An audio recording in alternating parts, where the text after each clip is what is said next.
Hollywood. It's time now for...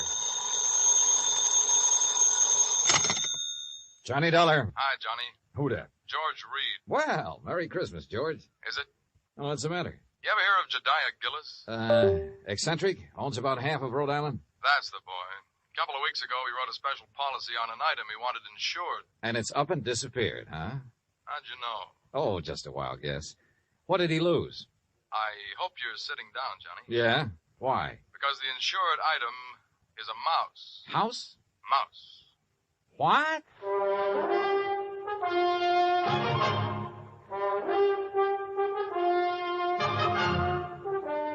Bob Bailey in the exciting adventures of the man with the action-packed expense account. America's fabulous freelance insurance investigator. Yours truly, Johnny Dollar.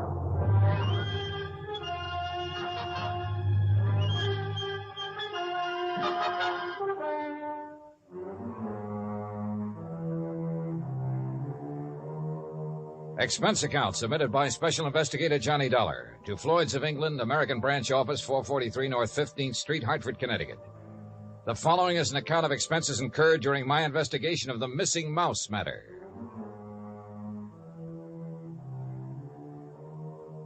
Expense account item 1, 85 cents, taxi from my apartment to George Reed's office. He was on his feet waiting for me. His Ivy League suit looked as though it had been slept in, and he needed to shave. Close the door, Johnny. Yeah, sure. Johnny, I'm going to level with you. This thing has me going. Well, it serves you right.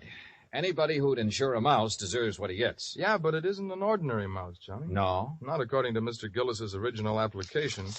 Yeah, take a look. Item to be insured. One unusually talented grayish-brown mouse. Unusually talented? Like how? I don't know.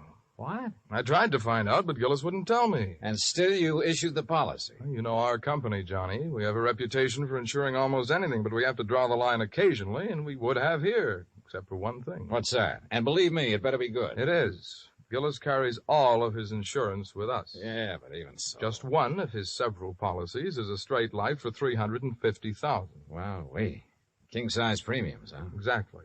So when he called asking us to insure this fellow's mouse for a few weeks... Wait a minute. Gillis doesn't own it? No. Well, who does? It belongs to a friend of his, a man named Glazer. He's spending the holidays with Gillis. Gillis didn't want to be responsible if something happened to Glazer's mouse while he's there, so he asked us to write the policy. How much did you insure it for? All the company would allow, $5,000. Oh, now, George, you think I'm going to get all worked up over a lousy $5,000 loss? What kind of a commission can I possibly make on that? Look, give me a chance to finish, will you? All right, but only because it's Christmas. All right. Late last night, I received a call from Gillis. He wanted to know whom we considered the best investigator in this part of the country. When I told him, he told me about the mouse and insisted I send you up to help look for it. No, George, I'm sorry, but I'm going to pass. I've handled some screwy cases in my time, but this is... Please wait till I finish, will you? I told Gillis you wouldn't be interested. That's when he started putting on the squeeze. Squeeze? How do you mean? He said if I didn't get you, he'd cancel his policy. Oh, come on. You don't believe that, do you? I don't know what to believe. Gillis is a screwball of the first water. We've known that for a long time, and frankly, I'd rather not take a chance. Well, you've got to. Maybe not. I've received an okay from upstairs. On this one, you can write your own ticket. Well, why didn't you say so in the first place? You didn't give me a chance. Look, there's a train for Providence at 3:30. Here's Gillis's address. He wants you to stay with him. That'll cost more, Georgie. It figures. Merry Christmas, Johnny. Same to you, Santa Claus.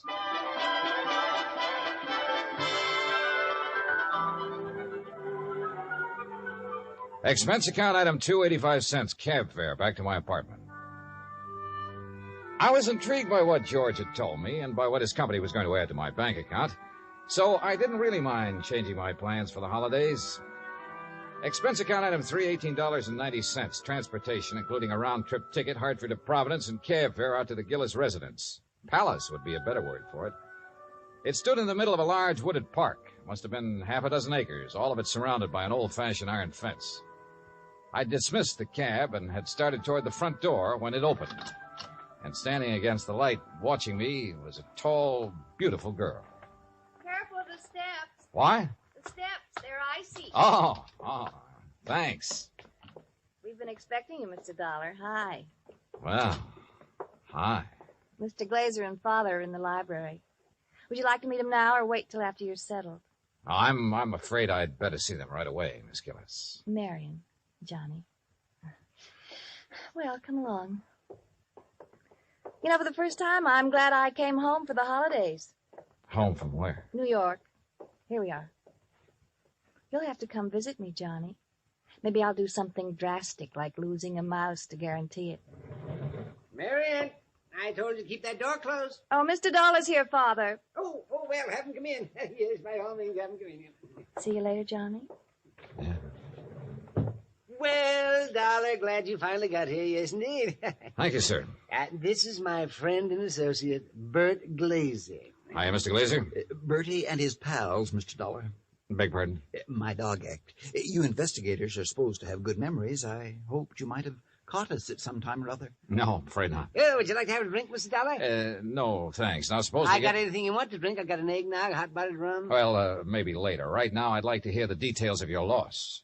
You mean that insurance agent didn't give you all the information? He didn't know it all, Mr. Gillis. All he did know was that a so-called talented mouse has disappeared. So-called. And he hasn't disappeared either, not at all.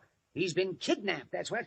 Kidnapped, yes, sir, and we know who did it, too. And why. We know why, too. And it's your job to get him back, Dollar. Oh, now, wait a minute. And I'm not going to pay 1 red cent for ransom. Not 1 cent. Not 1 cent. Okay. But what makes you so sure the mouse was kidnapped?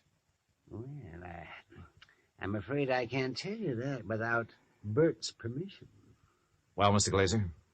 Well, if we tell you, we must have your solemn promise you won't repeat it to anybody until Christmas Day. Well, I'm not sure I can do that. If you can't, we don't open our mouths. Right. Well? Okay. Till Christmas Day. Good. Dollar, suppose I told you Gulliver was worth at least $50,000. Gulliver? The missing mouse. Oh. You'd be surprised if I said he was worth that much? Depends. You claim he's talented. Does that have something to do with this valuation you put on him? Something. Oh, it has everything to do with it. Yes, sir. Well, what does Gulliver do that other mice can't? Nothing. But it's how he does it that counts. How he does what? Sings. What? Can't you hear the man, Miss Della? Can't you hear him? Gulliver sings. He carries a tune. You know. With the clarity of a clarion, the fervor of a female opera star, and the tone of a tenor. That's how we plan to bill him. I see. But he doesn't believe us.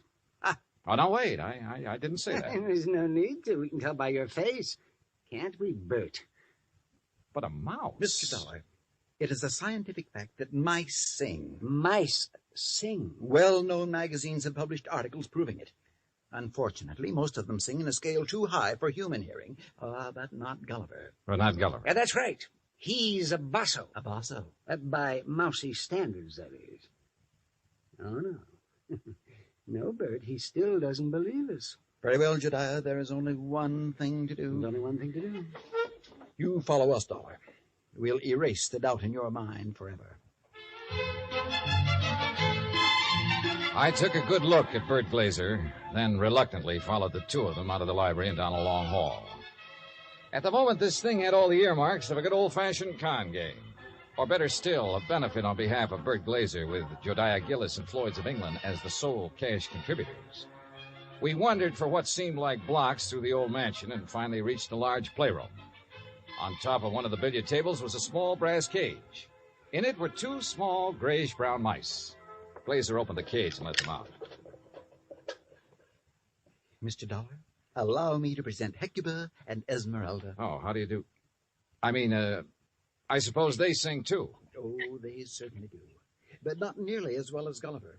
Just don't have the instrument, you know. Instrument? The voice, Dollar, the voice, the vocal cords. Oh, yeah, I see. But, now, where did you keep Gulliver? In here with the others. Bert didn't want to separate them. That's right. I originally started to make the 3 of them into a singing, trio, like the Andrews sisters. But Gulliver advanced so rapidly, I decided he should be a soloist. Oh, sure. You aren't afraid of mice, Mr. Dollar? No. No, well, that's fine. They sense it if you are, you know. It upsets them. Upsets them. All right now, Hecuba, move over a bit. Give Esmeralda some room. That's it. Now, up on your haunches. Up, Esmeralda. There we are.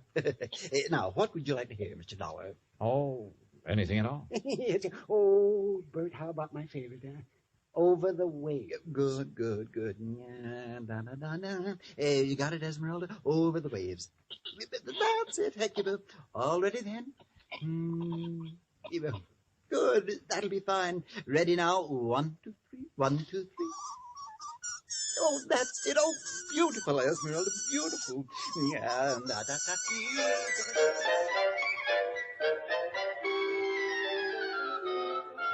Well, I won't say I was convinced, but I won't say I wasn't.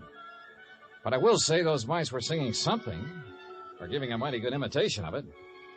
We returned to the library, and this time I sampled the eggnog liberally. Is that all right, Dollar? Oh, fine, thanks. Well, Dollar, you know now why we believe Gulliver was kidnapped? Well, I'm not sure. To exploit him. What else? Exactly. You have any idea who did it? Harry McQueen, that's who. McQueen. Who's McQueen? Used to be my agent. Theatrical agent? Uh-huh. He's been snooping around here lately, Johnny.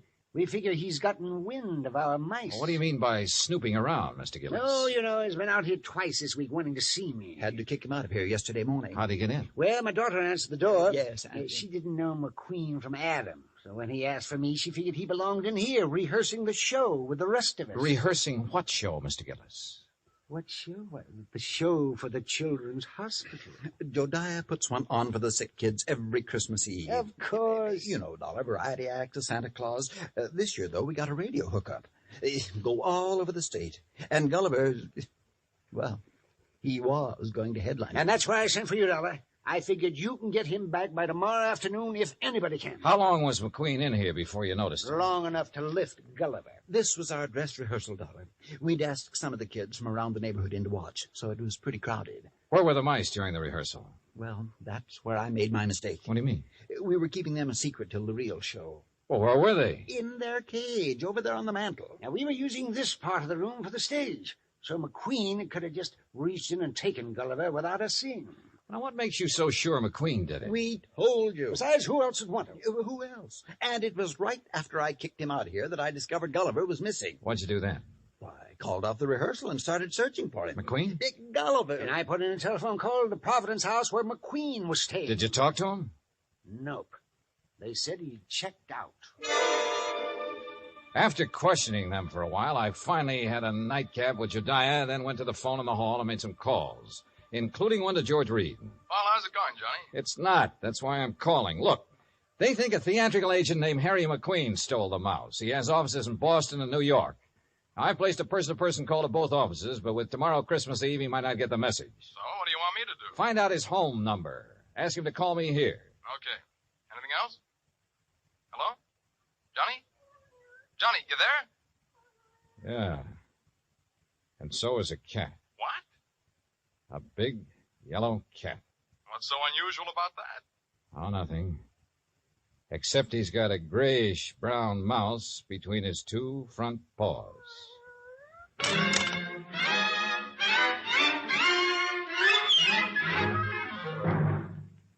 Act Two of yours truly, Johnny Dollar, in just a moment. You can't buy happiness by the pound or the yard, but you can have it by the hour with no strings attached every Monday through Friday evening and each Saturday in the daytime when the Robert Q. Lewis Show is on the air.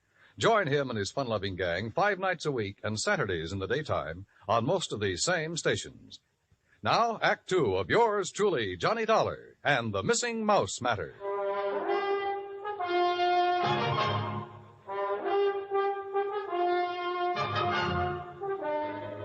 I was standing in the hall of Jediah Gillis's home looking at a big yellow cat that had a mouse between its two front paws.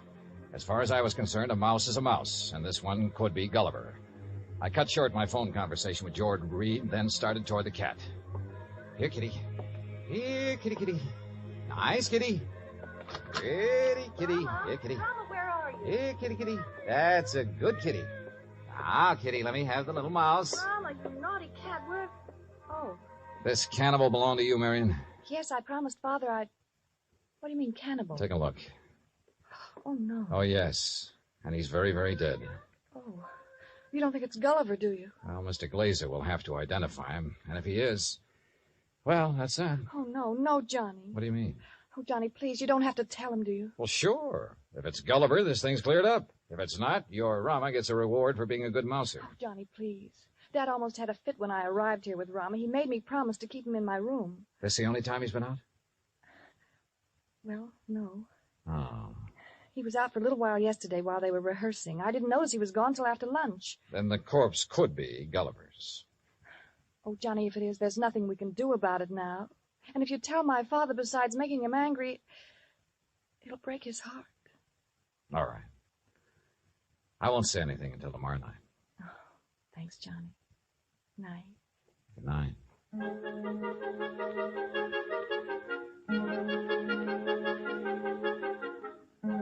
Christmas Eve morning came cold, crisp, and clear. The Gillis grounds were covered with new fallen snow, and the trees were heavy with icicles, giving the whole place the look of a winter wonderland. I dressed and went down to join Gillis and Bert Glazer at breakfast. I was on my third strawberry when the phone started to ring. Yeah. You expecting a call, Dollar? Yeah, matter of fact, I am. Yeah, and you'd better answer it.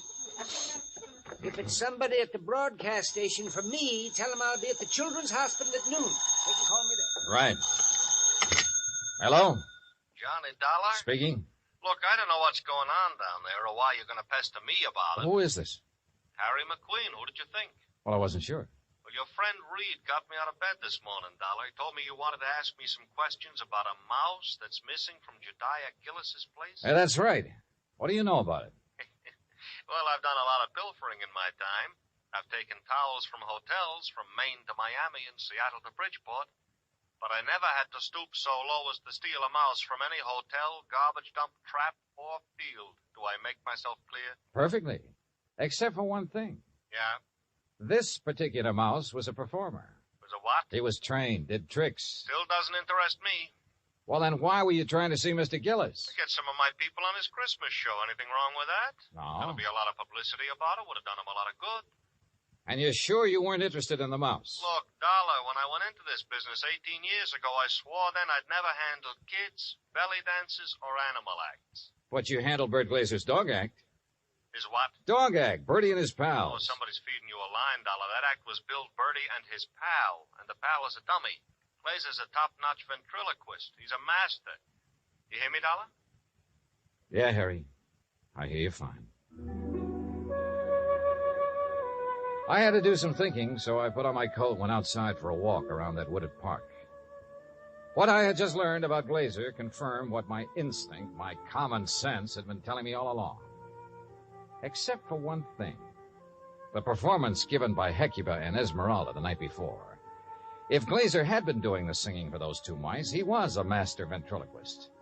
Which was exactly what Harry McQueen said he was. I'd started back toward the house, wondering if I should get Jediah aside now and tell him or wait until after the show, when something soft and cold hit me on the back of the head. Hey! Sorry, Johnny, I couldn't resist such a serious target. Anything new? Well, if you mean have I found Gulliver, the singing mouse, no. Dad told me to tell you if Gulliver does turn up before 1:15, rush him over to the hospital. Yeah, sure. But I think that's extremely unlikely. You think Rama got him, don't you?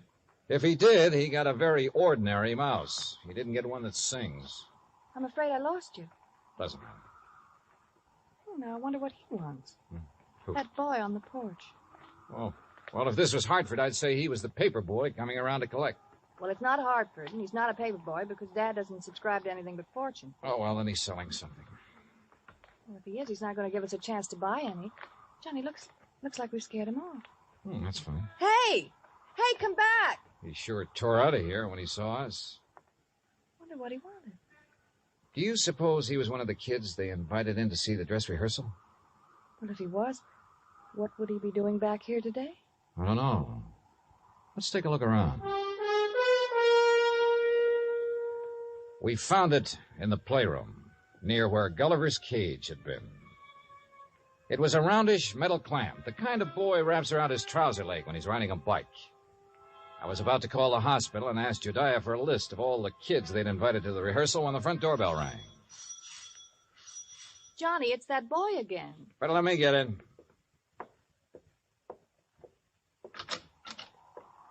Hi. Hi.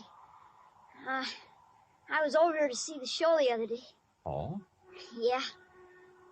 You see it? No, I wasn't here then. Oh. Jeez. Sure is calling. Yeah, sure is.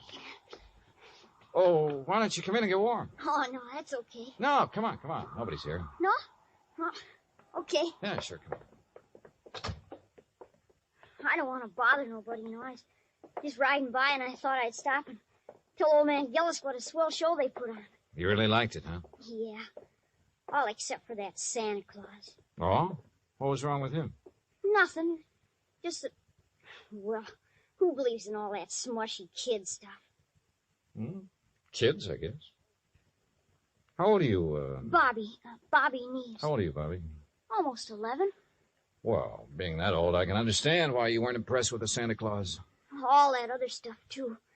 Like giving presents and singing those hymns and junk like that. You gotta cut it out when you start growing up. You sure do, boy. Yeah. You and my mom, you get along just fine. Oh? Yeah. She feels about Christmas. She feels about Christmas just like you and me do. That right? Yeah. Boy, this log of fire sure makes your eyes smart, don't it? Yeah, it sure does. Where do you live, Bobby? Crosstown, Scully Avenue. Well, how'd you happen to be over here the other day? Well, I was riding my bike when I saw this dog. Well, gee, he was... Anyhow, when I tried to catch him, he ran from me. I followed the silly mutt clear over here. You ever catch him? No. I was about to when this man hollered and asked me if I wanted to see a free show. So I came in. I see. Well, you must like dogs a lot, huh? Sure. You got one? Used to have when my pop was with us, but we can't have no pets where we're living now. Oh, that's rough. Yeah. You know that poem? Which one? About all through the house not a creature was stirring, not even a mouse. Yeah? Well, that fits our place. Especially now. How do you mean? Well, I didn't think he'd miss it, man with a house as big as this one and all. So when I saw this cute little fella up in that cage, well, I didn't really mean to take him on hold, but when he got under my sweater and was real quiet, like he liked me, well, you know what I mean. Yeah, Bobby. I know. But I got to thinking and decided to bring him back. So would you give me the old man to Mr. Gillis for me, please? No, I think you'd better do that yourself. Oh, no, please. He might be awful mad at me by now. No, Bobby. In fact, you're going to get a reward. Yeah? Word of honor. Now, what do you say we go down where Mr. Gillis is putting on that Christmas show and see it? Okay? Oh, sure. Bobby. Yeah? Did you notice anything unusual about this mouse? Yeah, I sure did. What was it? He got some white on his right hind foot.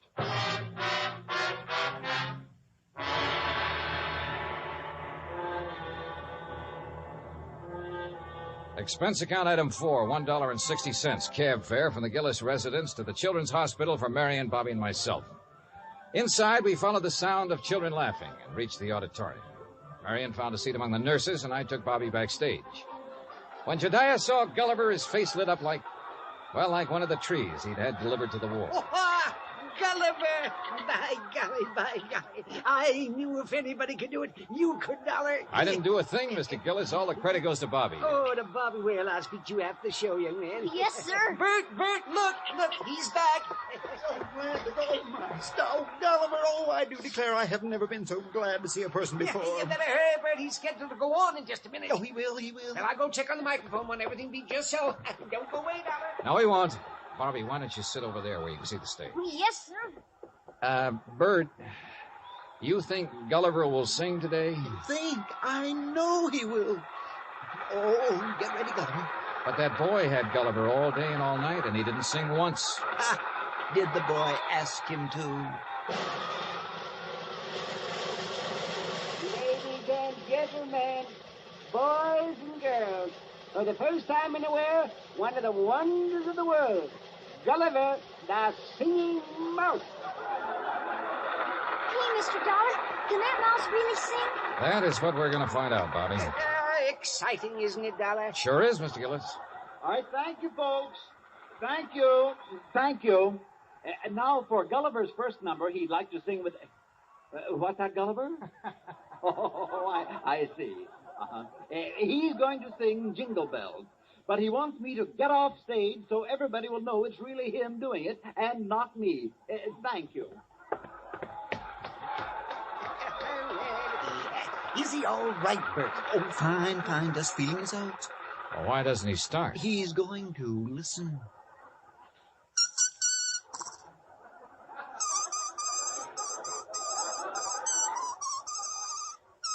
Well, Dollar. Now I have seen everything. Me too. Gee.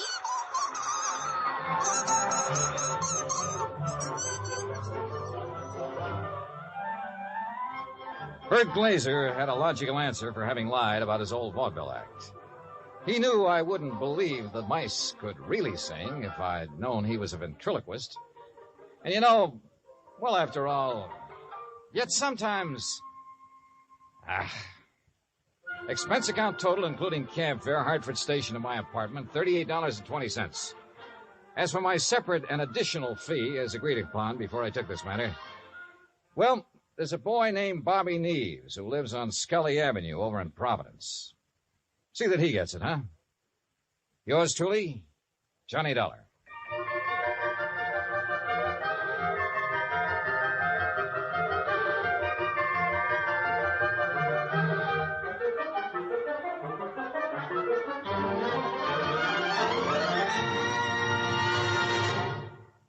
Our star will tell you about next week's story in just a moment. Meantime... Hey, Dan, I'll make a deal with you. Oh? Let me have the mic for a second, then you can tell them about next week's story. By all means, be my guest. All right. I just don't want to pass up a chance to do two things. First, well, Pam and Eric and Fran, Mr. and Mrs. Froelich, Helen, Will, Scotty, all the rest of you nice people who've written in to tell us how much you like the program. Thanks. I really appreciate hearing from you, and believe me, I'll answer your letters just as quickly as I can.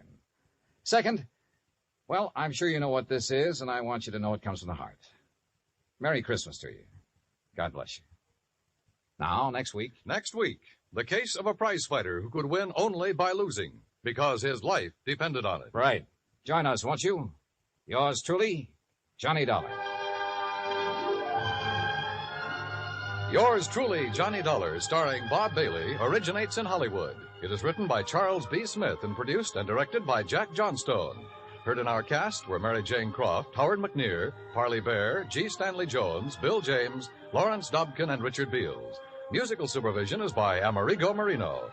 Be sure to join us next week, same time and station, for another exciting story of yours truly, Johnny Dollar. Dan Cubberly speaking.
I'm The Petri family, the family that took time to bring you good wine, presents The Casebook of Gregory Hood, starring Elliot Lewis, with our guest star, Gail Storm. In just a moment, you'll hear tonight's story, Fifth Avenue, with Gail Storm as Nida Miles. Say, do you know who's the best judge of wine in all this world? Well, as far as you're concerned, you are. That's right.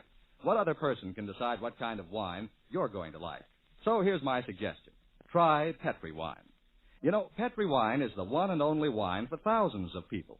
But the only way you can be sure it's the wine for you is to try it. Once you've done that, I'm pretty sure you'll agree that Petri wine is the wine to suit your own particular taste. And the reason it's so good is because the Petri family took time to bring you good wine. Many generations of knowledge, skill, and experience go into the making of every bottle of Petri wine. Only the finest of luscious, big, sun-ripened California grapes are used. And Petri wine is always made in the Petri family's own honored tradition. So Petri wine is a wonderful buy, a real wine value. Why don't you try a bottle of Petri wine tomorrow? Those 5 letters on the label, P-E-T-R-I, are your assurance of good wine. Petri wine.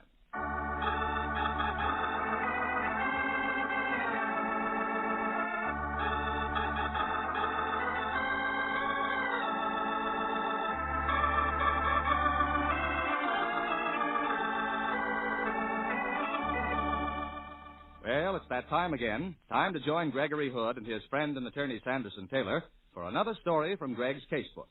Greg and Sandy are in New York City on business for Greg's world-famous importing house. It's a bracingly cold night, but in spite of the cold, Greg has insisted that he and Sandy climb aboard a Fifth Avenue bus and settle down for a tourist's eye view of the famous thoroughfare. The bus is deserted except for a very beautiful young lady sitting across the aisle from them. Sandy is complaining bitterly about the draft. This is the craziest thing we've done in the last 5 years, Greg. Could be in a nice warm cab where they keep the doors closed. Oh, you've lost the spirit of adventure, Sandy. Yeah. We're going back to California tomorrow night. A little cold weather will do us good while we can get it. Improves the circulation, puts a sparkle in your eye. Hey, what's the matter? Look, there.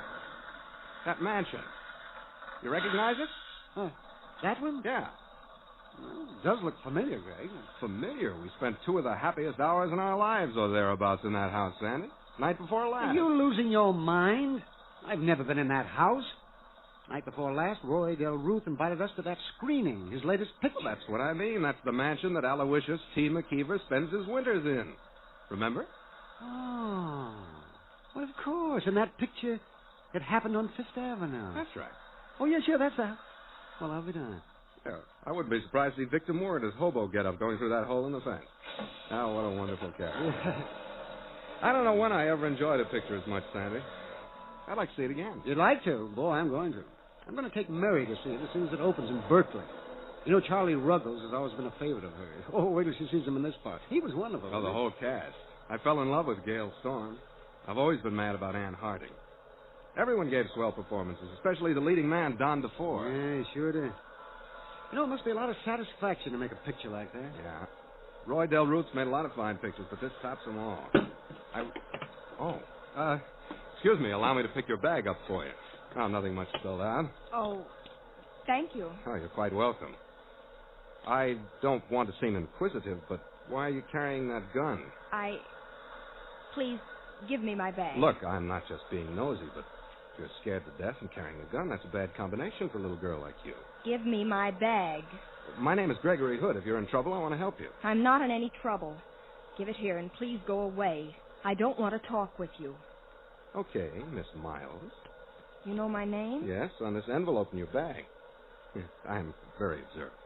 You might be sorry you noticed that. Now, please go away. I'm getting off the bus at the next stop. You want me to get off with you? Bodyguard? No. Now, go away, please. I don't want to talk with you. Okay. Well, you didn't make much of an impression on that young lady, did you, Greg? Yeah, I'm afraid not. Something the matter with that girl, Sandy. Because she didn't throw her arms about you? No, cynic. Because it's a little unusual for a girl as lovely as that, draped in that many $1,000 worth of mink, to be carrying a .32 automatic pistol and that full-grown alligator bag. An automatic? Yeah. And she's scared silly. She's getting off, Greg. I'm going to follow her, Sandy. I'm not going to get off at the same time she does. We'll jump off in the middle of the block, and we'll keep our eye on her. Uh-huh. Let's go. Okay. Greg, that girl, she left a package on the seat there. Oh, yeah. Well, give us an excuse for chasing her. I'll get it. I'll take that package, buddy. Oh, I'm sorry. I'm going to return it to the young lady who left it here just a minute ago. Give it here. Don't be a hero. Look out, Greg. Just hang on to that gun arm, Sandy. Give me that gun. I have to have that package. It belongs to me. Grab him, Sandy. Yeah. Oh, stop him, Sandy. Hey, wait until the bus stops. Get away. He got away, Greg. Yeah, I lost my balance when he let go of the gun. Come on, Sandy. I don't want to lose that girl. Let's get off this bus. What are you trying to do? Break your necks? Now, jump, Sandy. Come on. Hey, what's the matter with you two? Jumping off that moving bus, you crazy? What happened to the man who jumped off just ahead of us? He ran across the street against the light, the idiot. What's all this about? What's going on? Oh, look, officer, nothing's going on. A young lady left a package on the bus. I jumped off to return it to her, that's all. She got off at the corner back there. Small girl, brunette, mink coat. You notice her? You think I got nothing to do but watch who gets off the bus? She didn't jump. I didn't see her. Thank you. Come on, Stanley. You see her? No, I don't. Now she's gone, Greg. Well, I know her name. Come on, let's go back to the Waldorf, try to locate her. This package she left behind must be pretty important.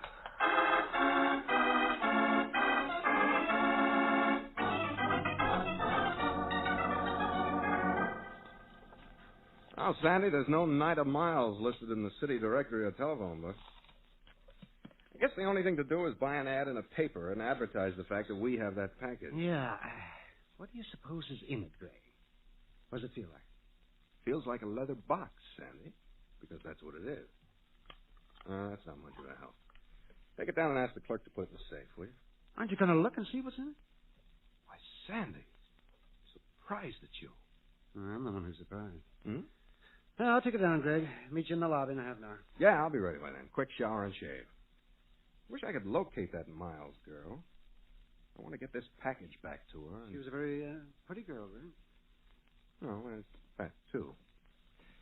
Be within a half hour, sir. Okay, in the men's bar. Right.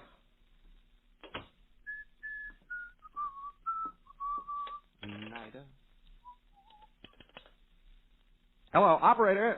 It's Gregory Hood in the tower. Yes. I want you to check all the Class A hotels for me. I have a friend named Nida Miles. Miss Nida Miles. I know she's in town, but I don't know where she's staying. Yep, that's right. M-I-L-E-S. And there's a $20 bill in it for you if you locate it for me. Well, you're welcome if you find it. Right, and thank you. Nida. Oh, darn it. Nida. Step back in that room, Mr. Hood. I don't want to have to use this gun. Oh, no, not you again. Sorry. I've been waiting to see you alone, Mr. Hood. I've been telling you ever since you grabbed that package this afternoon. You shouldn't have done that. Why? It wasn't yours? But the boss wanted it. The young lady wanted to have it. You aced your way in where you weren't wanted, Hood. Now, where is it? I haven't got it. Get it. I can't right now. That's too bad. Now, Mr. Hood, we're going to take a little trip. Boss wants to see you. Look, you're out of a book. Go away. This is the Waldorf. You can't kidnap me out of here. Don't go betting your life on that. There's a car waiting downstairs. Walk through the lobby and get in it. I'll go with you just to keep you from making any mistakes. Well, this is ridiculous. Isn't it? Come on, get moving. Don't take it too hard. You'll be in good company. We're entertaining a dame there called Nida out of the place. What? Yeah, she's waiting for you. If you don't arrive, it might kill her. So don't be tricky, Mr. Hood.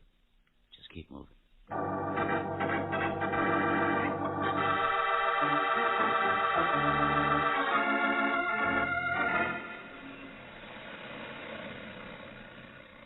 As soon as we get past this light here, Joe, twist it over to Lexington. Right. I want to put the blinders on Mr. Hood here. You're going to blindfold me, huh? Yeah. I hate the cover of those pretty blue eyes of yours. Well, thank you. There's not much semen in the rotation anyway. For the love of... I didn't do anything. The half-witted cab jockey behind me rammed me. Come on, the light's changing. Take out of here. Lock bumper. This is pretty embarrassing, isn't it? Just keep your seat. No, I think I'll get out and help unlock you- bumpers. You wouldn't want to do any shooting in all this traffic. So long, Clancy. See you later, Lucky.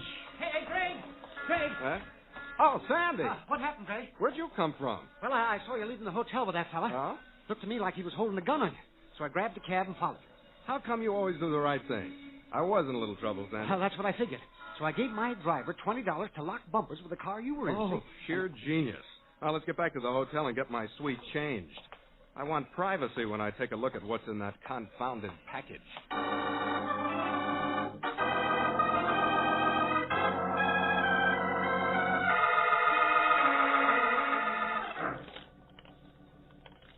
Now, that girl that left this package in the bus, Nida Miles. Did the operator manage to find her registered one of the hotels? No, and please stop taking words out of my mouth. Alligator jewel case with a sterling silver coat of arms. Black pearl. Beautiful, Sandy. A fortune's worth of black pearls.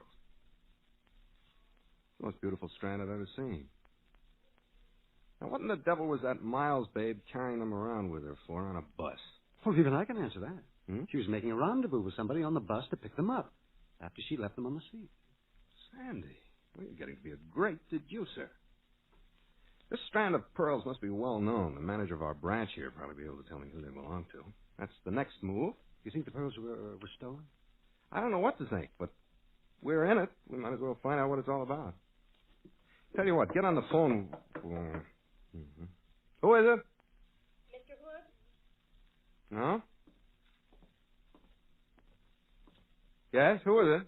It's Miss Miles, Nida Miles. Speak of the angels. Hello, Hey! Get back into the room, Mr. Hood. Please don't make me use this gun. Well, okay, but... Back up. Yes, ma'am. Now, give me those pearls. And get into that closet, both of you. And don't try to get help for 5 minutes. Well, you're welcome to the pearls. They're yours, I suppose. Get in the closet. Forget about me and the necklace. If you don't, you're going to be killed.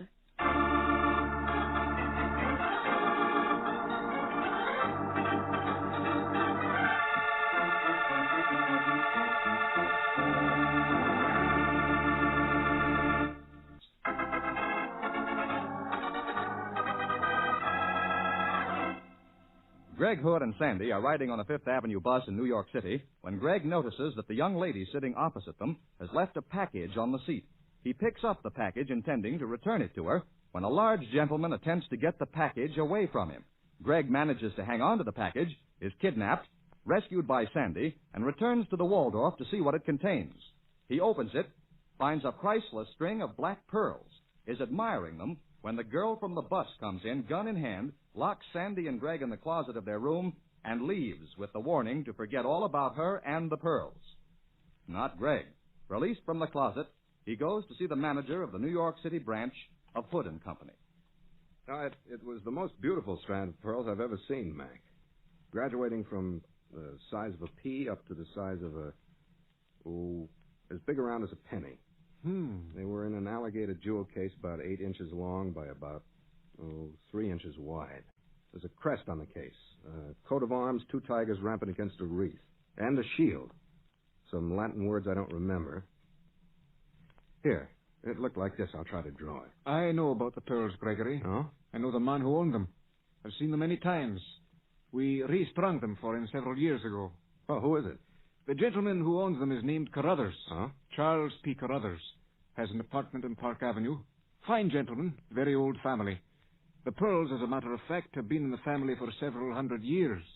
Have been. Look, Mac, could you call him and make a date for me to drop over to see him? Tell him I want to buy the pearls. Or if he won't sell them to me, at least I want to see him. I'm sure I can arrange that, Mr. Hood. Just a moment. Oh, fine. Get me Charles P. Carruthers on the phone, please.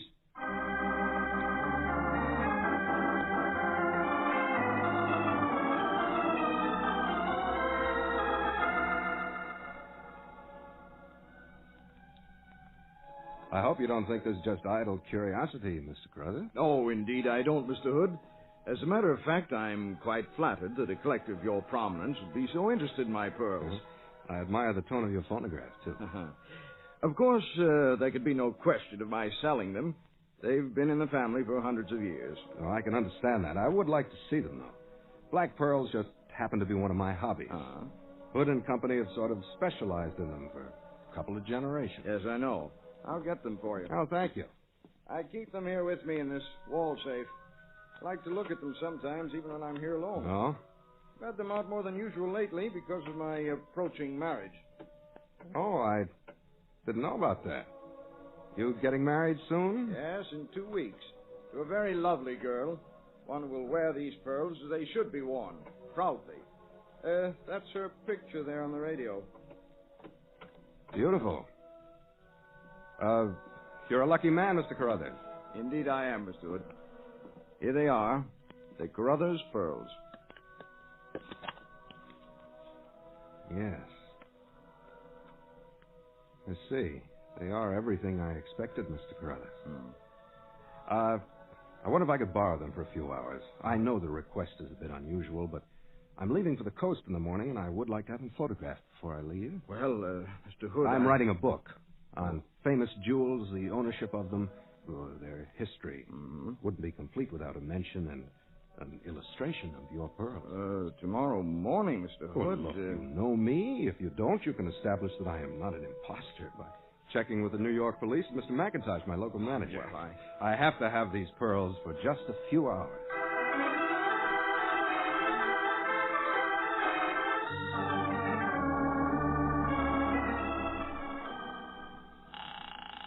Greg. Oh, quiet, Sandy. Mind your manners. I'm on the phone. Now, how did you get that necklace back, Greg? Well... Patty Desk, Eileen Kilroy. Hello, Kilroy. Greg Hood. Now, what makes me so lucky? What do you want to know now? Charles P. Carruthers of the Park Avenue Carruthers is engaged to marry a girl named Nida Miles. Well, now, that's startling news. I had it in my column a month ago. What paper do you read anyway, Greg? I love you, Kilroy, and we'll discuss that fact at great length later. Right now, I want to know where Miss Nida Miles lives. Well, just a minute. I've got it right here in my file somewhere. Hang on, Hanson. Oh, flatterer. What is it all about, Greg? Well, Sandy, it's pretty involved. I can't explain the whole thing to you while I'm talking to somebody else. You should try to curb that urge to be inquisitive. She lives in an apartment at 626 East 72nd Street. Uh-huh. Now, what else do you want to know? What do you know about the background of the Miles female? Where'd she come from? Well, there you have me, Greg. Why, what's up? Well, if I tell anybody, I'll tell you first. There may not be anything to tell.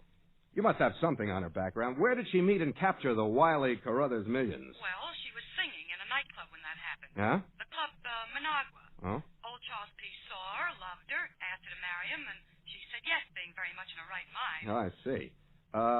Managua. That's Dude Defoe's joint, isn't it? Uh-huh. Yeah. Well, maybe I'll take you to lunch tomorrow. Good night, sweetheart. Come on, Sandy. We're going to take a cab ride over to East 72nd Street.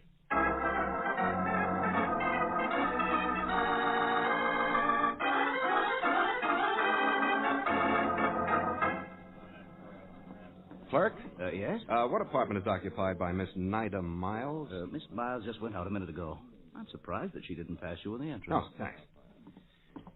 Well, where are we going now, Greg? I don't know, but I expect to find out. Come on.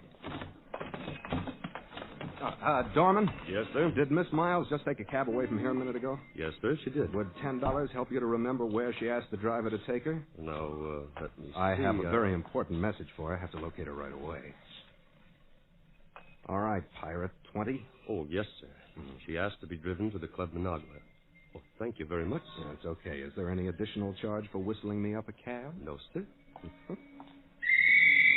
I just hope we get there in time to do some good, Sandy. Yes. Of course, I haven't the slightest idea what you're talking about. Club Managua on 52nd. Can you make it in 5 minutes for $1 a minute? I can make it in 4 minutes for $2 a minute. It's a deal. Get us there fast.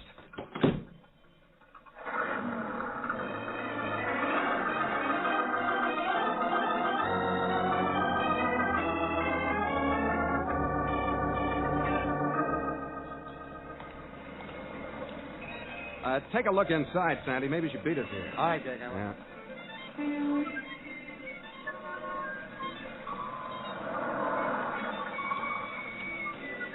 There you are, driver. Hello, Miss Miles. Fancy meeting you here. Come on. Where are you taking Well, me? let's just drop in this restaurant for a minute before we go to the Club Managua, shall we? No, I have Come to... on, or I'll call a policeman. I want to talk with you. All right. I couldn't be in any more trouble anyway. Here, let's take this corner booth. Get in there. All right. Now, we talk. I'll bring you up to date. You're engaged to marry a lot of money, the Carruthers millions. Somebody's blackmailing you. Who is it? I can't tell you. I'll tell you. It's Dude Defoe, isn't it? What's he got on you, youngster?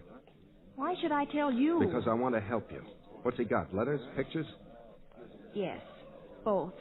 I have to get them back. Oh, we'll get them back, all right. Let me see your purse. No. Yes. Give it here. Still got the black pearls. Gonna give them to Dude. He planned this whole thing, didn't he? It'll take a crook like him to plan anything as clever as this. I had to do what he told me to. I had to. You can think whatever you like, but I'll be a good wife to Charles. He's good to me. He has respect for me. I'll make him happy. Look me right in the eye and tell me that, baby. All right. I'll be a good wife. I'll make him happy. I love him.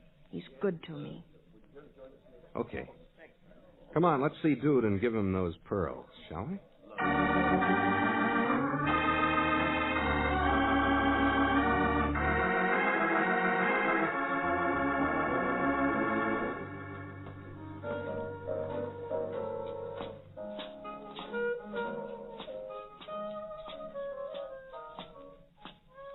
Uh-huh. This is his office, huh? All right, let me handle it. Oh, hello, Nida. Hello, Dude. What'd you bring this guy with you for? I'll answer that. I'm here to see that she gets a square deal. Where are the letters and pictures? Where are the pearls? Give them to me, Nina. All right. Thank you. Let's have your material now, hot shot.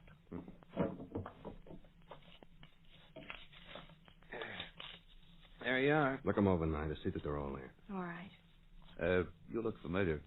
Huh? The name's Hood. Gregory Hood.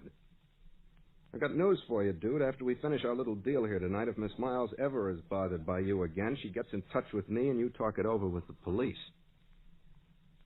I stand pretty good with them, you know. Yeah, I know. I've heard about you, Hood. How come you're mixing into this caper? Dull evening. Oh. Just remember, next time you'll be dealing with me and not a scared little singer. They're all here, Mr. Hood. Okay. Here are your pearls, Dude. Okay? All buttoned up. That finishes it, Hood. Thanks, Nida. You're not welcome. But you can have them this time. Tear those letters and stuff up, Nida. We're going to use them as a burnt offering to the god of matrimony. Right here in Dude's ashtray. Okay?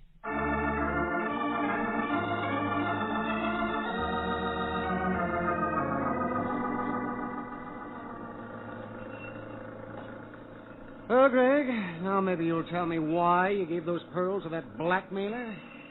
I know sometimes I think you do. Hold on, I'll make it simple. Dude Defoe knew about that black pearl necklace Charles P. Carruthers owned. He also had a fine stack of blackmail literature on the girl Carruthers was going to marry. So he had her get the pearls one day. He had a paste copy made up of the strand and a duplicate alligator case made.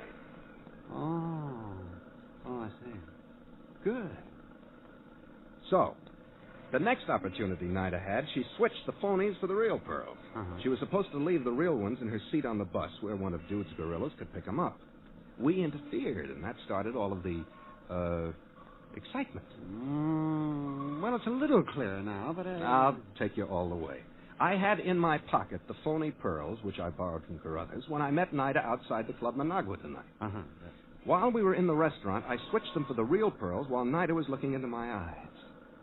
Right now, I've got the real pearls in my pocket. Huh? Dude's got the phonies in his safe, and Nida has burned up all the evidence he had to blackmail her with. I return the real ones to Charles P. Carruthers in a few minutes, and everybody will live happily forever after. I hope. Yeah. I'd like to be there when Dude finds out he has his own pearls. Well, my goodness, Greg. Well, as usual, everything has worked out all right, and you've managed to escape alive, but there's a law of averages, you know. Hey, It's 11:30. I have to get these pearls back to the owner, and we have a date to meet Roy Del Ruth and Gail Storm at 21 at midnight. I want to tell them my story about it happened on Fifth Avenue. No, I don't think I will. They'd never believe it. Why does everything happen to me, Sandy?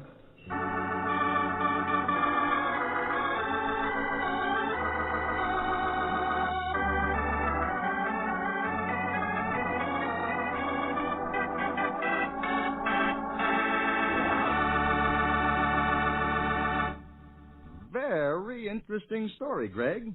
You do let beautiful women lead you into the most amazing adventures. Oh, I'm easily led, Herb. I should think you'd have been scared. After all, she was carrying a gun. Oh, but that's it. I like my women with arms. Ooh. Ooh, I'll let that one go.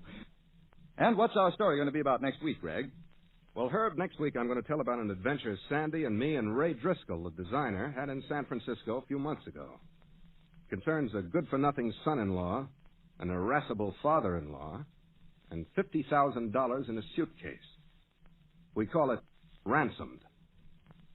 See you next week, Herb.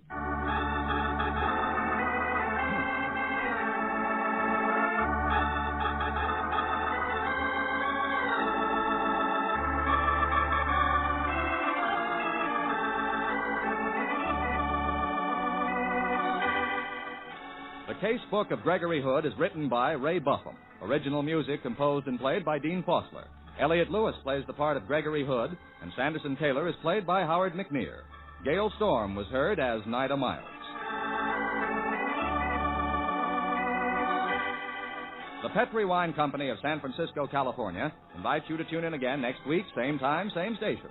The Case Book of Gregory Hood comes to you from our Hollywood studios.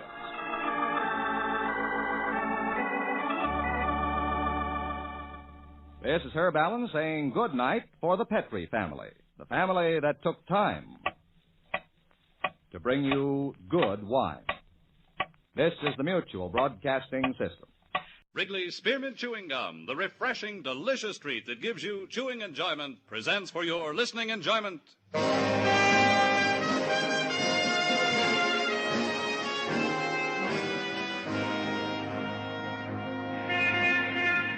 Broadway's My Beat, from Times Square to Columbus Circle, the gaudiest, the most violent, the lonesomest mile in the world.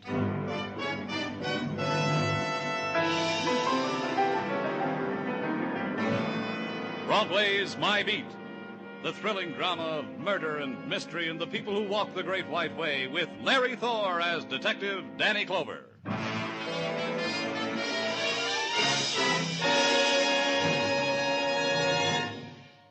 For refreshment while you work, for enjoyment anytime, chew a stick of Wrigley's Spearmint Gum.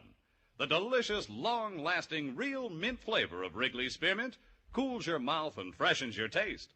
The good, smooth chewing helps keep you feeling fresh and alert, adds enjoyment to whatever you're doing. So indoors, outdoors, at work or play, enjoy chewing Wrigley's Spearmint Gum.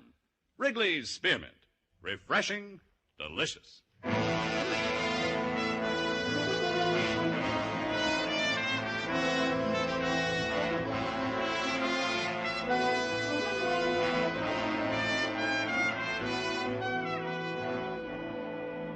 When it's July and the heat puffs up from the river, Broadway's a place of regret. The winter dreams made for the summer are blurred. The Golden Girls fan themselves with newspapers. It's the time of the salt tablet, the fly paper, and the sullen sleep on the fire escape. The mornings are filled with 1,000 hours, and the bleary talk, and dead cigarettes in the bottom of paper cups. It's summer, the poet's time, the lover's time. And if you can afford an ocean voyage, it's the most wonderful time of the year.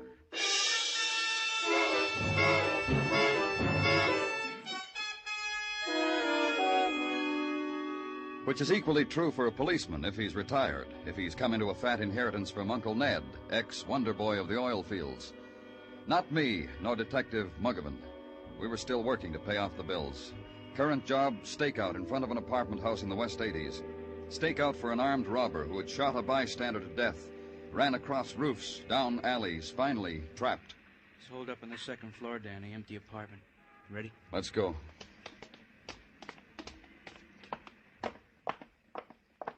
All the other tenants cleared out? Uh-huh. Had a little trouble with the people in 2B. How come?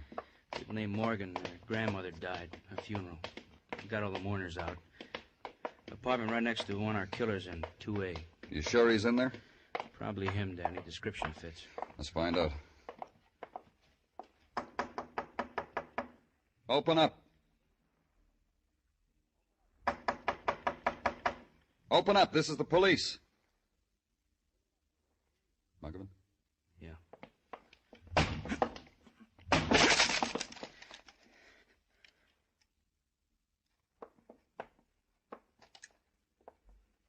Yeah, those windows over there, Danny, open. The screen's been kicked out. Come on.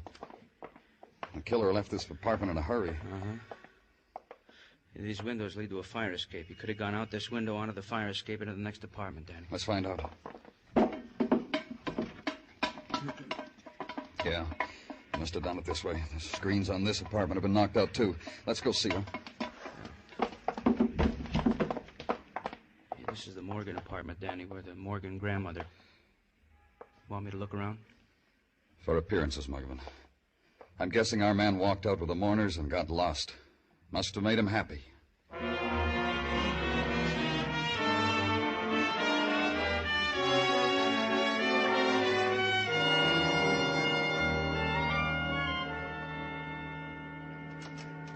Hey, greetings, Danny.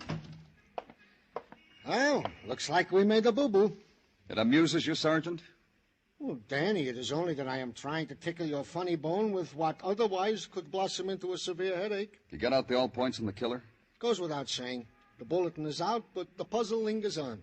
Oh, that Muggavan and I were on him and he got away from us? No puzzle, Gino. We loused it, that's all. Be friendly with yourself, Danny. Such things happen. The puzzle to me is that a burglar in his chosen line of duty should so overstep himself as to enter the ranks of the killers. Overambitious type, huh? Tried to beat his way into Mrs. Conlon's apartment on West 76 with a gun. It bothered a neighbor. The neighbor tried to stop him, tried to beat him off. The neighbor got killed. You got any other troubles, Gino? Well, nobody's got troubles compared to the way Mrs. Conlon's got troubles. A man with a gun tried to get to her. He didn't make it. If I were Mrs. Conlon, what'd you say? About Miss Conlon? Well, when your call came in, Danny, the name Conlon registered on my gray matter. So I nudged it up a notch by referring to a file, and flash. It came to me that like a year ago, a Mr. Hugh Conlon was found shot dead at the side of an unidentified woman, also shot dead. Verdict, murder with suicide. This Conlon was the husband of the said... Hey, you! To see Danny Clover, permission must be obtained and granted. Don't try to stop me. Don't anyone. Who are you? Now, don't try to bypass me, sir. You have spoiled the plans of Lucian Cobb, funeral director. After we'd rehearsed and rehearsed. This is a new type show business, Danny?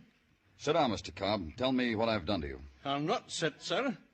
While bearding a criminal, you this morning did destroy the careful staging of a month. We rehearsed the old woman, Grandmother Morgan. How the little old lady would lie in her coffin, her pose, her attitude. And when death took her, we were ready for it. And now... You're saying out trying to take a killer ruined your carefully planned funeral. How? 20 minutes ago, the granddaughter of the deceased phoned me, told me tearfully she'd opened a clothes hamper, and there was her grandmother folded in with last week's wash. I'm sorry, Mr. Cobb. Death has a dignity, Mr. Clover. I'm aware of it, Mr. Cobb. Gino? Yeah, Danny. That's how the killer got away. Climbed into the coffin himself. Get on the phone. Find out what happened to that funeral.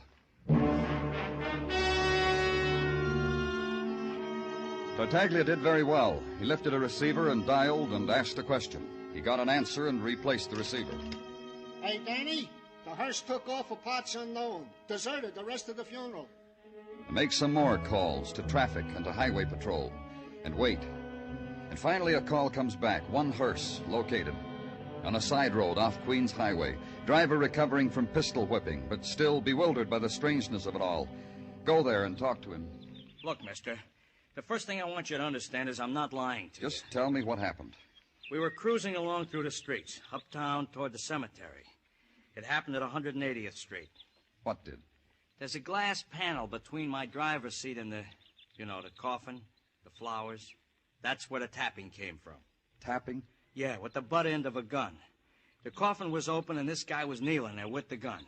Then he busted through the glass, pointed the gun at my ear, says, "Take a right here." I took a right. Wouldn't you? Go ahead. I took a right. I took off from the rest of the funeral. A long nose, a head full of red hair, and a big gun. When we got to where we are now, he tells me to stop this hearse, to get out. I get out. He slugs me. Is that all? Is that all? You think this happens every day?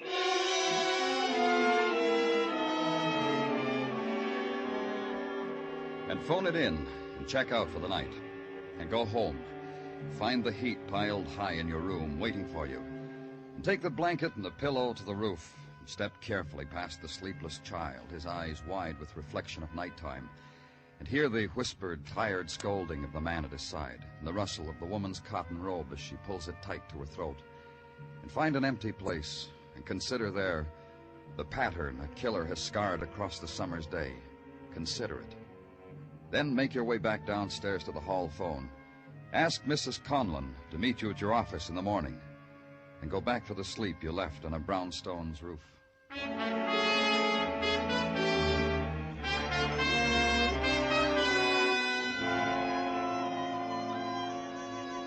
In the morning, she was already waiting for me, and with her a young woman who took a cigarette from a plastic case and waited for me to light it for her. Thank you. You're sweet. My daughter, Mr. Clover, Myra. Hi and hello. Myra insisted on coming with me. She said she didn't want me to be alone with you. Don't lie, Catherine. Myra. The reason I came, Mr. Clover, it was a chance to meet a new man. I told Catherine that. The poor thing's trying to cover up. She doesn't mean that, Mr. Clover. Myra's a child. All the excitement, that man trying to break in, your call last night, a child's mind. It can be too much for... You through, Catherine? Because if you aren't, Mr. Clover will never have the chance to tell us why we're here. The man who tried to break in, Mrs. Conlon, had you ever seen him before? Why, no, I never... I told you that yesterday. Why do you ask again? Maybe the attractive man doesn't believe you, Catherine. Myra, what are you trying to do to me? You come in here, make a show of yourself before this man, talk fresh. Mrs. Conlon, had you ever seen the man before? No, I told you no. Yesterday was the first time. He beat at my door. When I wouldn't let him in, he threatened me with a gun. And then that nice neighbor from across the hall. He's helped Myra and me so many times, and now... Mrs. Conlon, try to understand why I'm going to remind you of... Of what? Remind me of what? Of your husband's death, of What's he got to do with it? What's my husband dying a year ago with that nameless woman got to do with it? Patience, Catherine. Let the man tell you. It's only that the killer we're after might have had something to do with this other thing that happened to you. It's the only way I can figure it. Why should he beat on your door openly with a gun? Why should... The thief. He wanted to rob me. A thief who stands in a hall and knocks and asks permission to... What are you trying to do to me? Hasn't it been enough? Haven't I had enough? Oh, Myra, tell him... Pardon.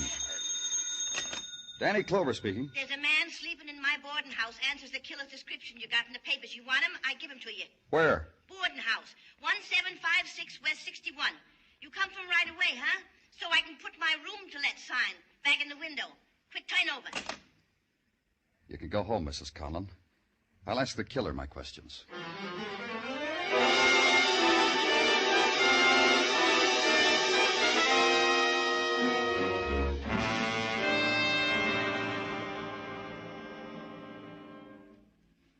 I'm telling you, mister, when I give this man a room, I thought there was something funny. Why didn't you call the police then? Just because he was breathing hard? Like he'd been running? Well, that ain't no reason.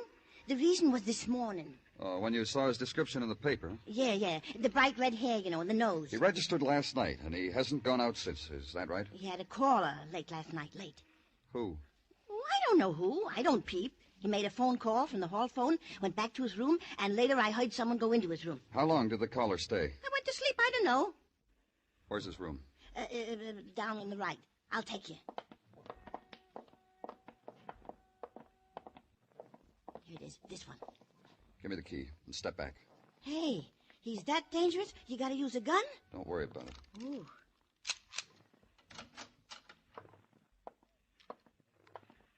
All right, you. Wake up.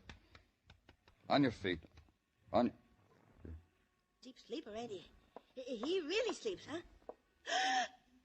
What's the matter with him? What's the matter? You should have peeped at his collar. You would have seen what a murderer looks like.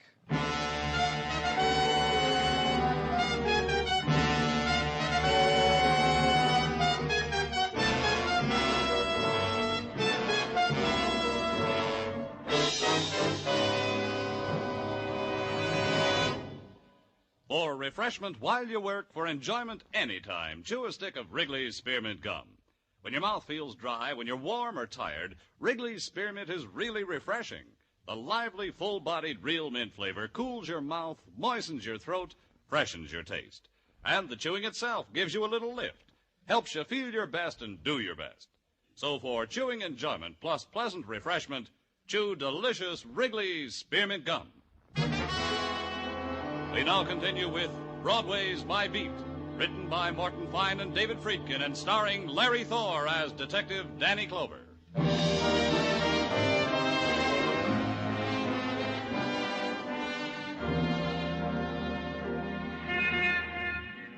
The July twilight bleeds the color out of Broadway's neon, and the street is a summer's sigh done in pastel. The delicate cottons cling to the visitors' shoulders, and their husbands shoo them away from Broadway's kindly folk.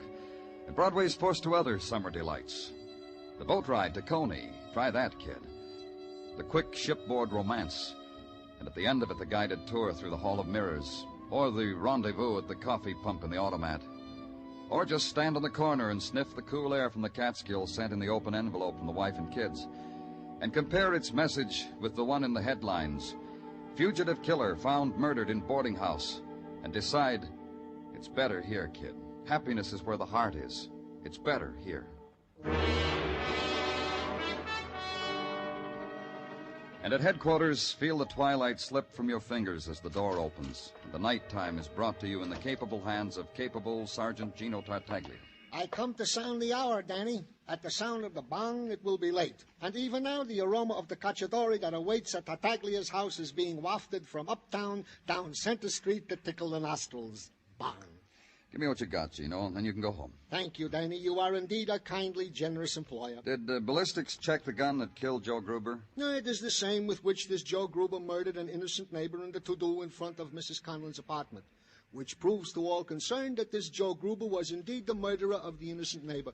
Oh, anything else? What is else is that Detective Mugovan has compiled for you the criminal record of the aforesaid Joe Gruber, which I will brief. It seems that in his past, Joe Gruber Danny. was... I got the record on Gruber. Detective Mugovan, I'm surprised at you. What's the matter with you, Gino? I was about to parlay the information you have gathered, efficiently, I grant, but I was about to parlay this info into the ear of Lieutenant Clover with my own mouth.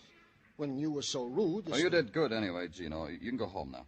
Mrs. Tartaglia will be waiting for you. She at least appreciates the endeavor I make to... Good night, Lieutenant Clover. Detective Mugovan. Good night to all. Good night, Gino. Tell Mrs. Tartaglia you were fine today. Tell her I... What's eating him? Call him up in a little while. Tell him you're sorry. What for? What'd I do to him? Oh, just do it, Mugovan. Okay. What have you got on Gruber? Oh, Technical's got the knife that killed him. Trying to trace the make, manufacturer, distributor, retail outlets, etc. You said you had a record on him. Yeah, 20 years long. Gave it to us when an officer booked him up for disturbing the Pell Mell Rotisserie and Bar on 3rd. Got in a beef with some woman, mauled her. She yelled police. Happened 5 days ago. Oh, who was the woman? No, we don't know. She didn't show up to make complaints, so we released Gruber. You want the rest of the rundown on him? If it means anything. Well, it's up to you. Gruber began 20 years ago in San Francisco. Car heists, filling station holdups. They finally got him good on a negligent manslaughter charge. 15 years in San Quentin. Released 6 weeks ago. Next heard of it, the Pell Mell Bar. Then released to murder Mrs. Conlon's neighbor. Then dead on arrival. That all of it? Yeah.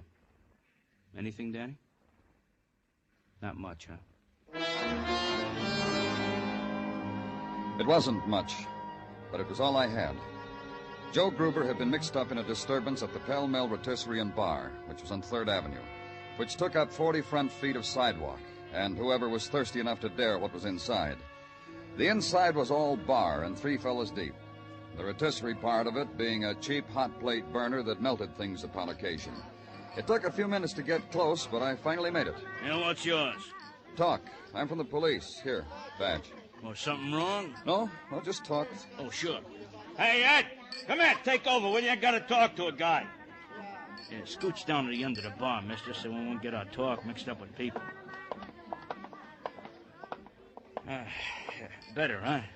Hey, can I give you something from the shelf? Some Johnny Walker? About a week ago, there was a little trouble in here. At least I keep the trouble inside, off the sidewalks. Take a look at this picture. You ever see this man before? Well, who is he? Name's Joe Gruber. His eyes are closed because you took her while he was on the slab, huh? That's right. Yeah, I seen him. Like you said about a week ago. Trouble with a dame. What dame? I don't know. I didn't see much what happened. I got told. Had you ever seen Joe before? First time. He was in here, picked up one of my customers. You know, throw the arm around the shoulder, I'll buy you a drink, pick up. Friendly, buys drinks. I ask him to pay. He says, sure, my sister'll be in a minute and pay. He looked serious, so I fed him drinks. Later, I was back in the storeroom, I hear yelling. I get back in time to see a cop off the beat, hauls this guy away. Leaves Mal standing there. Drinks unpaid. Mal? Mal who? The arm around the shoulder pickup. Mal. Hey, Mal! Mal, come here! Yeah? What do you want? Yeah, my friend here's a cop. A very nice cop, guy. out of my way. Hey, come back here. Let me through. Let me through. Let go of me. Let go. If I'm going to have to take you down on the floor to talk to you, that's where you're going. How'd you get here so fast? It ain't been 5 minutes I opened up that payphone. But it was only because the operator got snippy. A man's got a right. Let's go.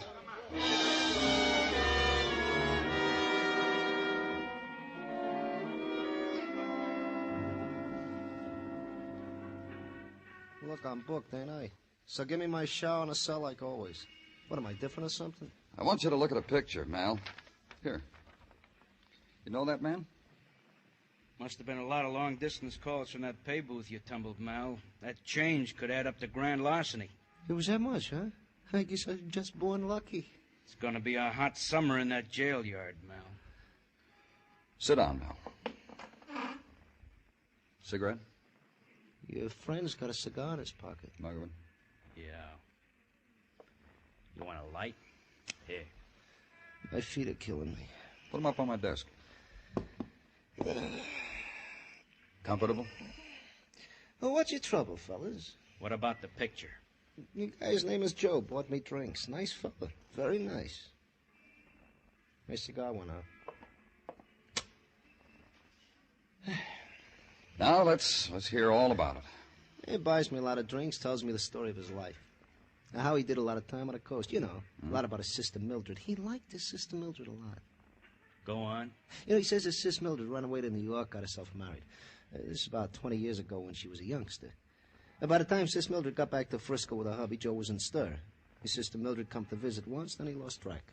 Ain't seen her since. Well, how'd he happen to find her in New York? Phone book. Looked up her married name on the off chance, and there it was. He called. Did he tell you what her married name was? Might have. Slipped the old mind if he did. He called her, said he'd wear a red posy so she'd recognize him. Well, the dame shows. Guess what happened? Danny. Leave him alone. She walks over to Joe and asks, is he Joe who called? Joe says, I am he, only you ain't my sister Mildred. My sister Mildred had red hair like me, he says, so they walk over in the corner, they start to talk. Then the lady raises a roof about something, starts to hurry up. Joe runs after her right into the arms of the law. What did this lady look like? Frankly, Joe fed me too many drinks to remember clear. That's about it, boys. Light my cigar again, huh?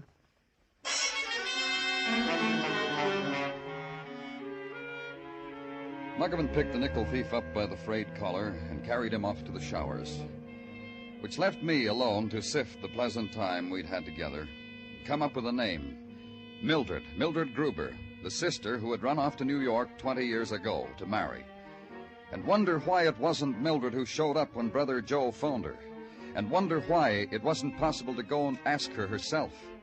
But for that, you needed her married name, the name only Joe Gruber could tell you, the dead Joe Gruber. And remember that the city has a hall of records, and that girls' names are entered there for births and deaths and marriages. Go to the hall of records. Be handed over to a man named Franey. Wait for Mr. Franey to come back from the long voyage into the files. Finally he does, waving his find under your nose. I found it, Lieutenant. Found it. Thanks. Let me... I'm afraid you couldn't read my scroll. I'll translate for you. On May 12, 1931, one Mildred Gruber applied for a marriage license. Age 19, height... Who'd she apply with? Got that, too. Mr. Hugh Conlon, age 27, height... Conlon, eh? Look up what you have on Conlon. Please, Mr. Franey, do that. Wait again.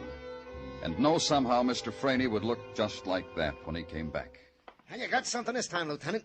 Conlon was married again, just 3 years after the first time. And I looked, and there's no record of a divorce. The penalty for false statements is clearly stated on the bottom. Sure it is. Thank you again, Mr. Franey.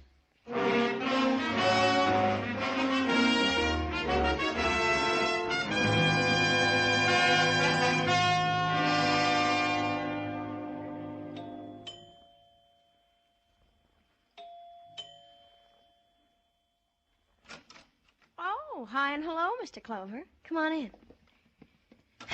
In here, the living room. Say, I've been trying to make Alexanders for years. Can I try one on you? How old are you, Myra? 17. And I won't breathe a word of it. Is your mother home? Let's chip in and send her to the movies. Get her. Are you kidding? Get her.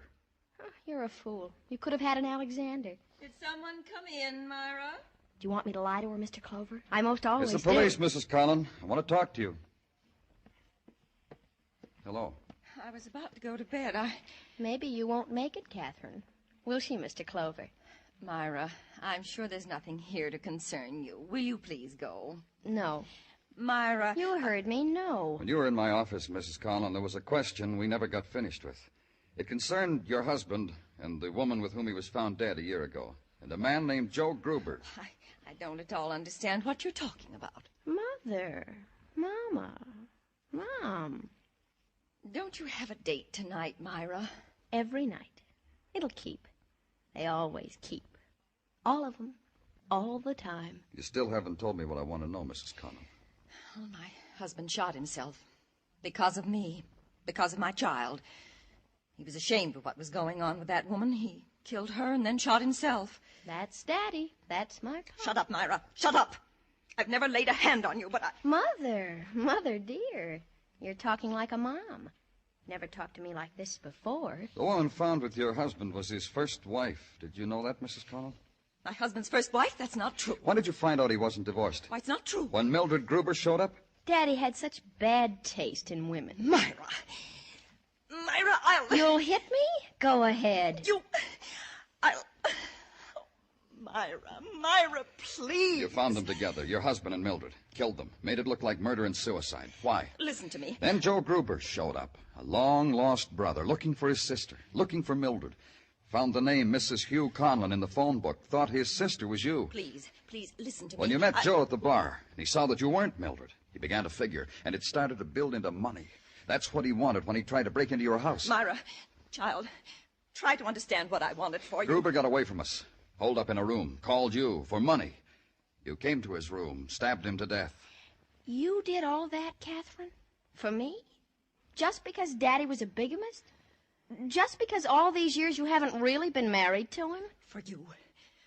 For you, darling. For your name, darling. Wait. When you're married and have children of your own. Wait. Mother. All for you, darling. Don't you see? I couldn't let that woman destroy what I built for you, or that man, or your father. The years, the good name I wanted for you. Wait till Charles hears this. Myra! Charles will die laughing. Wait till I tell him I'm just nobody. He'll float the evening in champagne. He'll be here any minute. Wait till I tell him. I'll marry him, Mom. His last name is Tobin. Then I'll have a name, Mom. Myra Tobin.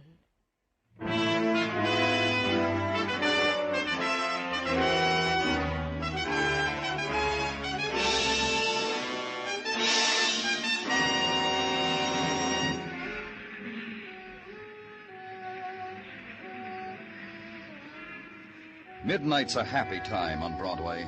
It's a place strung into the night like some phosphorescent alley. And they're heaped there, the bright-eyed kid, the voice that whispers from a doorway, the poet, the dregs. It's crowd, and it's laughter, and a Nickelodeon where you get pie in your face. It's Broadway, the gaudiest, the most violent, the lonesomest mile in the world. Broadway, my beat.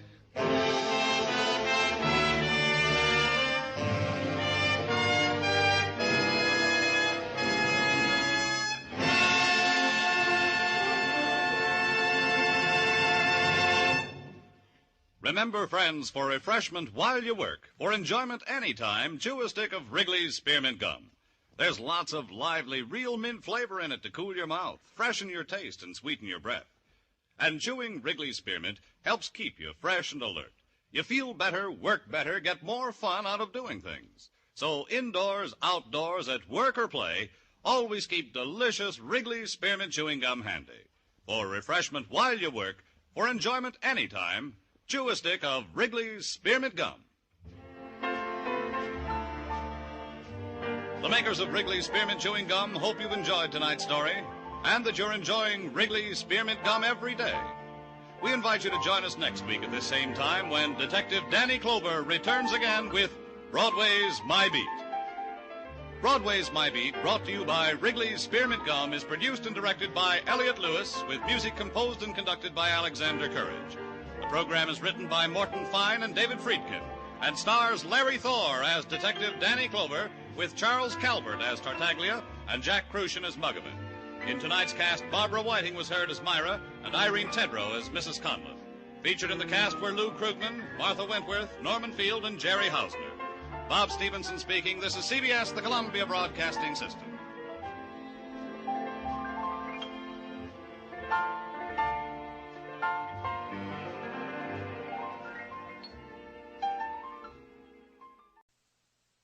The Cases of Mr. Ace, starring George Raft.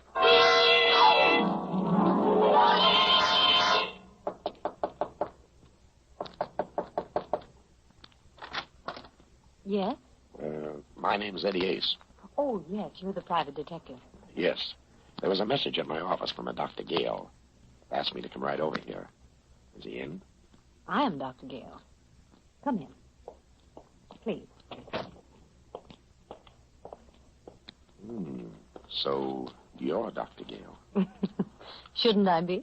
I didn't expect you to be a woman. Now, what can I do for you? I want to retain you to talk to me. To talk to you? You'll be amply repaid for your time. Well, you don't have to bribe me. All you have to do is tell me what I'm to talk to you about. Your experiences? Why? You see, I'm a psychoanalyst, Mr. Ace. I'm planning a book dealing with criminal psychology. And I intend to do something different. And there I need your help. I want the material fresh and unbiased, so to speak, from the point of view of a private detective, of more specifically, an Eddie Ace. You make me feel very important. Is that a trick of a psychoanalyst? No, that's a trick of a woman. What do you say, Mr. Ace? All you want me to do is to come here whenever I'm finished a case and tell you about it. Mm-hmm. The strange people you meet, what they said, how they reacted, what they were after. I guess you know what you're after, Dr. Gale. All right. When do we begin? I'm listening, Mr. Ace. I'm listening.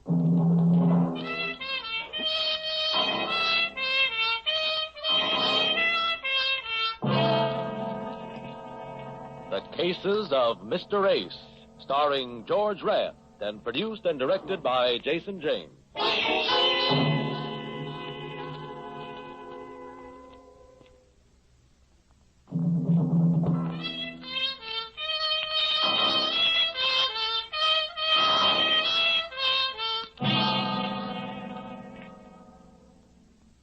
You're sure my typewriter won't disturb you, Mr. Ace? I don't think the typewriter will bother me, but I'm not so sure about the typist.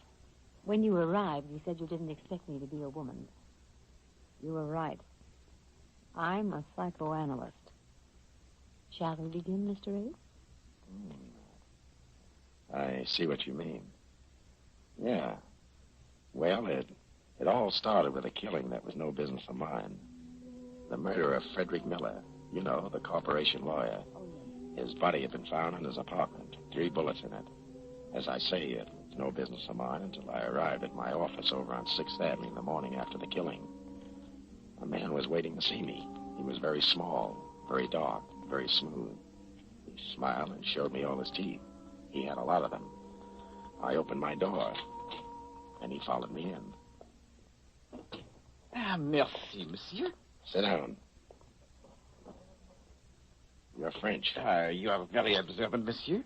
What can I do for you? Permit me. My name, monsieur, is Foray, Pierre Foray.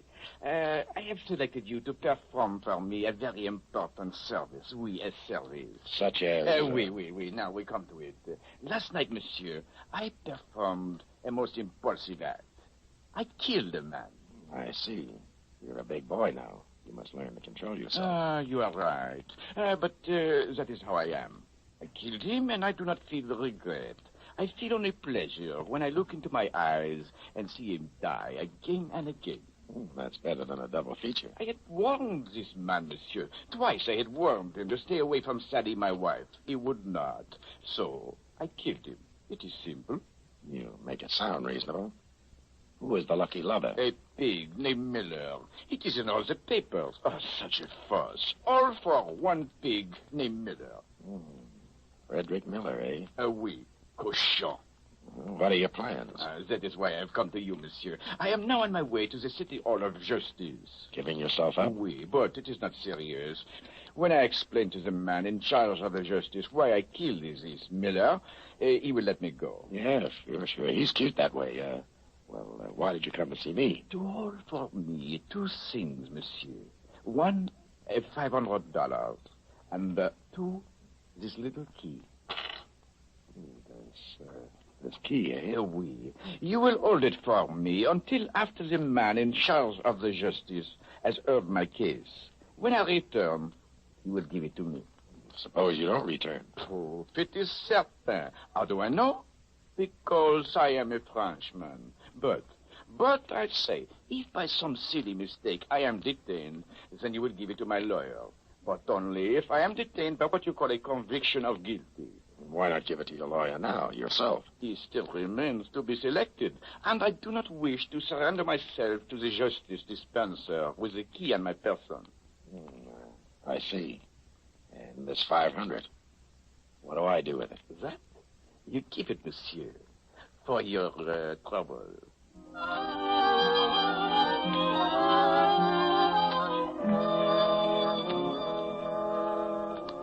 Foray left, and I sat fingering the 500 and the key. It was a small brass key, the kind you use on your trunk. No marks on it except a number, 427. I had Foray doped as a nut. Anyway, Foray confessed to the killing of Miller. And the final editions told how Timothy Hogan, the wild Irish criminal lawyer, came forward with an offer to defend the prisoner. The next morning, Hogan came into my office. I had a hunch he would. And as sure as I'm sitting here in your office, Mr. Ace, I'm certain that Pierre Foray did not kill Miller. He confessed. Confessed? Ha! So there you have a darling confession. A Frenchman, a crime of passion, and he gives himself up. No, not Foray. Not after talking to the man. And what's your best guess? Think, man, think. Can't you see it? Maybe I'm looking in the wrong direction. And that you are. Foray is covering up for someone he loved. His wife? Aha, that's the thought, Mr. Ace. That's precisely the thought. And that's why the case attracted me. There's no money in it. But it's sentimental and violent, and I'm Irish.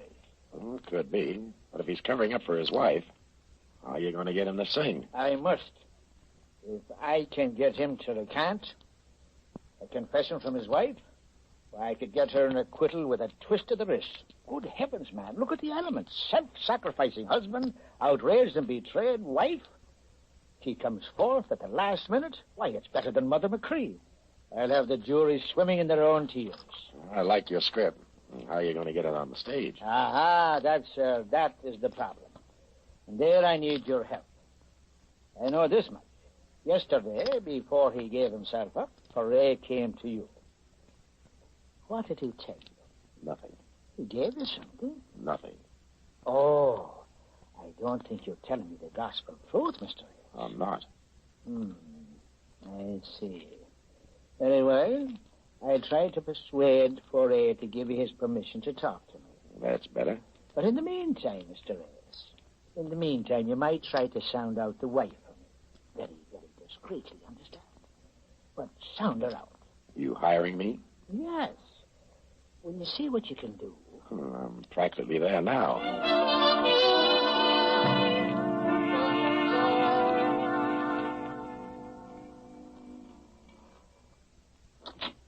Yes?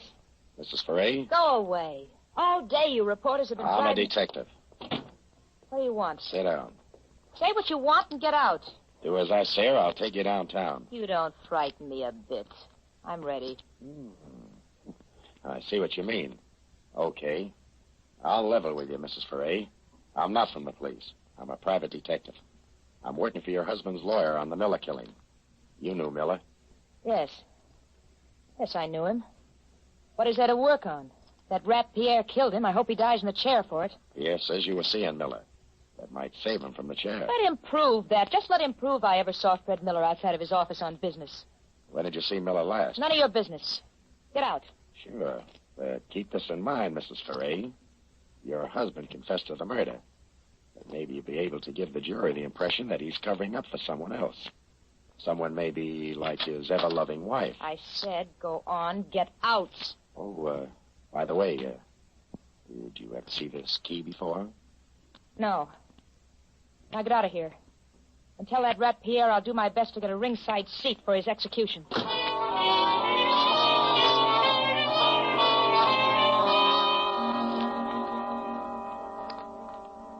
I went back to my office, opened my door, and then I saw him. A man was sitting behind my desk.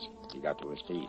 He didn't introduce himself, but I could tell by the bulge in his right pocket that he had a very good reference. You are Mr. Ace. What do you want? The key, Mr. Ace. What key?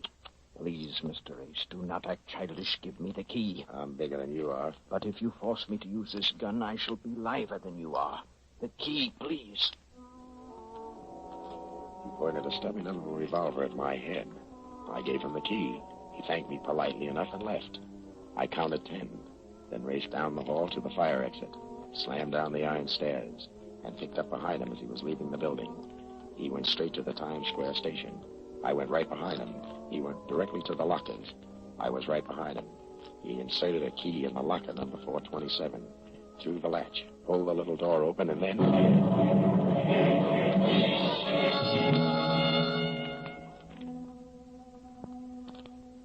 It must have been hours later when I opened my eyes. I was still in the station.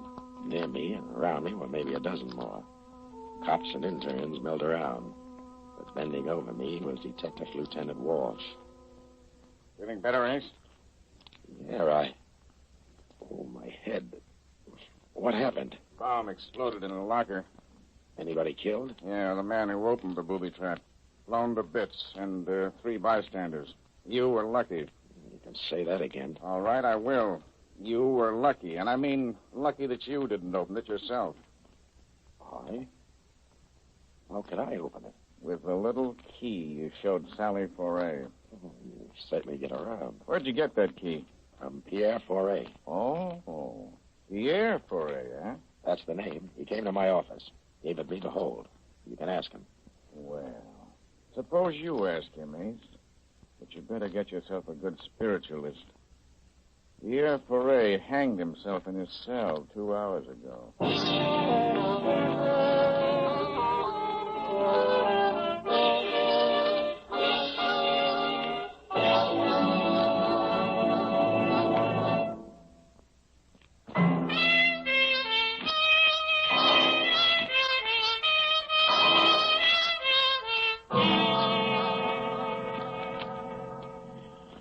Walsh took me down to police headquarters. He talked to me for 2 hours. He didn't learn a thing, but I did. Pierre was visiting his cell by Hogan and Mrs. Ferret just before he strung himself up. It was Hogan who found his body when he went back to talk to him again. I asked Walsh what he knew about Hogan, and he didn't know much. I left police headquarters and went around the corner to Jenny, the bail bond. Jenny had been around New York longer than the city charter and runs the biggest bail bond mill in town. I asked her what she knew about Timothy Hogan. She didn't know much offhand, but promised me a rundown by morning. I said I'd call her and left it at that. Outside, the rain was just beginning to wash the town. A hack pulled up. I opened the door, bent to get in when the butt of the gun came down across my skull, and that was that. It was the cold water that brought me out of it. I opened my eyes. A ceiling and a chandelier spun around. I closed them again. Leo, douse him again. Ace, you hear me? Get up! The man said get up, and the man meant it. The man was big enough to lift me to my feet with one hand. I tried to open my eyes. There were battleships tied to the lashes, but I made it. 2 other mugs flanked me, with Mike in front of me. The rug was wet with blood and water. The water and the rug were theirs. The blood was mine. Somebody must have taken a bad working over. I began to figure it must have been me, but I couldn't remember. In fact, I didn't even know who Ace was when Mike barked the name. You hear me, Ace? Give me a drink of water. Leo, give him a drink.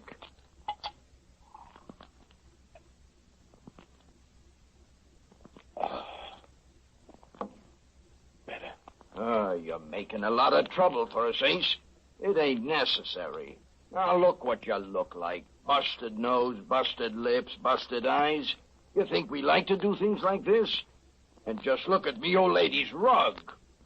Don't let it break you up. Just look at yourself. And for what? Tell me. For what? Because you get stubborn. You mustn't be impatient. I'm not very bright. What am I stubborn about? All we want to know is where is the envelope Foray gave you? Michael, how much longer will you be? Just a few more minutes, Ma. Oh, well, just look at that rug. I'll have it cleaned. Well, hurry up. The hot kitchen's getting all burned. All right, Ace, I'm through talking nice. Where's the envelope?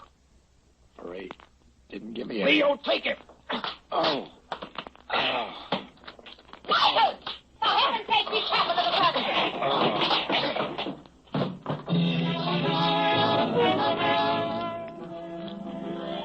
And the last I remember, there was the old hack screaming about her furniture. I know I smashed a chair when I went down, and that made me feel pretty good. I felt the water hitting my face again. I got my right eye unstuck. I was on my back in a field up in the Bronx. The rain washed over my bruised face, and that felt fine. But I couldn't stay to enjoy it. I remembered there was a phone call I had to make. And by the time I let myself into my apartment over on 3rd Avenue, the sun was up. I looked into a mirror. I never saw the guy before in my life. But even if he was a stranger, I had to do something for him. I wrapped some ice in a towel, held it over my face, and then I picked up the phone.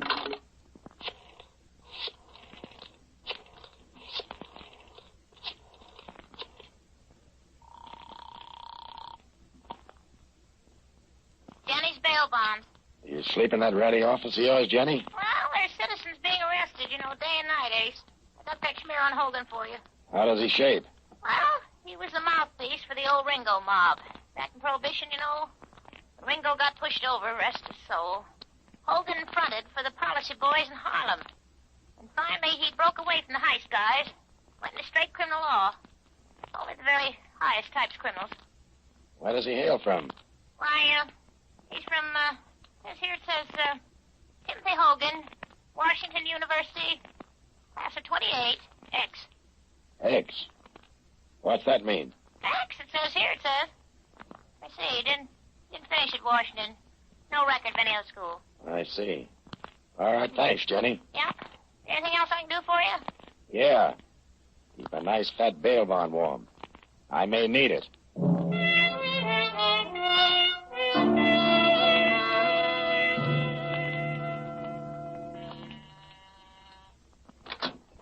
Who is it? What?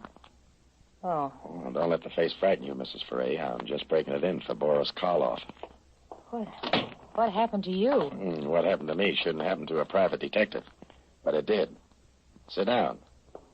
We're going to make with a little talk. Look, I'm in an awful hurry, Mr. Ace. I was just going out. What did you and Hogan tell Pierre in his cell yesterday? Well, I didn't want to go. That lawyer, Hogan, he insisted. Well, I guess I blew my top. I told Pierre I was going to tell the jury the truth. That Freddie Miller begged Pierre to give me a divorce. He wouldn't. Instead, he took money from Fred to keep his mouth shut and not make a scandal. And you figure that's why Pierre strung himself up. So there was no chance for him. That's the one thing I regret. He didn't go to the chair. Mm-hmm. You must have had quite a burn for this guy Miller. When I love a man, I love him. I love him. You're kind of lost now, eh? I loved him, Eddie. It's going to be awful tough. Freddie, what's the use? I wind up with memories in four walls, the kind of memories you can't forget. Kind of cut your heart out every time you breathe. Come here. What am I going to do, Eddie? How can I forget it? Easy. You call me Eddie. Just try calling me Freddie. All right. I'll try it. I'll try it.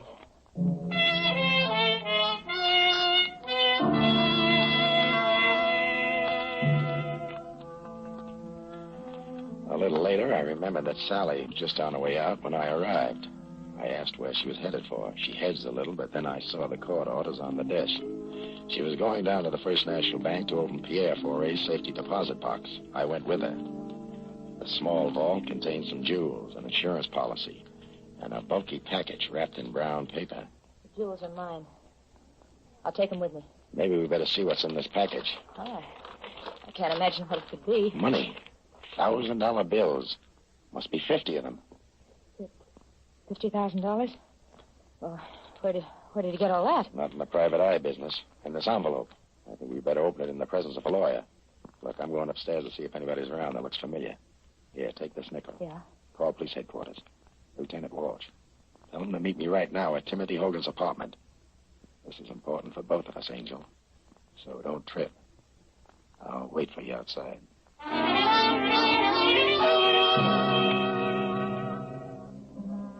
I waited. 4 minutes later, she joined me. Told me Walsh was starting out. We got to Hogan's apartment first. Well, Mr. Ace, Mrs. Foray, sit down, sit down. What happened to your face, Mr. Ace? I ran into an open gun cell in the dark. Oh, really now? Where? I didn't get the address, but it was the home of that mug named Mike you keep on your payroll. I see. What else do you know? Put that heater away, Hogan. Walsh is on his way up. I'll give it to you fast. Frederick Miller, a lawyer used to Needland Court. Dug into your background. Found out you weren't a member of the bar. Never finished law school. Why, you weren't even a shyster. And that's why I killed him. Right. But Foray confessed. That was the deal you made with him. 50 G's if he confessed to the murder of Miller. And you think a man would confess to a murder for any amount of money? You convinced him you'd get him an acquittal. On the unwritten law. But before he agreed, he wanted full protection. This little envelope we got out of his safety deposit box. That's true, Mr. Ace. That's true. I had to give him my signed confession, just in case anything went wrong. And plenty went wrong. He didn't trust you. You'd try to get that confession back. But you'd watch every move he made before he confessed to the police. That's why he came to me. Gave me a key to a booby trap. He figured you'd try to get that key from me. Open the booby trap. And get your head blown off. But you sent one of your mugs instead. You leave nothing for me to say, Ace. Is there anything else you'd like to know before I kill you? Yeah. How did you manage to kill Foray in his cell? That, my friend, that is the trade secret which I cannot divulge. Too bad, Hogan. Right guy like you. I know that Walsh will feel the same way about it. But he's a city cop. Mr. Ace, you are priceless. But you made just one little mistake. You see, Sally here wasn't in love with Miller. You didn't even know him. Sally was and always has been in love with me. That true, Sally? Here's your nickel, Eddie. I didn't make that call to police headquarters. So little Sally wasn't 3-timing. She was 4-timing. You know, Ace, it's remarkable you've stayed alive as long as you have. Can you give me one good reason why I shouldn't kill you? Can I skip that question and take the $32? Go home, Sally. Yeah. Yeah, I'm sorry, Eddie. Believe me, I am. Go on home and sharpen your stiletto. Going somewhere, Mrs. Foray? Look out, Walsh. He'll shoot. That's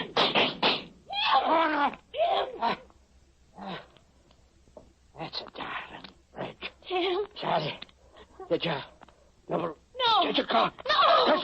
No, I didn't, Tim. Honest, I didn't. In the dying. It's easy. Tim. Stop wailing, Sally. He can't hear you. He's dead. And I wish he'd killed you.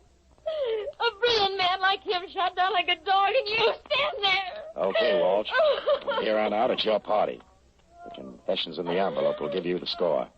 Sally is right. He was a brilliant man.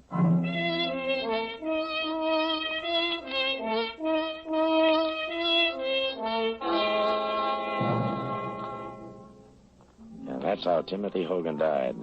Here, I called Walsh when I left Sally for a minute at the bank. She could have been held as an accessory to the murder of her husband in his cell. But Walsh never got her down to headquarters. She took a header out of the window. I guess it was better for her like that. Well, that was a gory business, wasn't it? Gory? Oh, I thought I'd give you the mild ones first. Mild? Good heavens. Do you mean that this sort of thing goes on with you all the time? Only when business is good. Well, for my sake, then, I hope business improves. Good night, Mr. Ace. There's something I'd like to say, Dr. Gale. Yes? Well, it's... never mind. Maybe next time. Or maybe the time after that. You're reading my thoughts marked private. Good night, Dr. Gale.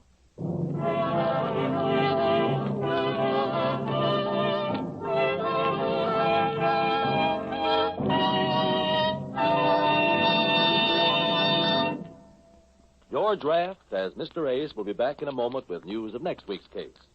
But now, a word from our sponsor. Thank you. Next week, I have another appointment with Dr. Gale. I'm going to tell her about a murder that shouldn't have happened, not even to a corpse. And, George, we'll all be waiting to hear that. In the assisting cast tonight, you heard Jeanette Nolan, Kathy Lewis, Theodore Von Eltz, Leo Cleary, and Stanley Farrar. The music was composed and conducted by Sandy Courage.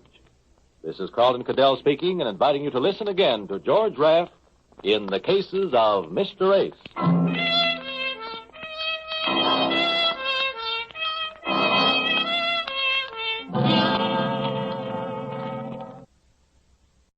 New wonderful Old Dutch Cleanser, the only cleanser made with activated seismotite, invites you to stand by for Nick Carter, Master Detective. Today's Nick Carter adventure starring Lon Clark, The Case of the Vanishing Weapon.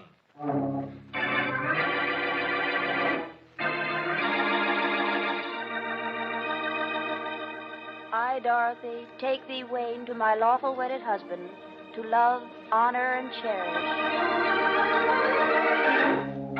Wayne, darling, please, let's move back from the edge. High places always frighten me, and Wayne, no, don't, Wayne, don't!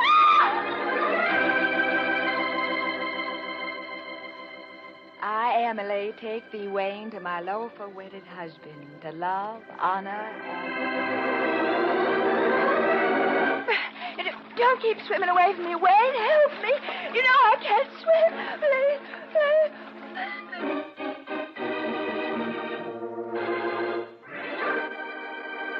Now, Nick Carter and the Case of the Vanishing Weapon, brought to you by new wonderful Old Dutch Cleanser.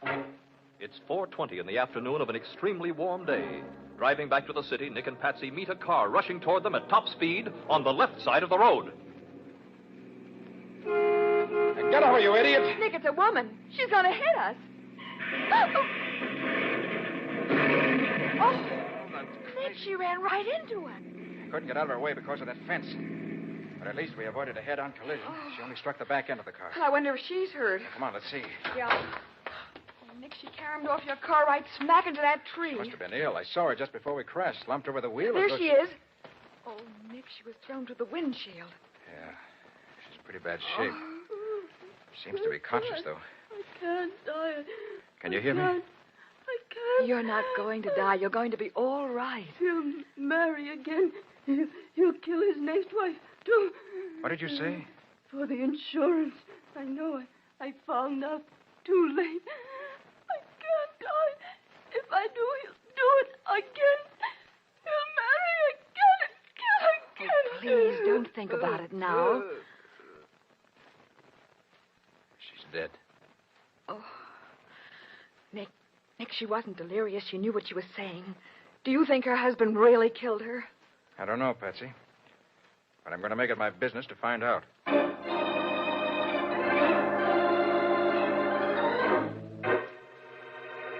In just a moment, we'll return to The Case of the Vanishing Weapon. Today's adventure with Nick Carter.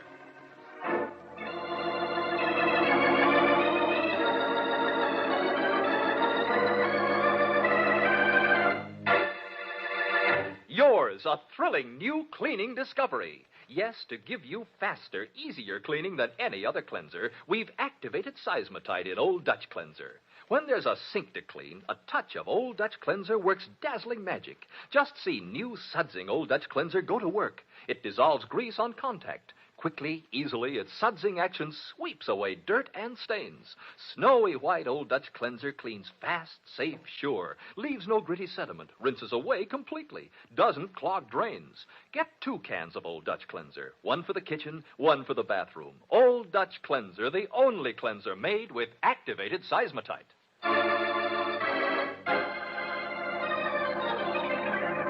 Now, back to The Case of the Vanishing Weapon. Today's adventure with Nick Carter, brought to you by new, wonderful Old Dutch Cleanser. It is a short time later. Nick and Patsy are talking with the chief of police of Elm City, the town the dead woman lived in. Well, that's the story, Chief. I've given you her exact words.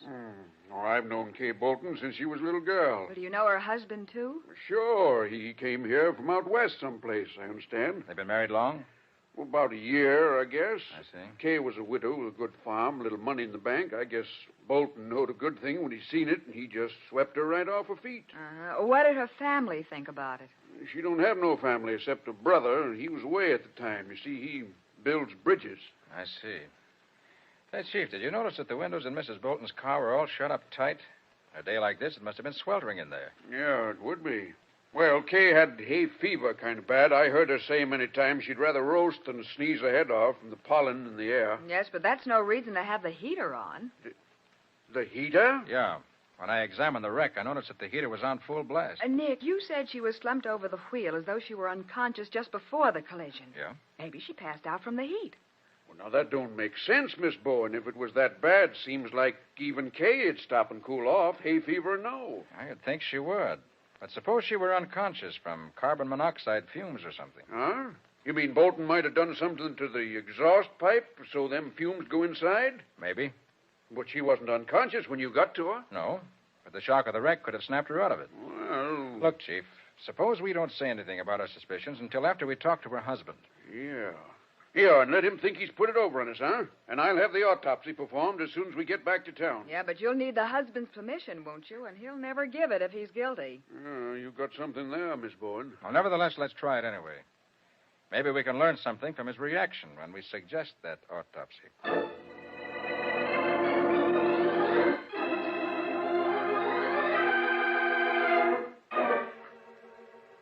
An autopsy, nothing doing. Kay suffered enough already. Just a minute, Bolton. Kay was my sister as well as your wife.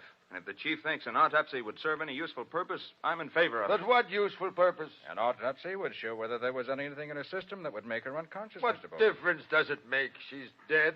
Autopsy won't bring her back. Did she have any insurance, Mr. Bolton?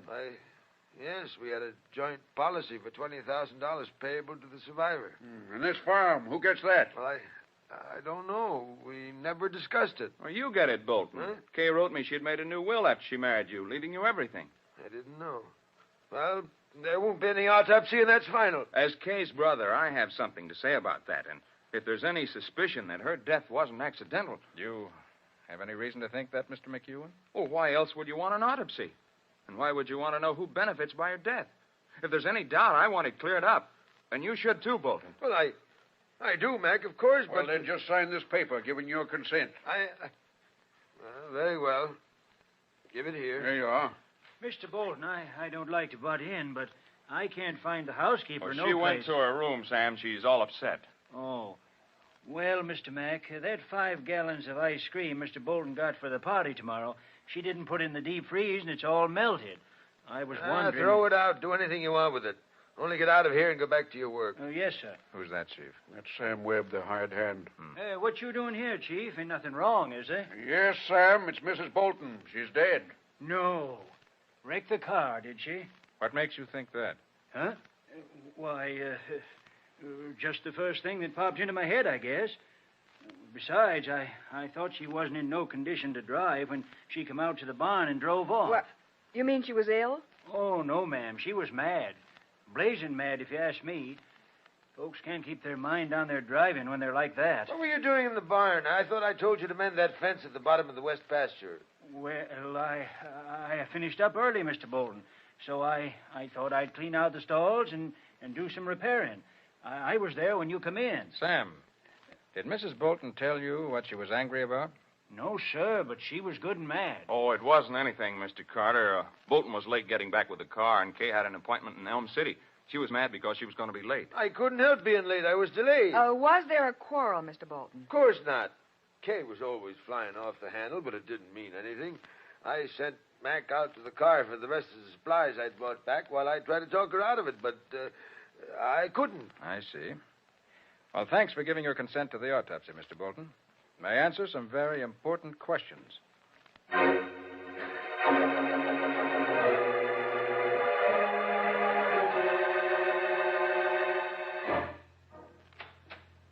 Oh, good morning.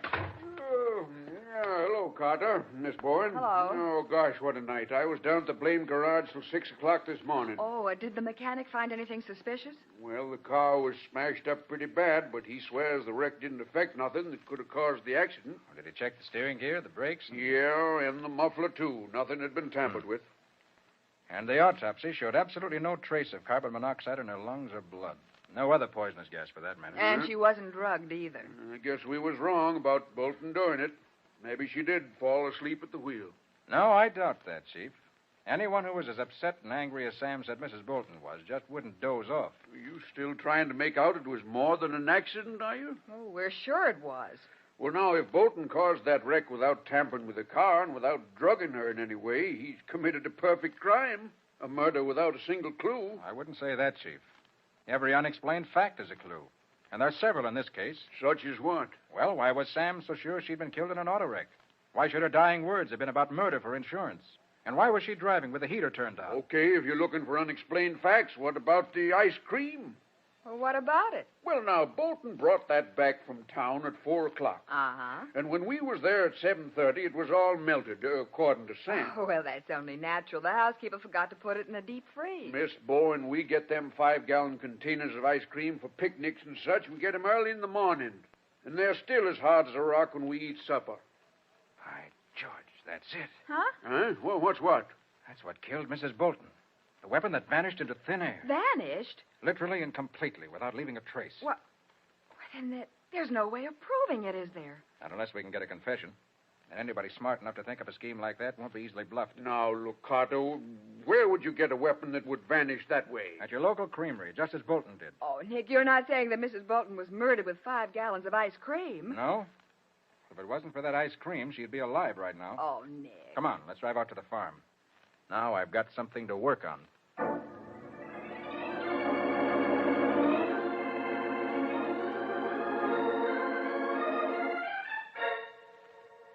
I know, Carter. I carried that container of ice cream into the house from the car without opening it. But Bolton... Yes, McEwen, were you going to say something? Well, only that when I went through the kitchen to get the other things out of the car, I noticed that the seal on the container was broken. Well, I didn't break it. Perhaps the housekeeper... No, Mr. Bolton. I asked her. She was upstairs at the time. Well, what's the ice cream got to do with it anyway, Mr. Carter? Plenty, McEwen. Those 5-gallon containers are in 2 sections. One for the ice cream itself, and one that holds dry ice to keep it from melting. So what? Did you ever notice how drowsy you get in the crowded room where the air's stale? Well, sure. That's because the oxygen in the air has been used up. And replaced with carbon dioxide, which people have exhaled. That's what happens when we breathe. Come to the point, Carter. All right, I will.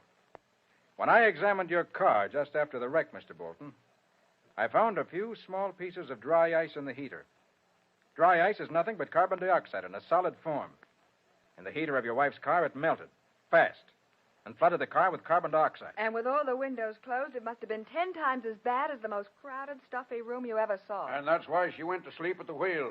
That's fantastic. You think somebody took the dry ice out of that ice cream container and put it in the heater of the car To make her wreck the car and kill herself. Yeah, Mr. Bolton, that's exactly what we think. Then it must have been Mac. Why, that's a lie. You went through the kitchen when I left the ice cream and then went out to the car for the rest of the things. You must have opened the package and... Are you accusing me of murdering my own sister? It had to be you. Nobody else could have done it. No? Well, Who got her to take out that insurance policy? Huh? Who inherits this farm and everything else she owns? That doesn't mean... I don't get anything out of her death, and I don't want to. But you get Now, plenty. calm down, I'll bet Mac. Calm down. she was all I had. And he killed her. He killed her. I did not. You did it yourself. And now you're trying All to... right, put all it right. on me. Hold it. That's Hold it. I know how we can find out who put that dry ice in the heater. How? Ask Sam, your hired man.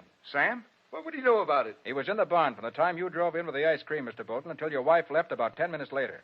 Dry ice melts fast, very fast. To be effective, it'd have to be put in sometime during that 10 minutes. Sure. You're right, Mr. Carter. Sam must have seen him putting that stuff in the heater. That's why he figured Kay was killed in a wreck. Yeah, maybe he didn't think nothing of it at the time, but afterwards he realized what he saw. And then maybe he figured he could get paid for not talking. Well, he'll talk now. He'll talk or I'll break him in two. All right, no, McEwen. You and Bolton will stay here with the chief. Patsy and I will go talk with Sam. And after we do, Chief, I think you'll have a new boarder at the county jail.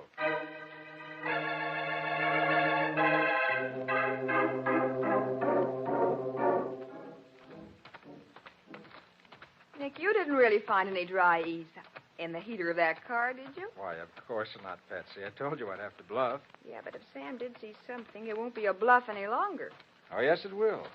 He may have seen something, but he couldn't tell what was actually going on inside the car from back in the stalls where he was working. No, I guess not. Or maybe we can use Sam's testimony to frighten the killer into giving himself away. Oh, here, this must be Sam's shack. Uh-huh.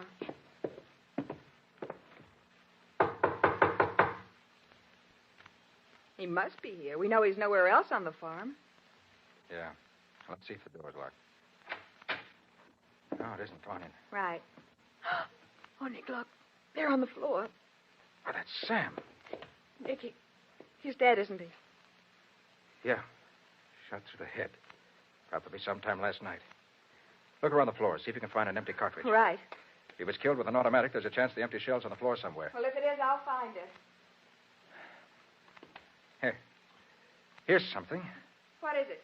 Somebody knelt down beside the body. There's a perfect knee print and a smear of blood. You can even see the weave of the material the trousers were made of. Some sort of coarse tweed. Nick, I found it. The cartridge shell? Yes, it was under the table. Here. Huh.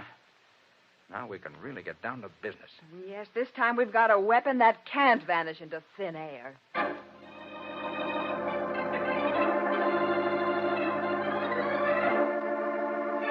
An empty cartridge case, the first bit of concrete evidence the wife killer has left in a series of 5 murders. But Nick still faces the problem of proving his guilt. We'll see what happens in just a moment.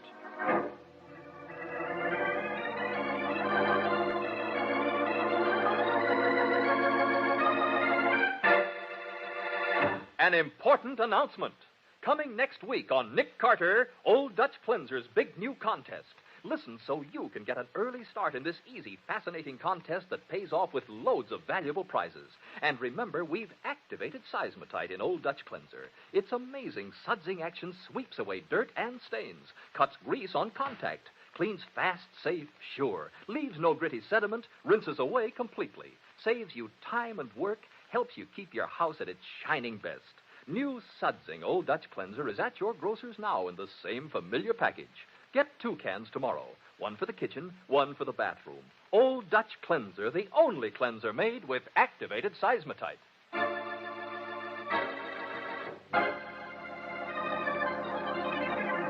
Now, back to The Case of the Vanishing Weapon. Today's adventure with Nick Carter, brought to you by Old Dutch Cleanser. At the farmhouse, Nick and the chief are trying to find the automatic with which Sam Webb, the Bolton's hired hand, was killed. Mac has admitted owning such a gun, and they've gone to his room to get it. There you are, Mr. Carter. But I swear I haven't touched that gun since I came back 2 weeks ago. Did Bolton know where you kept it, Mac? Well, I don't know, Chief, but it wouldn't have been hard to find. I didn't even know he had a gun. Oh, this is a 38. Sam was killed with a 32. A 32?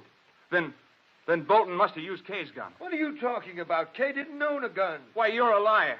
She had a 32 automatic for years, kept at her bedside table, and you know it. That's not true. You can come and look for yourself, Chief. Our room is right across the hall. But you won't find any gun there. No, don't expect to, not now. Oh, here's your gun, McEwen. Oh, thanks, Mr. Carter. But Kay did have a gun. Charlie must have seen it hundreds of times. Don't worry. We'll get at the truth. There, look for yourself. Do you see a gun in that drawer? Kay wouldn't have a gun in the house. All right, let's forget about that for a minute. Who owns a tweed suit? A tweed suit, Mr. Carter? Why? We found evidence proving that Sam's killer was wearing a suit of coarse tweed at the time of the murder. You have one? Why, no.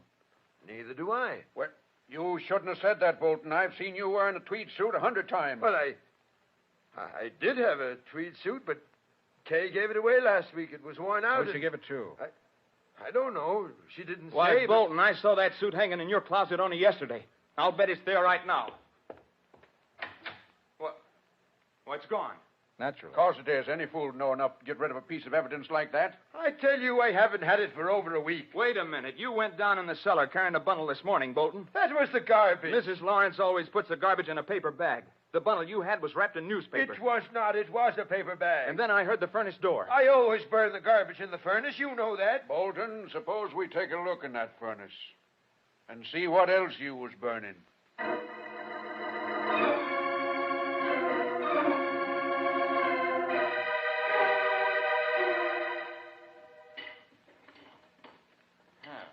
Here's another scrap of tweed that didn't burn. That's part of your suit, ain't it, Bolton? Yes, but I didn't put it there. Mac did it. He's framing me. Oh, sure. He is, I tell you. Everything you found could have been done by him, couldn't it? He could have put that dry ice in the car heater as well as me. He could have shot Sam and put that suit in the furnace. And now, wore couldn't the suit to kill Sam, too, I guess. Why, you blame fool. Anybody can see that Mac couldn't get into your clothes with a shoehorn. He's twice as big as you are. And I never owned a tweed suit in my life. Anyway, the knee print by Sam's body had exactly the same weave as this tweed that was burned in the furnace. Wait a minute. Did you find something else, Nick? I'll say I did down among the ashes. Look. That's it. That's Kay's gun. I never saw that gun before in all my life. Any fingerprints on it, Carter? Afraid not, Chief. The whole outside is burned clean. Yes, but a ballistics test will show if it's the gun that Sam was killed with. Won't it, Nick? Without a doubt. Even if it's the same gun, that doesn't prove anything. Well, here's something that does, Bolton. A perfect set of fingerprints. Prints? Well, I thought you said the gun was burned clean. The outside was, yes. But there's a fine set here on the cartridge clip. I thought they might have been overlooked. That's smart thinking, Carter. Well, how come the cartridges didn't explode in the fire, Nick? The clip's empty, Patsy. Oh. But the prints are nice and clear. They're not my prints. I never saw that gun. Yeah? Well, now, I'll just take that clip over to the county seat and let the fingerprint man there have a look at him. Oh, if you don't mind, Chief, I'd rather take this to the fingerprint lab in the city. Huh? What's the matter with Joe Parker over at the county seat? Well, he may be perfectly all right, but... Well, look, let me have my own way, will you, please? I'll stay at the hotel in Elm City tonight, drive into the city tomorrow, and have a report you can depend on before tomorrow evening. Well, okay, keep the blame clip. And you, Bolton, come on. I'm locking you up where you can't get out to commit no more murders.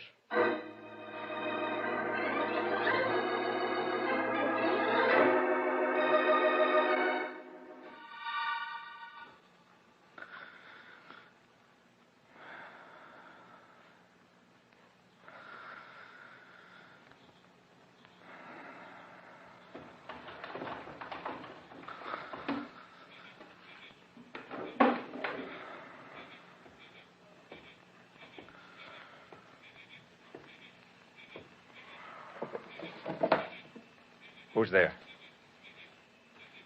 Who's in the room? Who is it? Don't move, Mr. Carter. You're a fine target under that bed lamp. McEwen. What are you doing here? I came to get something that belongs to me. That clip with the fingerprints on it. What? And those are your prints. Bolton was telling the truth. You killed Sam. Sure I did. I couldn't let him tell about seeing me put that dry ice in the heater of Kay's car, could I? And he said he had been in the barn at the time. I had to get rid of him. And all the evidence against Bolton. You planted it yourself. Why not? Somebody had to be the patsy. And I could see you suspected him already. Nobody knew I had that .32. So I said it belonged to Kay. And who can prove that it didn't? And you planted it in the furnace for us to find, together with a tweed suit. Sure. That suit was the smartest part of the whole frame-up. Kay gave it to Sam. It was hanging right there in front of me when I shot him. But you couldn't have worn it. It was too small for you. No. But I could wrap it around my knee and then make a print in that blood stain, couldn't I? Didn't tell you I saw Bolton trying to burn it. You thought of everything, didn't you? Everything but that cartridge clip with my fingerprints on it. Where is it, Carter? Or do I put a bullet in your head? All right, you win. It's in the left-hand top dresser drawer, wrapped in a handkerchief. Yeah? Thanks for making it easy.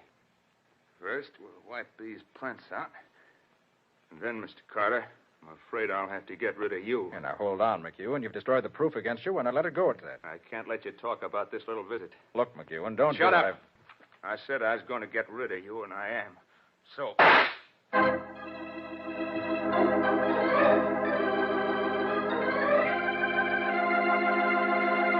As Mac points his gun at Nick's head and pulls the trigger, he stands only a few feet away, too close to miss.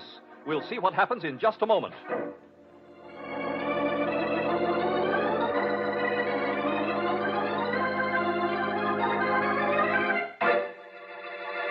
Here's a wash day tip. Keep your washer sparkling clean inside and out with wonderful new Sudsing Old Dutch Cleanser. Yes, a touch of Old Dutch Cleanser cuts grease on contact, sweeps away dirt and stains almost like magic. You'll be amazed at the new sudsing action of Old Dutch Cleanser. Snowy white, leaves no gritty sediment, rinses away completely. It's been granted the Good Housekeeping seal. Yes, ladies, for faster, easier cleaning than you've dreamed possible, switch to new sudsing Old Dutch Cleanser, the only cleanser made with activated seismotite.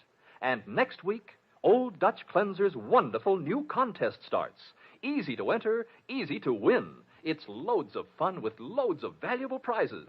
Hear all about this sensational new contest and how you may win next week on Nick Carter.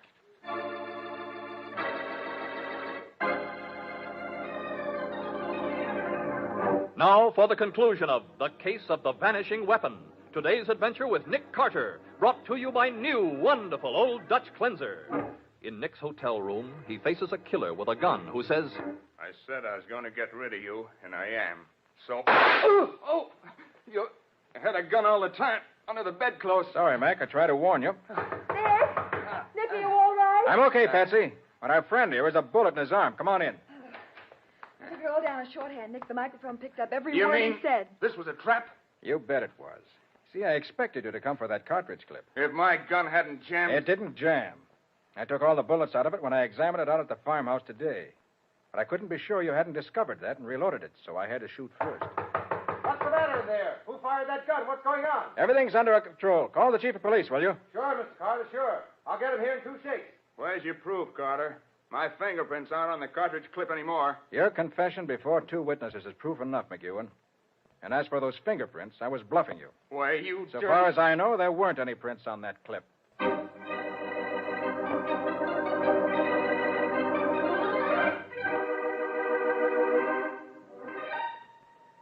Nick, how did you know Wayne McEwen killed his sister and Sam Webb? Well, I was pretty sure of it from the moment we found out how McEwen's sister was killed. Done that. Mm-hmm. Furthermore, every bit of evidence we had against Bolton came directly from McEwen. Chief, did you find out why he killed his sister? Yeah, he told us all about it at the jailhouse. Seems his bridge building business ain't been so good these last few years, so McEwen drummed up a sideline of getting married and then killing off his wives for their insurance. Oh, then he was the one Mrs. Bolton was talking about just before she died. Right, Patsy. Yeah, but how'd she ever find out about this? McEwen says she was cleaning up his room the day before she was killed, and she came across some of his private papers that he'd forgotten to put away. Uh-huh. She didn't know he'd been married at all, so when she found a marriage certificate, she got curious. Oh. And what she found in the rest of the stuff gave her a pretty good idea of what'd been going on. Then that night she accused him of killing the 2 girls, and he admitted it. When he asked her what she was going to do about it, she said she hadn't made up her mind. Well, if I'd been in her place, I'd have turned him over to the police. Oh, she wanted to, Miss Bowen, but he was her only brother, and she couldn't quite make up her mind to do it. But Mac didn't dare to take any chances, so he killed her. Yeah, he was pretty clever about it, too. He almost got away with it. Yeah, but when he killed Sam, he outsmarted himself. Well, you know the old saying, Nick. Give a killer enough rope and he'll hang himself. So he will, Patsy. So he will. Every time.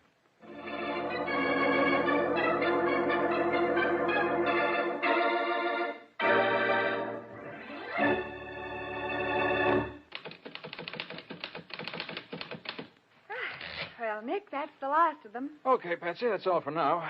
You better go home and change. Remember, we're meeting Bill and his wife at 7:30 for dinner. Well, how about after dinner? I want to know how to dress. Well, Bill said something about taking in an amusement park and ending up with a boat ride on the river in the moonlight. Oh, hold on. Take it easy, Carter. Hey, for heaven's sake, Patsy. Amusement park, boat rides, redheads, penicillin.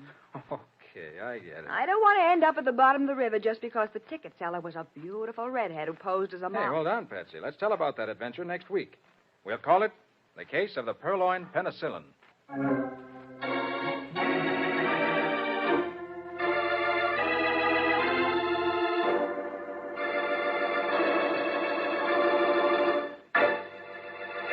Ladies, have you discovered Delrich margarine? Delicious, rich Delrich makes friends at first taste. Full-flavored, it's the perfect spread for bread, rolls, toast. Try Delrich in your cooking and baking, too. Mighty good, mighty economical. Only Delrich gives you the original easy color pack, the easy, modern way to color margarine. And, where state laws permit, ask for Delrich in golden yellow quarters. Delrich, America's new favorite. Del for delicious, rich for rich, full flavor. Get Delrich margarine tomorrow, for Delrich makes friends at first taste.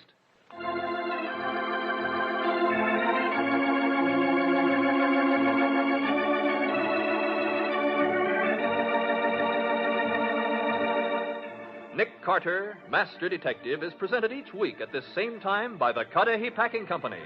It is produced and directed by Jock McGregor and is copyrighted by Street and Smith Publications, Incorporated. Lon Clark is starred as Nick, and Charlotte Manson is featured as Patsy. Today's script was written by Jim Parsons, with original music played by Henry Silverne. This program is fictional, and any resemblance to actual persons, living or dead, is purely coincidental.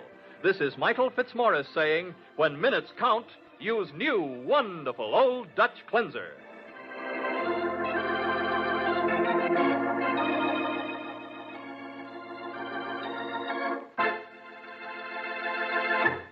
This is the Mutual Broadcasting System.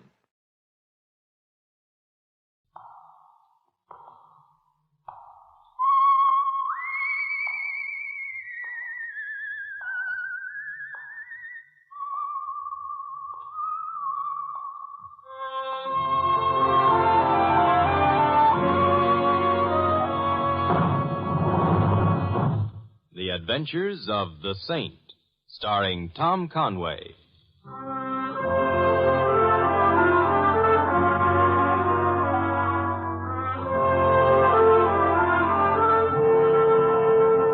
The Saint, based on characters created by Leslie Charteris and known to millions from books, magazines, and motion pictures.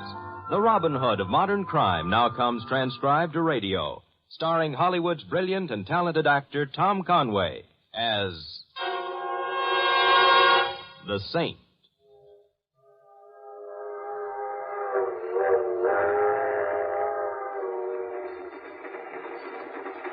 Mind if I sit down here, mister? Huh?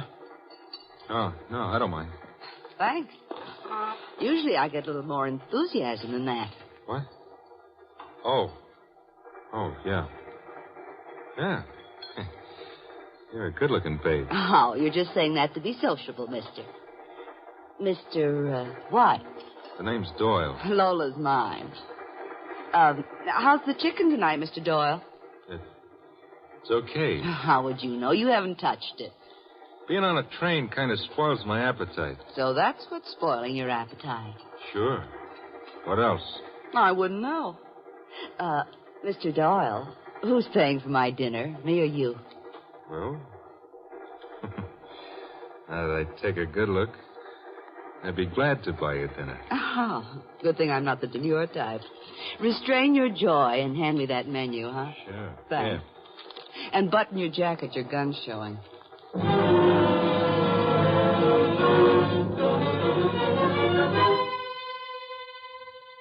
Hello?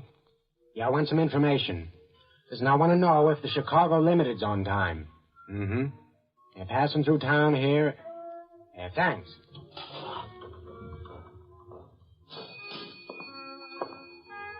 Well? On the dot, Mitch, 2:30 in the a.m.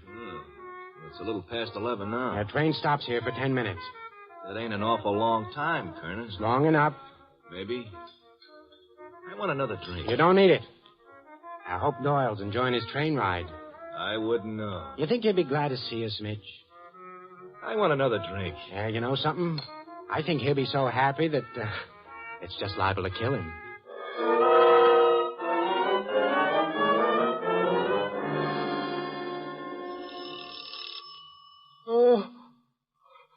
I'm closed for the night. I've gone out of business. Oh, I'll hate you in the morning. Okay, just a second. Mr. Templar, Yes, and the hour is midnight, and I'm about to go to sleep. you look very nice. Oh, you must say that to all the boys whose bells you ring. I'm not working my way through college, Simon. No. From where I stand, I'd say you'd graduated. From where I stand, I'm getting tired of standing. Oh, I'm sorry. Come in. It's a little late to begin a beautiful friendship. I'm frightened. Your eyes tell me that. And they're very beautiful. You know a lot about women, don't you? Not as much as I'd like. I'm married to Jimmy Doyle. Doyle. I don't know him. I want you to meet him tonight. So I can be frightened, too? He's coming into town on the Chicago Limited in a few hours. Oh, you want me to bring him flowers? I want you to see that he gets home. Alive. Well, the police do fairly well at that kind of thing. I can't go to them. Oh, you're afraid to? Why? Jimmy'd kill me if he found out. I see. Where is home? 49 Marble Avenue. And I'm to see that he gets there alive? You haven't told me why he might not. Nor do you intend to. Why should I bother, Mrs. Doyle? Perhaps because I'm lonely and afraid. Perhaps because I'd like you to call me Madge. Simon, I've no one else to go to. All right. I'll meet his train. When's it due? 5 a.m. 5 hours to go, then.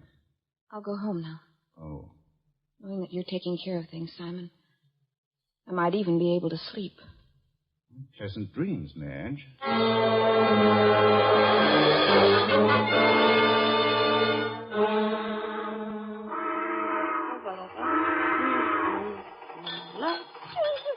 Another drink, Lola? What are you trying to do, launch me? Don't be that way, baby. I'm drinking right along with you. Right now, I'd say you were a couple of blocks in front of me. Hey, what time is it anyway? Let me see. Yeah, 2:30 almost. Early hours, baby. Hey, don't tell me the train's running out of gas. That's disgraceful. That's what it is. Yeah, just a whistle stop. Who's talking about whistling? I said it was a whistle stop. Nothing personal. Oh. It's awful dark out. Do you think somebody lives in these towns? I knew a fellow once. Lived in a small town. Yeah. He was a dope. What did you see out the window? Couple of people getting off. Some waiting to get... Hey, who you throwing your whiskey at? I didn't throw it. It slipped out of my hand. That's, Yeah. Then why's your hand shaking? I'm tired. You're scared. Now, look, let's get out of this club car. Too many people. Okay, anything you say. Yeah, it's too many people. It is kind of a switch. The girl seeing the fellow home. Yeah, funny. Then why didn't you laugh? Hey! Somebody pulling the train out from under me. Just hold on to me, will you, please? They're just switching engines. They ought to fasten these trains down better. Yeah, this here's my car. The compartment is right along here. Oh, aren't you fancy? I just got a lower berth. Yeah. I'll be seeing you. Oh, no. Come on in, will you? Well, a girl's got to be careful of her reputation. Nobody around but even so... Please come in. We'll gab a while, huh? Well, that's better. Okay, give me your arm. Here. It's kind of dark in here. Why don't you put a light on? What? No!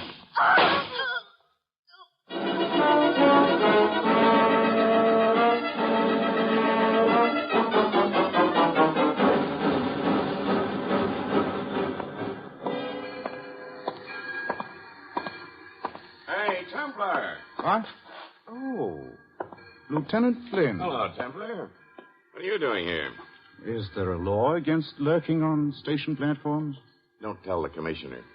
You meaning the train? It's easy to see why they made you a lieutenant. Well, thanks very much. Oh. Friend of yours coming in on the limited? That's hard to say. Translated, you mean you're not saying. Why are you here? I'm crazy about trains. Oh. Also, the department got a wire. Seems somebody on that train wasn't a very good traveler. Huh? Seems he died en route. Train sickness can be overdone, huh? Wasn't exactly train sickness. What was the name of the man you were meeting again? I didn't say it was a man. No. This fellow stopped a couple of bullets in the worst possible place. Oh? Are there any good places to stop bullets? If you're not too busy, Templar, when the train pulls in, maybe you'd like to climb aboard with me. Take a look at the fellow I'm talking about. Oh, I might not be too busy. What's his name? Doyle. Jimmy Doyle.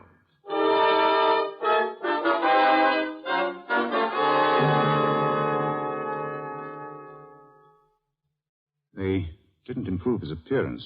The bullets, I mean. Whoever shot him didn't have a beauty treatment in mind. You know him, Templar? His name is Doyle. Jimmy Doyle. Isn't that what you told me? You fence very nice.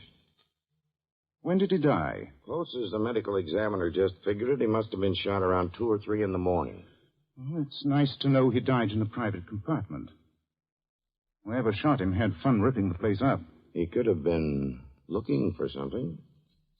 Wonder what? Yes, I'm wondering, too, Lieutenant. Nice to have company. Could have been diamonds, though.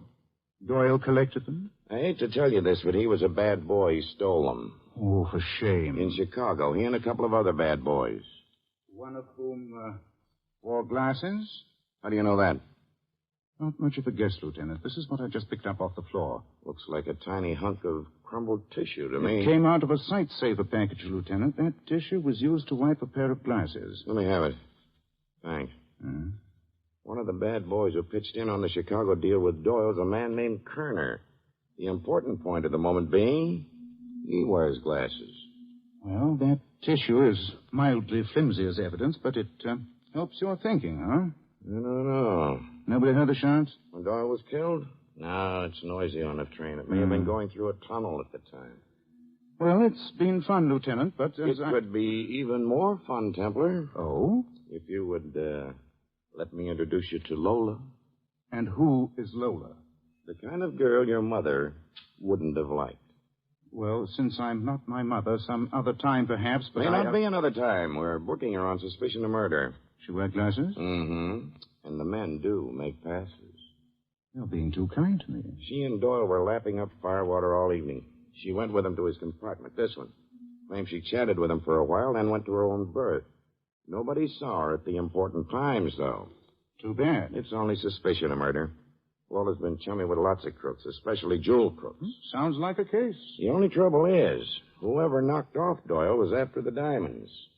Lola doesn't have them on her. Lucky for Lola. Did the train stop anywhere en route? Jerkwater, a town named Haynesville at 2. Interesting. But I'd still like to have you talk to Lola. Why? You're prettier than I am. Oh, thank you. You might get something out of her. Furthermore, if you do, I'll stop wondering what brought you here. Well, that does it. I couldn't bear to think of you staying up nights wondering. Lead me to her. We're keeping her in compartment C, a couple of doors down from here. Keep her company. We've got to search everybody on the train. Oh, aren't you going to introduce me? Just smile at her. Oh, I'll do my best. Well, remember, the last guy who was alone with her wound up dead. How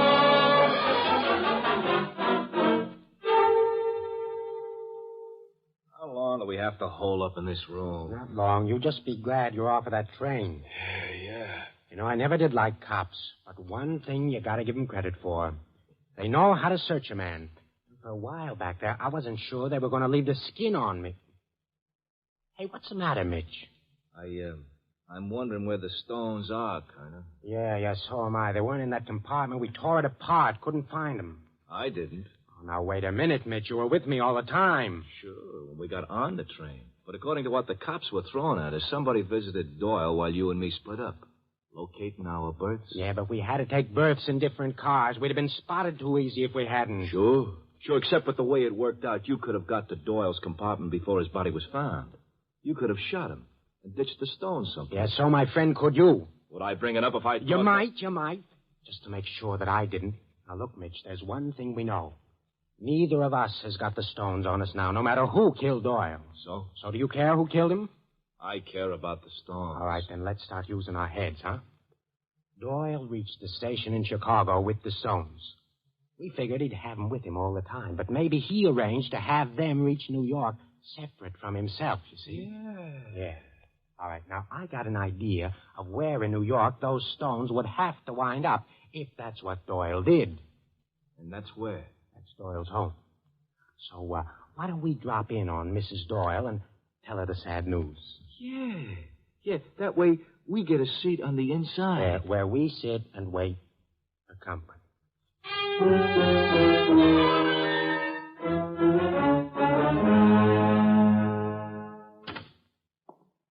Good evening, Lola. Or should it be, good morning? Go away. I want everyone should go away and drop dead. But you haven't even met me. I'm Simon Templar, Lola. You can drop dead, too. Wait. Simon Templar. That's right. The saint, huh? That's all a girl in my condition needs. Go Oh, away. Lola. What? Lieutenant Flynn told me to smile. I'm smiling. Dr. West would be proud of Oh, you. I don't know. He just gives me the brush every morning. Oh, you're funny. Sit down. Thank you. But sit down slow. I don't want you shaking the train. Oh, I'll be careful. Oh, these trains shake awful easy. Or it could be I have a hangover. Oh, were you drinking last night? I was drinking. Well, a hangover seems plausible then. Oh, I can think of a lot better words for it than that. For example... Lola, Yeah? you're in trouble. Huh? What are you doing? Practicing to be Sir Galahad? Not exactly. Because if you are, you're wasting your time. Lola, about Doyle. Don't mention him. I can see his face right now, half blown up. That's a fairly accurate description. Would you mind leaving me and my hangover alone? But according to what you told the police, you left him in his compartment alive. No, no. Then how do you know what his face looked like? Dead. Get out of here. That won't help you much. Did you kill Doyle? You don't look like my diary. Go away. Did you kill Doyle? No. Do you believe me? I can't tell as yet. You were after his diamonds, weren't you? It's possible, but I'm not answering that one. How did you know what his face looked like after he'd been shot? All right, you got me on that. I didn't spill to the cops because I figured I didn't have to. All right, now it's different. I went with Doyle to his compartment. We were both kind of on the drunk side, you know what I mean? Yeah, I've been there. Well, anyway, he was drunker than me, so I thought maybe I could pick up a few carrots, you know? I think so, yes. So we walk into his compartment. It was dark in there. The first thing that happens is Doyle gets shot, and somebody hits me on the head before I can get a good-sized scream out. You didn't see who it was? No. When I came to, Doyle was dead. The compartment had been turned upside down, and I felt rotten. I went away from there fast. That lower berth looked just like home. You could be telling the truth. Lean over. What are you going to do? Ouch! Hey! There is a bruise on your head. Well, that proves... One of two things. Either that your story is true, or that you were clever enough to acquire that bump all by yourself. It's not the kind of thing I like to go around acquiring. Well, I don't know if the police will hold you. I suspect they won't. If they do release you, Yeah? I'd advise you to be very careful. Avoid diamonds. They're beautiful, but they might be the death of you.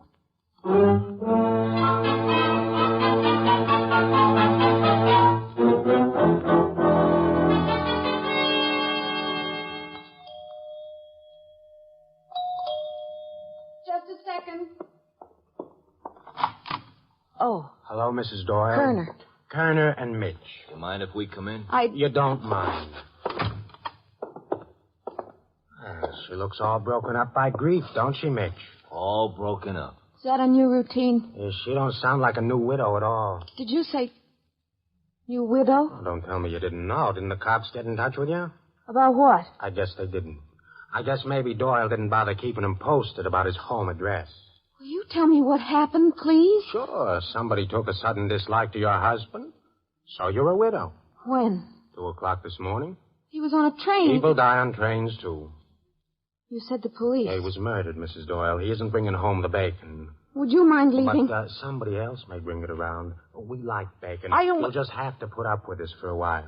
Mitch, take a look around. See if there's any other entrance to the apartment. Okay. What do you want of me? Well, Mitch and I figure that you're going to have a visitor soon. We want to be in on the welcoming committee, and we ought to figure that it should be a very warm welcome.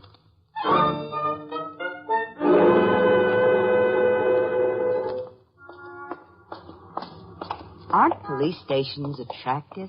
Well, they're useful. Guess I have you to thank for being able to walk out of there. No, forget it.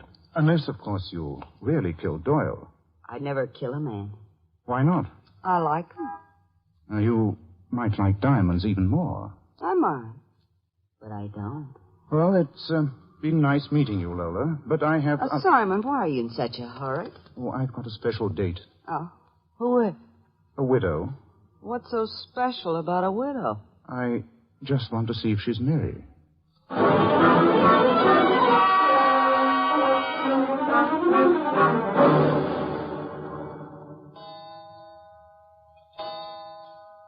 Hey, Kerner. Yeah? Time's passing. We got lots of it. Back door's bolted, and all we gotta do... there it is. Grab her. I get my hand across her mouth. She'll be quiet. Okay, we kill the lights and wait. The door's unlocked, and after a while, Junior out there is going to get impatient. We'll try the handle, find that the door is open, and walk right into... Kerner! Hey, let go of me. Let's wrestle, friend. It's her. This shouldn't take very long. Madge, put the lights on. All right. He had a glass jaw. Oh, Simon, I'm so glad. So glad. So am I. But when you rang the bell, I was terrified. And when the door opened, you weren't there. Oh, you took too long answering the doorbell. I thought maybe something might be wrong, so I kicked the door open and ducked to a side until the fireworks stopped. This gentleman with the glasses here... That's Kerner. No one's going to make passes at him either, except the coroner. He's dead. The other... Mitch. Yes, he'll recover. Kerner was near the door. Mitch fired. The gun's lying on the floor near him, and he hit Kerner instead of me. A very pleasant error. Simon, they told me Jimmy is dead. He is.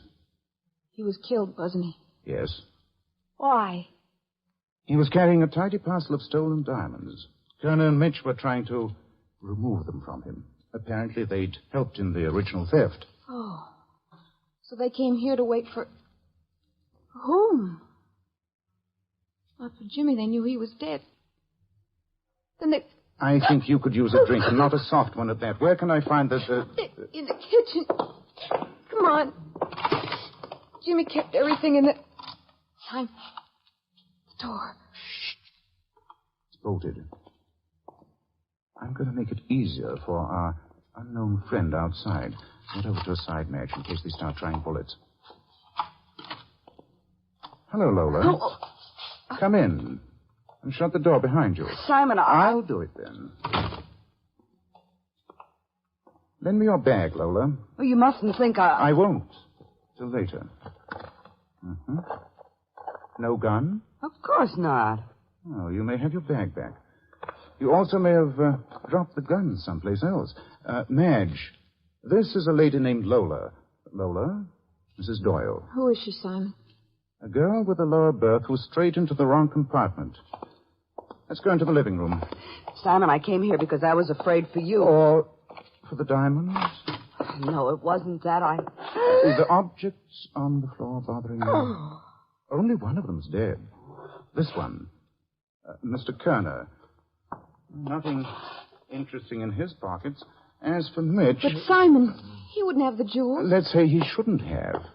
But he has. Look. Rings? Necklace? Simon. Yes, half a dozen pieces.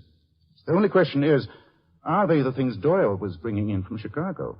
Where's your phone, Madge? Over there. Thanks.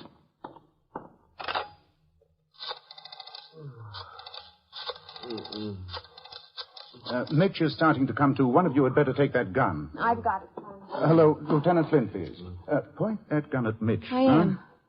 If he acts up, don't be delicate. I won't. When I think of how he made Jimmy look, Flynn, Simon Templar. Would you mind reading off a list of the stolen jewels Doyle was supposed to have on him? That's right, yeah. Fine.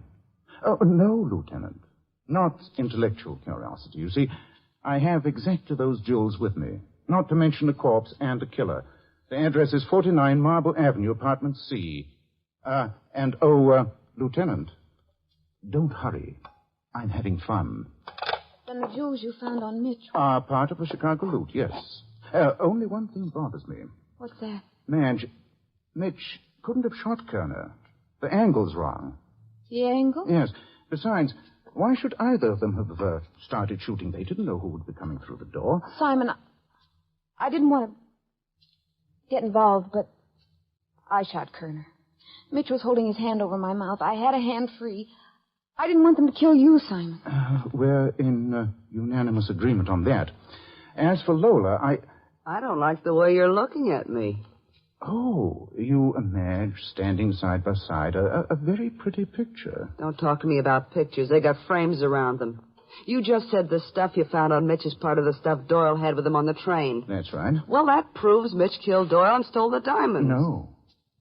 It merely proves that the diamonds were not on the train. What? Look, I never even got through high school. For me, you have to make it a lot simpler. I'll be glad to. Everyone who walked off the train this morning was thoroughly searched. No one could have got away with the jewels. Therefore, the jewels weren't on the train. Not when it reached New York, that is. I think I know what you mean, Simon. Yes, probably because you got through high school, Madge. However, where does that leave us? It leaves us with a stop the train made at around 2 o'clock in the morning at a small town named Haynesville. I remember that. That's where Kerner and Mitch got on. Doyle saw them. He got scared. So that means they got to be the ones who killed him. It means something else, Lola. It means that other people could have got on the train at Haynesville, too. You mean someone else is involved? Someone we don't know about? No.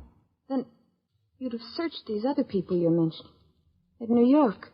The stopover at Haynesville was, how long, Lola? Around 10 minutes. They switch engines there.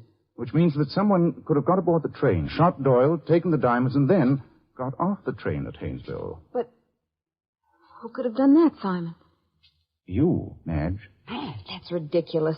I was You here. saw me at midnight, did a very pretty song and dance, and then left. You then took a plane to Haynesville, met the train and your husband there, killed him, and flew back to New York. No, Oh, it'll be easy to trace the plane, Madge.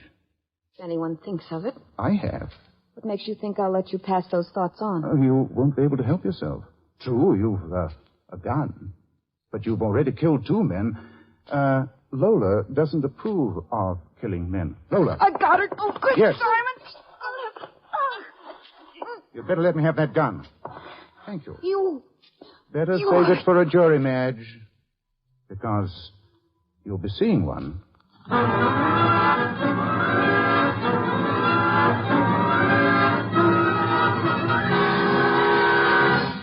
You have been listening to another transcribed adventure of the Saint, the Robin Hood of modern crime. And now here is our star, Tom Conway.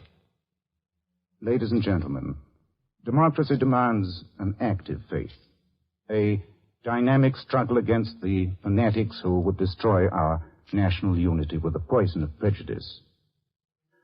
We must protect ourselves and our families against prejudice by accepting or rejecting people on their individual worth, by refusing to listen to or spread rumors against a race or religion, by speaking up wherever we are against prejudice and for understanding. Remember, freedom and prejudice cannot exist side by side. If we choose freedom, we must fight prejudice. This is Tom Conway inviting you to join us again next week at the same time for another exciting adventure of the Saint. Good night.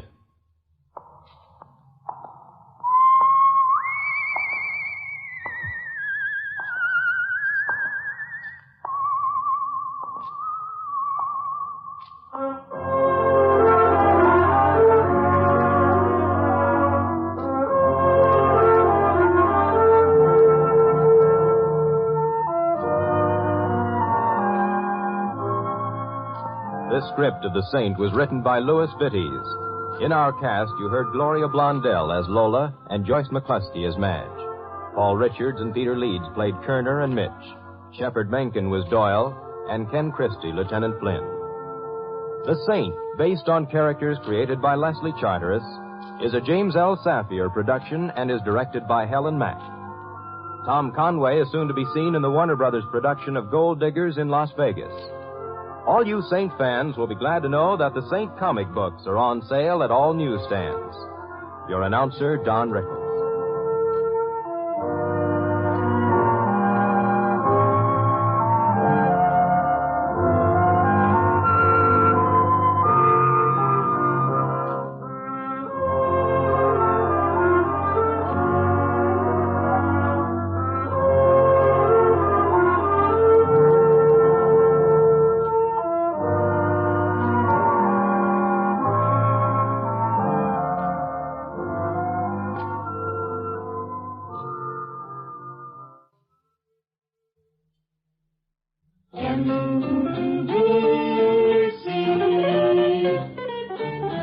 Enjoy the very best in radio. Be sure that you're dialing right. Seems like the very best in radio. Morning, noon, and night is from this station. Morning, noon, and night, NBC. This is NBC, the National Broadcasting Company.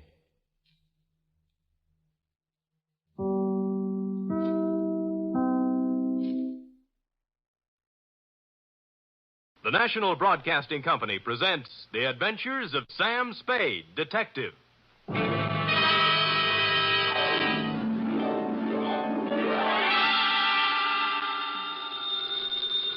Sam Spade Detective Agency. This is Miss Bergamot. Oh, Miss Bergamot, I'm so sorry, beg pardon? but Mr. Spade isn't in. He ought to be back any moment, however.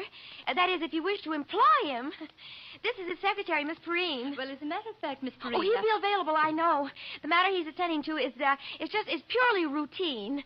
What he calls a humdrum number. Humdrum? Well, it's a private detective version of babysitting. You see, all Mr. Spade had to do was sit on a chair for 24 hours. And that's why I say he'll be back any minute. His last words to me were, take anything. So if you desire Miss Perrine, I do not desire Mr. Spade's services. As a matter of fact, he's using mine. What?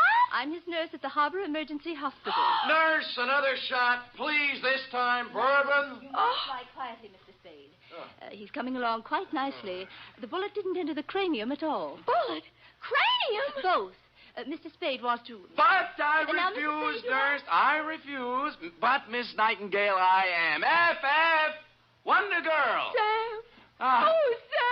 Dry those big brown eyes, Cherub. Fluff up the sofa and spread out some lamp for me to lay my poor bullet-ridden head on. In practically no time at all, I'll be staggering in to gasp out a humdrum report on the Kimberly Cross caper.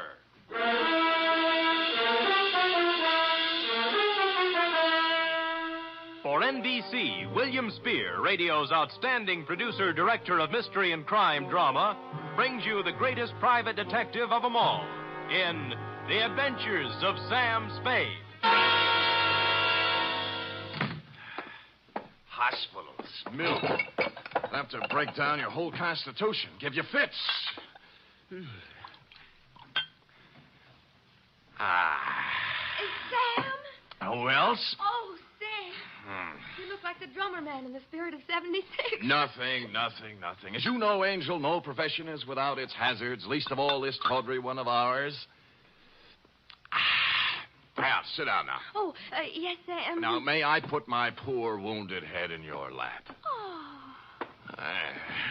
Comfy? Mm-hmm. Oh, poor Sam. They're stupid, too, honey. Let's see now. Hey, new filling. I do, huh? Date, fill it in to G.J. Runcible, claims manager, Sunset Indemnity Company, from Samuel Spade, license number 137596. Subject, the Kimberly Cross caper.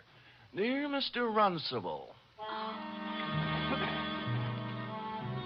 It's just as well for private investigators that we have no way of knowing, by the way a job starts, how it's going to end. I remember once I went beating the bushes for a mad dog killer and ended up playing Monopoly with him in a hotel room for 6 hours. And I remember, too, the time I agreed to take a box of homemade candy to an old lady, wound up with a double murder and a case of arson. Yours, Mr. Runcible, belong to this species. Spade. G.J. Runcible, Sunset Indemnity. You available? Maybe. What'd you have? Are you or are you not available, Mr. Spade? Answer yes or no? Yes. Yes. How much? $50 a day. Expenses, Yes. right. Got a job for you next 24 hours. All you got to do is sit on a chair and keep your eyes on something beautiful. Sounds keen. Might call it a babysitting job. Oh, who is she? Kimberly Cross. Pretty? Like $250,000. Oh, rich, too, huh? She's on exhibit at the Bergendorf Galleries on Sutter Street. She's on exhibit? Get over there right away. Well, I'd better. Check with Mr. Bergendorf personally and then see Johnny Stroud, our company man. He'll give you instructions. Fine. Now, why don't you tell me what we're... Hello? Hello? That always happens on page 6.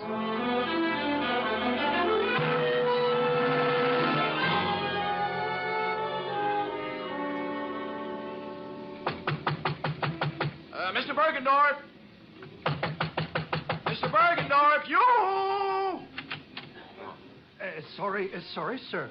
The exhibit officially does not until 9 a.m. begin. As you see... It's 8:45. I won't charge you, Mr. Bergendorf. I won't charge you. You can bring out the baby any time now. Mr. Runcible of the Sunset Indemnity sent me. Here, my credentials. Mr. Spade, you are? Mr. Spade, I am, yes. Now, what's with this Kimberly Cross? To a single-horse gallery such as mine comes such an honor only once. Yes. Today only Bergendorf's is with Tiffany's in the same class. Here. Here. Huh? Is picture of Kimberly Cross. Yeah? 14 stones, all blue-white. 8 down, 6 across. Total, $268,000 plus 20% tax. Oh, jewelry. To call this jewelry is to call Elizabeth Taylor a garden variety tomato. Yeah. Is a crown jewel from Thuringia, Mr. Spade. Really? Is part of estate of a dead duke. Is price tag $268,000 plus 20%. Yeah. Where is it? Involved. Time lock. Comes 9 o'clock on the nose, she opens. Then... Yeah, the exhibit begins. Yeah, there's a company man here from the insurance outfit, isn't there? Johnny Stroud. Oh, where is he? He's working concealed. Oh? This man Stroud undercover. Clever stuff, huh? You see, parked at curb across the street, one autobus. Oh, yeah. Department of Public Health, City and County of San Francisco. What, Anti-tuberculosis campaign. Pardon? Is giving to public for free gratis 1 X-ray per citizen for chest cavity. Oh, chest X-ray. Handily parking opposite the Bergendorf Gallery, so inside Mr. Stroud can take for himself a plant. Get it? Clever.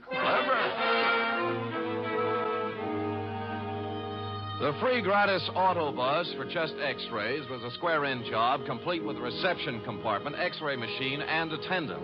The latter a sincere type with horn-rimmed glasses and white-starched blouse.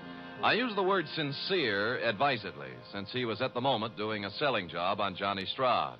You know what I always say, Stroud? What do you always say, George? You never can tell about a cough. You never know. Yeah, you see right there. I got a cold. Maybe. 8 to 5, it's only a cold. But 5 to 8, oh, let me take the picture now. No charge, no pain. No dice. Go away.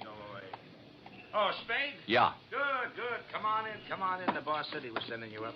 Plenty of room back here. You realize you're standing right in front of my X-ray machine? We'll move when you get a customer. Customers, yes. Where are they? Where are those chests?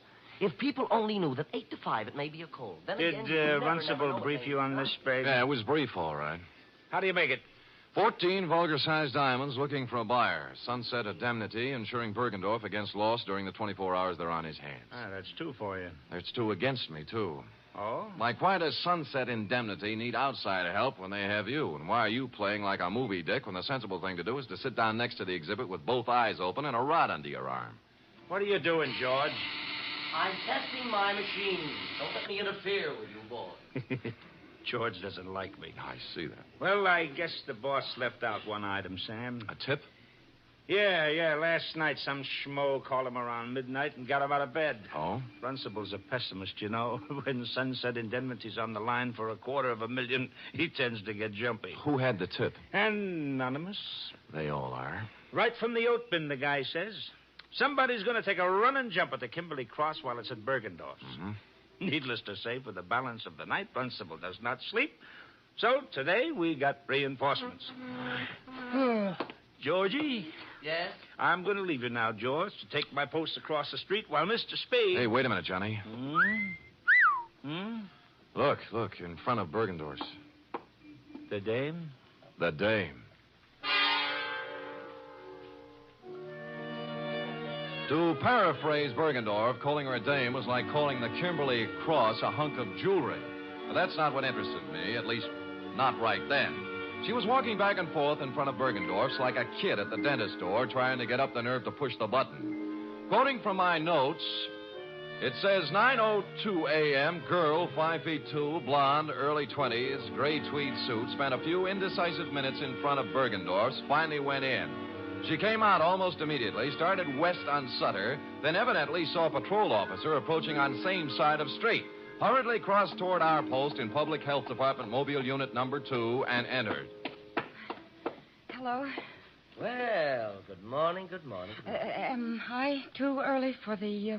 Oh, you're just in time. First customer of the day. There, let's see now. Name? Martin. Martin. First name? Bernice. Address? 826... She wasn't a very good liar. While she was telling him her name was Bernice 25. Martin, she filled with a leather handbag with the initials PC on it, big enough to read from across the street. George filled the form out, then moved her around to the machine. By now, the cop she was ducking had walked by and turned the corner. Shall I... No, it won't be necessary to take off your coat. Is this all right? That's good. Stand right there. Hold still now. Take a deep breath. Hold it. There. That's all there is to it. You're doing a wise thing, lady. You think so? Certainly. 8 to 5, it's only a cold, but 5 to 8, you never know. Here's your stub with your number on it. We'll notify you in a few days. Thank you. Thank you.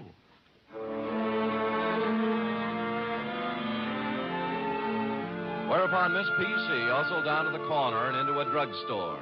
5 minutes later, she still hadn't come out. Stroud was beginning to champ at the bit. So what, Sam? So she's worried. She's ducking cops. She's using a phony name. Or her girlfriend's handbag. Look, I'm going. Hey, wait a minute. I'm sure I've seen her somewhere before. Where? I don't know, but I think it was around headquarters. Now who's playing movie, Dick? Look, it's 10 after 9. I'll go over and settle down next to the Vulgar Diamonds, and you make yourself comfy with Georgie. If I get busy, out you go, Keep pal. your eyes on the customers going in and out. There's a good loud burglar alarm over the door there. You can hear it a block away. You see what I mean? It's good and loud. Holy cow.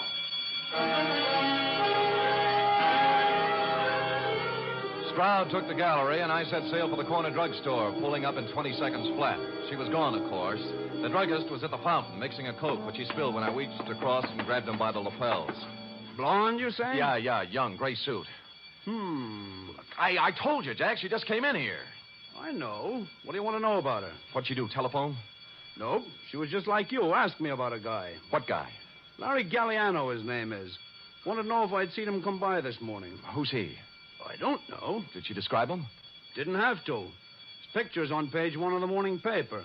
Here, take a look.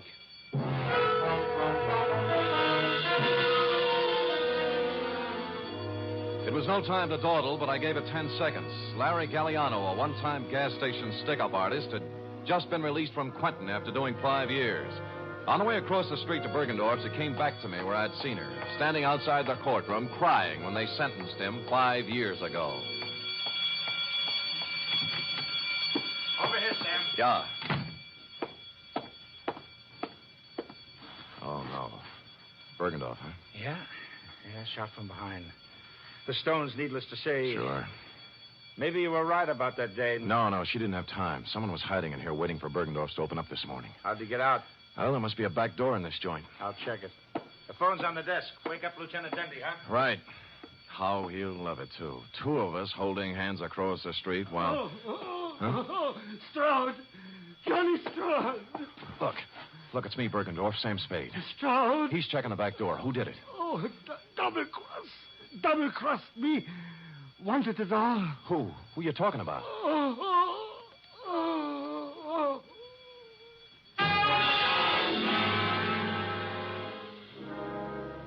It was as plain as a man in his condition could have made it. Obvious to anyone with average intelligence. But for stupid Sam, it was still a long voyage home.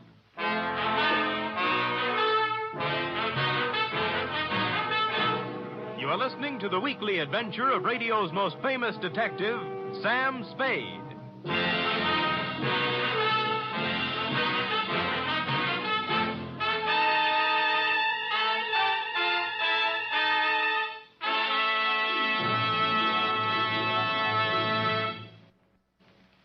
chimes mean good times on NBC.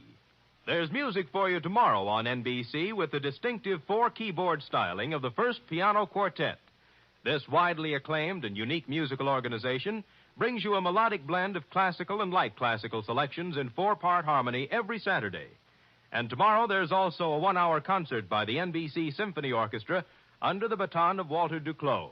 Featured in tomorrow's symphony performance are works by Sibelius and Schumann.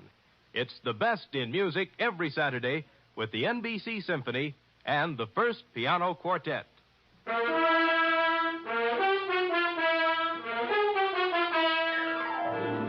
And now back to the Kimberly Cross Caper, tonight's adventure with Sam Spade.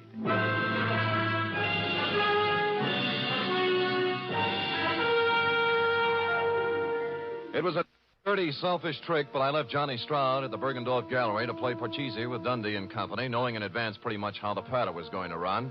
Then called the Chronicle and found the picture of Larry Galliano had been taken yesterday as he walked out of a flea bag on Mission Street called the Aeolian Hotel. You're, Galliano? Yeah.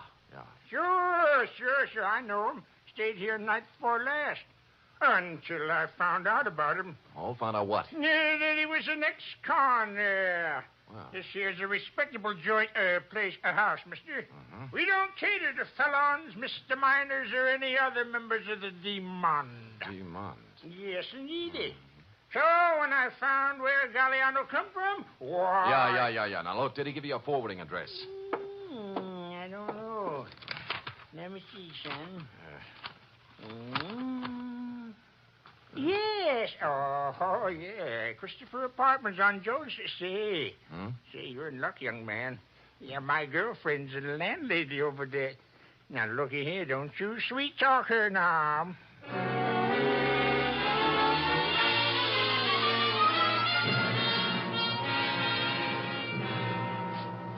Out of the way, boy. Out of the way. Look, all I want, madam, is one moment of your time. I already told you, boy, I don't know no Galliano. Yeah. Never heard of him. Pull up, so I don't want to hear from him. Yeah, well, wait a minute now. Will you just take a Not look one side, boy, one side. I got four more flights of stairs to sweep. I ain't no time for Well, anything. Mrs. Landlady, I'm afraid you've lost out. What? Yeah, you were in line to win a bagless vacuum cleaner, you know. Wait a minute, Curly. Wait a minute. What you want to know, bud? Yes. Well, this Galliano just might be using another name. Now, this is his picture right here. Oh. Yes. Now, I will rephrase my question. Has he been around? Nope. I see, landlady. Well, do I win? Oh, I am sorry, but stand by for the giant jackpot. Is it electric?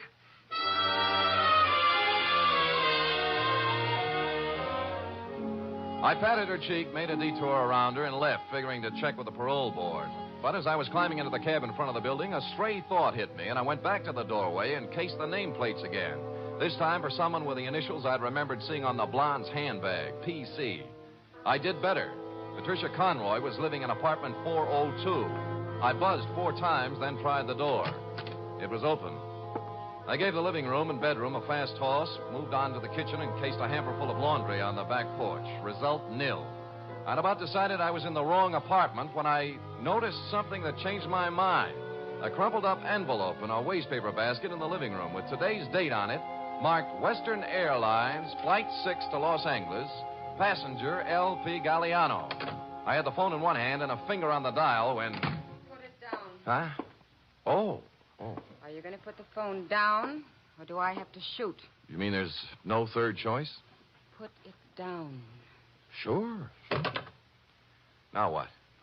Sit down. You'll be here for a while. Oh? His plane lands at Burbank in a half hour. If you have any dates between now and 4:30, forget them. Mm-hmm. Mind if I smoke? Go ahead. Oh. You know, this is pretty heavy-handed stuff for Naj, you know. I've grown up a lot in the last 2 days. Not enough, honey, or if you wouldn't be stooging for Galliano. He can't run away from this kind of a rap, you know. 48 hours. Hmm? That's how long Larry's been out of the pen. Well, he didn't waste any time getting back in stride. Look, what's your name? Spade. Spade, what if I told you Larry Galliano had nothing to do with it? I might give you quite an argument. And I don't feel like arguing, so I'll just tell you. Good. Someone offered him the job at Bergendorf's the day he got out. Larry thought it was legitimate until he heard a couple of things by accident. Like what? Like getting hired to play fall guy in a phony robbery. You mean Bergendorf was in? Sure, till this morning. Uh-huh. They figured Larry'd be a handy guy to have hanging around with his big, fat prison record when the diamonds disappeared. That's what he told me, and I believe him. I love him. Whether or not you believe or love me or him, I do not care. I also do not care what kind of a rap you pin on me when this is all over. All I want is time, enough to do a couple of errands. Now, hoist it out of that chair and put it down in the closet there. You hear what I said? Yes, ma'am.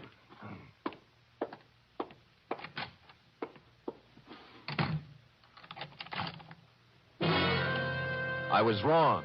She was no ingenue.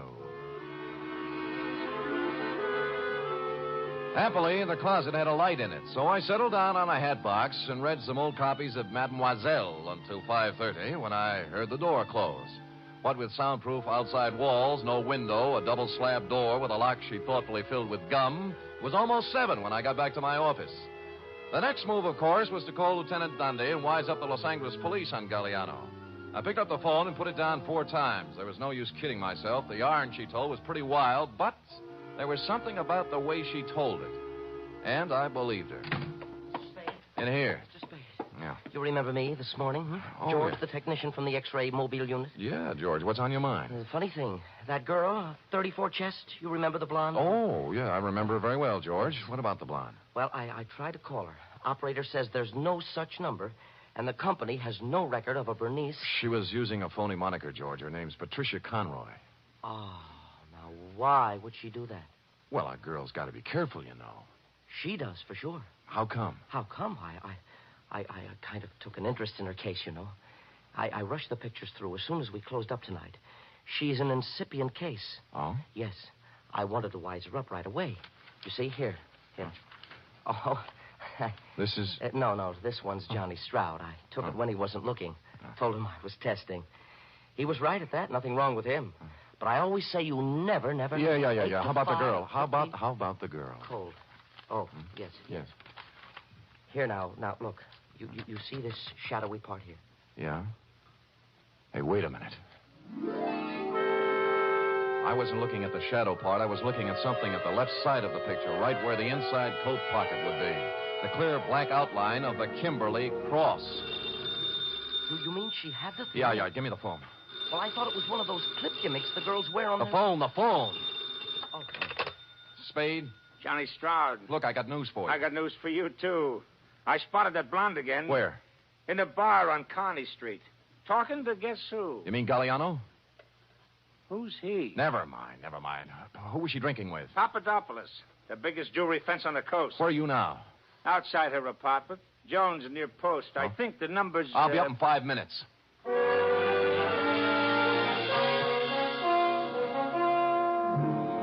Look, like I told you, Spade, I don't want to argue. She says she doesn't want to argue, Sam. Too bad. I don't mind telling you I'm a little burned up, baby. I fell for that line you handed me this afternoon. I didn't even mind sitting in your closet for 2 hours. What's that? Sure, she's got a 32 tucked away here somewhere. Had me looking up the barrel while she dished out Shut a lot up. of... Who's got the cross, honey? You or Galliano? We don't know anything about it. Then what were you doing in that bar with Papadopoulos?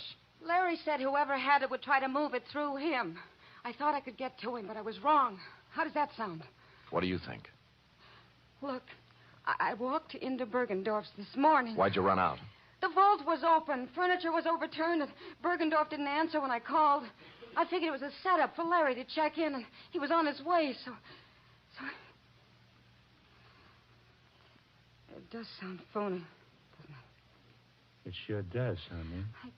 I ought to lie, I guess. I could make up a better story than this. Oh, you're doing great. Why'd Larry blow Tom?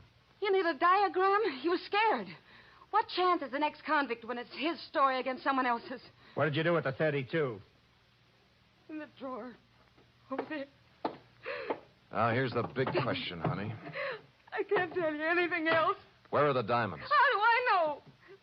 How do I know? Look, you're a real modest girl, Patricia. As a liar, you're sensational. I'm not lying. Oh, believe me. You had the Kimberly Cross in your inside coat pocket when you came into the wagon this morning. What are you talking about? I'll get it. The X-ray, baby. Take a look. You asked for a diagram. There it is, in your inside left pocket. Oh, wait a minute. Hello? Mr. Spade? Yeah? This is George, the technician again. This is all wrong. Hold it, George. Let me see that. I don't have any inside pockets. Look, I'm wearing the suit right now. Hold it. George, what is it? Well, I got to worrying about that print of Miss Conroy's, the incipient case, 34 chest, you Yeah, know? what about it? I called the lab and they checked again. It's a mistake, Mr. Spade. A switch. It belongs to someone else. Who? Johnny Stroud. Oh. Oh, well, George, you won't have to worry about making more extra prints. What? The ones you have will do. Huh? Yeah, thanks. Thanks a lot, George. George is getting worried. Extra prints? Yeah, I had him run off a batch. Evidence, trial, DA's office, you know. Now, let's take her in, huh? Just a minute. This is crazy. I have no inside pocket. How could You I... wouldn't argue with a picture, would you, honey? Give me the gun, Johnny. We'll take her in together. No, wait. I want to settle something else. Johnny, you're pointing that thing at me. It might go off. Yeah, it might have that. What's eating you, Johnny? I know what's eating him. He's... Shut up. You aren't a very good liar either, are you, Sam? There aren't any extra prints. Well, there's always George. In a couple of hours, there won't be any. George! No, you don't.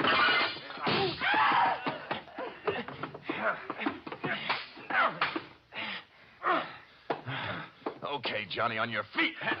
Let me go, Sam. Let me go. We can work out a deal. Shut up. Sam, your head. You're shot. Here, take the gun. Call Dundee. Get it? Dundee. Homicide.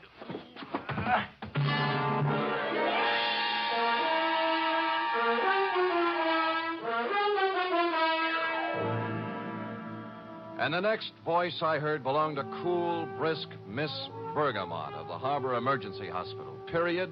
End of babysitting session. How intrepid, Sam. What's your wound? Nothing, sweetheart, nothing. As Hopalong Cassidy always says in Reel 6, don't worry, honey, it was only a scratch. Now... Wait.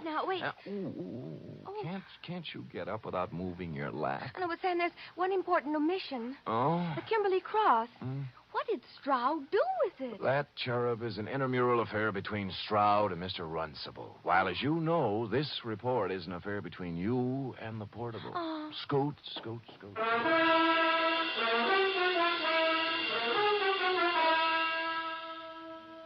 3 chimes mean good times on NBC. There's music and mystery for you tomorrow evening. For music, it's your hit parade bringing you the top tunes in the land with Eileen Wilson, Snooky Lanson, and Raymond Scott's orchestra. For mystery, it's The Man Called X, starring Herbert Marshall as an intrepid adventurer in international intrigue who travels wherever there is mystery, danger, and romance.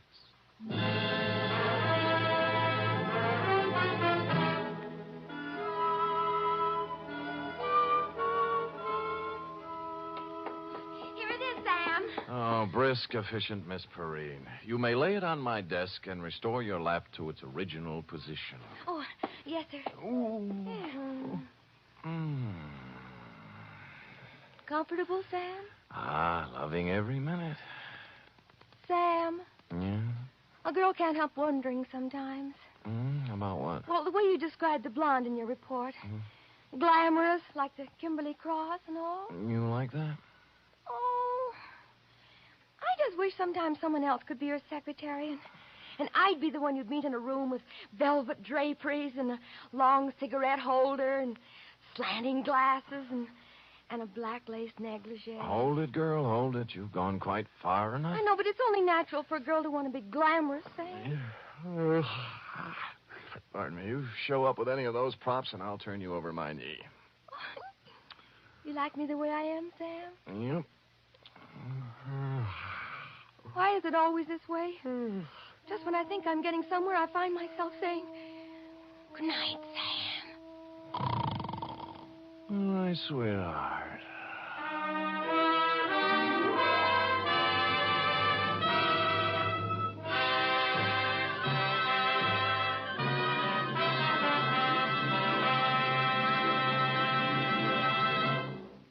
The Adventures of Sam Spade are produced, edited, and directed by William Spear. Sam Spade was played by Stephen Dunn. Lorene Tuttle is Effie. Also in the cast were Wally Mayer, Fritz Feld, Georgia Ellis, Sidney Miller, Olin Soule, Alice Wellman, and John Monahan. Script for tonight's adventure by Harold Swanton. Musical scoring by Lud Gluskin, conducted by Robert Armbruster.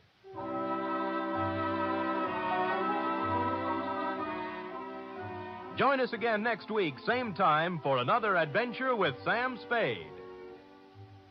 Don't underestimate the danger of tuberculosis. Although great strides have been taken toward stamping out the disease, it still remains a menace. Last year alone, it caused 50,000 deaths in the United States. 50,000 needless deaths, because TB can be controlled and cured if caught in time. The key to the complete defeat of the disease is the chest X-ray. You'll find that in many communities, chest X-rays can be obtained free of charge or at a nominal cost. We delay the start of our scheduled program to bring you a bulletin from CBS News. Washington. The State Department has issued a statement in response to the proposal by Jacob Malik, the Soviet delegate to the United Nations, for a ceasefire in Korea. The State Department said that if Malik's proposal is more than propaganda, adequate means for discussion and end to the conflict are available. The State Department said we are ready to play our part. This bulletin has come to you from CBS News. We now resume our regular program.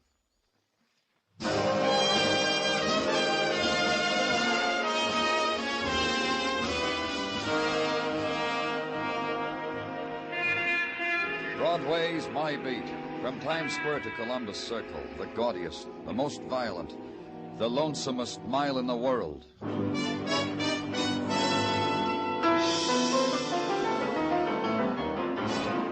Broadway is My Beat, with Larry Thor as Detective Danny Clover.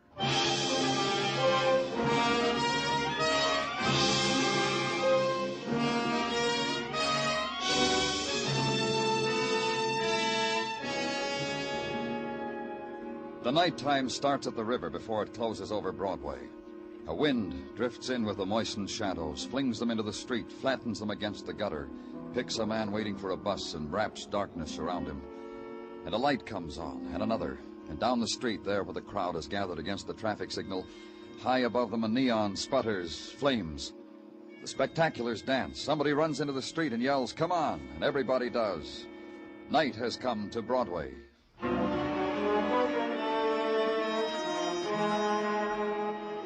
And where I was, there was a wind. The built-in wind, a thing composed of poor ventilation, tears, shed and unshed, and bottled chemicals. It was the basic ingredient of the city morgue, though not to be found on blueprints or bills of specifications. It was something new to the man walking beside me. This place? This place? Just take it easy, Mr. Larson. I'll tell you something. I guess it'll sound funny. I've read about places like this, and I've closed my mind to what I read. I guess I never wanted to visualize anything. Right here, Mr. Larson. What was your daughter wearing? Mrs. Larson wrote it down for me. You see, I wasn't home when Ruth went to the movies, so Mrs. Larson...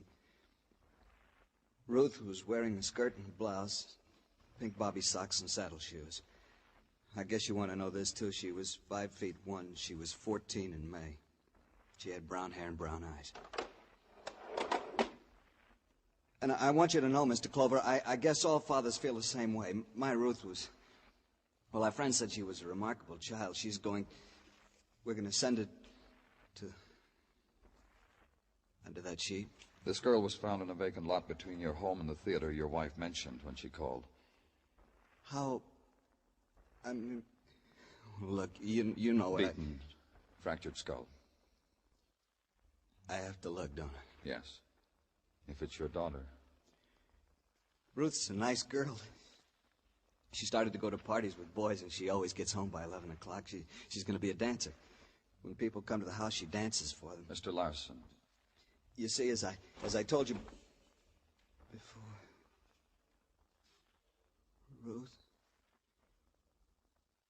Ruthie? Oh, Ruthie. Who did it? What monster? Who did it to you? Who? Who?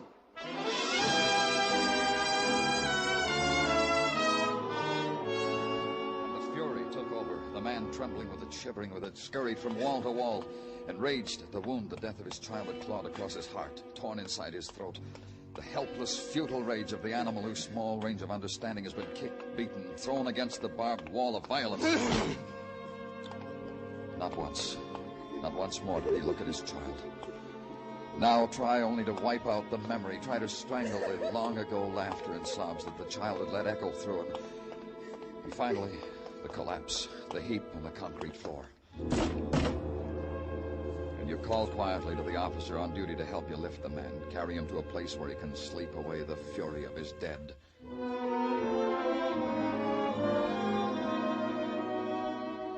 Then back to your office and close the door on it. Stand at the window, watching the squalls of the nighttime wash against it, beat against it, and then stare at the walls, and then hear the door open for it, to let it all in again. Danny? Danny? What do you want? Dr. Sinsky's report. He was busy on another. He asked me to bring it to you, so... Leave it on my desk. All right. You're not going to look at it, Danny? Why? I know what's in it.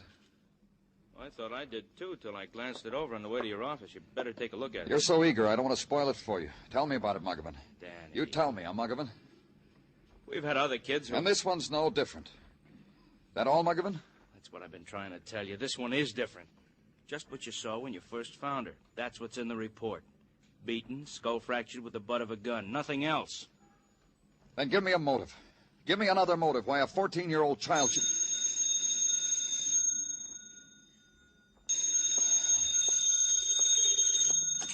Clover speaking. Sergeant Tartaglia at this end.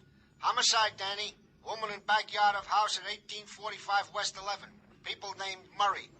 Upstairs wants you on it. Shall I tell him you're agreeable, Danny? Tell him I'm... Bring me a motive, Muggavan. Upstairs wants me to run an errand.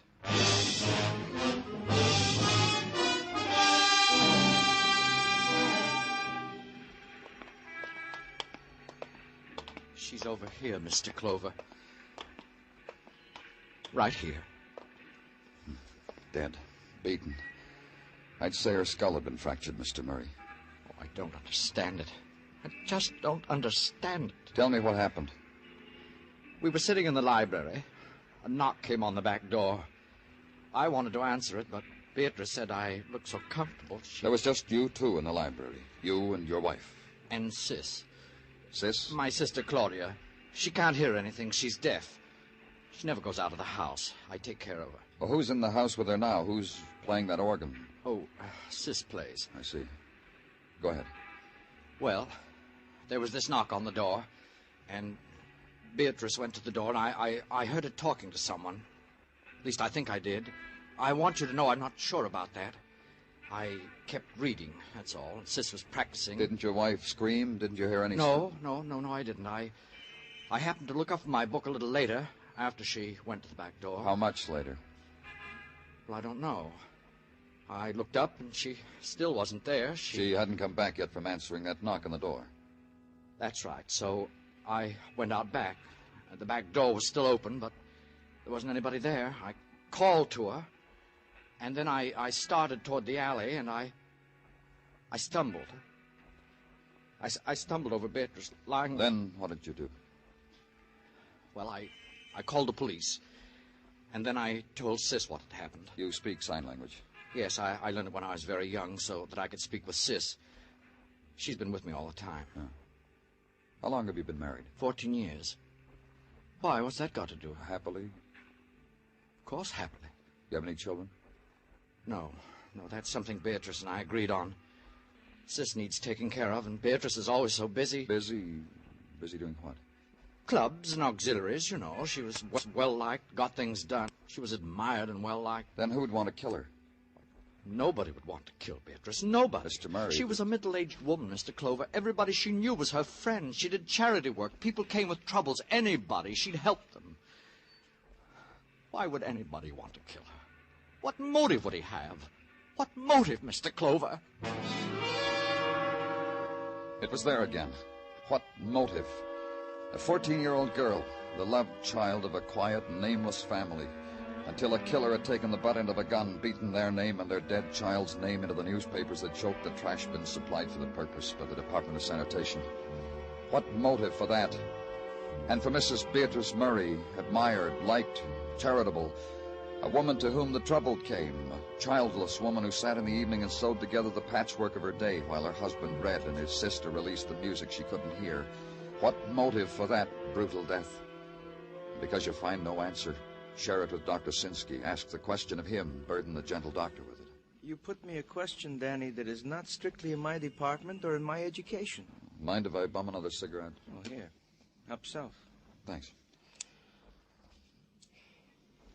You've been with us a long time, Doctor. Some of it must have rubbed off.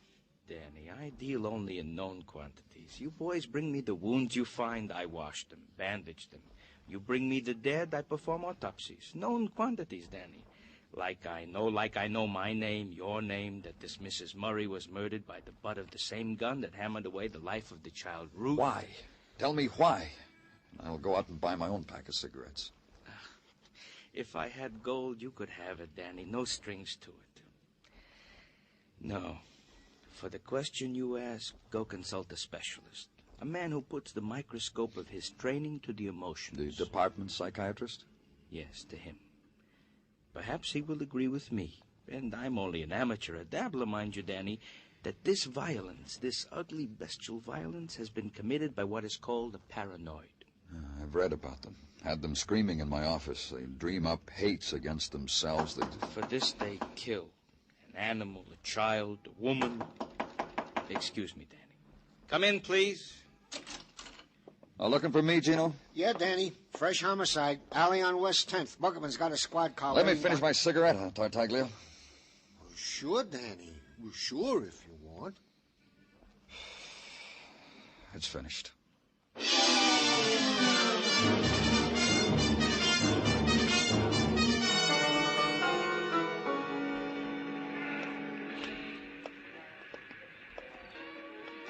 A woman, Danny.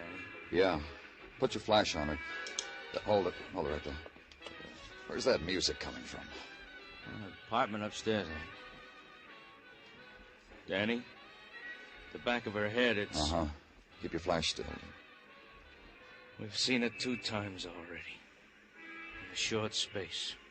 This makes 3. It made 3. The woman staring into the beam of the flashlight Muggavan held close to her face, staring in the final disbelief that this had happened to her in this place, in this time. She lay in awkwardness, her dress disarranged, her hand where it had frozen trying to straighten the wisp of blood-clotted hair under her black straw hat. The alley wind found the white lace at her throat, riffled it, and the murdered woman made 3.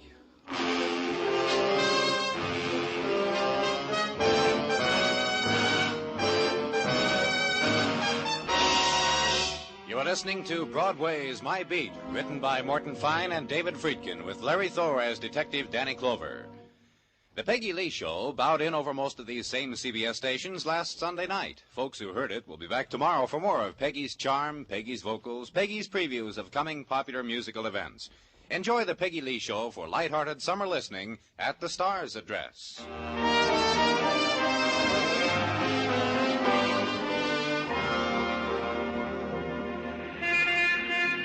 The night music of summer spills into Broadway from the scarred throats of the loudspeakers hanging over the record shops. And this summer's kids, in the off-the-shoulder cottons and the transparent California sports shirts, squeeze each other into the doorways and lap it up. And then someone shrills a new diversion in a new shop window on a new corner, and Broadway's youth rebops on down to it. It's an old ceremony on Broadway, this dancing in the streets, and the sweating barker with a fistful of passes to happy upstairs lands. Just the price of the amusement tax, kid. That's old, too. The girl in the swimsuit lying on the billboard beach, never aging, but old. And the touch of summer's night on your eyelids, that's familiar, too. It's all happened to you before.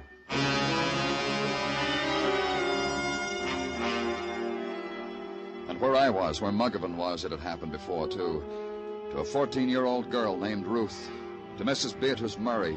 And now to the woman lying dead in an alley, not feeling the touch of the man who had first timidly and then with effort twisted the purse out of her hand.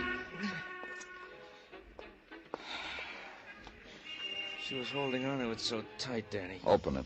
So tight. Yeah. Killed the same way as the other two, wouldn't you say, Danny? Uh-huh. Maybe our fair city's being honored with a mad killer, huh? Maybe.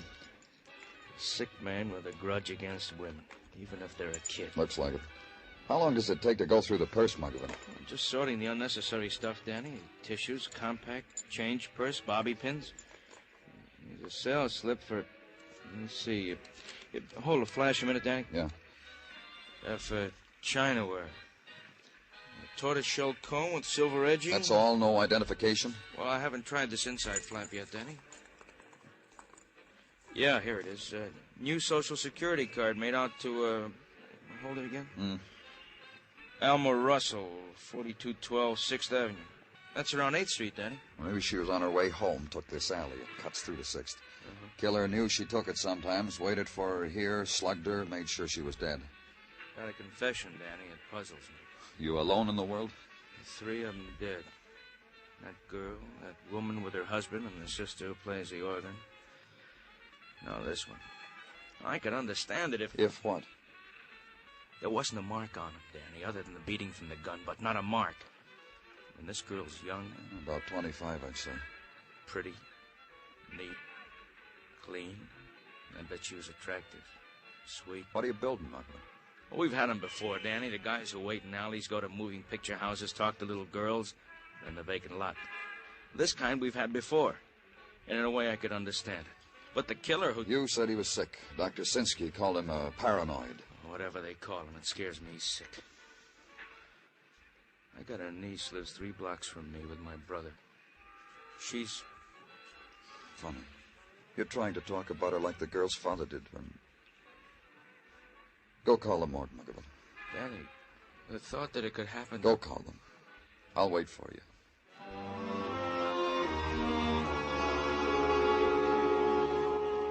And in a little while, the young woman who had hugged death in an alley was attended to by gentle people, which is the miracle of violent death in a great city. The intern, the stranger in the white jacket, knelt beside her, shook his head, and thought a thought that included both of them. And an ambulance driver looked at her and bit his lip when he put her on the stretcher. Then the alley was no longer remarkable. It resolved back unto itself. A play of refuse, mewings, and the shortcut home.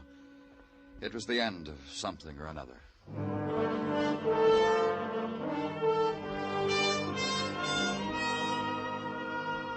For me, it was the end of the day.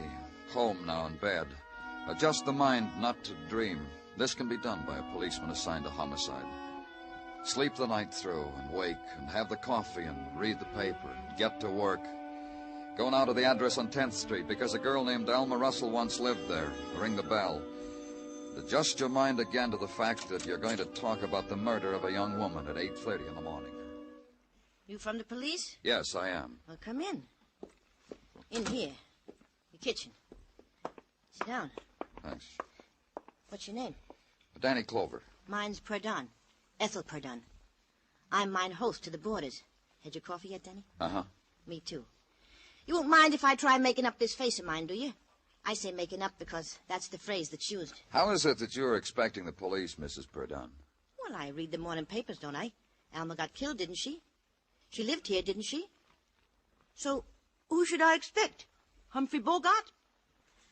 Yeah. How does the lipstick look, Danny? Kissable or otherwise?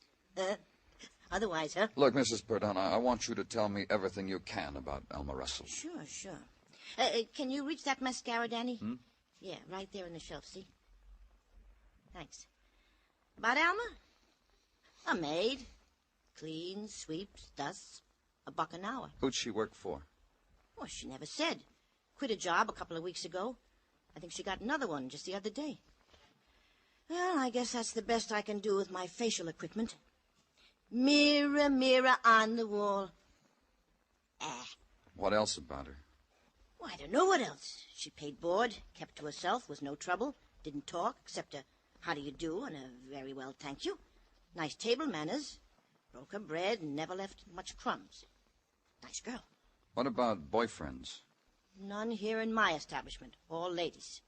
What happens in the street, I wouldn't know. Help me with my coat, will you, Danny? You going someplace? Well, sure I am. I want to look at Alma's room.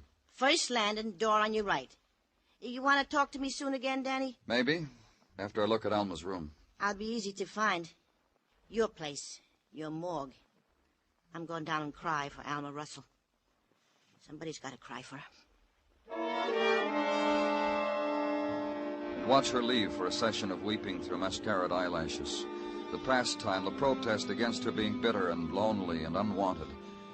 And then to the dead woman's room. Search it. Note its primness. Handle the modest belongings of a girl who had washed, dusted, arranged the belongings of other women in other, richer rooms. The pile of old magazines carefully saved on the closet shelf. And on the bedstand, the new ones. The fan magazines, the romances, truer than her own because they were printed on slick paper. The dresser, lined with a thin layer of inexpensive underclothes. The wardrobe with the bargain flowered prints. The starched maid's uniform, the cloth coat, and the moth-proof bag. And that was it, the sum of Alma Russell's life.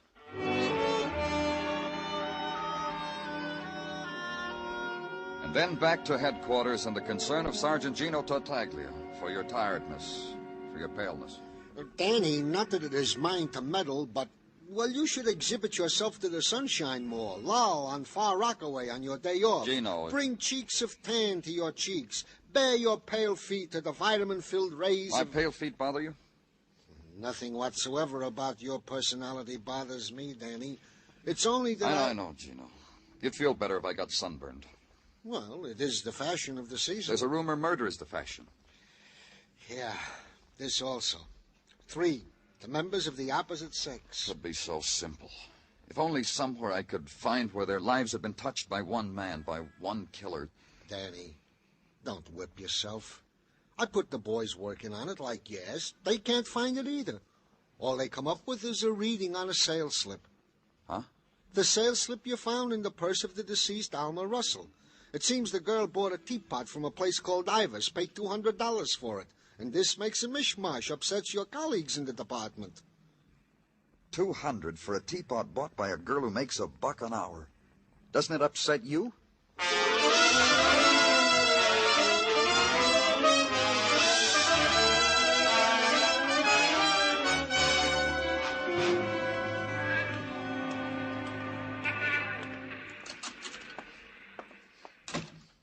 Something we can do for you, sir? Yes, there is. I'm from the police. Good. Are we interested in some Chinaware today? Yes, we are. I want you to take a look at this. This sales slip. What is it? It's for a teapot, one that costs $200. I don't understand why we're lifting our eyebrows, sir. Of course it did. A Staffordshire teapot on the current market is worth at least that. This sales slip was found on a young lady that's been murdered. I see. The young lady happened to have purchased this teapot here. I see. Her name was Alma Russell. I see. How does $1 an hour maid buy a $200 piece of china? By paying $200 for it. Miss Russell paid exactly that much. Then you remember Miss Russell. Oh, indeed, yes. We sold it to her ourselves about 3 weeks ago. I remember the transaction well. She'd called the day before to price the teapot. The next day she came in with the money about midday on a Thursday. Unless it was her day off, she was in uniform. Didn't it seem strange that a housemaid... Yes, it did. I might as well tell you. Tell me what? The sales slip says $200. She didn't pay that for it. She paid $190 for it, tax included. We paid the difference out of our own pocket. In the trade, we are known as a sucker for hard luck stories about teapots, and Miss Russell had one. You want to tell me about it now or later? Miss Russell was dusting the china at the home of her employer, broke a Stratfordshire teapot, hid the debris, bought another one before the accident was discovered as a replacement. Just one more thing. Did she say who this employer was? She did not. However, there are some regular clients of ours who eat off the stuff. Like who? The Llewellyns, for example, the Crandalls, second and third, the Murrays, the Westfalls. Which Murrays? On West 11th, the Paul Murrays. Are we being helpful? We'll never know how much.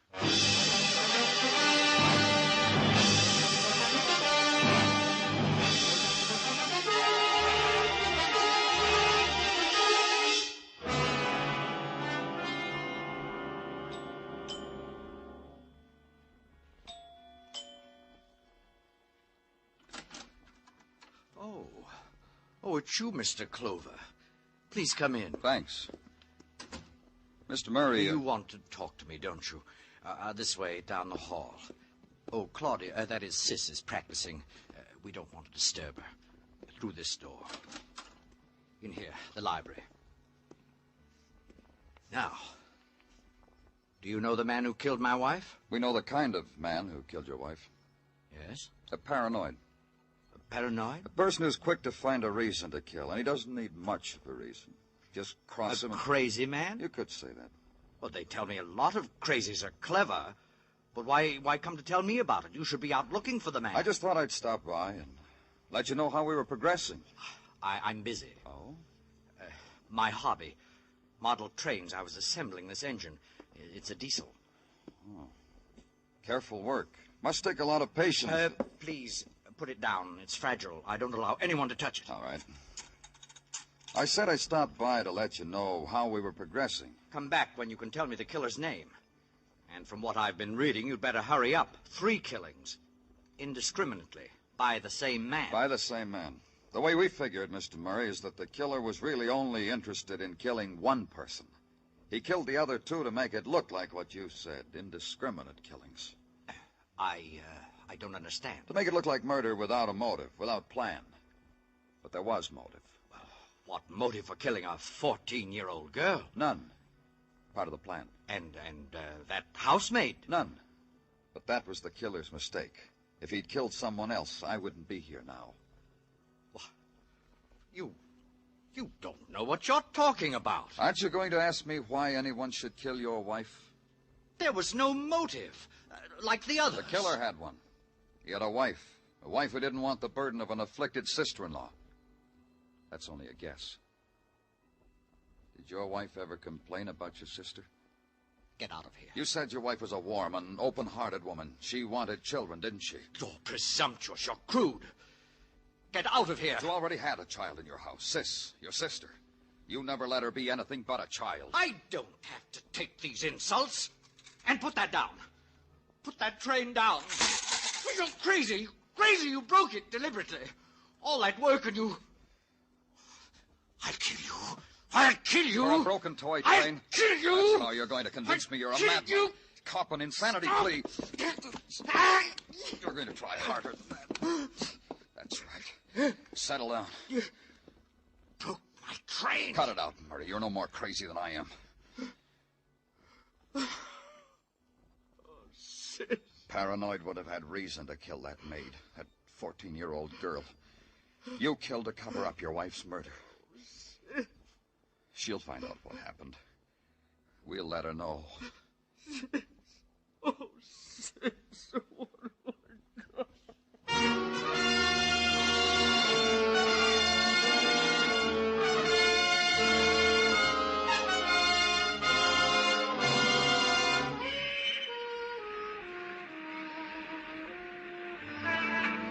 Broadway leaps against the night. The sound it makes is the crash of life deep inside the earth, and the hiss of neon, the laugh that screams. They melt together. The sound you get is shock. There's another sound, the teardrop. But no one listens. No one hears. It's Broadway, the gaudiest, the most violent, the lonesomest mile in the world. Broadway, my beat.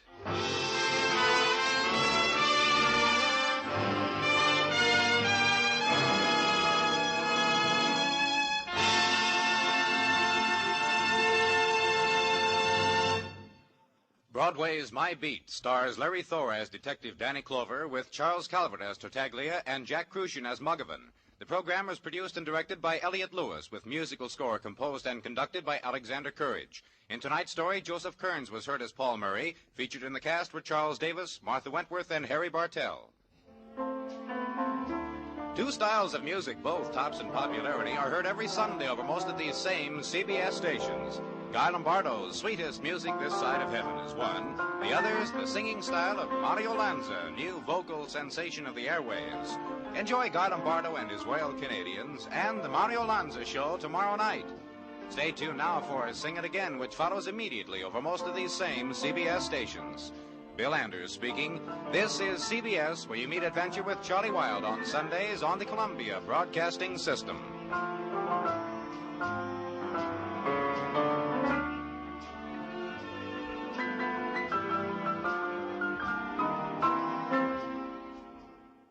The National Broadcasting Company presents The Adventures of Sam Spade, Detective.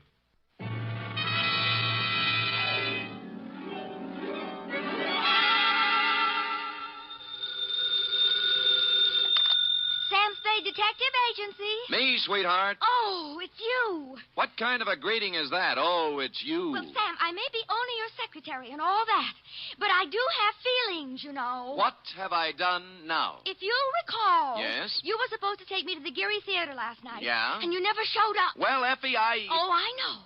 You'll make up some big story like you always do. Always an excuse. No, I'll try to tell you the truth. And then... The truth? It'll probably be a story about at least 2 or 3 people being killed. Yeah? How you had to be there to straighten the whole thing out. Well, as a matter of fact... And then there'll be beautiful women with hair like carved smoke and crimson slashes for mouths. You would leave that out. Now that you mention it, Effie... And you'll throw in shooting and getting knocked out and glass keying your way into houses and anything else you can think of. Effie... Well, if you think that I'll fall for that... Effie, will you please... What's your big fat story? You've already told everything about it, but the title, I might as well add that. My big fat story is called The Shot in the Dark Caper.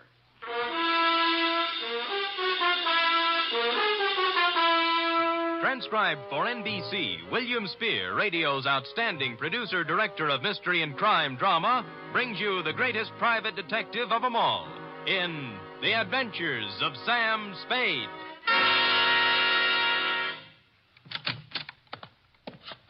Effie? Yes, Mr. Spade. Now, Effie, don't be like this. I promise you tonight, right after this report, we'll go to the theater. And we'll have dinner, too. Any place you want. Sound good? You're the employer. The faster we do the report, the faster we get out. And I won't even take time out for a drink. So come on, let's go, shall we? Oh, Sam. You see? I can't stay mad at you. Date, fill it in. To managing editor, San Francisco Evening Gazette, City. From Samuel Spade, license number 137596. Subject, The Shot in the Dark Caper. Or, Stop the Presses. Spade has his pants caught in them. Caught? Dear News Hawk. The next time you have a bright idea about a story, count me out. There's too much work for the money it pays, and the glory just doesn't exist. I don't mind being knocked on the head, shot at, lied to, double-crossed, and otherwise treated cruelly by circumstance, but to do it all in one night just so you can have a scoop and then be referred to in your columns as a Gazette staff member, well, my professional pride was severely injured. I am a detective, sir, and nobody's staff member. Well, now that that's off my chest, here in journalistic prose is what happened starting yesterday afternoon. Sam Spade Detective Agency. Yes, he is. It's for you, Sam. I'll take it in here, Ed. Spade. This is Woodrow Wilson. Really? Well, I'm sorry. I have Teddy Roosevelt on the other phone. It might take some time. You better try me later. Bye. Spade. Huh? Somehow I thought you were above that sort of corny repartee. I am above nothing, sir, as long as it's ethical. Now, which Woodrow Wilson is this? I'm the new managing editor of the Evening Gazette. Well, welcome to town. What can I do for you? I have a job you might like, an interesting job and interesting money. How interesting? If you find out what I want, you can almost name your own price. Can you get over here in 3 minutes? With any sort of a tailwind, I'll make it in 2. A new track record.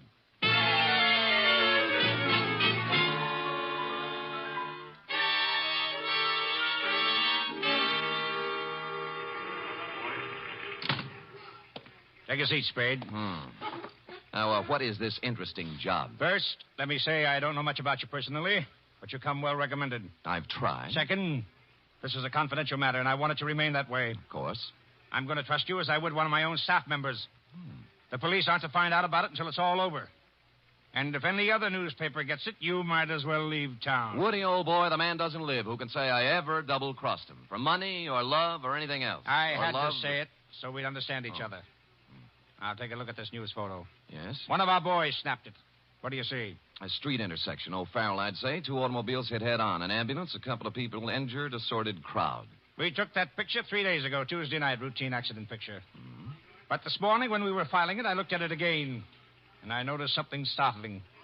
Look at it. It's a shot in the dark, but I smell a story. Well, maybe I have a cold, but whatever it is escapes me. On the right side of the picture is an apartment house. Mm-hmm. Now count up 6 floors and look at the 4th window across to the left. Here, use this magnifying glass. Oh, what do you know? Somebody just fired off a gun. That's it. All you can see is a hand and a smoking gun. You can't even tell whether the hand's male or female. But somebody shot at something, probably a person, just a second before that picture was taken. You want me to find out why, huh? This calls for a detective, not a reporter.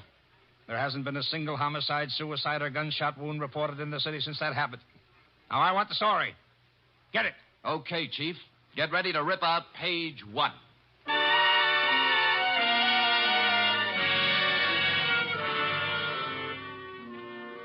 The apartment house was the Greystone. It was actually an apartment hotel and a little shabby. I entered an hour later with a suitcase and an out-of-town look. The nameplates on the mailboxes showed about 5 vacancies, including one on the 6th floor. I rang the manager's door buzzer. Good afternoon. I'd like to rent an apartment if I could. Come in. Just drop your suitcase anyplace. My name's Ed Barry. How are you? Your suitcase is leaking. Oh? We charge one price, $175 per night. Well, I don't have that kind of cash with me, or my checkbook. Could I pay you tomorrow? Well, sure thing. Your name? Mark Humboldt. Mark Humboldt. B-O-L-T? Yes, that's it. Where you from, Mr. Humboldt? New York, boy, New York. 48 East 51st Street. Near Broadway. Mm-hmm. Next of kin? Huh? Any family, relatives? No. Oh, you own a car? Look, I'm just renting an apartment, not taking out life insurance. Well, you see, there's a state law here requires us to get this sort of information. I'm sorry, but there's nothing I can do. No car. A bank account? Corn Exchange Bank. You own any property? Yes, I do. Albany, New York. Just how much, would you say? 6 feet in a cemetery. I expect to be buried there. Yeah, well, I guess that about takes care of it. Anything on the 6th floor? Well, why the 6th particularly? My lucky number. Oh, well, I'm sorry. Maybe later. Right now, we got nothing on the 6th. Come on, I'll show you around.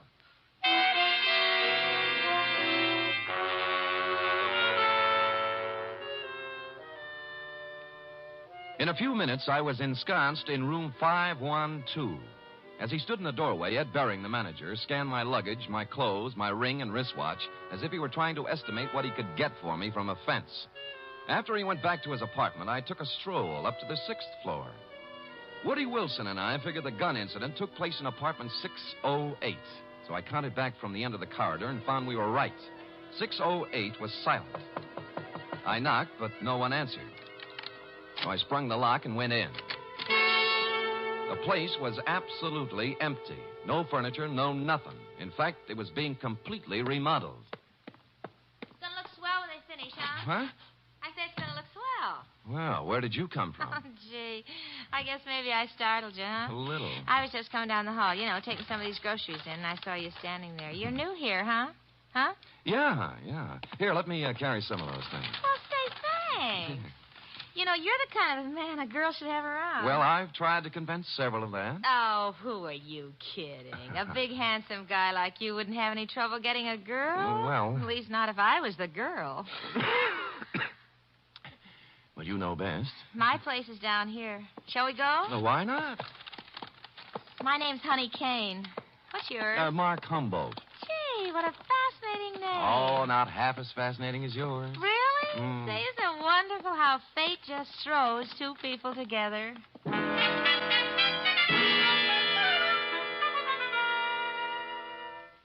The bags of groceries we were carrying had a layer of dust on them, and the bags looked as if they'd made 50 trips to the grocery store. No one had to hit me on the head. Sam Spade, detective. She was small in peroxide, and if you like 'em stupid, small in peroxide. She lived in apartment 620 with a roommate who was quite a bit different.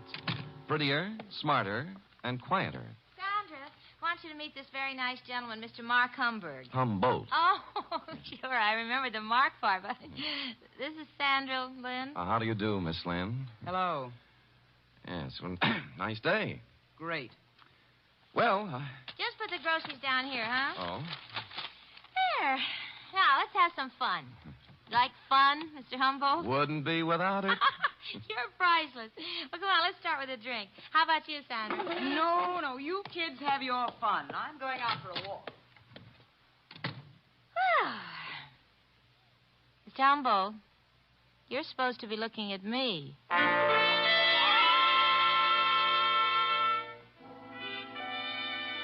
An hour later, under the pretext of going out for some snuff, I shook her off and left. The next half hour went to giving the apartment house a thorough casing. I looked at all the names on the mailboxes, and the only one that rang a bell was one Max Barstow, a former heavyweight who never got past club fighting. I inquired about him of charming Ed Bering, the manager. Max Barstow? Yeah, I tried his apartment. He isn't home. Yeah, well, you see, he won't be home for some time. You see, he took a vacation. Went to visit his family in Portland. Well, when did he leave? Last Tuesday night. I remember him saying, Ed, I won't be back for a while. Look after things, will you? Well, you have a good memory. Yeah. Hey, can you tell me something about those two girls in 620? Why? One of them made a pass at me. Well, mister, I feel this way. I rent apartments to responsible adults. What they do is their business. You won't get any trouble from me. Now, that isn't what I asked. I always like to be sure. Now, are they honest, hard-working girls? I don't know nothing about them, but let me tell you something confidential, mister. Why look a gift horse in the mouth?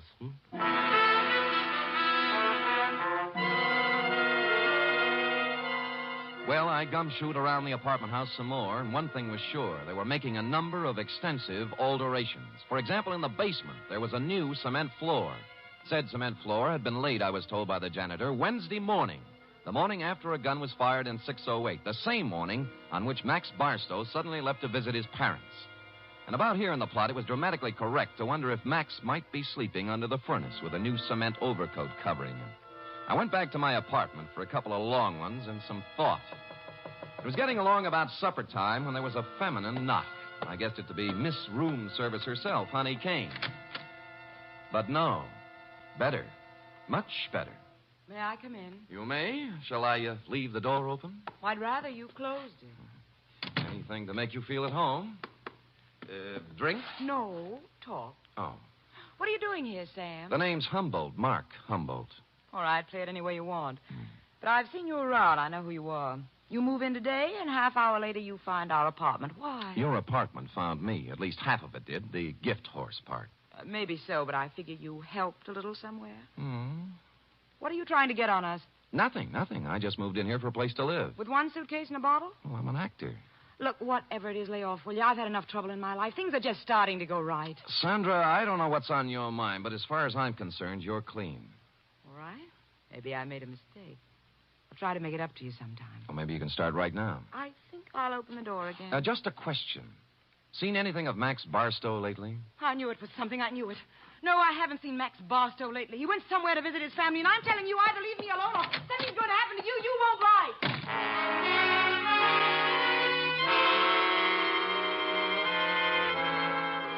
She stormed out looking lovely all the way, and I sat very quietly for a minute. It was the second time somebody said it. Max Barstow was visiting his family.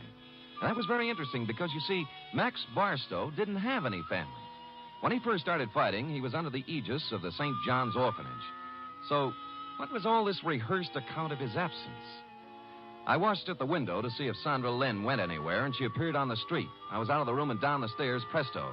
10 blocks later, she turned in at a brownstone on Polk Street, went in the first apartment on the first floor. 15 minutes later, she hurried out, and I went up to the apartment and knocked. The door opened cautiously. Yes, what is it you want? Is Mr. Fairchild in? Nobody here by that name. You got wrong address. Now, just a minute. He used to live here. No more he does. Well, could you tell me where I could find him, Mr. Sigmund Polkes. I don't know. Try the manager.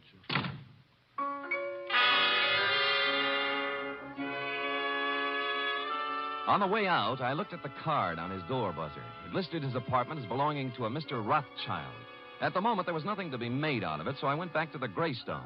And when I got to my room, it was very obvious that I'd been visited during my absence. Yeah? Oh, it's you. What happened to my suitcase? I'm sorry, Mr. Humboldt, but I didn't realize it before. You see, that apartment was already rented, so I guess you'll have to find one someplace else. Look, you have 4 other vacant ones in this apartment house. Give me one of those. Sorry, no vacancy. Well, then give me my suitcase. Yeah, that's the one that leaks. Just a minute, I'll bring it out, Mr. Humble. I'll go in and get it myself, Mr. Barron. I said stay out. I said I'll go in and get it. Right, you will. He swung at me, I blocked, and stepped into him. He gave way, and I followed in. And then as I moved into the apartment, someone stepped out from behind the door. I turned, but it was too late. I was sandbagged, and the face behind the arm that swung it looked an awful lot like that of Max Barstow. I remember asking myself as I went down, if Max Barstow wasn't shot in room 608, who was?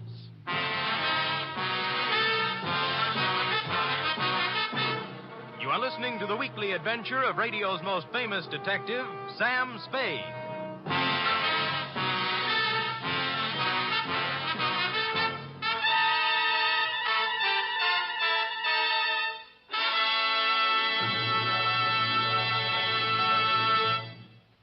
Three chimes mean good times on NBC. On Sunday, March 4th, that's 1 week from this Sunday, Theater Guild on the Air will present radio's most exciting dramatic event. It's a full hour-and-a-half presentation of Shakespeare's immortal Hamlet.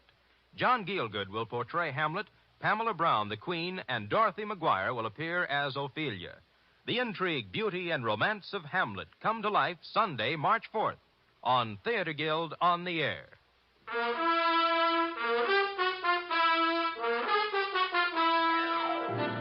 And now back to The Shot in the Dark caper, tonight's adventure with Sam Spade.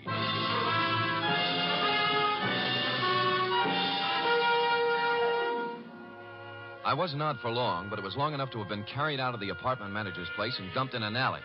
I sat up and rubbed the back of my head and discovered the boys had a sense of humor. Pinned on my chest was a note that said, "Beat it." This time, when I went back, I had my gun handy to hand. Nobody was home at Mr. Bering's apartment, so for something to do, I looked in on Max Barstow's diggings, 413. I glass keyed in and turned on the lights. And a search revealed items, a rent receipt showing Max was paid up for 2 months and intended to stay put. But more interesting were 2 phony detective badges, a policeman's uniform, and a flash camera. Couple these with a dossier on a man named Sigmund Pulkus, and I knew just what Max had been doing since the fight game stopped paying his bills.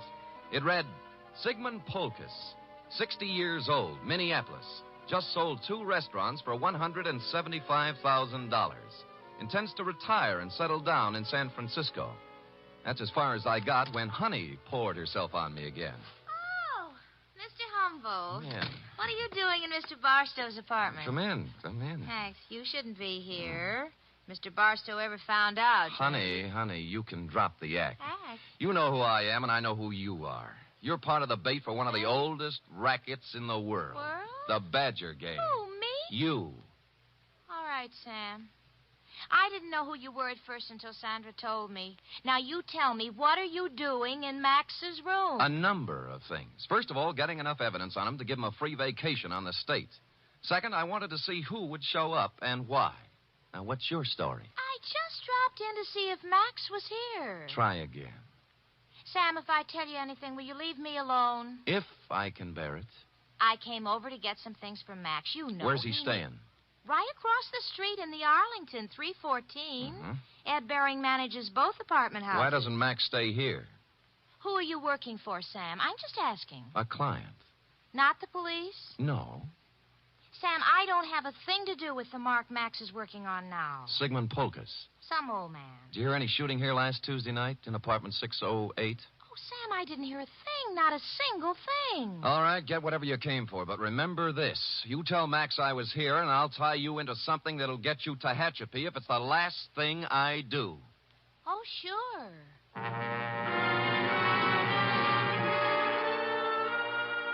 I knew she'd be impressed with that type of threat because her kind of girl lives by playing tag with the law.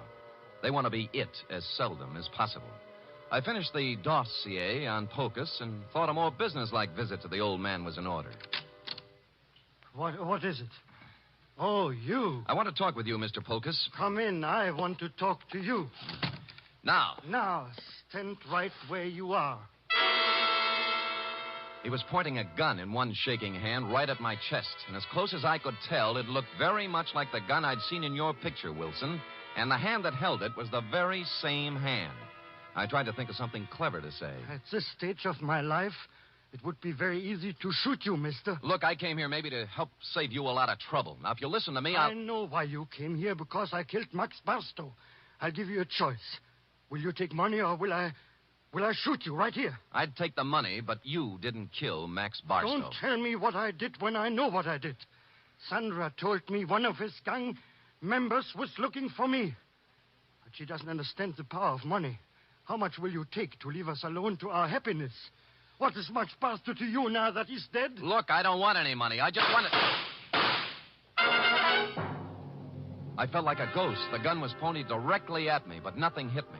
I was surprised, albeit gratified. The little man must have thought I was wearing a bulletproof vest. He didn't look surprised, though. He just folded. I disarmed him and pushed him down into a chair. I had to do it. I had to. I couldn't let you spoil the only bit of happiness I had left in my life. Mr. Polkus, you tried to shoot me, and I'm grateful. It told both of us something. To begin with, you can't kill anybody with blanks in your gun. Blanks? I don't know blanks. Where did you get the gun? I always have guns. Always? And you don't know the difference between real bullets and blanks? You got it from Sandra, and she loaded it, right? Maybe you should know, gangster. Look, I'm a private detective. Name is Sam Spade. Now, if you'll help me, I'll help you. When did Sandra give you this gun? Last Tuesday? Yes. Did you use it to shoot Barstow? Yes. Then he couldn't be dead, could he? This gun wouldn't kill a fly, and besides, I met Max Barstow tonight, alive. I saw him fall to the floor, and blood came out of his coat with my own eyes. Mr. Polkus, you just came from Minneapolis with $175,000. You walked into a shakedown gang. They're after your money. That girl Sandra's just bait. Oh, don't speak about Sandra that way. Sure, she tried to shake me up for money, but only because that man, that Barstow maker. She was a slave. She couldn't get away from him. Why did she stage a phony murder with you killing Barstow? Oh, I don't know. I'm so confused. Tell me how it happened. Oh, Barstow posed as a policeman. He found me in Sandra's apartment. Mm-hmm. I was supposed to pay him $5,000, but Sandra told me she loved me, and Barstow was a racketeer. We were to meet in apartment 608 for to pay him. She gave me a gun to frighten him with, but instead I killed. Nuts, 5,000. They knew how much money you had, and they wanted to get all of it away from you on a phony murder scare. Sandra doesn't want my money away from me. She loves me. Mr. Polkus, I'm sorry disillusionment should come to you so late in life, but... I say she loved me, and I can prove it. How? This morning, she became Mrs. Sigmund Polkus.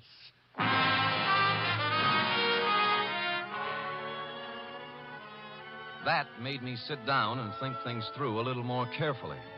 She could have gotten his money, or most of it, without marrying him. Maybe she did love him. Or maybe they felt he was too dumb to pay off. Or maybe she married him so she could murder him. And maybe a dozen other things. His suitcases were packed, and he said that he and Sandra planned to leave town tonight. He'd been waiting for her when I came in, but she was already 2 hours late. I could think of only one place she could be. So I left poor Mr. Polkus and went to the Arlington. 314, the address Honey Kane had given me. And she was there. Oh, Sam. I'm glad you came. I was scared. I didn't know what to do. I'm scared. Now, honey, quiet down and tell me what you're scared about. In the bedroom. Max. He's dead. Without the A knife job. When'd you find him? 5 minutes ago. I was with him before, and then I went out for some Chinese food when I came back. All right. Who else was here tonight? I didn't see anybody, But what? he was awful mad at Sandra. Said she was double-crossing him, and he wouldn't let her get away with it.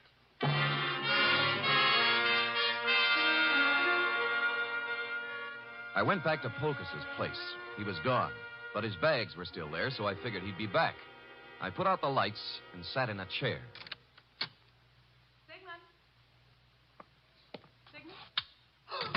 Go ahead.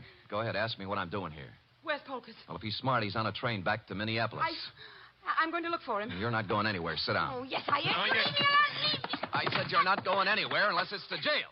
What are you playing Mr. District Attorney for? Because you killed Max Barstow. Now tell me why. Oh, don't be a joker. Max Barstow's as live as you are. I'm not talking about the phony murder staged for the benefit of Polkus. Barstow was stabbed to death a half hour ago. He wasn't. He was. I saw him.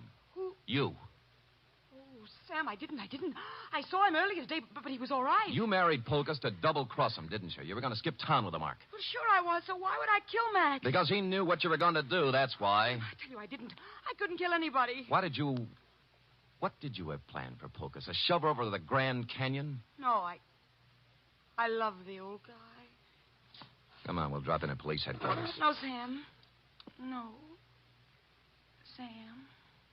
Nothing. I wouldn't take you with a U.S. Mint thrown in. Will you let me go if I tell you what happened? If I tell you who killed Barstow? Well, if you didn't do it, nobody could hold you. For murder, anyway. Bering. Ed Bering did it. We planned the whole thing together. It was a freeze-out on Barstow. Somehow he found out Ed had to take care of him. I didn't have anything to do with it. I tried to tell him not to. Tried to tell him not to what? I've got a gun in my hand, Bering. So have I. Which one of us is going to shoot first? You wouldn't shoot.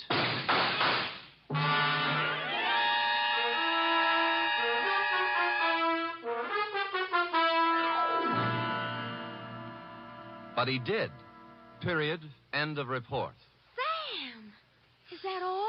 Well, what do you want? An echo? No, but he shot you and you're all right. Mm-hmm. Were they blanks like the other guns? They were not. They were genuine steel-jacketed bullets. But, You didn't listen carefully enough, Effie. I figured he'd shoot right away. He did, once. Just as I jumped sideways and fired 2 shots back. Did you kill him? No, but he's down with a little case of lead poisoning, though, under police guard. You're wonderful. It's true. All right, go type it up. Off with you.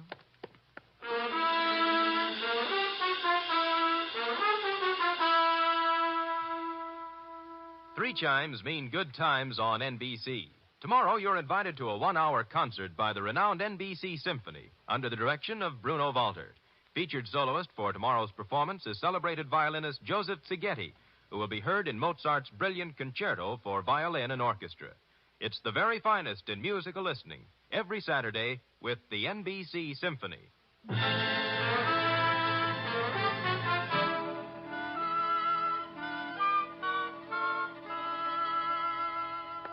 Here it is, Sam, but there's something I don't understand. To wit. Well, what happened to nice old Mr. Polkus?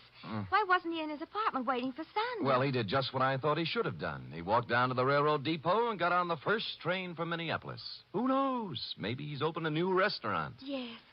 And, what happened to Sandra? Well, she's being held as an accessory to murder, among other things.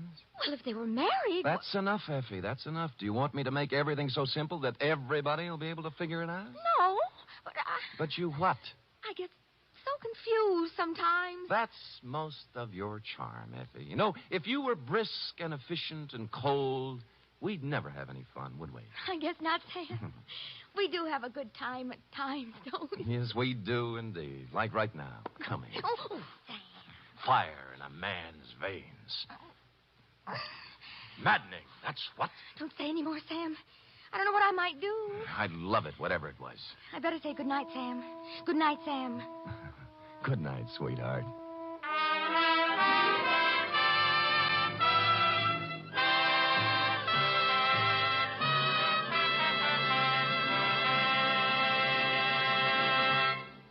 Tonight's transcribed adventure of Sam Spade was produced, edited, and directed by William Spear. Sam Spade was played by Stephen Dunn. Lorene Tuttle is Effie. Script for tonight's adventure by John Michael Hayes. Musical scoring by Lud Gluskin, conducted by Robert Armbruster.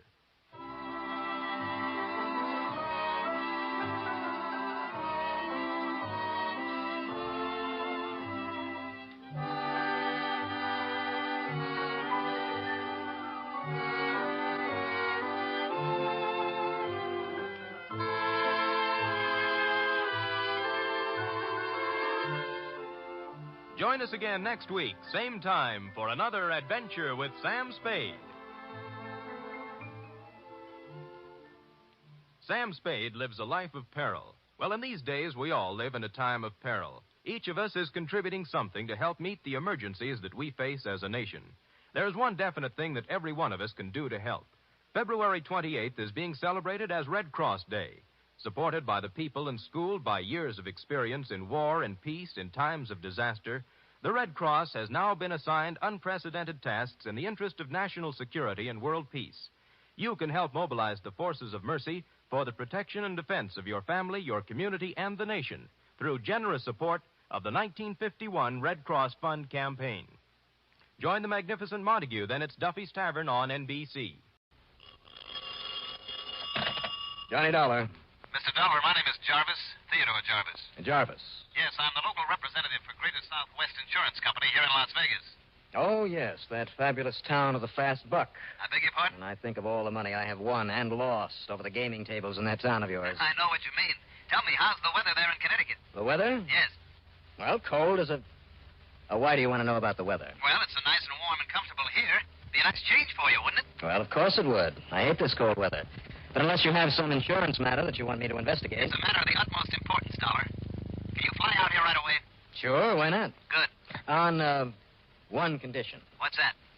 That you'll guarantee me the time and a chance to drop a fishing line in Lake Mead or, over in Lake Mojave. Dollar, that's exactly what I want you to do. You want me out there to go fishing? To go fishing, among other things. Yeah, like what other things?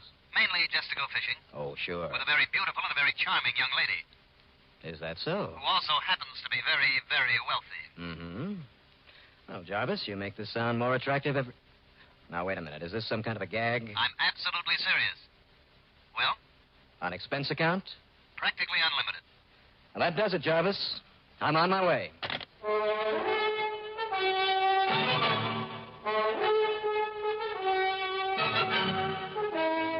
CBS Radio brings you Bob Reddick in the exciting adventures of the man with the action-packed expense account, America's fabulous freelance insurance investigator. Yours truly, Johnny Dollar.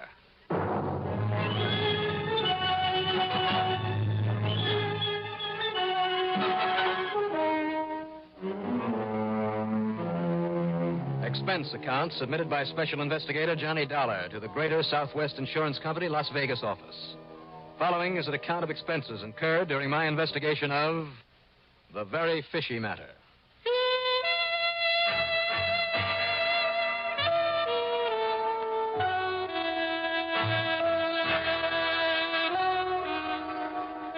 Yeah, there was something very fishy about this being called all the way out there just to go fishing.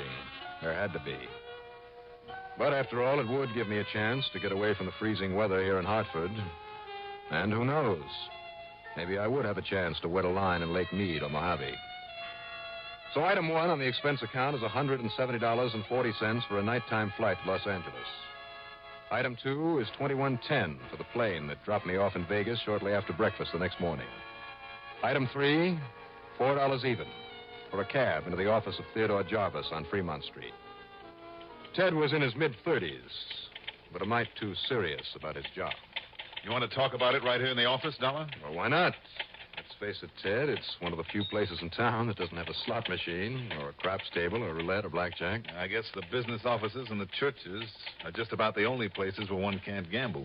Fortunes are won and lost every day here in Las Vegas, Dollar. Yes, I can believe that. Which is one of the reasons you're here. Oh, I thought it was to go fishing. It is. Because of the Birdwell fortune. I should say because of Miss Lisa Birdwell's fortune. Is that the young, attractive, charming... Yes, that's the girl I told you about over the phone. You'll love her, Dollar. Better than fishing?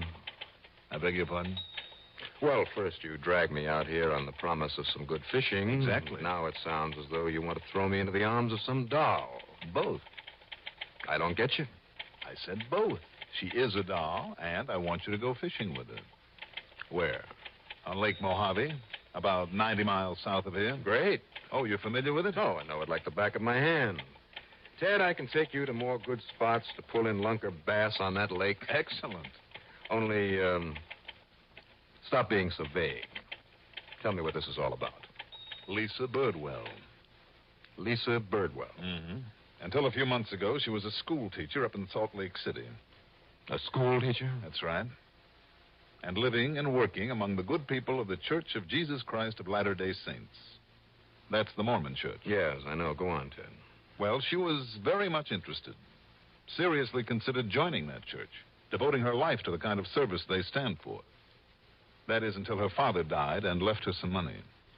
How much? You see, Lisa was his only blood relation. How much, Ted? Oh, $10,000 or $12,000. 10 or 12, huh? Mm-hmm. Well, I thought you said she was rich. I thought... All right. Go ahead. Being free from family ties for the first time in her life, being young and beautiful, She decided to take some time off and have herself a little fling. On $10,000? Yes. Until. Until what? Until, in the course of her travels, she happened to land here in Vegas, where suddenly one night she discovered what a roulette wheel is for. Oh. Knowing nothing whatsoever about the game, she calmly proceeded to run up one of the biggest scores on record. She what? She walked out of that casino with something over $400,000. No kidding. And, incidentally, that is the last time she ever gambled. A smart girl. Mm-hmm. Instead, she bought herself a little ranch out near the edge of town and took her foster brother. That's her only living relative. His name is Tony Birdwell. Yeah. Took him along to sort of manage the place. And now, well, she's just making the most of life. Enjoying it to the fullest. Who wouldn't?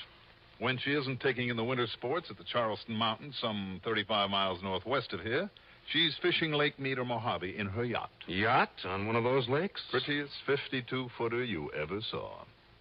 Right now, she has it down on Lake Mojave.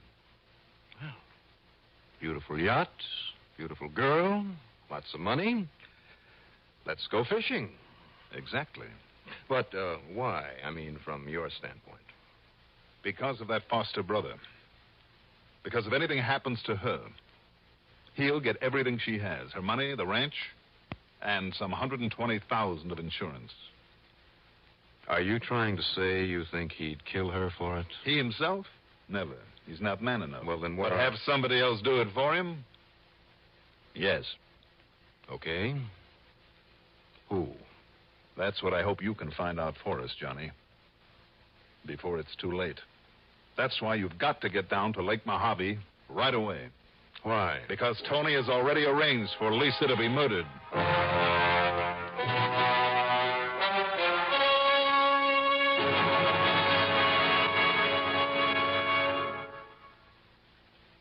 Radio Free Europe is still on the job, broadcasting the truth about world events through the Iron Curtain. What keeps the truth going through the Iron Curtain? Not communist altruism. No, your truth dollars to keep men's minds free, no matter where they are. As the communist pressure around the world increases, telling the truth about what they are up to is more vital than ever. Support the Radio Free Europe Fund, Box 1961, Mount Vernon 10, New York. That's Radio Free Europe Fund, Box 1961, Mount Vernon 10, New York.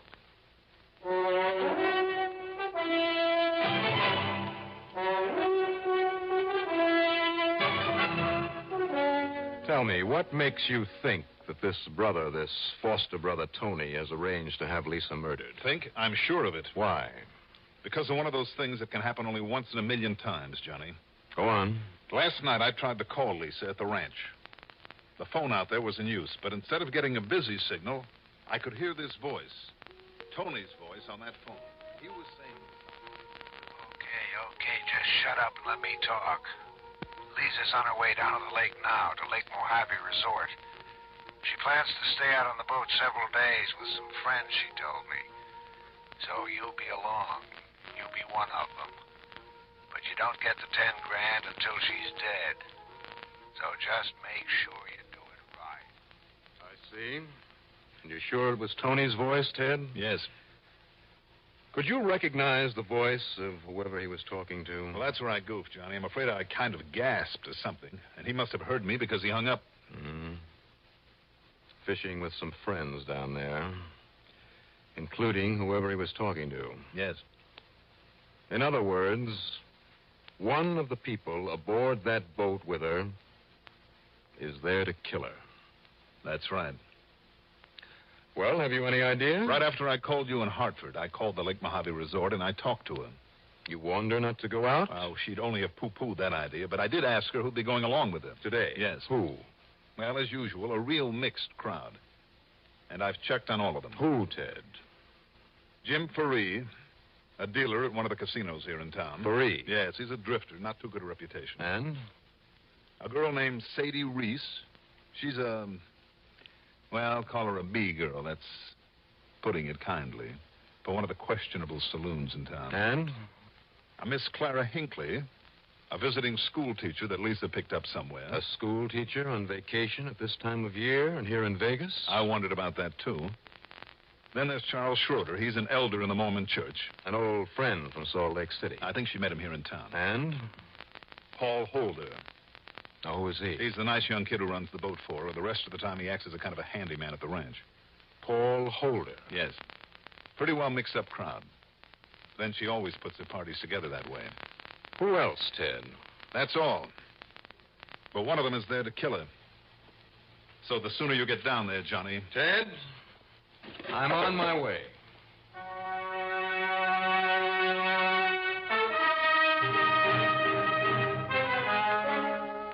Item 4, the usual $50 deposit on a rental car. I burned up Highway 95 through Henderson, Boulder City, and Searchlight, and then cut east on 77 to Davis Dam. There I turned north the 3 miles to Lake Mojave Resort. My old friend, Ham Pratt, general manager of the resort, was in his office down over the dock. And as always, when I told him what my job was, Ham offered 1,000% cooperation. Yeah, Johnny, Elise Birdwell and her party took off only a couple of hours ago, and with enough groceries aboard that big cruiser to keep them for a week. Now, how'll I spot that boat out there on the lake, Ham? Lisa, you can't miss it. It's beauty. All 52 feet of it. No other cruiser that big on the lake. And she uses that for fishing? And for living on when she's here, she and her friends. Any idea where she might have headed? Probably up toward the big basin, 10, 12 miles up.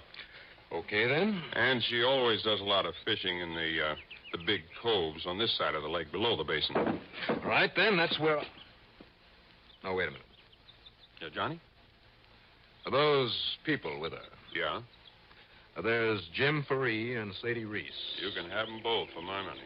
Miss Clara Hinckley. Well, she's a school teacher, like Lisa used to be. Yes, I know. And Charles Schroeder. Understand he's an elder in the Mormon church. And they are all with her? Yeah. When did they get here, Ham? Bill came last night, shortly after she did. And who of them got here last? Well, as far as I know, they all came about the same time after dinner. Well, and that's no help. Except for Paul, of course. Paul Holder? Yeah, he's the nice kid that works on our ranch, comes down here to run the boat for her. Yeah, so I understand. I didn't see him arrive, so must have been well after midnight.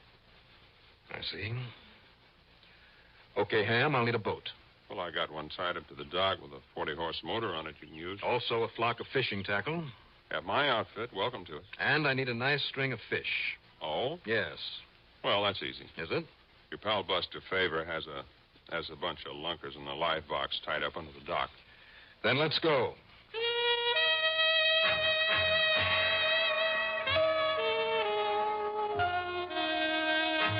Getting aboard the Lisa to meet Lisa and her so-called fishing pals was a cinch. In the outboard that Ham had provided, plus tackle and a stringer full of nice big largemouth bass, I simply headed up the lake until I saw the cruiser anchored in Telegraph Cove. And then, making my outboard miss a few times by cutting the switch, I hove to alongside. What's the matter, mister? Having trouble? Well, it sounds like I've run out of gas. It sure does. What is it, Paul? Paul, Oh, hello there. Hi. Yeah, looks like he's run out of gas, Lisa. May I come aboard and borrow some from you? Well, yes, you certainly can, and you can stay as long as you like. Well, thanks. What did you do that for, Lisa? Don't you see, Paul? Just look at that string of fish. Oh, you're right. If you can show us how to get fish like that, you can stay with us just as long as you like. Well, sure. Why not? Good. Just tie up the stern and climb aboard. And I want you to meet all my friends, okay? Fine. I'd like nothing better.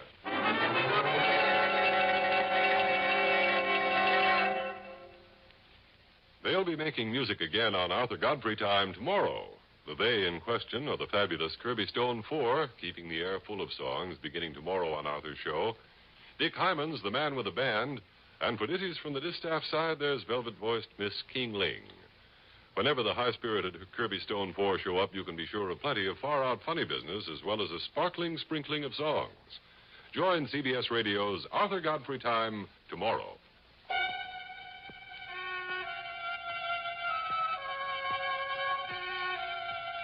I spent the rest of the day there aboard Lisa's cruiser, telling Paul Holder where to anchor over some of my pet fishing spots.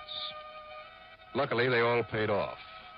And Lisa, even prettier and more charming than I thought, insisted that I stick around as long as they stayed on the lake. Good. This gave me the chance I wanted to see and talk to everyone of her party. If possible, to pick out the person aboard who was there to kill her. And what a motley crew. Suppose I give you a rundown on them. Well, first, there was Paul Holder, the ranch hand skipper, a small, thin fellow in his early 20s with a freckled face and a friendly smile. Almost too friendly? No, maybe I was misjudging him. Maybe. There was Jim Ferree, the gambler. Tall, dark, suave, and good-looking. And I had no doubt that he'd do exactly what he said he'd do. Sure, Johnny. I'd kill my own mother for a prize. You think I'm kidding? As for Sadie Reese, well, what a cheap dame like this was doing aboard a yacht. Oh, I said, sure, Lisa, as long as my good-looking friend Jim here is along. Bait up my hook for me, will you, Jimmy?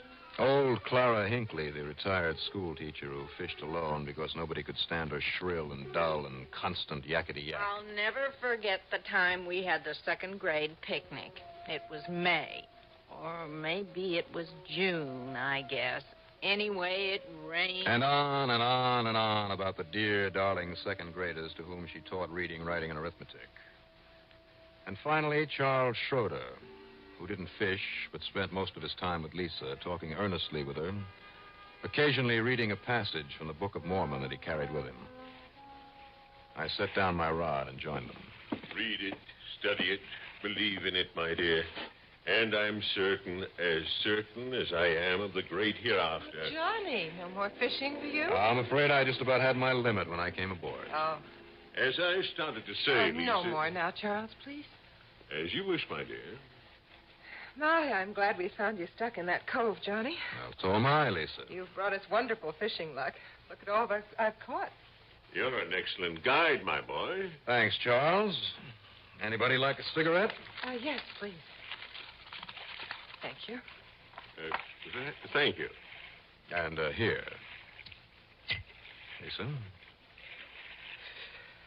Mm-hmm. Charles. Thanks. But now, if you two will excuse me. Sure. Johnny, there's another reason why I'm glad you came aboard. Oh? It's the reason I put you in the cabin next to mine. Well, now, Lisa. Because I've had the most uneasy feeling all day. Have you? I don't really know how to describe it, but, well... Yeah? Johnny, I'm afraid, but I don't know what of. Kind of look after me. Sure. Good. Now I'm going down to the galley and cook us all the biggest fish dinner you ever saw. All right? Lisa... Yes? Johnny? Nothing. Go ahead. I'm starved.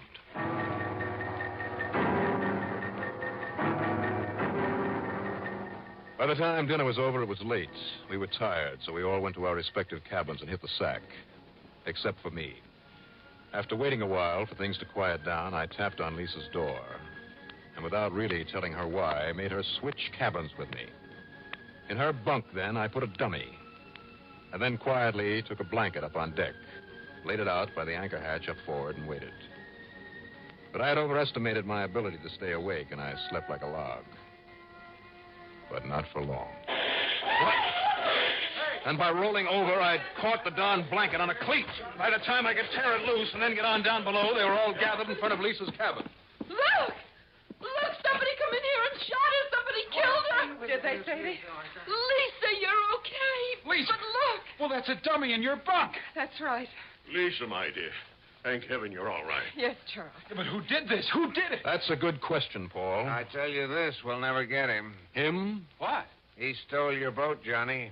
Took off in that boat of yours. Well, how could he, Jim? It was out of gas. Only it wasn't, Paul. What do you mean? I only used that as an excuse to get on board. What? I don't understand. Paul, make us a pot of coffee. And we'll all sit down and talk this over.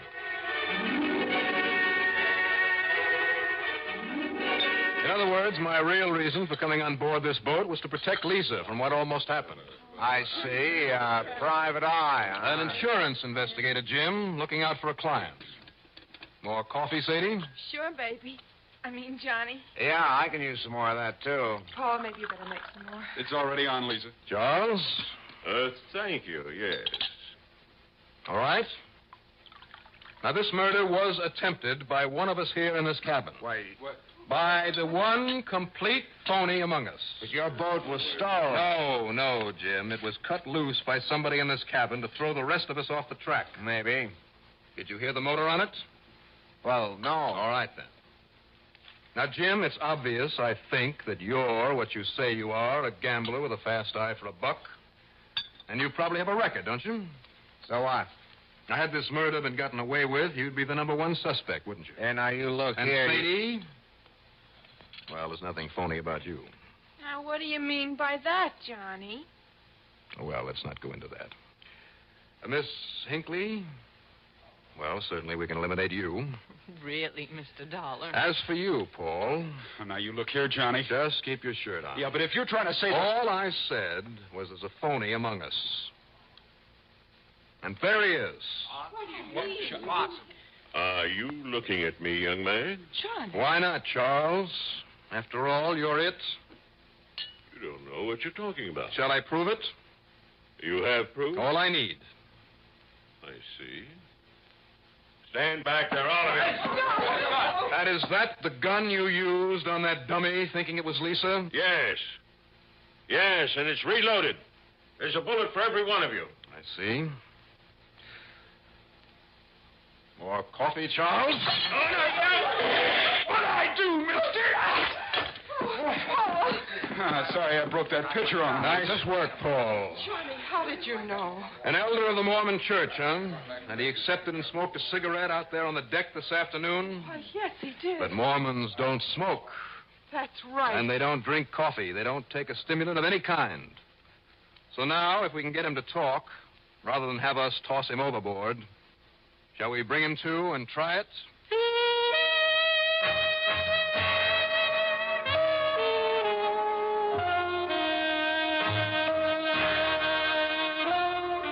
Well, he talked all right. Plenty. And, of course, he implicated Lisa's foster brother, Tony. So now it's all up to the courts. Expense account total, including a couple of days of good fishing with Ham Pratt and then the trip home, $245.50. Yours truly, Johnny Dollar.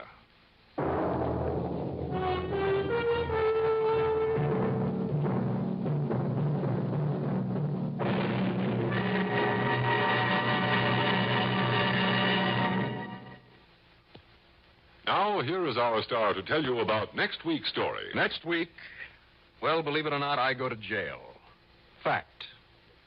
And I don't mean just to pay someone a little call. No, I get thrown into the clink, and for what, I have to admit, is plenty good reason. And then, believe this or not, I engineer a highly unsuccessful jailbreak. Which means, in the end, that luck was with me. Because if the break had succeeded, I wouldn't be around to tell you about it. Join us, won't you? Yours truly, Johnny Dollar.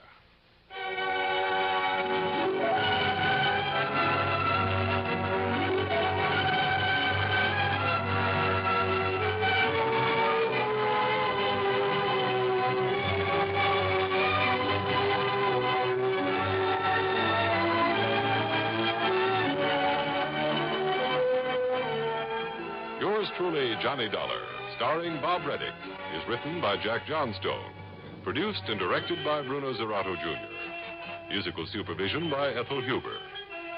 Heard in our cast were Mandel Kramer as Ted, Terry Keane as Lisa, Jim Bowles as Ham, Danny Acco as Charles, Bill Mason as Paul, Joan Loring as Sadie, and Robert Dryden as Jim. Be sure to join us next week, same time and station, for another exciting story of yours truly, Johnny Dollar. This is Art Hanna speaking.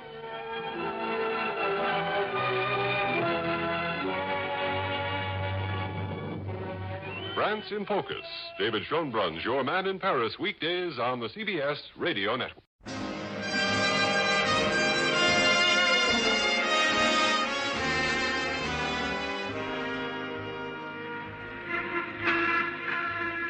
Broadway's my beat. From Times Square to Columbus Circle.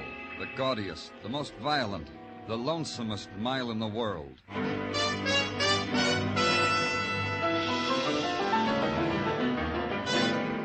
Broadway's My Beat, with Larry Thor as Detective Danny Clover.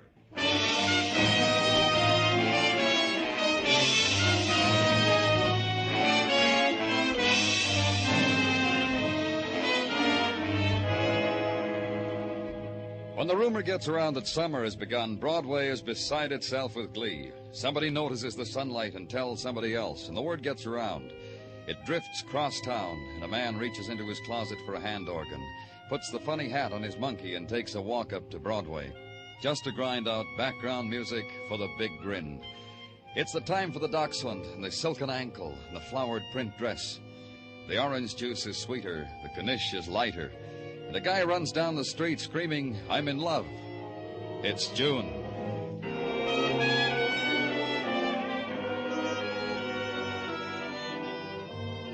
And it was June under the Translux, too, a rare day. And the Times Square crowd had gathered there to consider it and take the story of it home to the little woman, Dad and Mom. There was a man lying in the circle of their feet. He was expensively dressed. He's dead, Danny. What happened, Muggavan? Come on, you people. Break it up. Come on, get going. What is it with them, Danny? What happened? How can you tell what happened? People milling around, crossing streets, going to lunch, looking at the want ads over there in the Times building.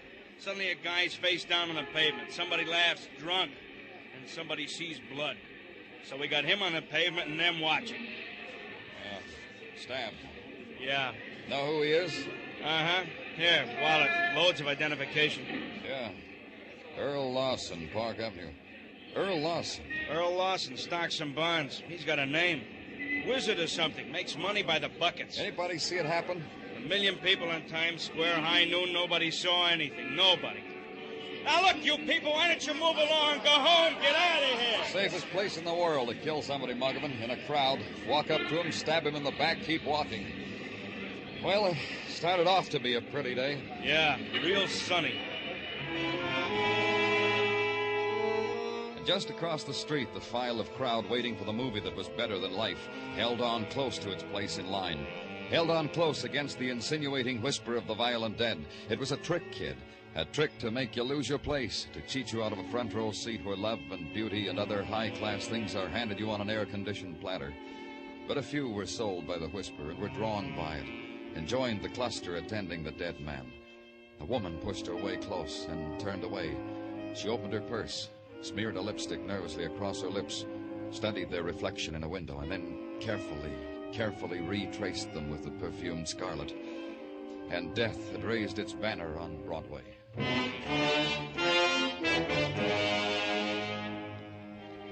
The home of the murdered man was a place whose sounds had been geared down to the soft purr of wealth. The swish of the ankle-deep carpets, the flute-like trills of the parakeets taking the noonday sun in exclusive cages. The butler who murmurs you into the library and asks you to wait quietly. You don't dare open a book because turning a page would release a clap of thunder. And finally, when you'll wait no longer, the soft voice at your shoulder. I'm glad you made yourself at home, Mr. Clover. This is a difficult house to do that in. It's quiet, you can say that for it. You're... Harlan Lawson, Dr. Harlan Lawson. Oh, then the book's on this shelf. My one literary effort. All 20 copies. 20 copies of the same drivel. New Freedom, Pennsylvania, the utopia that failed. Nice binding, though, wouldn't you say? Quite. Expensive. That's my brother. He's everything you say. He gave me those when I got my Ph.D. Made a grand gesture of binding my doctor's thesis and burying it 20 times over on this shelf. Every time he fingers the gold lettering, I tell him how grateful I am. You don't get along, you and your brother? We suffer each other. Let's put it that way. He has his world. I have mine. And your world would be? The back alleys of poverty. You see, I'm in the nature of a failure, Mr. Clover. I'm a social worker. Doesn't pay very much. But I take in tears and give in exchange baskets of fruit, my brother's castaway clothing, and the gestures of sympathy they taught me in post-grad humanities. But you keep on living here with your brother, with Earl Lawson. I exist here. Is this why you came, Mr. Clover? To run your hands over my brother's library? To probe into me? Or is it... No. Don't say to me Earl has somehow run afoul of the law. Don't say it, because I wouldn't believe it of Earl. He's dead. He was murdered. Your manner of saying it. You leave me nothing but to believe you. He was stabbed, left lying on the street in Times Square. He must have shuddered that it found him in a place like that. I'd swear he shuddered. Your brother dies, and that's how it hits you? To each his own way, Mr. Clover. You're implying that it was I who killed him? Let's play it that way for a while. I've dreamed the wish sometimes, but I couldn't have killed her. I slept the morning through. Earl's butler will testify to that. He was serving me brunch when you came in. Expensive brunch with wine. Who else would want your brother dead? Besides me? That would be your thesis, wouldn't it, Mr. Clover? I suggest the Sculler's approach... Yeah, thanks. I'll try.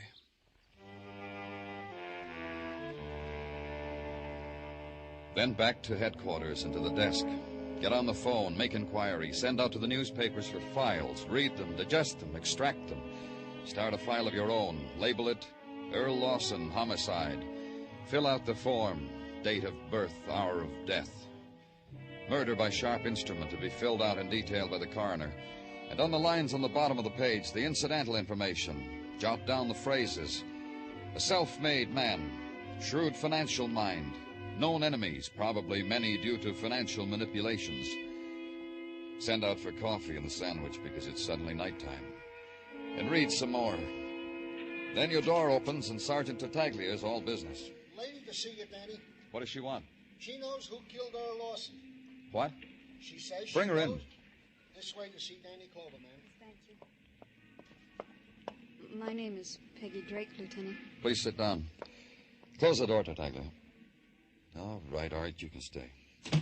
Miss Drake, the sergeant said you know... Not exactly. Danny, she told me she knew all about it. She said... What's on your mind, Miss Drake? I have the murderer's picture. Here it is. Yeah. How'd you happen to take this picture? Well, I'm here on vacation. This afternoon was a good day to take pictures, and I was at Times Square. I took a lot of pictures, and, well, this is one of them. You can see for yourself. Yeah. I found a store with 6-hour developing service, and I got them developed. I was looking through them, and I saw this one. That's why... Yeah. Come here, Tartaglia. Now, look at this. Ray Brewer. That's right, Ray Brewer sticking a knife into Earl Lawson on Times Square. Call records, Gino. Get the last known address on Ray Brewer. And anything else they've got interesting. Guess I did help with that. I don't know how much. Records? This man here with a knife. His name is Ray Brewer. A known hoodlum. A record of every misdemeanor on the books. Yeah, I cancel. Wait till my society back home hears about this. I belong to the literary society. We have open What forums. else? I suppose this will be in the papers, won't it? Front page, What else is what else? Yeah, what's happened to him lately? Uh-huh. How you making out, Gino? In a minute, Danny. Uh-huh. Yeah, I got all that. We appreciate it, and thank you. Very interesting, if I may comment on the material gathered from records. What's interesting? Up until a week ago, Ray Brewer was confined to the county hospital for incurables. Yeah, I remember he was a pretty sick man. Incurable? His heart. Docs gave him a month to live. But last week, he was discharged from the hospital. How come? To die in the bosom of his family, as the records guy phrased it. Where is this family? 1212 West 16th, the man says. Where you going, Danny? See that Miss Drake gets home, Gino. I'm going to pick up a killer.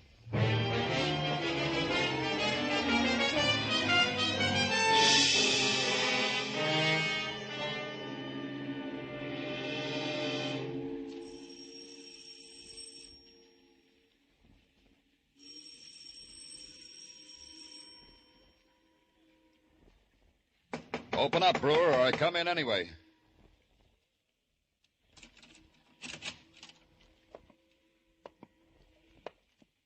Brewer? Where are you, Brewer? Huh? Out here, Danny. Taking my ease on the fire escape, watching you. Watching you spill out your strength. Throw away the gun, Ray. They tell me you've got a month. If you throw the gun away, maybe you can live a part of it out. All of it. It's arranged. I live all of it. 30 days, Hathaway Brewer. If I come out after you, Ray, it'll cut your time down to a half minute. You make me shake with fright. Stay where you are, Danny. I'll bring it to you.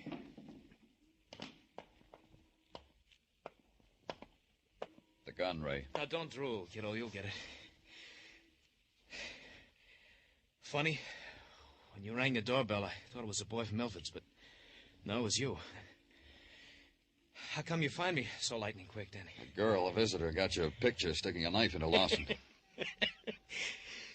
I never could learn to be camera shy.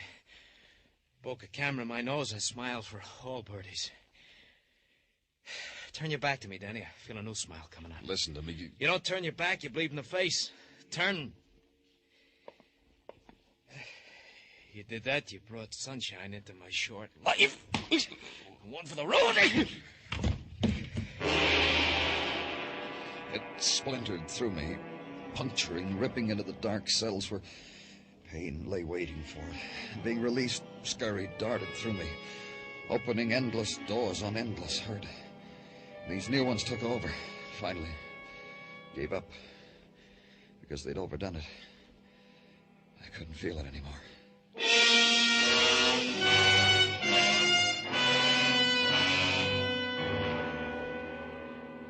And then the hall went cold on the sweat that had drenched me. And looking for Brewer, knowing he wasn't there. And calling to headquarters and tell them to put out an all-points bulletin on Ray Brewer. And then to Park Avenue to ask a question. Why had Brewer wanted Lawson dead? What had Lawson been to a hoodlum like Brewer? Help me. In my back. It's in my back. Help me.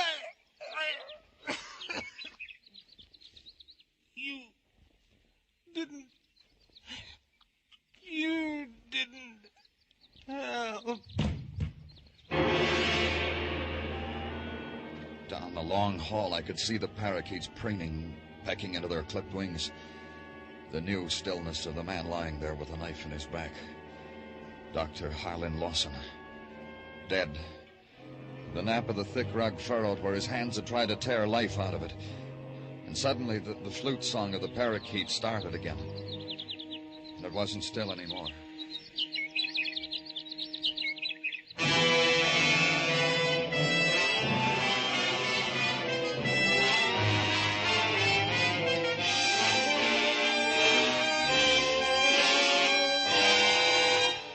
You are listening to Broadway's My Beat, written by Morton Fine and David Friedkin, with Larry Thor as Detective Danny Clover. The sensational young tenor Mario Lanza will take the place of Charlie McCarthy and Edgar Bergen on CBS while the famous pair are on summer vacation. Mario Lanza starts his new series tomorrow, and you'll be heard each Sunday this summer on most of these same stations. And while Jack Benny is off for Korea, Guy Lombardo and his orchestra will be on hand to entertain you in CBS familiar Jack Benny time.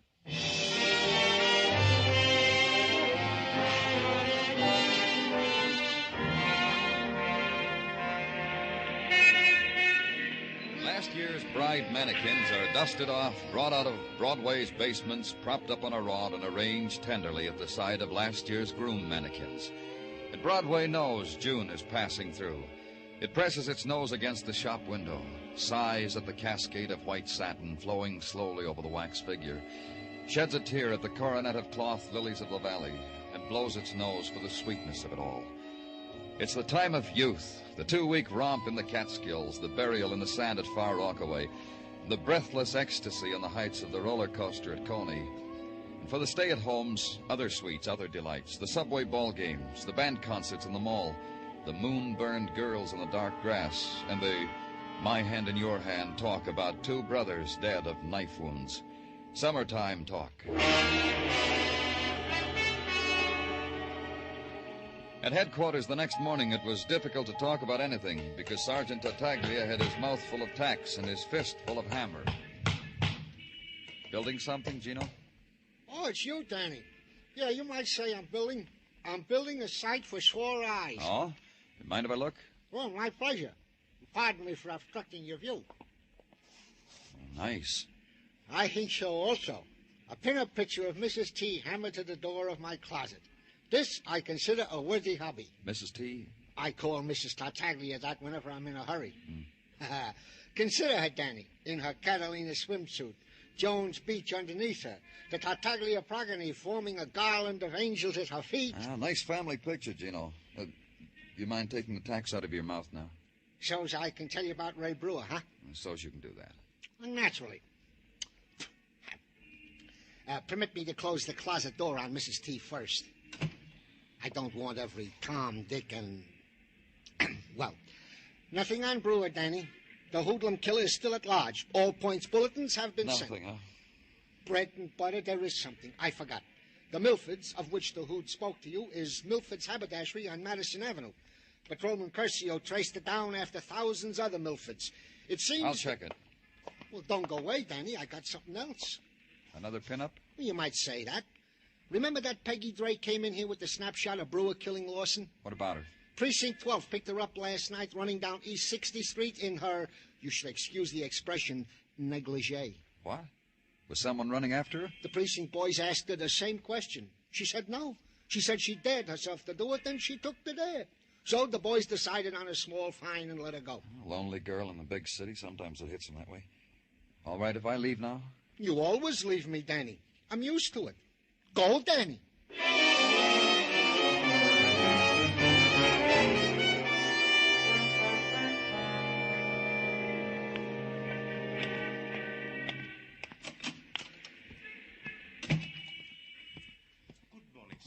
Someone helping you? I'm looking for Mr. Milford. Mr. Milford is dead. What? 12 years ago. Like that. Zoot. He was discussing plans with a buyer and... I know. Zoot. Who are you? Mr. Milford, Jr. May I be of some service? I'm from the police. I want some information. Oh, what is it you want? The police department called you a while ago. You said you had some dealing with a man named Ray Brewer. Oh, yes, I did. I did indeed. You want to tell me about it? I don't see why not. Then tell me. Surely. Last week, Mr. Brewer entered Milford's and was fitted for a complete outfit, from linens to huaraches. Huaraches? Buttery a la Mexico. Mr. Brewer was going to Mexico. Note that I said was. Note that. Mr. Brewer changed his mind, huh? Well, that's a man's right. Mr. Brewer decided to stay around the city. Thus, he canceled the Mexican clothes and ordered town wear. Gabardines. And he paid you? I only ask because it's been bandied about that Mr. Brewer is not a wealthy man. His friend paid me. The friend who was with him when first he ordered. This friend? Here, this man's picture in the newspaper? The very one. Dreadful clothes. Not ours. Is he from here in town? What's his name? It says right here, Harlan Lawson. Ph.D. It says this chap was murdered. That's right. Do you have any idea why Mr. Brewer changed his mind about going to Mexico? None. He was so delighted, too, the first time he was in here. Showed me a travel brochure put out by the airplane people, Central American Lines, I think. I've been to Mexico, you know, ridden on a donkey. Thanks, Junior. Thanks a lot.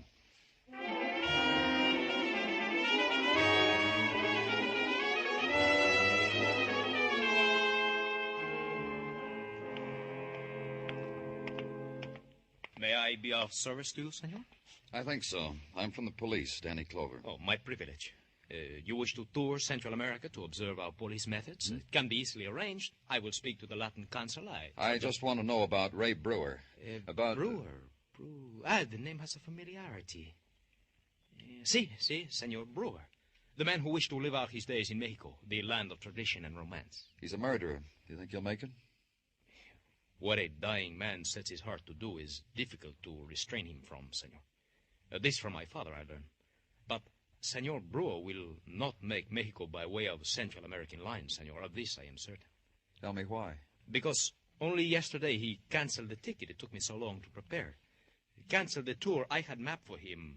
Acapulco, Zapateca, the floating gardens. When Brewer came in here to arrange his trip, was he alone? With another gentleman who subsidized the excursion. This one? In the newspaper picture? See, this one. Dr. Lawson, a gentleman of refinement. Now dead, I perceive. Yeah. Brewer didn't give you an address by any chance. Oh, no. He simply took the cancellation money, told me he preferred your city. As who would not? You peddle tickets to romantic places and you like it better here, huh? Who would not? Why pay extra fare, senor? Romance is where you find it.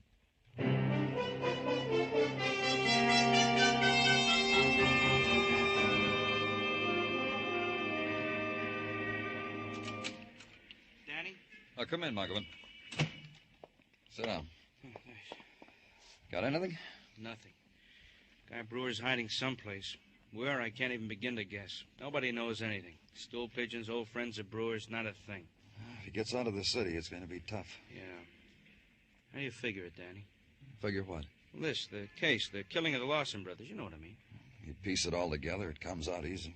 Show me. Sure. Harlan Lawson wanted to get rid of his brother. For money? Maybe. But more than that, I think. Earl Lawson was a man who beat up the world. Harlan just stood there and cried for it. Well, Harlan was a social worker, Danny. He probably did a lot of good where it counts. Sure he did. But I met Harlan. It's the way he impressed me, Muggavan. He felt sorry for himself. Uh-huh. So he finds a little hood like Brewer, hires him to kill Earl. Like you said, Harlan was a social worker. Brewer was in a charity hospital. That's where they met. Harlan found out Brewer only had a month to live, promised him a fling that month in Mexico for killing Brother Earl. Well, then why did Brewer turn around and kill the hand that fed him? If we go on the assumption that he killed Harlan, too. Well, Brewer killed twice, all right. The knife in Harlan matches the stab wound in Earl. He killed both brothers. But why? I don't know why he killed Harlan. Another thing I don't know is why Brewer changed his mind about going to Mexico. If we found that out, Danny, all I can say is, thank goodness. Well, say it and sit down in a corner. Muggavan and I were discussing It's about Peggy Drake. Peggy Drake? Say, isn't she the girl? Yeah, the girl who took the snapshot. She should have taken a snapshot and left the city. What? Just a few minutes ago, at 5 until midnight to be specific, she had a to-do with a cab driver. Tried to force him to take a wardrobe trunk in his back seat. Broke a window while so forcing. Quite a scene. The police suggested a moving company. And what? Oh, give me a breathing spell, Danny. And Officer Padyunik suggested his father-in-law and stood guard over the trunk until his father-in-law, the Murphy Movers, hauled it away. Thank jeepers this girl leaves for her hometown of New Freedom, PA in the morning. Where? New Freedom, Danny. The trunk has already left by Murphy Trucking Company, and the girl, Peggy Drake, leaves tomorrow, for which leaving the police only again waved a finger under her nose. Highway Patrol, Muggavan, pick up that van. Escort it back to Peggy Drake's place. Right there. What do you know? So that's why Brewer changed his mind about going to Mexico. Then I waited. It was a little less than an hour when the phone call came. The Highway Patrol had picked up the van at the entrance to the Delaware Bridge. There was plenty of time. Time to grab a bowl of chili and walk over to the 60s, and to the rooming house where Peggy Drake was staying. Inside, the banisters of the staircase had been worn smooth by 1,000 respectable hands, and the color had just begun to drain from the flowers in the wallpaper. On the third floor landing was a trunk. Beside it, Detective Muggavan. She's in there, Danny. She know we're here? We talked loud. She knows. Stay with the trunk, Muggavan. Okay.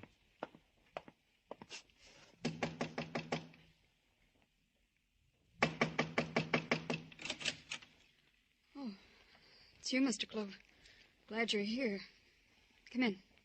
Please, come in. What goes on in your town? I don't understand you people. Something wrong, Peggy? There was all that noise a little while ago. I opened my door a bit. I saw my trunk. Explain it to me, Mr. Clover. You were sending it back to New Freedom, huh? Of course, where I live, where I came from. That's where you met Harlan, wasn't it? What's he got to do with it? I need some sleep, Mr. Clover. My bus leaves early tomorrow. You're not leaving. You want to bring your trunk back in here and unpack? I'm not leaving. Wait a minute. Muggavan, bring that trunk in here. What are you doing? I don't have to unpack. The trunk's pretty heavy, Danny. I'll need some help. Okay. I'll give you a hand. Yeah. Better grab the handle on the other side.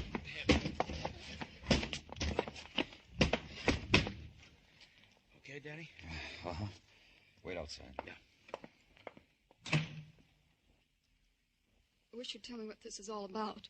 How long did you plan to stay in New York, Peggy? 4 days. You needed a trunk that big for a 4-day trip? That's a brand new trunk, Peggy. Yes, I just bought it. It's for things I want to take home. Books, lamps. Books, huh? I like books. Let's see what you bought. Don't open that! Don't! Why not, Peggy? Leave me alone. What's the girl have to do? I come here for a good time. I'll say you had quite a busy trip. Running down the street at night in a negligee. I had something to drink. I didn't know what I was doing. Then creating a stir with this trunk with a cab driver. It wasn't my fault. People here aren't helpful. Peggy, we're looking for a man, Ray Brewer. We want him for 2 murders. Brewer? You know him, Peggy. You took his picture, brought it to me. Oh, that's right. I remember his name. I'm sure you do. Let's open the trunk, Peggy. No. Don't. Get it out of here. Take it away. Later. You took the picture, Peggy, because you knew the murder was going to be committed. The murder you planned so well with Harlan. Get it out of here. Just get it Gave us a picture of the murderer. You figured by the time we found who he was, traced him, he'd be roaming around Mexico. By the time we got to him, he'd be dead. Because Ray Brewer only had a month to live. I didn't do anything. I didn't kill anybody. It was Harlan. One thing is bothering me, Peggy. Why Brewer changed his mind about going to Mexico. He saw me taking his picture. We didn't tell him we were going to do that. You double-crossed him, huh? That's why he killed Harlan. That's why he was going to kill you. I ran from him. It's like a nightmare. Somebody grabbed me by the shoulders and choked me. And I was in the middle of the street, dressed. When you finally got back here, Ray Brewer was dead. He didn't live his month. His heart gave out. Let's open the trunk, Peggy.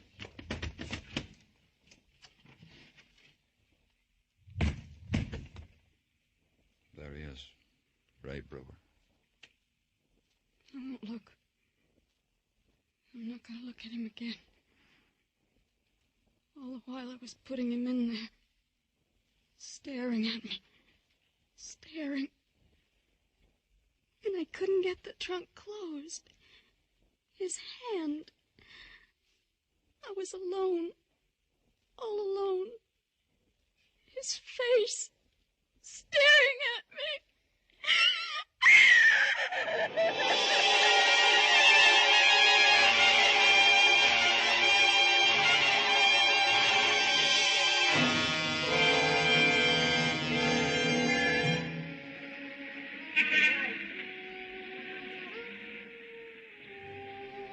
Dawn touches Broadway now.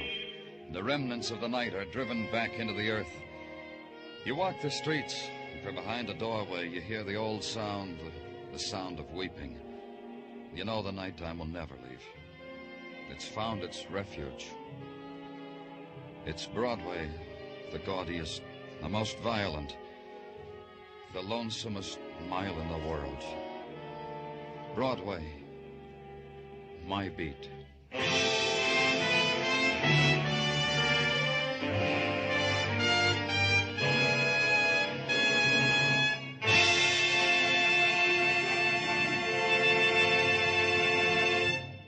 Broadway's My Beat stars Larry Thor as Detective Danny Clover, with Charles Calvert as Tartaglia and Jack Crucian as Muggavan. The program was produced and directed by Elliott Lewis, with musical score composed and conducted by Alexander Courage. In tonight's story, Peggy Weber was heard as Peggy Drake, Ted Osborne as Harlan Lawson, Anthony Barrett as Ray Brewer, and Don Diamond as Milford. For a full hour of outstanding musical entertainment, plus one of radio's biggest cash awards, play Sing It Again every week over most of these same CBS stations. Laugh along, win along with Jan Murray as he picks up his coast-to-coast telephone and invites you to sing it again and land a big batch of loot. It's exciting, it's outstanding radio entertainment. Stay tuned now for Sing It Again, which follows immediately over most of these same CBS stations. Bill Anders speaking. This is CBS, where you meet adventure with Charlie Wilde, Sundays on the Columbia Broadcasting System.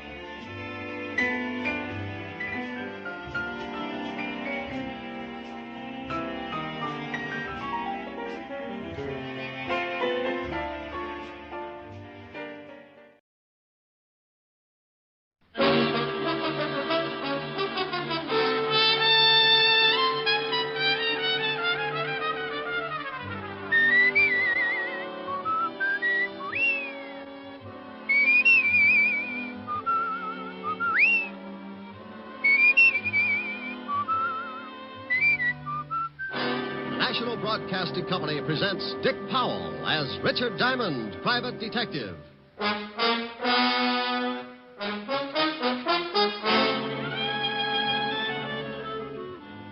Diamond, this is Walt. Where the devil are you? Where I started out to be, down on River Street, looking for Well, the you guy. stay right there and wait for me. But you might as well stop looking. Why stop looking? Take my word for it, he's not there. Well, if you're so smart, where is he? The city morgue. We fished him out of the river 10 minutes ago. Here's another exciting case from the files of Richard Diamond, Private Detective, starring Dick Powell.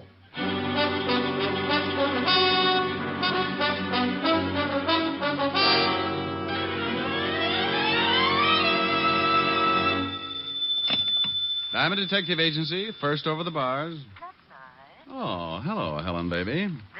No, why? I'm lonesome. Can't you come over? Honey, I'd love to, but you can never tell when... Mr. Diamond. Oh, see what I mean? Or customer? Well, let's see. What can I do for you? I want to hire you. Helen, the man wants to hire me. Oh, good. I'll call you back. Bye. Bye. Now, Mr. Wellington, Mr. Diamond. Caspar Wellington. Oh, well, pull up a couch and tell me the details, Mr. Wellington. I need a bodyguard, Mr. Diamond. Why? Oh, it's not for myself. It's for Timothy. Well, why does Timothy need a bodyguard? Someone's trying to kill him. Oh, you've been to the police? Oh, yes, but they feel it's not quite important enough for them. You mean this Timothy's life is in danger and the police won't handle it? Yes. Isn't it ridiculous? I don't know. Has anybody tried to kill Timothy before? Well, no one has exactly tried to kill him, but I very definitely expect an attempt. Well, now, look, this Timothy, is he a friend of yours? Oh, yes. A very good friend. So what makes you think that someone is going to try to kill him? Mr. Diamond, I came here to hire you to protect Timothy. I'm perfectly willing to pay you your fee, but for the moment, the rest of your questions must go unanswered. Well, my fee's $100 a day in expenses, Mr. Wellington. Still perfectly willing to pay it? Here's the cash. And there'll be another 100 if you protect Timothy long enough for me to get him on a train tomorrow. Where's he going? Out of town, where he can be safe. What's Timothy's last name? That will also have to go unanswered. Oh, well, now, wait a minute. Supposing I do take the job, where do I meet this Timothy? How will I know him? If you take the job, he'll be in your office in a matter of minutes. Well, something sure doesn't ring up right, but the 200 fish in expenses, I'd play footsies with a cobra. Good. Now, I'm going down to the train station to pick up Timothy's ticket. When he arrives, I expect you to remain with him constantly. Until tomorrow? Oh, I got a small apartment. I hate to bundle. Don't let him out of your sight for a moment. I want him alive and well when he gets on that train in the morning. Does he play Parcheesi? Well, I doubt it, but you never can tell. He might like it. Dandy. Have him at Grand Central at 8 o'clock. I'll meet you. Do you know of any way I could possibly learn to hate money? If I did, I would never have come to you. Good day, Mr. Diamond.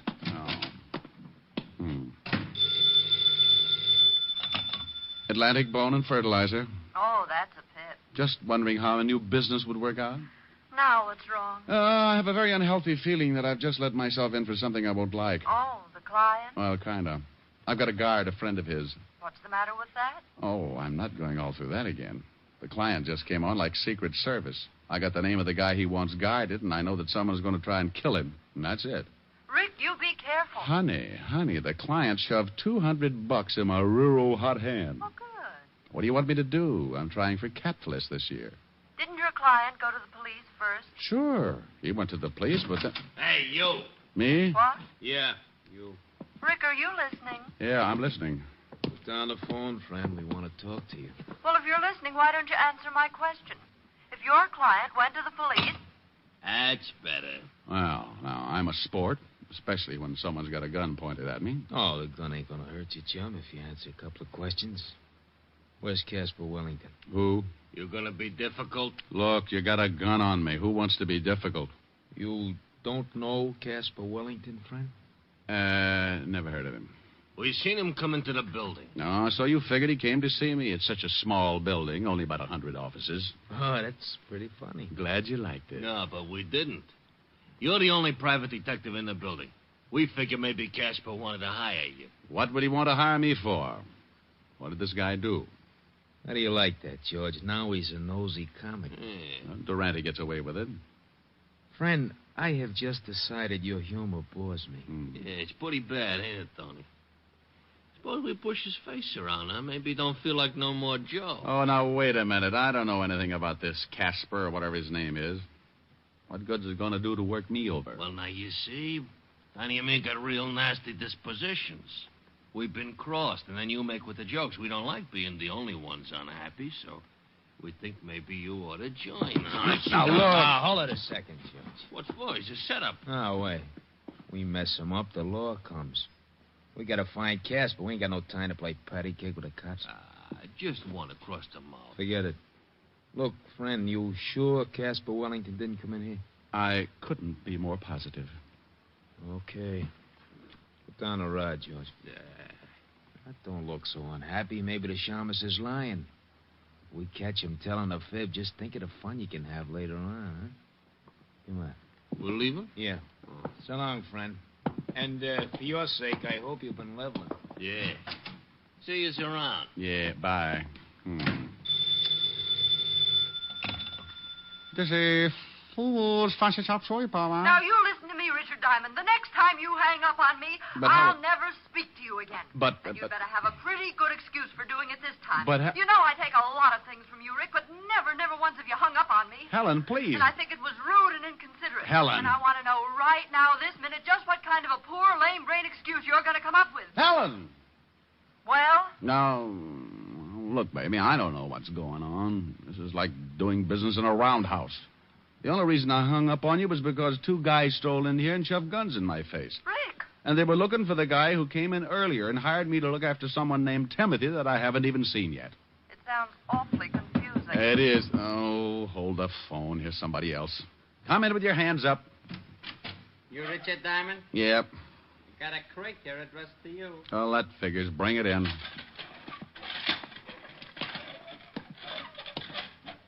Helen. Yes? You sent me maybe a present? No. You want me to? Yeah, but someone's beaten you to it. Where do you want it? Good grief. Put it down right there. What's the matter? The present. The biggest crate you ever saw. A crate? What's in it? How do I know? Well, open it. Okay, Mr. Diamond, stand right here. Yeah. There you are. I hope you still be very happy. Helen. Yes? Hold the phone. I'm going to open this thing. All right.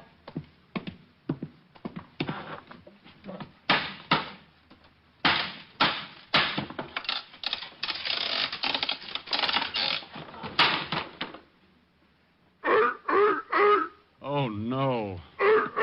Oh, get away. Get away. Now, get down. Get down. Don't come up here. Don't. Oh, Helen. Rick, what in the world's the matter? Helen, if this is your idea of a joke. Please calm down and tell me what's wrong. What, can't you hear it? Well, I heard something, but I thought you must have eaten your lunch too fast. Well, I'm standing on my desk trying to fight off a monster. What? Call up Charles Adams right away. A monster? Yes. I'd swear it was a seal, but I know my friend's better than that. This thing has got to be poisonous. A seal? Yes, a seal. Hey, he's not so bad. He's applauding.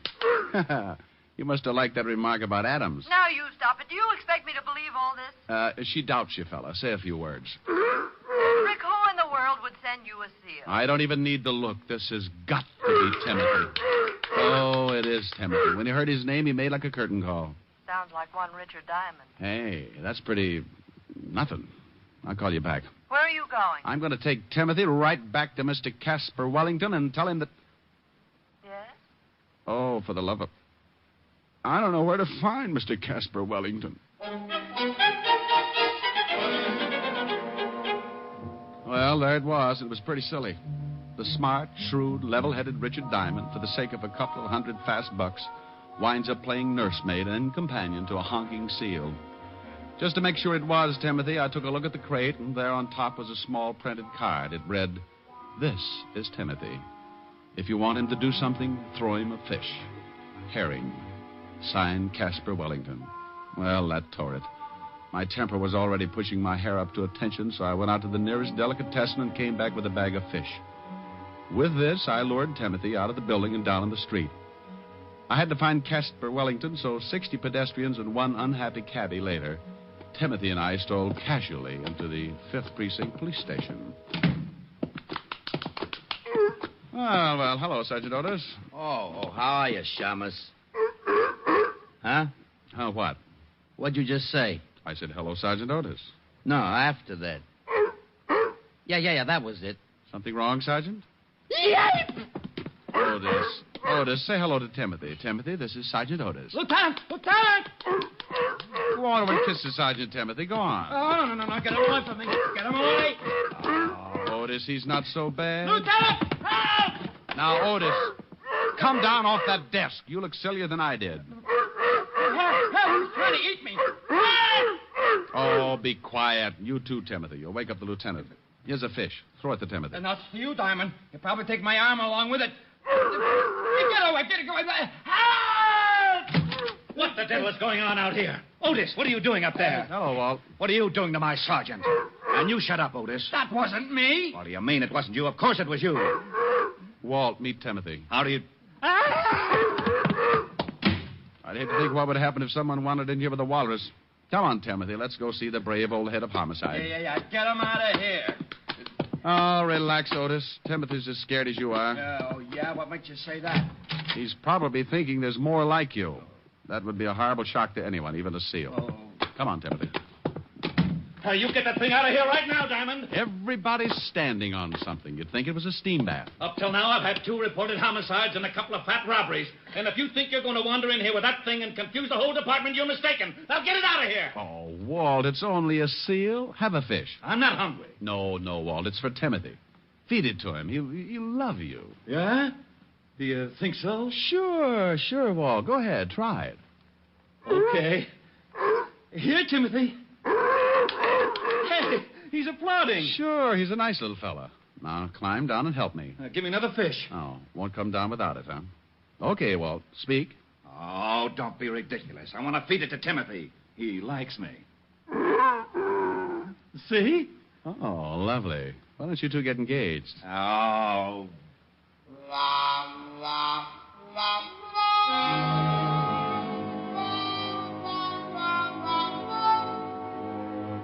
Well, after everybody got used to him, Timothy made the rounds of the whole department, with the commissioner being the only exception, of course. I told Walt the story about Caspar Wellington and the 2 Gonifs who had come into my office looking for him. So Walt put Otis to work checking on the whereabouts of my missing client. Along about 3 in the afternoon, Otis pounced in with some news. Hey, Diamond. You find something? Oh, hi, Timothy. Yeah. Say, I checked with the Humane Society, and they report some guy who lives down by the docks. His name's Wellington, all right. He's been turned in a couple of times because he raises seals, and they make a lot of noise. Oh, and Lieutenant, we just got a report on another homicide. Well, thanks, Sporty. You tell the lieutenant all about it, Otis. I'm going after Caspar Wellington. What's the address? Here it is. 918 River Street. Come on, Tim. Goodbye, Timothy. Otis. Oh, yeah.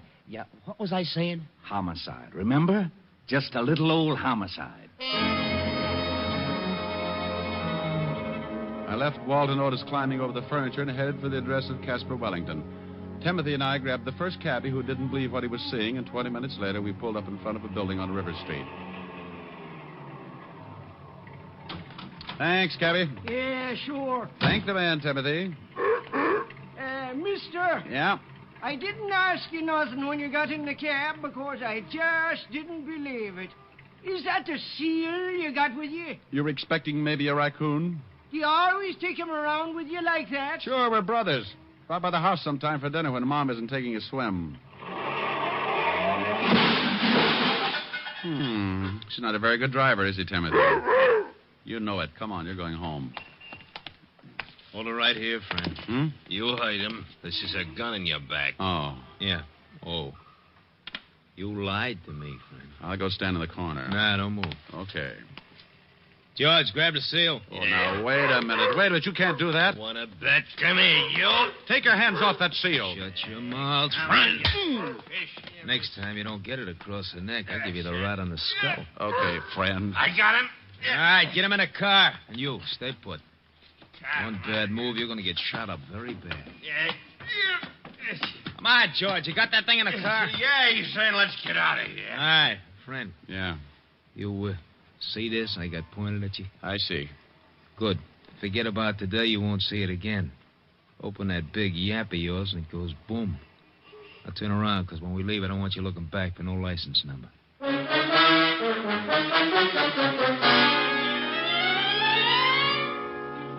Well, I stood there while they drove off with poor little Timothy. Then I made a quick dash across the street into a store with a phone booth. Seconds later, I was hearing one of the most beautiful sounds in the world. Diamond, this is Walt. Where the devil are you? Where I started out to be, down on River Street, looking for my client. Well, you stay right there and wait for me, but you might as well stop looking. Well, why stop looking? His house is just down at the end of the block. Well, take my word for it, he isn't there. Well, if you're so smart, where is he? The city morgue. We fished him out of the river 10 minutes ago. What? He was suffering from a hole in his chest. Dead before he was tossed in. Oh, Walt. You remember those two guys who came into my office earlier? Yeah? Well, they just put the snatch on Timothy and belted me across the neck for my trouble. They swiped the seal? Yeah, so get on here. I'll meet you at Casper Wellington's house.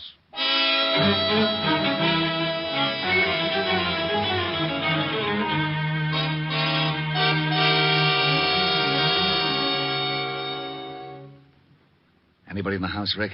I don't know. Well, no answer. Well, let's case the place. I've got a skeleton key. Walt. It's open, see? Now, if you'll notice as I walk in, at no time do my feet leave my legs. Very funny. Whew. Yeah, it smells like somebody's been cooking up a fish stew. Crummy joint. Ooh, get a load of that kitchen. What a mess. Oh, weren't cooking fish, Walt, just cleaning it. There's still a mess of them left in the sink. Well, Casper raised seals. Where are the rest of them? Walt. Yeah? Come here. What is it? Get a look at this backyard. Holy cow. Bunch of dead seals. Who in the world would do anything like that? Maybe your two friends. Hey, what's this? What's what? This bag on the floor, leather bag. What's in it? Nothing. Wait a minute. There's some kind of dust at the bottom. Well, save it. We'll have it analyzed when we get down to the station. We've got to check up on those two guys who kidnapped Timothy. This is the craziest case. I got a hunch. Sure, it's crazy, but if I'm right, it's also pretty smart. Let's go to the station.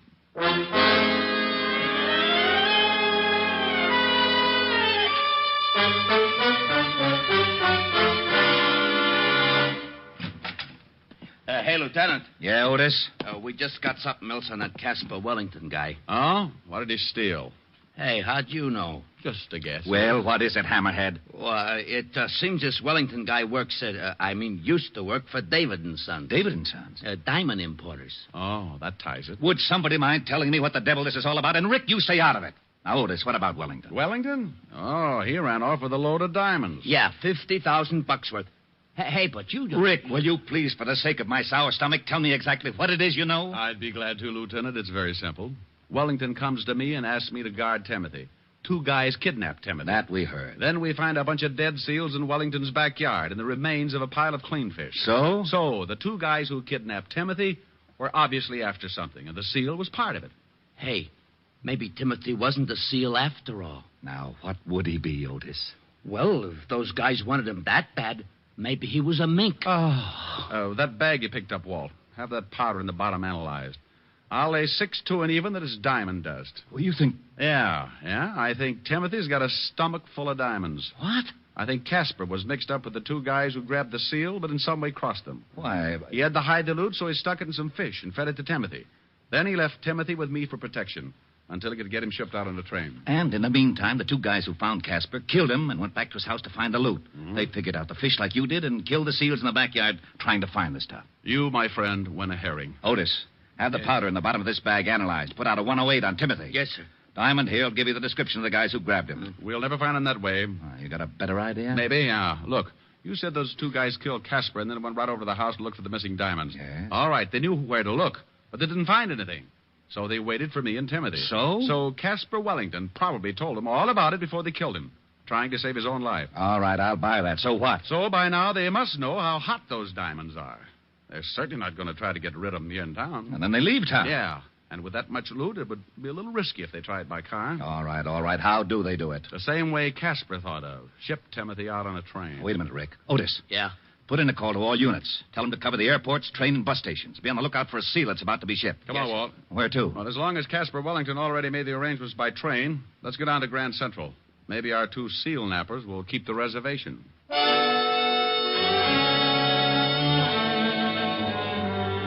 Well, Walt and I piled in the squad car again, and 20 minutes later we were standing in the middle of Grand Central Station with a bag of fish and a weather eye out for the missing seal and his two abductors. Now, where do we start? Well, Walt, why don't you just go ask information? Just say, I'm looking for 2 men and a seal. The seal is hiding $50,000 worth of diamonds. Now, you stop that. This was plenty silly before a jewel robbery and a homicide get into the picture, but now it's gotten ridiculous. Well, if I was a seal, where would I go? They have to crate him. The shipping department. And so, with their trusty bag of fish, the 2 brave detectives walked nonchalant. Shut up and let's go. Oh, no. Come on, let's go get something to eat. Well, smile, Walt. This kind of case doesn't happen but once every 10,000 years. Think of your report to the commissioner. If you don't stop kidding with me, so help me Hey, out. Walt. Oh, now what? Look, those 2 guys. Where? Going down the ramp. Oh, they got a big box. That's it. Let's take them. You said they got guns. They were pointing things that shot bullets. Could be guns. Take it easy. They're going up to that counter. Yeah. Hold it. Hold it here. No sense in starting a shooting match. Too many people. Well, what'll we do? Maybe the seal's not in the box. And if I pick them up without the loot, we may never find it. I got an idea. Go ahead, genius. Timothy likes fish, doesn't he? Yeah. Well, take this bag. They know me, so you walk down there and move in close to the box. Timothy's bound to get a whiff, and if I know Timothy, he'll raise a few flippers. You want me to... You want to get those diamonds, don't you? Oh, give me the bag. Don't snap. People will just think you ran out of cologne. I'll get going. Yeah. Pardon me, but I'd like to find out about sending something. Oh, yeah? Well, what's the idea, Buster? We was here first. Shut up, stupid. You boys must be really sending something big. You're too nosy. I told you to shut up. Yeah, some furs. Oh, live ones? Hey, Tiny, what's with the seal? Will you shut up? What? I hate to mention it, but your furs are throwing a fit. He's busting old. Grab him, will you? Okay, boys, that's all I wanted to know. Grab that stinking seal. Going after the sack. This guy laid down. It's a sack full of fish. Hey, what's the idea? The law. Stay right there. Hey, Rick. Cops, were you... All right, Bud, drop it. Huh? I said drop it. Okay. You ain't taking me. Look out, Rick. This guy's got a gun. Let go. Let go of my hand. Will you get the seal off? He's chewing my hand off. And drop the gun. All right. Get him off. Come on, get him off. How do you like that? Timothy grabbed this gun up by the gun hand and made him drop it. I'll be darned. Crazy seal nearly killed me. You and your bright idea. Ship the seal, you said. Okay, boys. Here's a bracelet for you. Let's go outside. Walt, wait a minute. We got to get the jewels. Oh, yeah. Well, I'll take care of these 2 guys, and I'll take Timothy to a good veterinary. Okay. Walt. Yeah? If it means surgery, keep in touch. Sure. Bye, Timothy.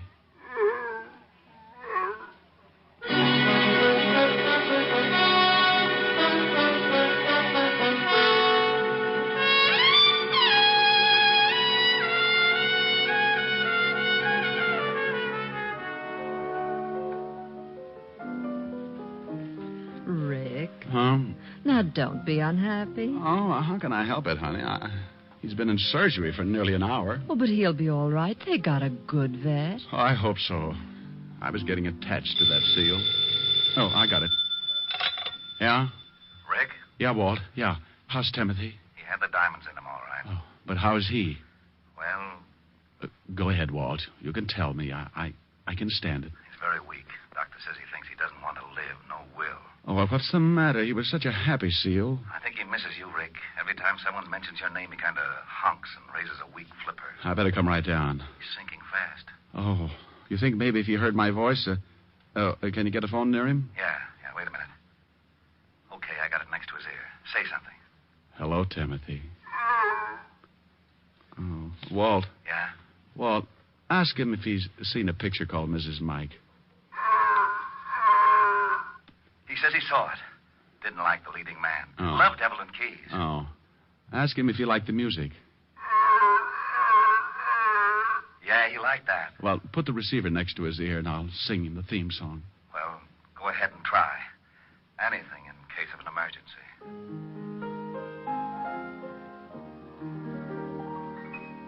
If her name is Kathy, she's mine alone. When I walk with Kathy, proud am I, and cross the threshold I'll carry, and I'll love but Kathy till I die. She's the only angel I've ever known. She's a maid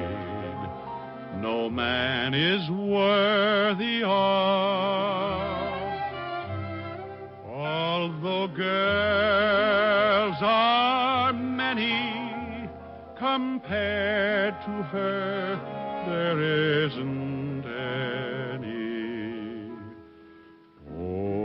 Only Kathy do I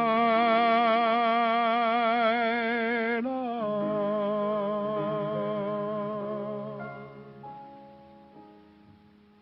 Well, Walt? I did it. He's better? Listen. Good old Timothy, that a boy. I guess the singing did it. What do you mean you guess? When I sang with the Peter Pan Five, we played 2 weeks at the Coral Gables Hotel in Florida. So what? So what? I'll have you know 5 minutes after I opened my mouth, every seal in the Biscayne Keys came in and sat ringside. That sounds like a pretty good act. Well, what'd you give it up for? Well, I got a sore throat one night, and the place was up to its ears in alligators. Rick. Yes, Walt? Bye.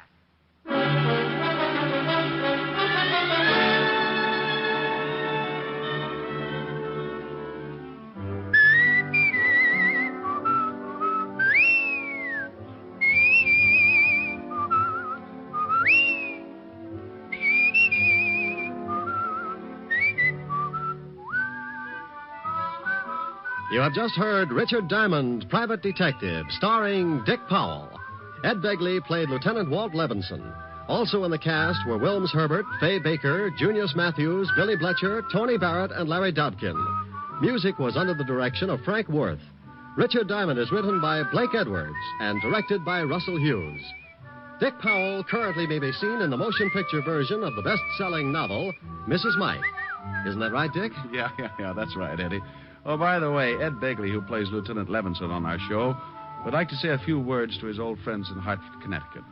Well, I just want to say, on behalf of all of us here on Richard Diamond, congratulations to radio station WTIC in Hartford, Connecticut, where I got my start in radio, and which this week celebrates its 25th anniversary of service to the people of southern New England. Thank you, Ed Begley. Now, this is Eddie King inviting you to be with us next Sunday at this same time when we will again bring you Dick Powell as Richard Diamond, Private Detective.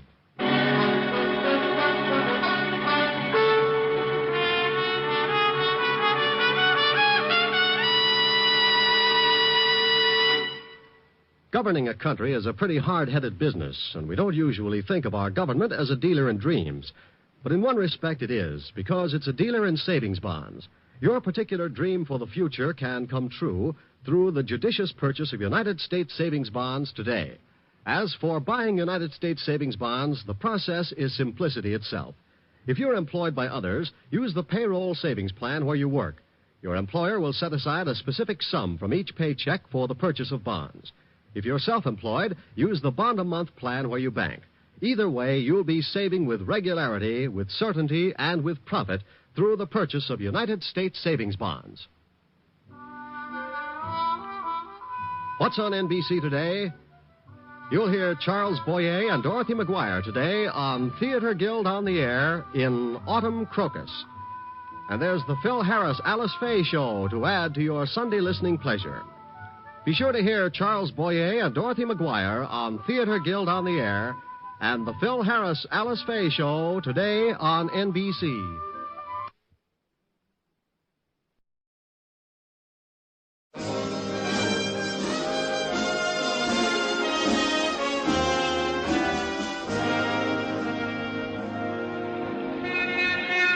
Broadway's My Beat, from Times Square to Columbus Circle, the gaudiest, the most violent, the lonesomest mile in the world.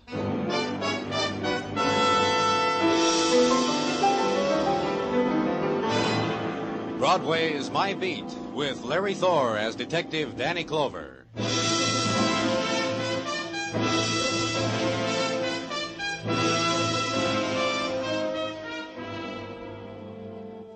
The summer evening flows gently over Broadway, and the carousel sounds of the street's carnival begin.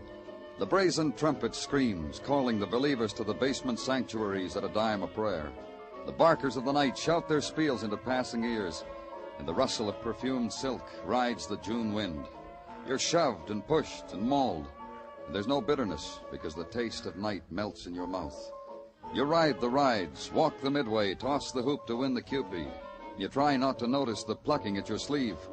But finally you turn. Your palm is crossed with violence. You hold on to it until the man in the tweed jacket and the gray flannel slacks takes it away from you, gives death back to the other man, its owner, sprawled across the silk sheets of his bed, the blood from his bullet wound draining the sleep out of him. And because blood like that can stain the reputation of an exclusive apartment hotel, the man in tweed makes a suggestion. I offer it in all modesty, Mr. Clover. A mere suggestion. This can be... What, Mr. Tracy? What can it be? Handled discreetly, of course. You can do that. You have the power, the know-how. Keep it out of the papers. Treat the frightful mess with velvet gloves. Anything else? Nothing more I can think of at the moment. Not that I can bring to mind at the snap of your fingers. That's good. Now you can do something for me. Understand me, Mr. Clover. Managing this place is all-consuming. I spent years at school, here and abroad, learning the quirks, the ins and outs of the profession. All that education, maybe you can spell out for me the murdered man's name. Did I forget to introduce you? Pity. The fellow over there on our bed was once Frank Dunn, a bartender, of all things. A rather crude chap, I thought. But genteel enough to pay the tab in this slick joint of yours. They do bartenders like Dunn well at the trade winds, I hear. The club on West 52nd? I wouldn't know where the place was. Do you mind? Tell me more about Dunn. Well, he appealed to the female of the species, shall we say. They called on him constantly, at all hours. Tonight? Difficult to say. But do you not detect the faint odor of a lingering perfume? The aura a woman leaves? Pardon, I'll rid us of that. Never mind, I'll get him.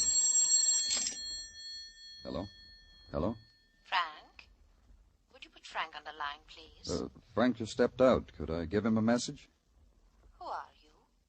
Why do you answer for Frank? I know he's there.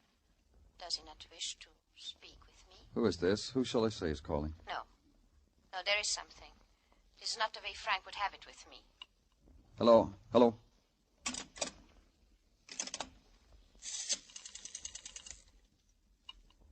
Yes, please? This is the police, operator. Trace that call. And the call was traced. Drugstore on 43rd and Broadway. A phone booth there. The third one from the left as you pass the Chiron reducing display. Only who knows who's been using the phone, the clerk in the white coat asked me. You don't have to have friends in Washington to use the phone, mister. You need a dime, that's all. Anyway, what was she, a spy or something? So if that's all, he had work to do. He left. So did I.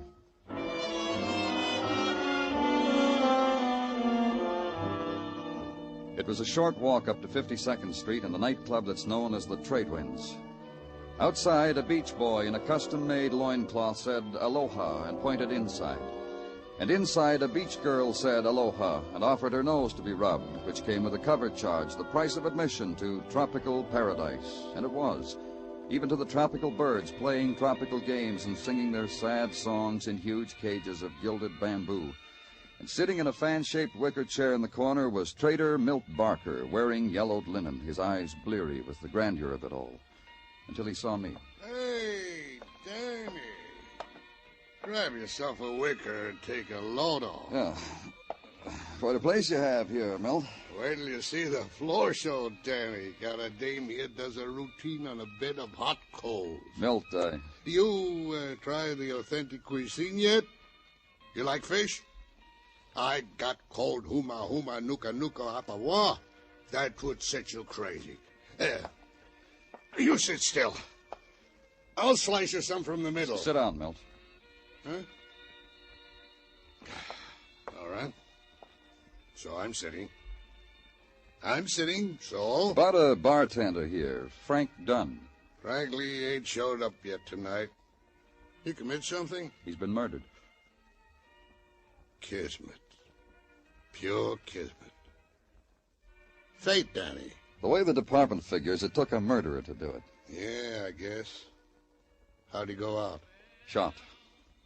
Like I say, kismet. What are you talking about? A guy like Frank, it figures. It just don't make me surprised. Come on, Milt, talk to me. What's on your mind? Well, he served smiles with the tall, cool ones. When Frank wiped the bar in front of a female patronesses, it had a meaning all its own. Personality. Keep talking. Well, Danny, a guy like him, Well, Dame would be embarrassed leaving less than a fin or a phone number for a tip. Did he cause any trouble here? Frank? No. An operator with a head on him. Wait until the male escort was occupied elsewhere, then... Well, Frank would drop a small onion in a cocktail glass in such a way that patronesses would leave teeth marks on the bar. Like, for instance... Well, for instance, who? Louise Hathaway is current, Danny. You know, the dame who's Mrs. to Edward Hathaway, the guy who manufactures hardware. You know Hathaway's hardware, nails, hose. Yeah. Tell me more about Mrs. Hathaway. She's current. That's all I know, honest. Come on, Danny. Eat some of my cuisine. I'll make you a regular lava.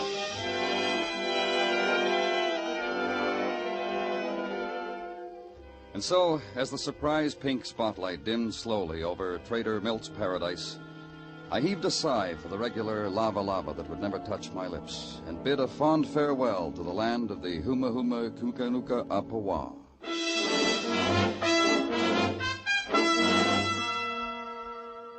At the Park Avenue apartment of Mr. and Mrs. Edward Hathaway, a maid in gray silk and high-spiked heels told me they were out for the evening. She tightened a black shoulder strap to inform me that the Hathaways never informed a person in what glamorous places they were boozing it up, that this usually took till dawn. I said I'd come back in the morning. She said sometimes a person didn't know what side his evening was buttered on, and kicked the door shut with her heel.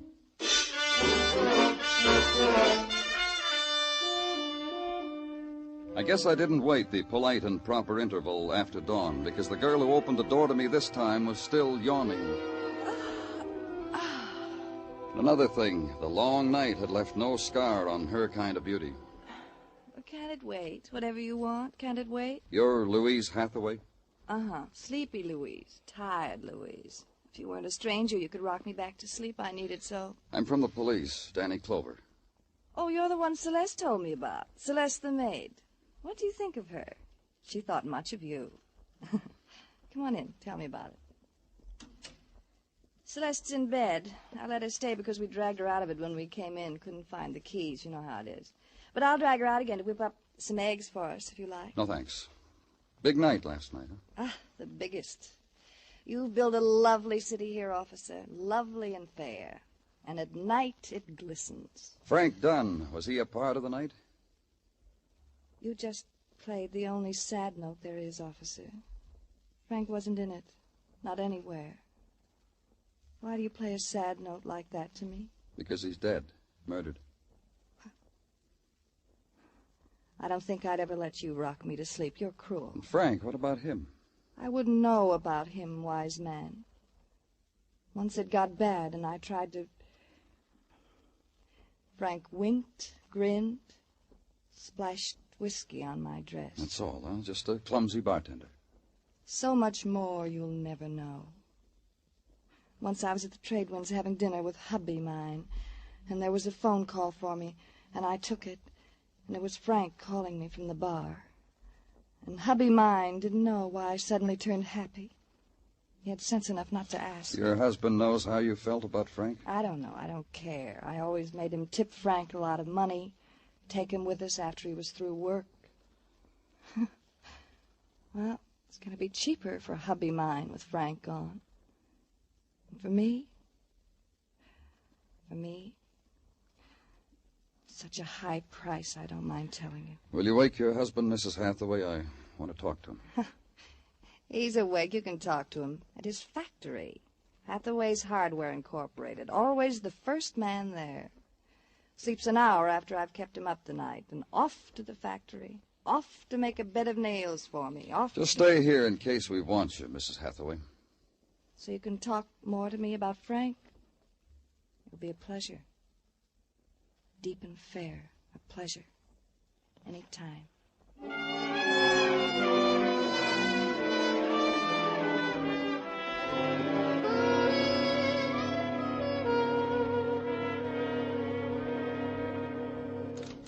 That'll be all, Miss Garvey. All right, sir. Who are you? I gave my name at the gate, Danny Clover. From the police, aren't you? That's right. What's on your mind? I just came from your house, Mr. Hathaway. My house? What's the big idea? What did you want there? I had a chat with your wife. My wife? You don't go to my house, policeman. No more. You understand that? You don't bother Louise. You want something? You got a ticket to sell? You got something that gives you worry? You come to me. Louise don't get bothered by police. She gets bothered, Hathaway, any time the department feels the need. Yeah, you think so, huh? You get bothered, too, mister. Go ahead, call your lawyer. Say murder to him, because that's what you and your wife are involved in. Murder? Call your lawyer, Hathaway.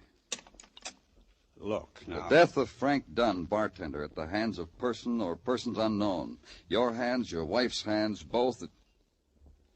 I thought you were kidding. I'm not kidding. Louise is a kid. I got a young wife, Clover. Wild sometimes. Country kid come to the city wild. And not excusing her, understand? I like to watch it. She knew Frank Dunn. So she knew Frank Dunn. So I know Frank Dunn. 1,000 people know Frank Dunn. She didn't kill him. Why should she kill him? What could he do for her? Give her a double martini? A couple of those go a long way. Look, Frank Dunn was a joke passed over the bar to Louise. Louise is married. So that settles that. All right. Who killed Frank Dunn? I'll tell you this. If he would have put a finger on Louise, I'd have killed him. One finger on Louise. I've told her that time and time again. And she and Lily think Who? it's... Lily. They think it's smart. They got to have cocktails at 5. They go in by themselves. Who's Lily? Lily. Lily Prokosh, a dopey dame who writes poetry, wears glasses that goes like this. Lily Prokosh. Prokosh? Foreign? Yeah, talks accent talk. Where do I find her? Lily. Sometimes I pick up Louise at Lily's place in the village hotel. Yeah, I know where it is. Good. Maybe you're onto something, Clover, huh?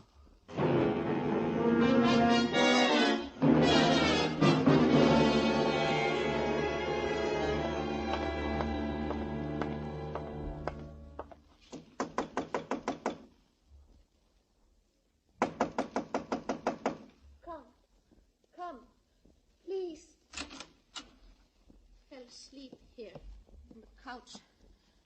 I dreamed. Lily? It was painful. I opened my eyes and the knife was in me. Here. I say, open your eyes, Lily. It is still a dream. I can't feel my body. I can't move. Lie here. Look at the Operator, knife get me in the my house body. doctor, quick. Help me. Help me. Wait a minute, operator.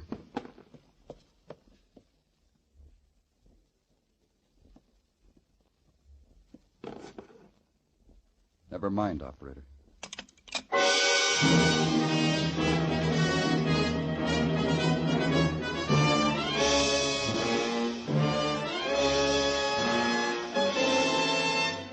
You're listening to Broadway's My Beat, written by Morton Fine and David Friedkin, with Larry Thor as Detective Danny Clover. This combination is your open sesame to Sunday night musical delight. CBS Guy Lombardo Time, featuring the sweetest music this side of heaven, and the Mario Lanza Show. Enjoy Guy Lombardo's music. Enjoy vocals, old and new, by Mario Lanza. Mario, singing sensation, called both the new Caruso and the hottest singer in a decade, may be heard Sunday nights on most of these same CBS stations.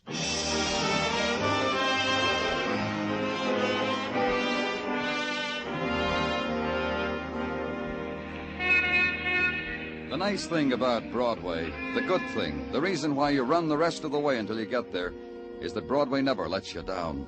It's all things to everybody. For the gourmet, the foot-long wiener with a seated roll. For the musically inclined, the rosette of loudspeakers over the slightly used record shop. For the art lover, the windy corner. And for those who just like to walk and be amazed, there are people who will be amazed right back at you. Walk it or wait it out. The day's 24 hours long, kid. Take that dream along. It'll happen to you, one way or another. But where I was going, there was no dream. Only the reality of a girl lying there frail against the decor of plump upholstery, the expensive drapes, the built-in silences, the lifeless girl, the stabbed-to-death girl. And talk to a man about it, the practice talk over the telephone, because a policeman speaks of death by formula. Apartment 612, huh? Yeah, I got it, Danny. The door to the suite was open when I got here. The girl's name is Lily Prokosh. Okay. One who called Frank Dunn when I was in Frank's apartment. I'm pretty sure of that, Gino. Anyhow, coroner, lab boys, the works. I'll talk to you later, Gino. Lily? Lily, it's me. Lily. Oh. Oh, I didn't... Come on in. Oh, that's all right. I can come back later. I'm from the police. Come on in. Come on. Who are you? Police? Why, Lily! What happened to you, Lily? What did they do to you? Are you somebody to her, husband or brother? I live across the hall. It's the first time I've ever seen her this close. The first time I've ever knocked on her door. I had a little speech. I was going to tell her what my name is. What do you know about her? I listened for her every day. Yesterday when she came in, What time was that? About 6 p.m. Did she go out again? No. I know because I spent all that time making up my mind to knock on the door and tell her I was a neighbor and what my name was. That's all you can tell me about her? Yes. Lily? Lily, listen to me. My name is Harry. Harry Lynn.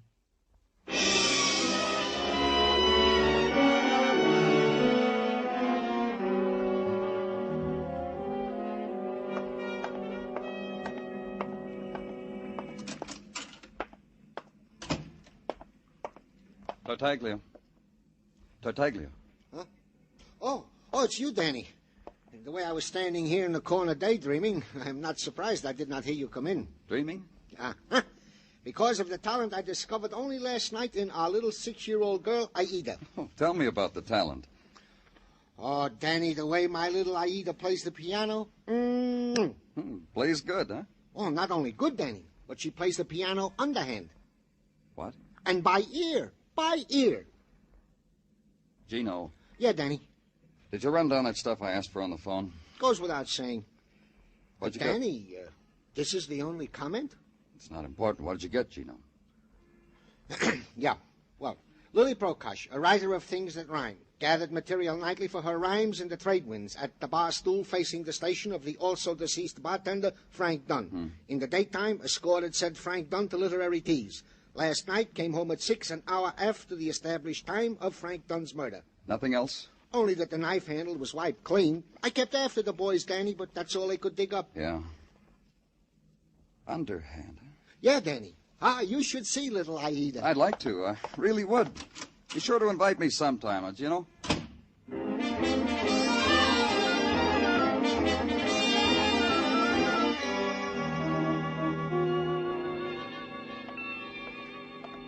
I see the wicker chair is still open, Milt. Danny, sit in it, kid. 2 nights, I see you each time. To what is due this sudden harvest of Danny Clover? Not that the trade wind ain't humored, but to what is due. You know a girl named Lily Prokosh? Well, names don't register with me, Danny, unless for a reason. Is there a reason? A tall girl, blonde, harlequin glasses. Spoke with a little bit of an accent. The one who wrote lousy sonnets on my napkin? She was a poet. The one who always comes in here with Mrs. Hathaway? That one, Danny. Well, what about her? You tell me. Lily Prokosh and Frank Dunn. Hey, yeah. Yeah, what? The other day. What are you talking about? The other day, yesterday, the day Frank met his kismet. She was in here with Mrs. Hathaway about 5:30. Asked for Frank. I told her he wasn't to work yet. I started to tell her where Frank lived, but she said never mind, she already knew. Left. And then what? Then what? Yes, she left. Left Mrs. Hathaway with a martini at half-mast. The poet walked out. To see Frank? Yeah. She bumped Frank, huh? A doll like her. What do you know?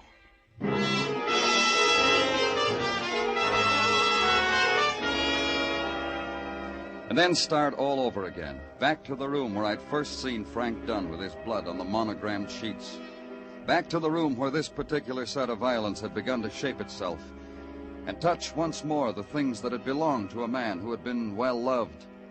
The gold money clip with his initials written in chipped emerald, the gold cigarette case, the gold keychain, the silk robe that hung in the scented closet.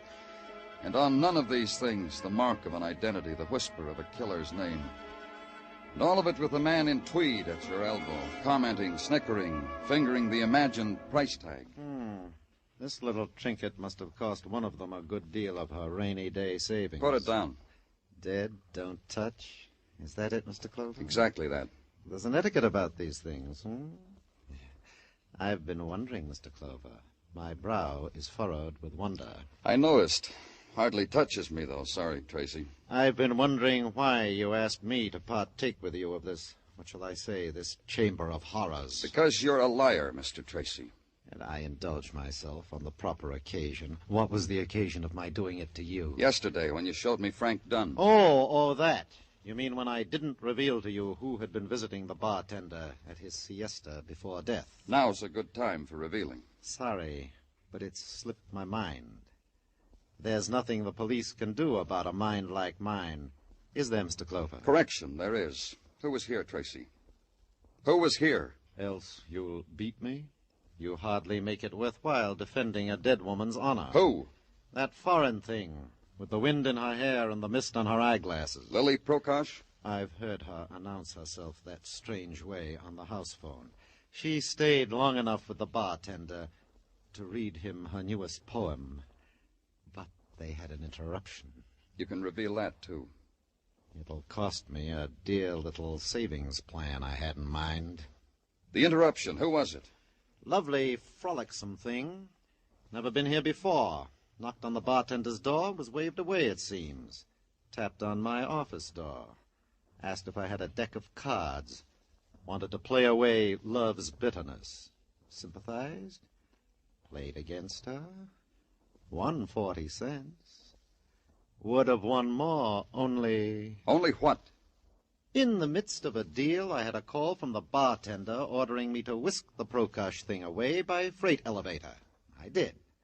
When I got back, my card-playing lady was gone. You won 40 cents from her. That ought to make a girl like that unforgettable.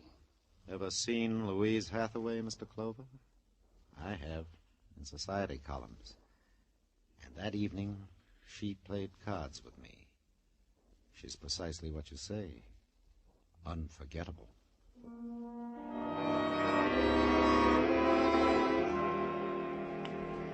And walk the night streets and try to figure, why did Louise Hathaway call on Frank Dunn and, not being able to see him, content herself with playing cards with a hotel manager? Why had she gone to see Frank? She knew her friend Lily Prokosh was there. A lot of whys. And keep on walking, east from Broadway to Park and up to the 70s, and stop in front of the canopied apartment house, pause, smoke a cigarette, then go in. And on the second floor, ring a bell.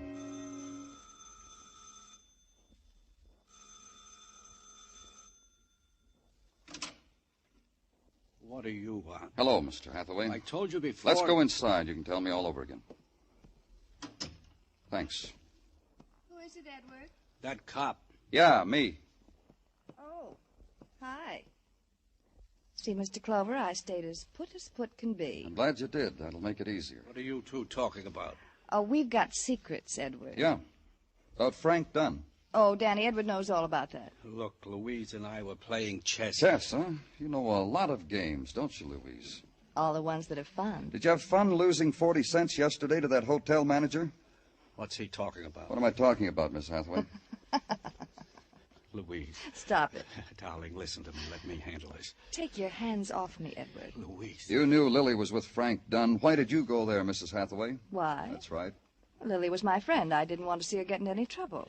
I told you to let me handle it, Louise. Stop it. Stop it. You see, like I told you, Mr. Clover, she's wild. Louise, you're in a little trouble now. Let me handle it. Take your hands off me. Can't you understand? Take your hands off. Oh, I'm sorry. I lost my temper. I didn't mean to slap you. Hardware man, fat man, bald man, nothing man. Jump. Jump, Edward. Louise, don't make me lose my temper again. Why don't you jump for the man, Edward? You do everything else I want you to do. Tell the man what you did for me, Edward. Crazy. What are you talking about? About murder. About murder, Edward. You once told me something, Mr. Hathaway. You said you'd kill anybody who laid a finger on your wife. Yes, he told me, too, over and over again. That's why you always followed me, Edward. That's why you followed me to Frank Dunn's apartment house that night. Shut up. And Frank wouldn't even look at me. He sent me away, Edward. And you killed him all because I spent an hour playing cards with a hotel manager. I was never with Frank, Edward. Never. But you killed him for me. Go ahead. Jump for the man. I followed you. I always follow you. I couldn't stand it. You're going to see that man. Take the hardware man away, Mr. Clover. You, too, What? for killing Lily. You couldn't have Frank. Lily was luckier, so you killed Lily. Oh, no, Edward did that for me, too. Didn't you, Edward? Didn't you, Edward? No, I didn't. I followed you to Lily's. Her door was open, wasn't it? I saw Lily after what you did to her. Oh, you don't know what you're saying, Edward. Listen to me. You love me, Edward. I'm going to have to sign a confession, Louise. What I just said about following you to Lily's, I don't have to admit that. Sign my name to it. I could deny I ever said it. I don't know whether I will or not. I'll have to think about it. I love you. Honestly. Truly, Edward. I love you. Jump, Louise. Jump. Jump.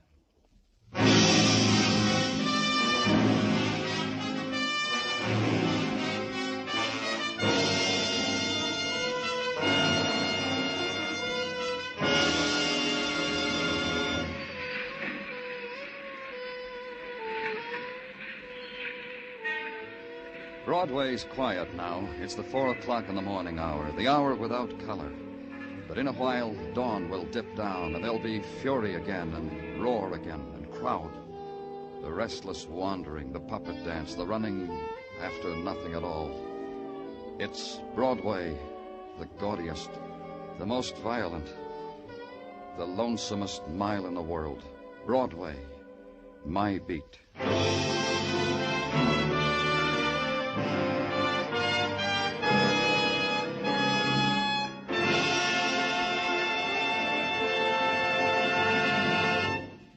Broadway's My Beat stars Larry Thor as Detective Danny Clover, with Charles Calvert as Tartaglia and Jack Crucian as Muggavan. The program was produced and directed by Elliott Lewis, with musical score composed and conducted by Alexander Courage. In tonight's story, Mary Jane Croft was heard as Louise, Herb Butterfield as Edward, Joe Granby as Milt Barker, Edgar Barrier as Neil Tracy, and Gladys Holland as Lily Prokosh. Just once around the clock aboard the second hand for Singin' Again, an hour of comedy, music, and cash for the CBS listener who can identify the phantom voice. Jan Murray is your host, Judy Lynn, Allendale, the Riddlers, and Ray Block supply the music. Stay tuned now for Singin' Again, which follows immediately over most of these same CBS stations. Bill Anders speaking. This is CBS, the Columbia Broadcasting System.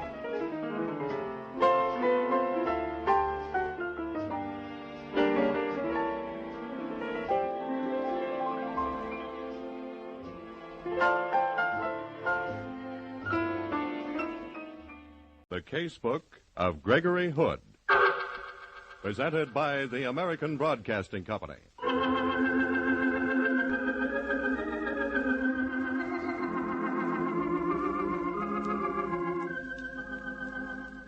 His office is high in the tower of a skyscraper overlooking San Francisco Bay. His name is Gregory Hood. By day, president of the Hood Importing Company. By night, criminologist and man about town. Tonight's story from out of his casebook, The Carnival of Death. Good evening, ladies and gentlemen. This is Gregory Hood. Let's understand this from the start. I'm not a playboy. But when a hot blonde who's due to inherit a cool million suddenly writes me, "Be sociable, Greg. Drop around for a drink." It's 3-1 I'll drop around. That's how I got involved with Leora Thorne. I was in my office with Sanderson Taylor, my attorney, nose to the grindstone, sticking to business, when along came Leora's invitation. Excuse me, Sandy, but this letter's been lying on my desk all day. Ah, perfume. Mm-hmm. Dear Greg, just because an old flame has got herself happily married, that's no reason to cross her off your books. How's about dropping around for a drink tomorrow afternoon? I want you to meet Bradley, my new husband. You'll like him. From quite a lady, Greg, judging by your smile. Remember Leora Littleton? She's now Leora Thorne. Oh, the one who's coming into old Colonel Littleton's money? $1 million next year. She wants me to drop over this afternoon. What for? Just for Auld Lang Syne, I guess. Probably giving a big cocktail party. Has she still got that big estate on Shore Drive? Mm-hmm. Swimming pool and all the trimmings. Oh, take my advice and you'll stay put. I'm sort of curious to see Leora again. It's been a whole year. Now, Greg, don't get involved. Oh, nonsense. The gal's happily married. She says so. Haven't you ever noticed, Greg, that your ex-girlfriends never invite you to their homes unless there's trouble brewing? Oh, Sanderson, you're a cynic. I'll be back later to finish those contracts with you. Greg, I'm warning you.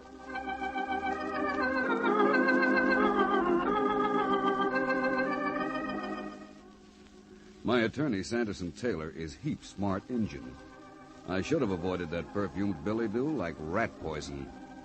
Because when I got to Leora's, there wasn't any party. There wasn't so much as a friendly Greg. How have you been? Instead... Greg, you're just in time. Hey, what gives? This is Brad, my husband. I'm glad to know you, Mr. Hood. I've been meaning to drop around ever since I read about you two getting married. Never mind the chit-chat. Go into that small room over there. And listen. Listen to everything that's said. Wait a minute.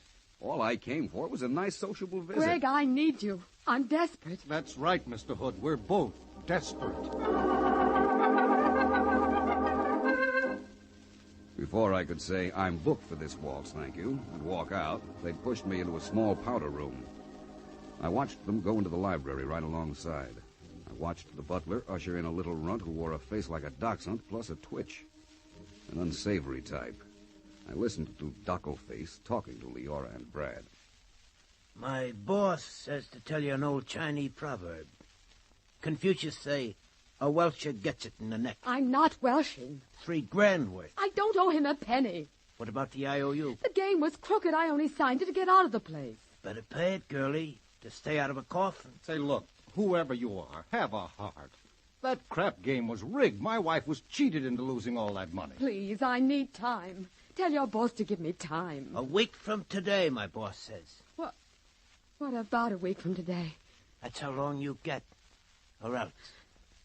Girlie, that chassis of yours won't look so pretty with a bullet in the upholstery.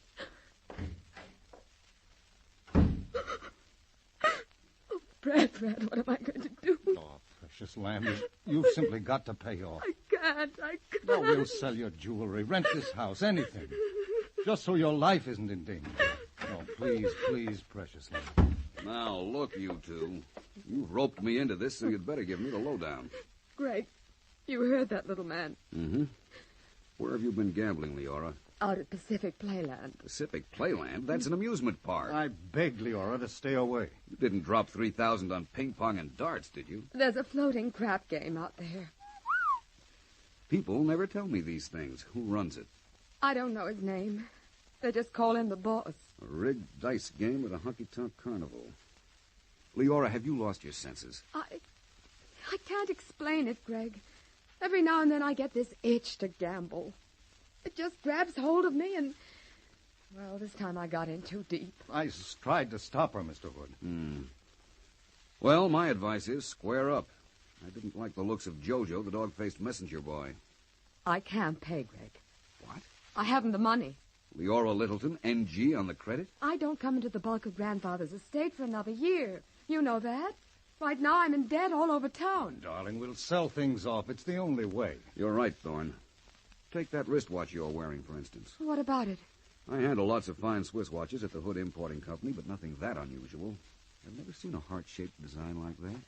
I had it made like a heart because I gave it to Brad. As a wedding present. Well, that watch alone at some high-class hawk shop. Oh, no, I can't let Brad part with it. But precious lamb, for your own safety and for my peace of mind. Your husband's very sensible. Don't risk your life, Leora. Well, then help me, Greg. Find out who's after me. Well, I'll think it over. Oh, you were the one person, Greg, I knew I could turn to. If you help us, Mr. Hood, you'll never find two people more grateful. Well, I have to go now, but you'll be hearing from me, Leora. I'll show you to the door, Mr. Hood. This way. I'm so worried about her, Mr. Hood. Naturally. Sometimes I wish Leora didn't have, well, all this. She's a swell kid. He just needs taking care of. I'm doing my best. You know, I think you are. I think you have a pretty level head in your shoulders. Thanks. Well, I'm so crazy about her. A lot of folks probably think I just married her for the money. Well, anybody can see that isn't the case. Well, chin up. Don't let Leora get too upset. Well, I'll try not. Good meeting you, Thorne. It was grand meeting you. And please, help us out of this mess.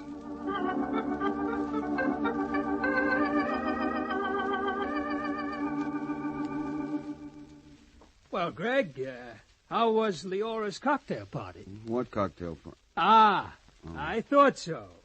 She only got you out there to rope you into something. Put your hat on, Mr. Taylor. We're going places. What about these business contracts? They'll keep. We're going to Pacific Playland. The amusement park? What goes on out there, it seems, isn't so amusing.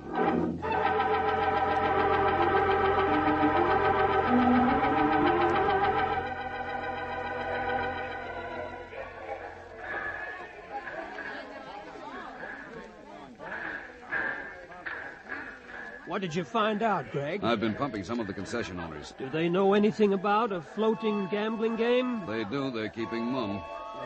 What about the man they call the boss? Couldn't learn a thing. Oh? What about the little man who threatened Leora? Dockleface? Yes, he works out here. They recognized my description of him. Who is he? Name's Benny Baker, known as Hot Licks Baker.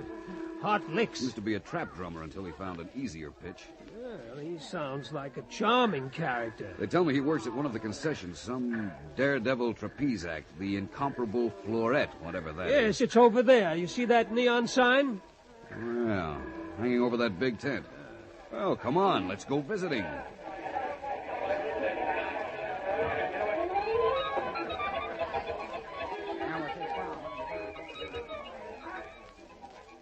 cents, ladies and gents, only a tenth of a dollar. See Fleurette, Fleurette the incomparable. Watch her death-defying leap through the air. The trapeze act of the century.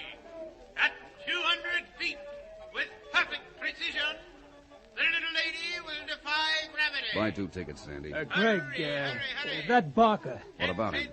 I have a feeling he's looking at us. No law against giving his customers the once-over. No, it's just that, well, he kind of nodded when he spotted you. As if... Look out, Greg! That neon sign is coming loose! Greg, get out of the way!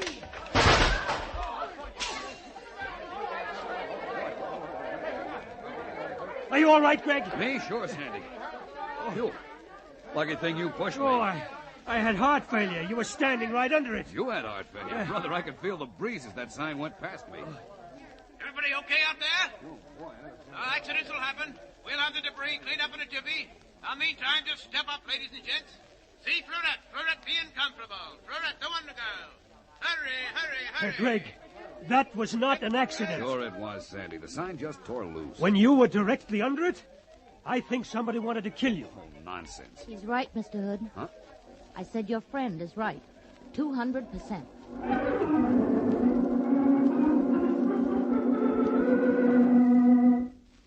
She was dressed in a kind of spangled costume, a carnival performer.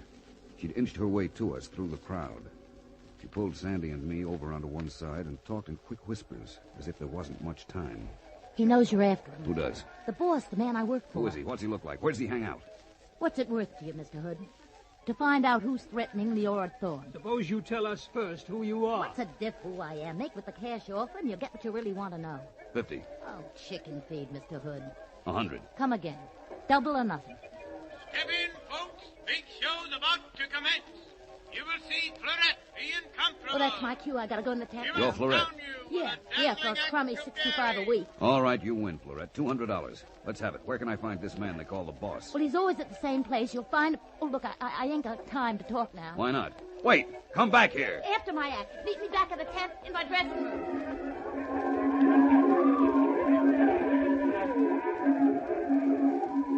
We bought our tickets, Sandy and I, and followed the crowd into the big tent.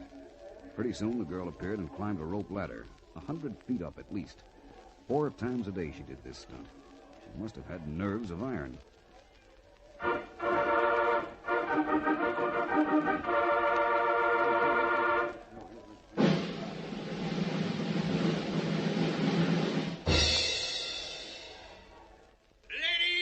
and gentlemen,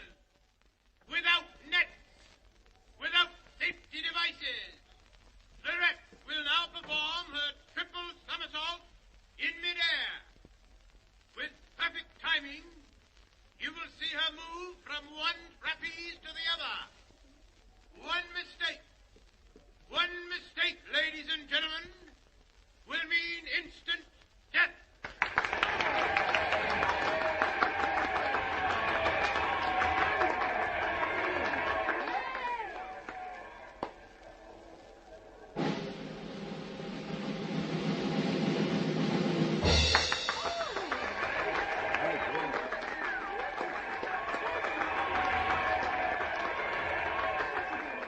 I don't get it, Greg. Get what? Well, a trapeze artist, a honky-tonk character. What possible connection can she have with a girl like Leora Thorne? That is what we're going to pay her $200 to find out. Are you ready, Miss Florette?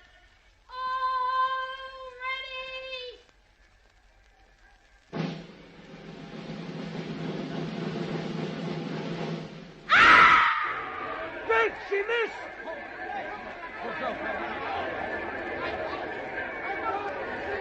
They're taking her to the dressing room. She'll never live after that fall. Wait, let's get out of here, Sandy. Keep your seats, ladies and gentlemen, please. Keep your seats. It was an accident. Please keep your seats. Excuse us, please. We have to get through. Keep going, Greg. I'm right behind you. This time I'll bet my most sincere necktie on it, Sandy. That was deliberate. What? Did you notice the fellow who was beating the tempo for her? Oh, the little fellow with the drum? Uh-huh. Yes, what about him? He took a powder as soon as she missed that second trapeze. Well? He was Benny Baker. The man who went to see Leora Thorne? That's right. And this was murder, pal. Deliberate murder.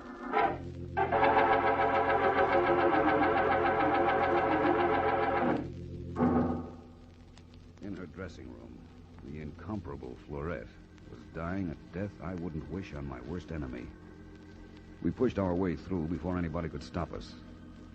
An ambulance intern was already there, shaking his head. A policeman was there, too, making duck tracks in his notebook. I could see what was in the wind when I heard the copper say, Open and shut case, looks like. Just an accident. We may as well get out of here, Greg. Not yet, Sandy. But it's too late. The girl won't be able to talk to us. Maybe she will. Look at her eyes. Her eyes? She's staring at us. I think she wants us to come closer. Can you speak, Florette? Try. Try hard. Who is he? This boss person. The man who made them do this to you. Oh, Greg, it's no use. Wait. She's moving her lips. The death ride. What's she saying? Something about death. Something about a death ride. Shh, listen. Les boat. On the death ride. Come on, Greg. She's dead.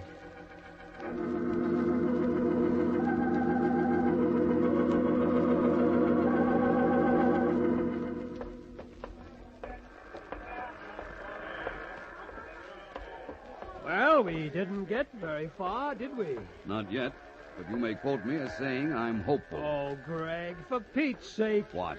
Call Leora Thorne. Tell her you're washing your hands of this. Not a chance. But we have work to do back at the office.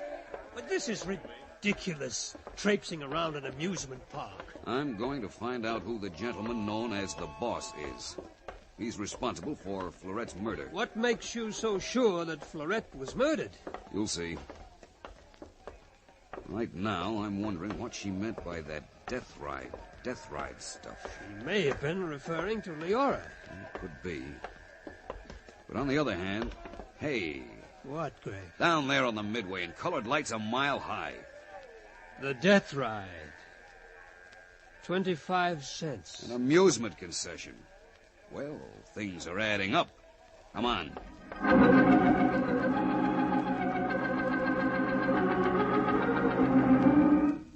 We ran down the midway, past the bingo joints and frozen custard stands. For only 2 bits, the death ride looked entertaining enough. It was a long tunnel filled with water. Flat-bottomed boats chained together took you on a dark and dismal voyage. But we didn't go on it. Not yet we didn't. Because just as we got there... What's the matter? Did you see what I saw? Where? Over there, the ticket booth. He was buying a ticket on the death ride, then he spotted us and ducked. Who? Benny Baker. There he goes up that alley. Quick, Sandy, we can corner him. Head him off, Greg. I'm trying to. All right, slow up, Baker, into the line. Okay. You're out of training, Hot Licks. It's the life you lead. What do you want? Hold him, Sandy. Let me alone. Quite a trick, Hot Licks. Who put you up to it? Up to what? Florette's belly flop. That was an accident. Slight correction, a murder. You're wacky. Listen, Benny, I know how trapeze artists work. They practice a certain beat till every muscle is adjusted to it. And when that beat is changed, even by a split second... So that's how he did it. That's how he did it, by changing the drum beat. A couple of Weissenheimers, huh? Well, try and pin something on me. We both heard that drum. So did 100 other people in that audience. You're cooked, Benny, unless you talk. Who put you up to it? Suppose I sing. What then? The deal? Yeah.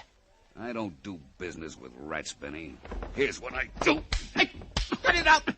I'm sick, I tell you, I'm sick. Who's the man that hires you? Start singing. All right. Only stop. I figure he's a middle-aged guy, maybe. Kind of fat, maybe, judging by his voice. I never actually seen him. But he paid you to threaten Mr. and Mrs. Thorne and to take care of Florette. Yeah. Only I never actually seen him. Well, where is his gambling place located? He ain't the gambler. He ain't the guy Leora lost the money to. No? He's only using that, see? To pull some other racket on Mr. and Mrs. Thorne. Some other racket? What kind? Don't ask me. I just follow orders. Well, how, if you've never seen the man? The boss gives me orders on the phone. How does he pay you off? Well, he meets me now and then, but always in the darkness. In the darkness? Oh, Greg, he's lying to us. I ain't. I swear I ain't. Look, over there, where I'm pointing. That's where he meets me. On the death ride? Yeah, the last boat. You believe him, Greg? Could be. Remember the girl's dying words to us? Yeah. I think he's telling the truth. What are you going to do to me, mister? Until the police take over, I'm leaving you in the capable hands of Mr. Taylor here. Greg, where are you off to? A sudden yen has come over me, Sanderson. I haven't tried one of those amusement rides since I was a small boy. You're going on the death ride? If anybody wants me, I'll be in the last boat, keeping a date in the darkness of the tunnel.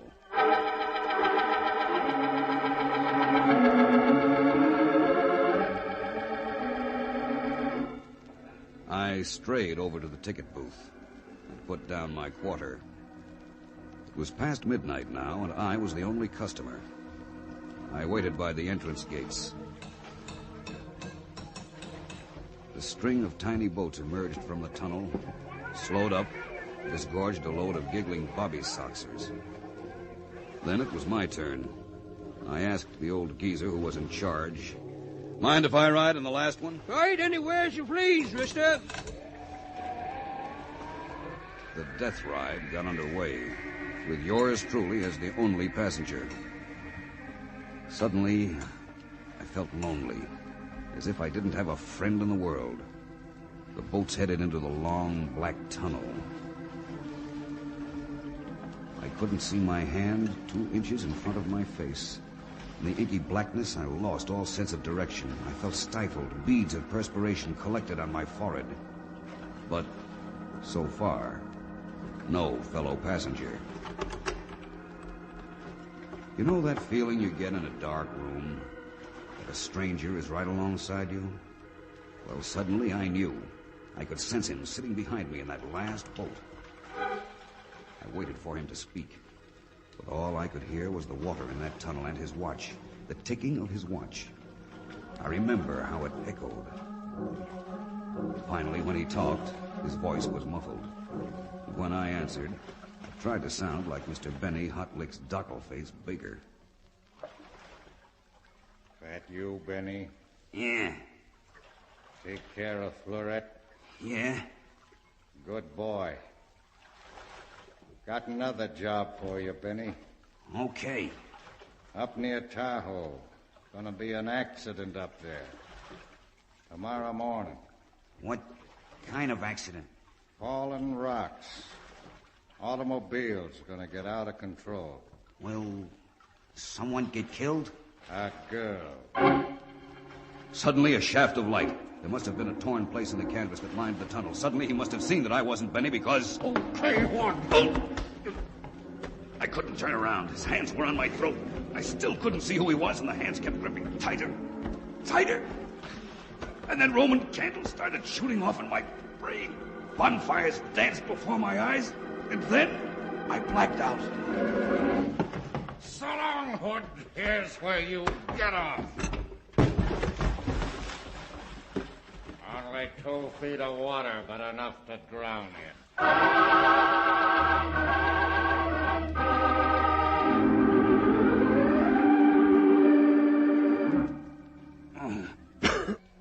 Greg, take it easy, old man.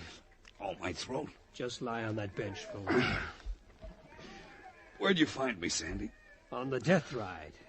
Floating face down. You deserve a Carnegie Medal for life-saving.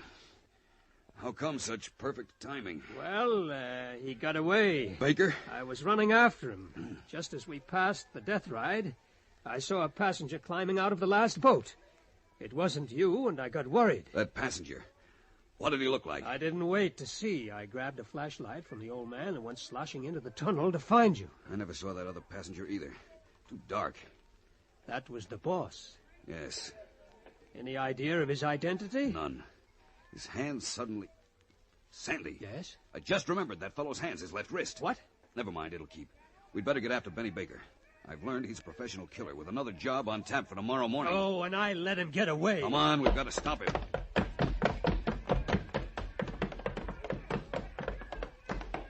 What are you stopping for, Greg? We won't have to look any further for Mr. Benny Hot Licks Baker. Where? I don't see him. Look. Now do you see him? Where you're pointing? Yes. That concession over there. Hilbert's Waxworks Museum. Those figures on display outside.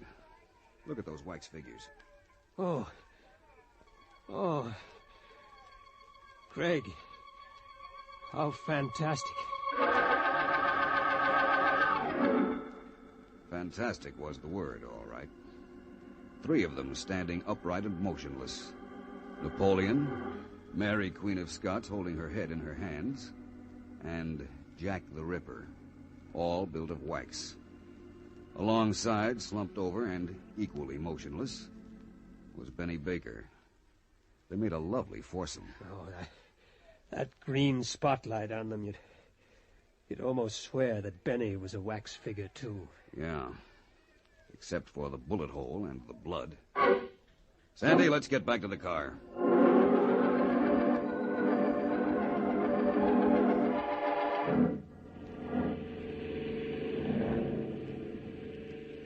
There, Greg. Where are you driving to? You'll see. This isn't the direction to my house. I'm not taking you home, pal. Oh, now see here, Greg. Enough is enough. I've got a home and a comfy rest mattress waiting for me. Yes, and a wife who's probably ready to divorce me for staying out all night. Here we are. Leora Thorne's house.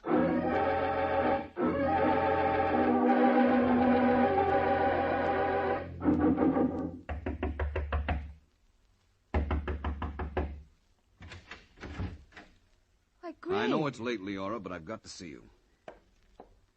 This is Sandy Taylor, my attorney. How do you do? How do you do? Come into the library, Leora. I want to talk to you. I'll wait out here in the hall. Yes, Greg? Are you, by any chance, planning an auto trip? Well, how did you know? A little birdie told me. In the morning, Brad and I are driving out of town for the weekend. Up to Lake Towel? Who told you? You're not going, Leora. But, Greg, Brad and I were The counting trip is on... off for a very simple reason. If you value your life. If I... Greg, what are you talking about? Why, hello, Mr. Hood. Oh, Brad, darling, you better come in and listen to this.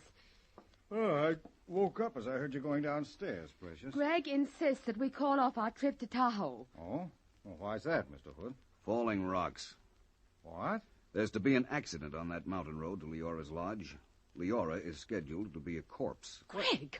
You mean they'd actually kill her because of that gambling debt? That petty crap game operator hasn't been threatening Leora at all. Well, then who... Somebody who figures this is a perfect time to put you in a nice marble mausoleum, while he can use that gambling debt as a cover-up. But who? I haven't any enemies. You're absolutely sure of this, Mr. Hood. I've met the gentleman in question.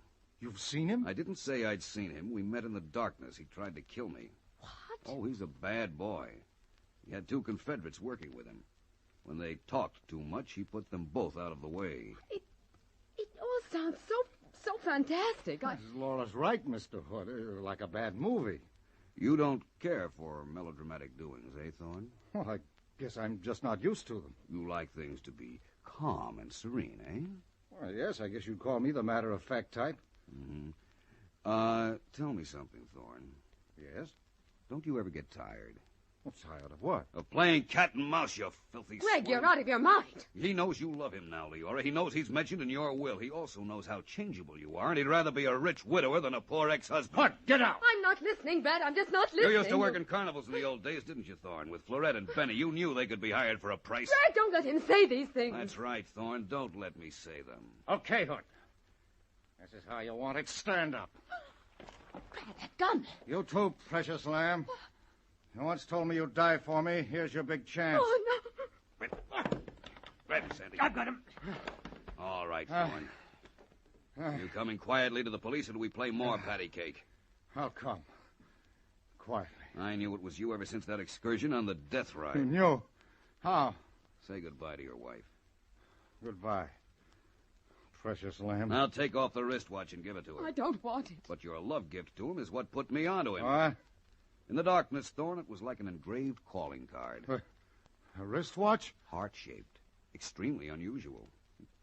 And you forgot all about the luminous dial.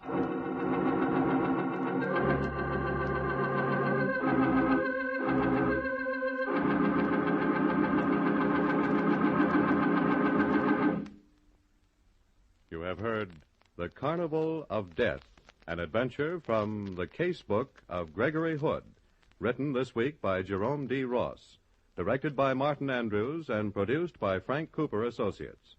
Listen again next week at the same time over this ABC station for the story of the Mutton Jade Buddha, another adventure from the case book of Gregory Hood.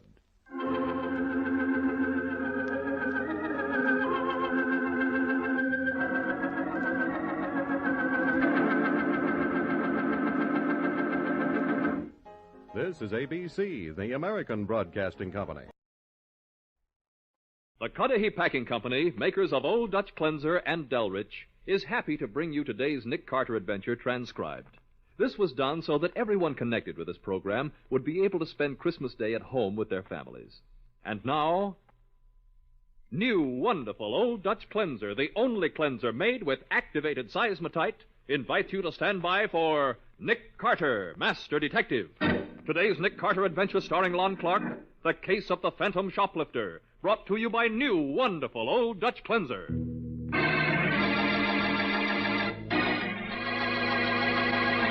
It is mid-afternoon as Sergeant Matheson and Nick Carter in a speeding police car turn into a street of cheap rooming houses. You can understand, Nick, that Warren's specialty shop can't stand losing all those expensive fur coats, even if it is a big woman's store. You sure it's the work of shoplifters? Sure. And we think Peggy Matthews, the girl we're going to see, is one of the shoplifters. Mm-hmm. Any reason to pin it on her? Well, one of these store detectives spotted her in the store this afternoon, but she got away from him. But after she left, another fur coat was gone. You just found out where she lives, huh? Yeah, we learned who she was from a beautiful set of fingerprints she left on a plastic case she'd been handling. So I got a warrant to pick her up on suspicion. How many fur coats have they lost, Matty? Oh, a dozen or more, Nick. Each of them worth over $3,000. Hey, quite a loss. Yeah. Must have been mink, huh? They were. What do you want? What? Well, who are you? This is my rooming house. I'm the landlady. We want to see Peggy Matthews. What do you want Peggy for? Take a look at this badge. Couple of flat feet. Well, Okay, second floor, turn right into the hall. Well, that's better. Come on, Nick. Right with you. I hope you fall and break your head. Thanks. He said turn right at the top of the stairs.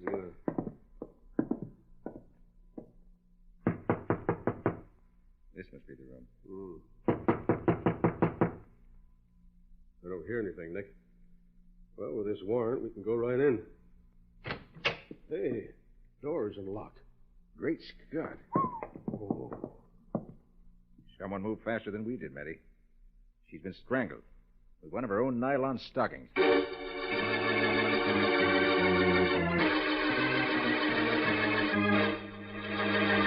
In just a moment, we'll return to The Case of the Phantom Shoplifter. Today's adventure with Nick Carter.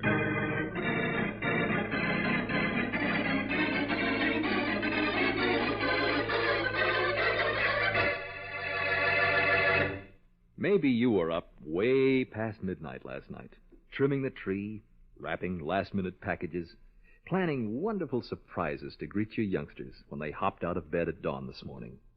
You see, Christmas does get here, even though the youngsters think it's slow in coming. And you do somehow manage to get your 1,001 extra jobs done in time.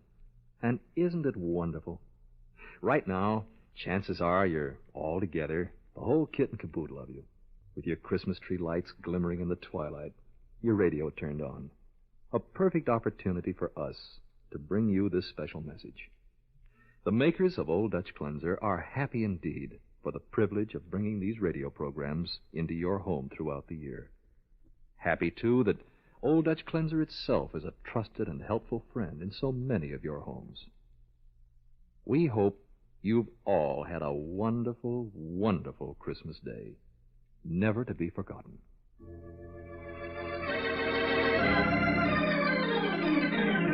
Now, back to The Case of the Phantom Shoplifter. Today's adventure with Nick Carter, brought to you by new, wonderful Old Dutch Cleanser.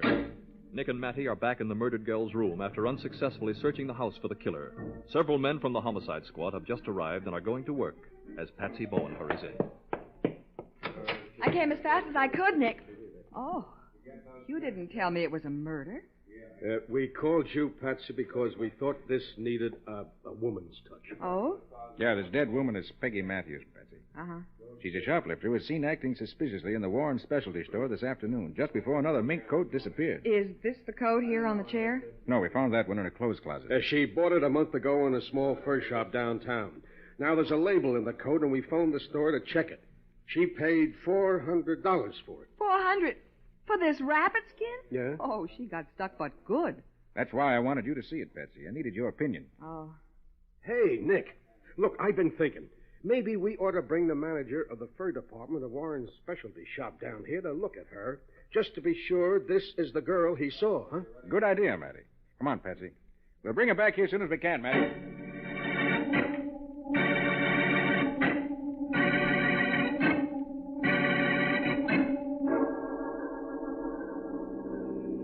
So this girl was murdered before you could talk to her, eh, Mr. Carter? That's right, Mr. Dodd. You sure you'd recognize her again? Oh, yes. This particular girl snooped around the fur department for some time. Although I didn't see her take anything. But you kept an eye on her. I'm afraid I didn't. You see, I was very busy with Miss Robard. Miss Robard, she's a fashion expert on one of the women's magazines, isn't That's she? right. Oh. Too bad this girl is dead, Mr. Carter. One of our most expensive fur coats was missing right after she left the store. Maybe she could have told us what happened to it. Well, if we want to know where that coat went, we'll have to find out some other way, Mr. Dodd. The final curtain has fallen for Peggy Matthews.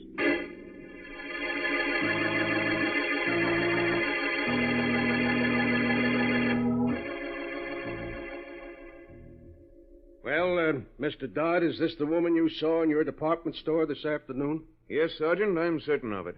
No question at all. Uh-huh. Well, okay, Mr. Dodd, and thanks for coming down. Oh, Patsy and I'll run you back to the store, Mr. Dodd. We want to get a full description of the stolen coats anyway.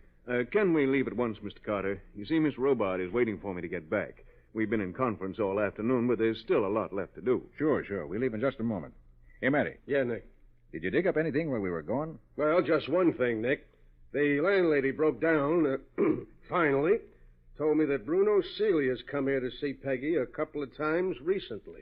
Bruno Seeley, eh? Smart character. I'll have a talk with him shortly. Oh, Mr. Dodd, would you give me your expert opinion as to the value of this fur coat? It belonged to Peggy. She didn't shoplift that from our store, Miss Bowen. I'd roughly guess it was worth about $150. Uh-huh. Well, Nick, I guess I'm a fairly good judge of fur values. Patsy means that she told us Peggy Matthews was cheated when she paid $400 for this coat, Mr. Dodd. You just backed up her opinion. I see. Well, I don't think Miss Matthews minds being cheated anymore. Shall we go?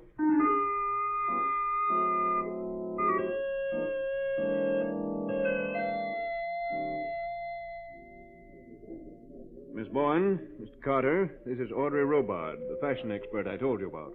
Hello, Miss Robard. How do you do? How do you do, Miss Robart? I'm familiar with your work in the magazines. It's lovely. Why, thank you, Miss Bowen. Oh, Nick, just look at all these gorgeous fur coats hanging on the racks here. Yeah. Hey, Mr. Dodd, tell me, just how many coats have shoplifters taken from this store? Why, I can't say exactly. I don't have the figures. Are the prices on the coats?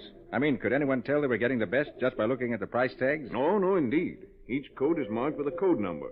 Only the sales lady knows what it sells for. And you have no idea how the coats were smuggled out of here? None at all, Mr. Carter. The store detectives assigned to this department have spotted shoplifters dawdling about, followed them to the street, and stopped them.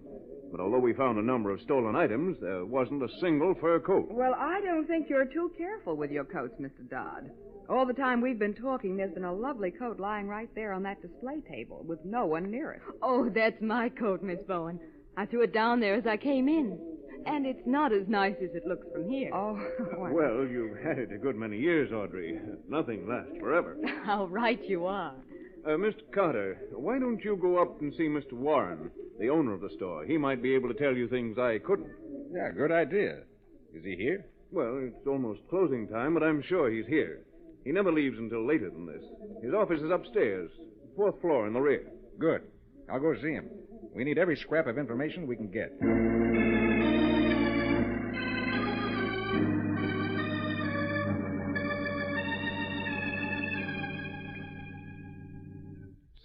Sit down, both of you. Thank you, Mr. Warren. I don't mind telling you, Mr. Carter, how glad I am that you're helping us.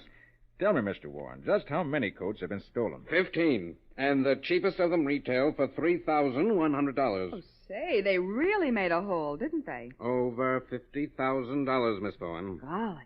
Your store detectives haven't seen anything suspicious? Well, there is one rather odd thing. What's that?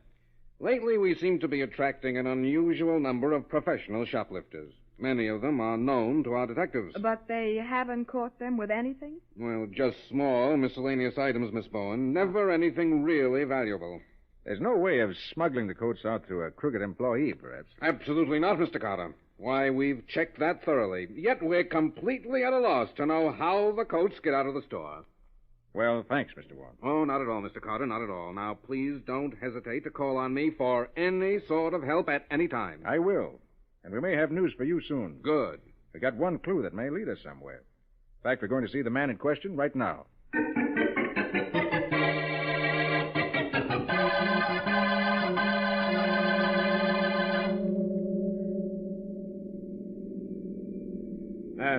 This is the place, Nick. Seeley's Bargain Outlet. So that's what he called it.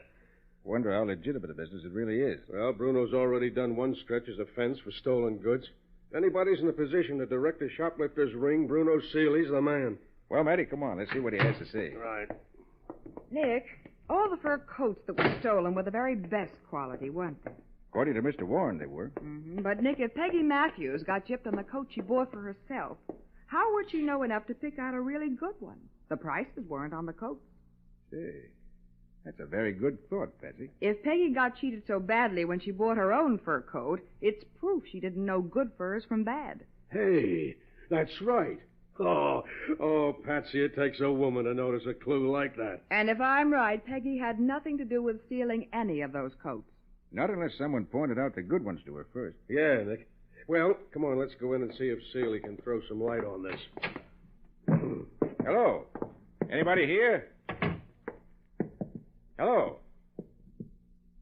That's funny. Hey, Bruno. Bruno! Hey, Bruno! Maybe he's in the back room. Yeah, could be.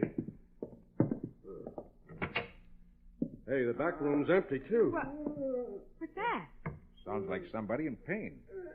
It's coming from inside that closet. Great Scott. It's Bruno. He's been stabbed badly. Just a minute. He's trying to tell us something. Can't breathe. Bruno, I'm Nick Carter. Who stabbed you? I don't know his name. Not his real name. Yes, Bruno. See, Marge Barnett. Go see Marge Barnett. Marge Barnett. All right, Bruno. In my pocket. Key. Post office box. Clark Street Station. Package. Nick, I better call an ambulance. That won't be necessary, Matty. He's dead.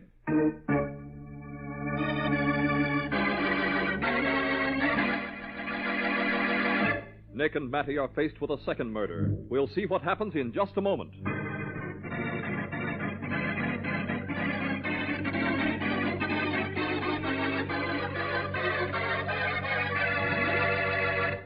There are no words for Christmas. The wreath of holly on your front door, the mistletoe, the glow of candles in your window. Yes, and the stately Christmas tree, brilliant with lights, shimmering with tinsel. The dinner, the gifts in gay wrappings. All these are merely frosting on the cake, outward symbols of the deep inner meaning Christmas really has for us. There are no words for Christmas, just as there are no words for the love you feel for a tousle-haired youngster, the joy you feel with a close friend, the warmth you feel when you say Merry Christmas. May this day be so filled with everything fine, everything good, that you'll never forget a single golden moment of it. That's the Christmas wish to you from the makers of famous Old Dutch Cleanser.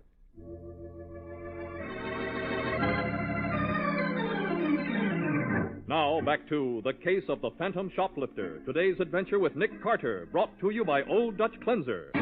After summoning the homicide squad to take over at Bruno's store, Matty, Nick, and Patsy have hurried to the Clark Street branch of the post office, where they have just opened Bruno's post office box. Yeah, there's a package here, but it don't weigh anything. Well, open it up, Sergeant. Yeah, that's what Bruno wanted us to do. Yeah. Well, will you look at this? Well, what in the world is it, Sergeant? A string of beads from the Warren Specialty Shop. And the price tag says only $15. Yeah, I don't get it. Hey, let me see that wrapper, will you? Yeah, sure. This package was postmarked early this afternoon at a postal substation near the Warren store. And this necklace was stolen from that store today and mailed to Bruno. Yeah, probably from a mailbox right in the store. Warren's is a branch post office on the 4th floor. Say, it's a smart idea. You nab something small, have an envelope all addressed, you just slip the loot inside, seal it, and mail it. Yeah, but what has all this to do with stolen fur coats? I don't know, Patsy. But we can be sure of one thing, Nick. The murders of Peggy and Bruno are tied up together somehow. And to one man, Matty. Bruno said it was a man, but we didn't know who he was. And just who is this Marge Barnett Bruno wanted us to see? She used to be a pretty good confidence woman, Patsy. Confidence woman? Yeah, Patsy. Lots of these confidence women turn to shoplifting when they begin losing their nerve or their looks. Look, I can get her address from our records, Nick. And you and Patsy can go and see her, huh? Sure, Matty. I'm going back to Bruno Seeley's store. I want to finish my report. Okay, Matty. Patsy and I'll see Marge Barnett. We better hurry because the murderer may have the same idea.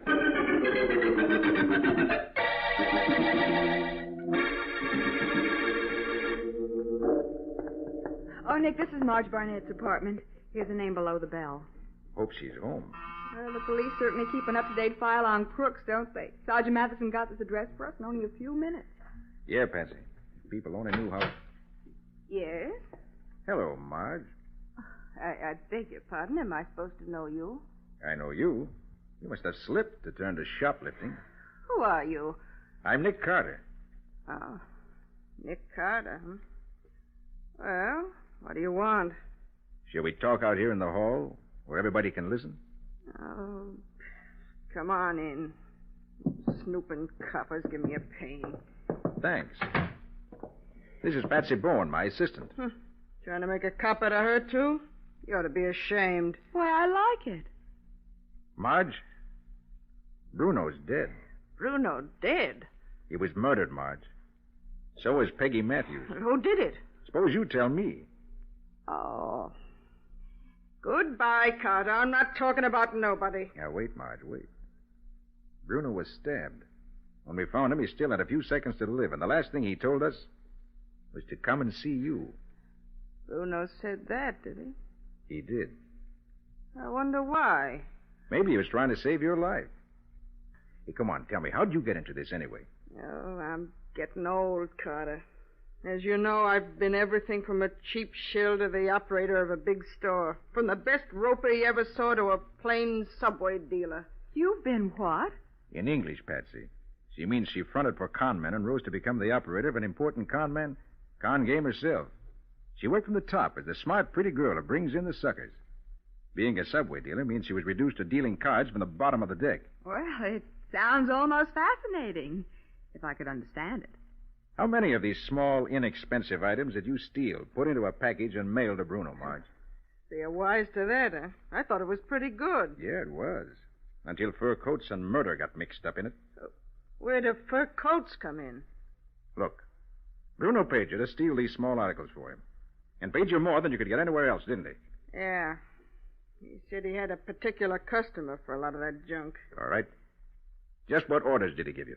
Well, I never did understand it, Carter. We were supposed to show up at Warren's specialty shop at a certain time and just wander around. Did those instructions include visiting the fur department? Why, yeah. Yeah, well, we had to pass through the fur department on our way to the counter where this certain kind of glass junk was sold. And you, lingered in the fur department. What woman wouldn't? She's got a point there, Nick. Yeah. And this business is getting a little clearer. Well, so help me, that's everything I know. Well, thanks, Marge. All right, Patsy, come on. We'll make another call on Hugh Warren, who owns the store. I think we can do something for him if he'll do something for us first.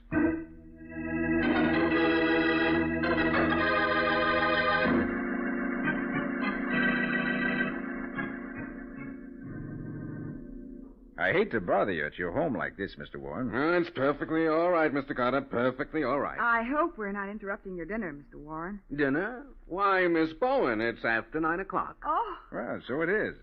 We've been pretty busy. Well, have you learned anything? Enough so I think we're on the right track, Mr. Warren. Good, good. We'd like a key to your store and permission to go inside tonight. I want to look around a bit. Why, I think that could be arranged. But a word of warning, Mr. Carter. This store is wired for burglar alarms, not only the outer doors, but many places inside the store. For example, the door to the cashier's office will flash an alarm if it is entered without a key. And there are other things to look out for, too. We'll be careful, Mr. Warren. I think you'll have no trouble if you follow my directions. Now, if you have a pencil, I'll give you a list of things to watch out for.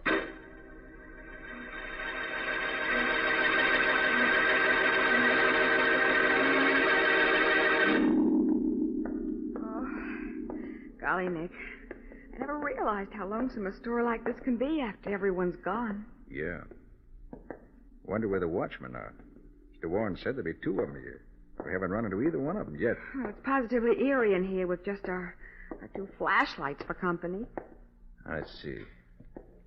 According to Mr. Warren's directions, we turn right here. Yeah, that's what I'm looking for.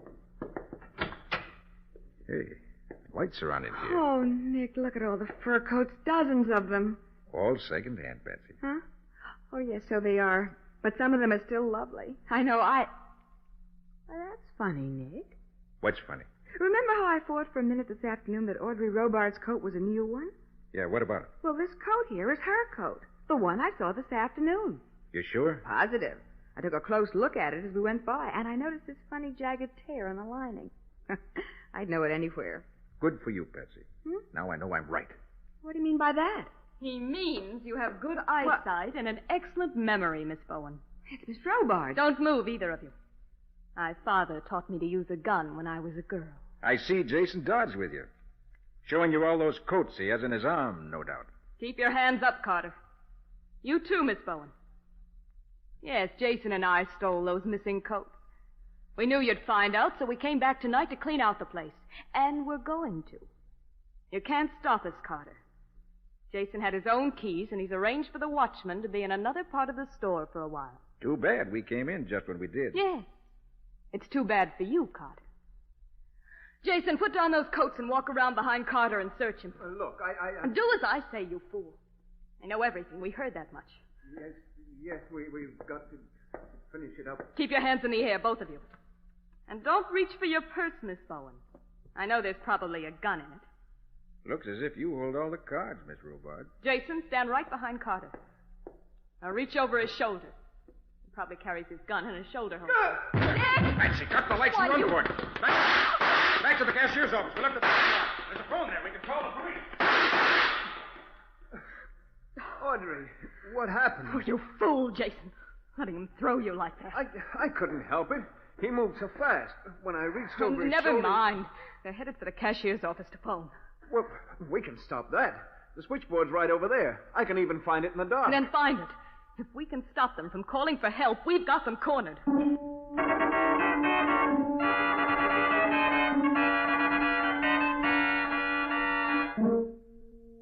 Carter? Carter, I know you're in that cashier's office. Then come and get it. Audrey, let's get out of here. Not before I take care of Carter and the girl. How are you going to do it? Listen, they're in the cashier's office. And that's the only door right ahead of us. Yes, but... Oh, stop sniveling. We've got Carter's gun. Miss Bowen dropped her handbag, and I found her gun in it. Yes, That means yes, they're but- unarmed. We can smash the glass panel in the door of the cashier's office and get them that way. But, Audrey... Grab one of those chairs and throw it through the glass. Okay, I guess you're right. Here goes. Oh, there, that does it. Carter, you can come outside and get it, or I'll come in after you. It makes no difference to me.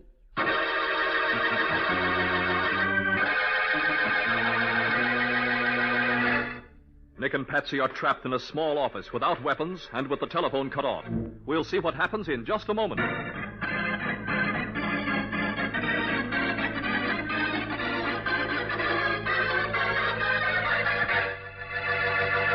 Once again, the makers of Old Dutch Cleanser and the entire cast and the director of your Nick Carter program join in adding their warmest Christmas wishes to the many you have already received. We hope that today has been a truly beautiful Christmas for you, and that the coming new year will be filled with an abundance of pleasure, prosperity, and peace.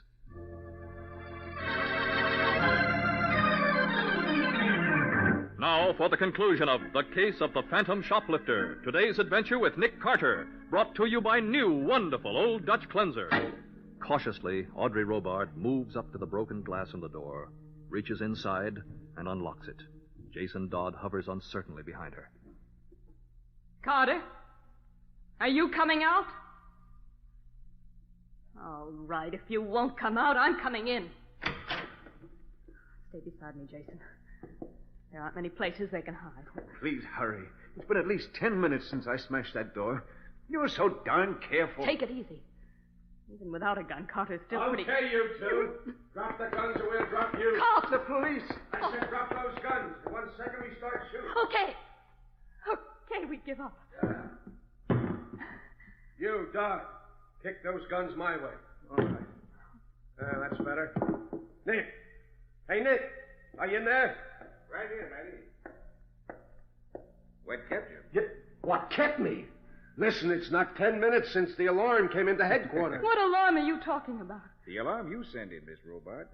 What? I made you smash the glass panel in the door to the cashier's office. When the glass broke, a burglar alarm went off automatically in police headquarters. You turned yourselves into the police.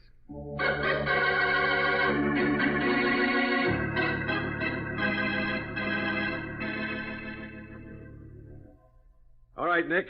Give her the details. You say it was worked with second-hand coats, huh? That's it, Matty. Miss Robart would go out and buy a cheap second-hand fur coat worth practically nothing. Then when she came to the store to see Dodd, which was practically every day, she'd leave the old coat and walk out with a new mink coat. She was well known in the store, so no one ever thought of suspecting her. And when she came in with the cheap coat, she'd carry it over her arm so it wouldn't show how cheap it really was. What a racket. Yeah. Then Dodd would put the old coat with the used coats the store had for sale and fix the records to account for it. And another nice, new, valuable mink was missing without a trace. And the shoplifters were just part of a setup to confuse us, huh, Nick? Yeah, Matty. Dodd arranged that with Bruno. The shoplifter stole some small object and mailed it to Bruno's post office box right from inside the store in previously prepared envelopes. Just so we'd think the professional shoplifters were stealing the furs. And they killed Peggy Matthews because she got wise and wanted a cut. Dodd admitted that. He killed Bruno, too. Yeah. When we connected Bruno and Peggy, I suppose Dodd was afraid of how much Bruno might know. So we had to put him out of the way, too. So he sent Patsy and you to see Mr. Warren so you'd be out of the way while he killed him. Yeah. Well, I think we better let him lock up the store now. Oh, in just a minute, Nick. Hey, Patsy, where are you going? Into the fur department. After all, it's a woman's privilege to look at those beautiful mink coats, even if she can't have one.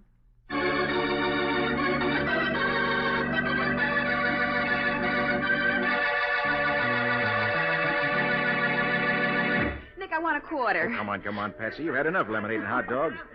Let's go ride in the carousel. Oh, no, I want to have my handwriting analyzed in this machine. Handwriting analyzed? Yeah. Hey, Patsy, remember that case down in the Smokies? Oh, do I?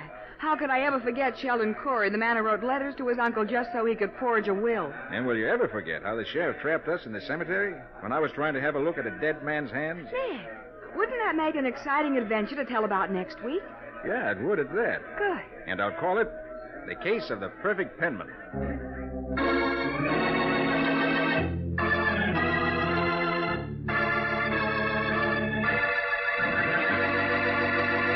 It's been only a few short years since Delrich margarine was first introduced. But in those years, Delrich has won many, many friends. More than any other margarine, in fact. And at this holiday season, the makers of Delrich want to thank you most sincerely. In many homes, Delrich has played an important part in your big and bountiful Christmas dinner today. We hope this has been the merriest Christmas you've ever had, and that next year's will be even better.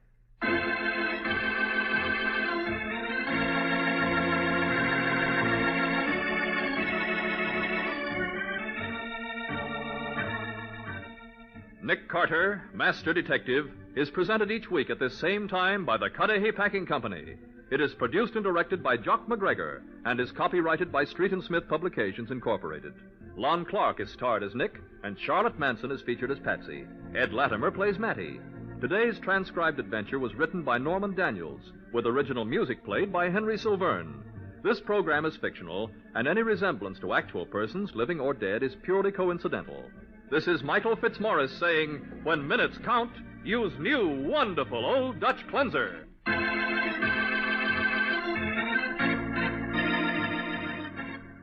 This is the Mutual Broadcasting System.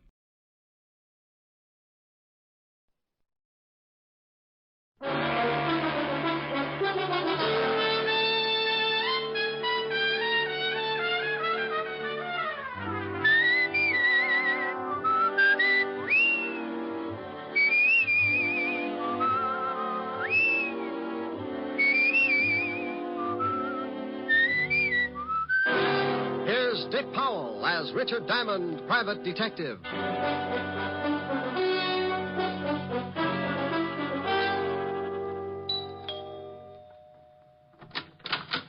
Oh, good evening, Mr. Diamond. Evening, Francis. You look like you're going out. Yes, sir. Miss Asher wants me to go down to the delicatessen for some cold cuts. Oh, where is Miss Asher? In the study, sir. Well, I'll see you later, Francis. Why don't you bring back some roll mop? Roll mop, sir? Herring with the bends. Very toothy. Yes, sir. Ollie oxen free. Red. Hi. Hi. Well, get the silk thing there. Lounging pajamas. Yeah. I guess we're going to stay in, huh? Uh-huh. I just sent Francis out for some food. Met him at the door. Look, I've got to do a few things in the kitchen. Why don't you stretch out on the couch and take it easy until dinner's ready? Okay, I'm pretty tired. Might rock out. No, a little sleep might do you some good. Here, read a magazine if you want to stay awake. Oh, swell. Gory detective. Who sends you these things? The Corpse of the Month? Pretty bad. I won't be long.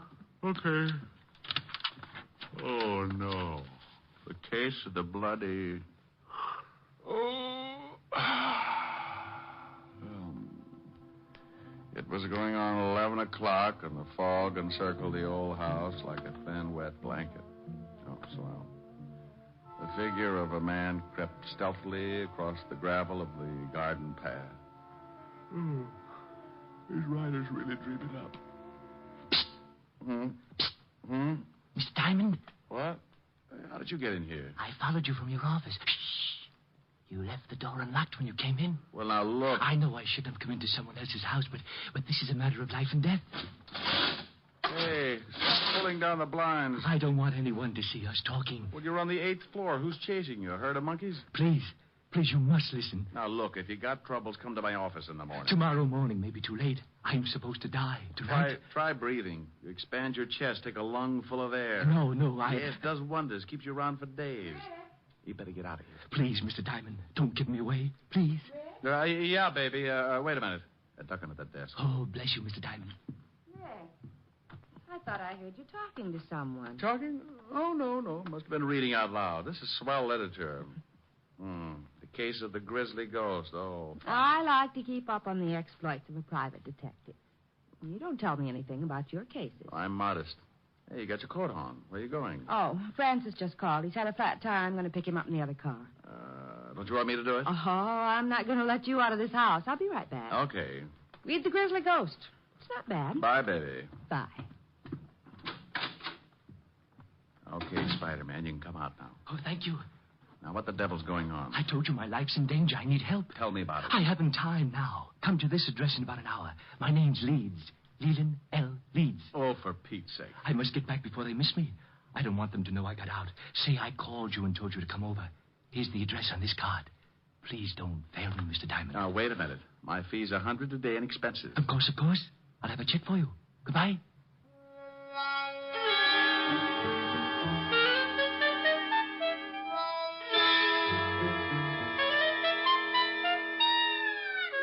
He went out like an undertaker stealing a can of embalming fluid, and I poured myself something just about as strong. Helen would scalp me for leaving, but for some reason, nutty little guys like that interest me. I left Helen a note saying I'd be back later and took off for the address Leland L. Leeds had given me. It was out of town about 10 miles, but after hunting around for a while and running up a good-sized taxi fare, I finally found the house.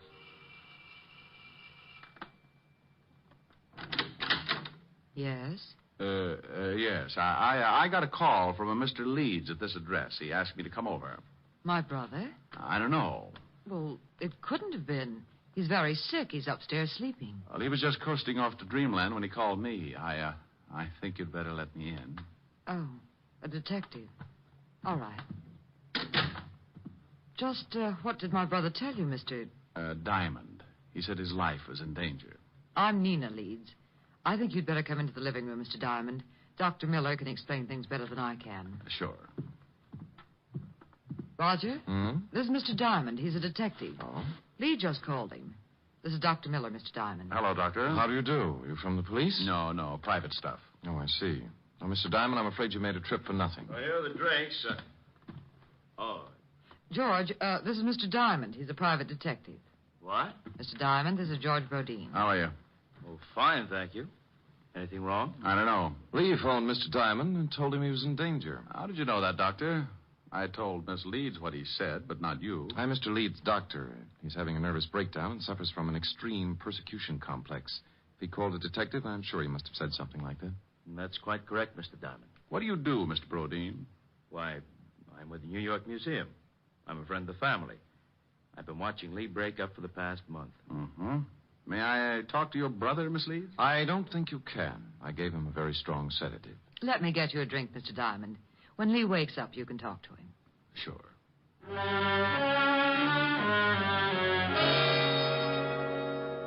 We went into the bar, and she got out a big bottle and 2 glasses.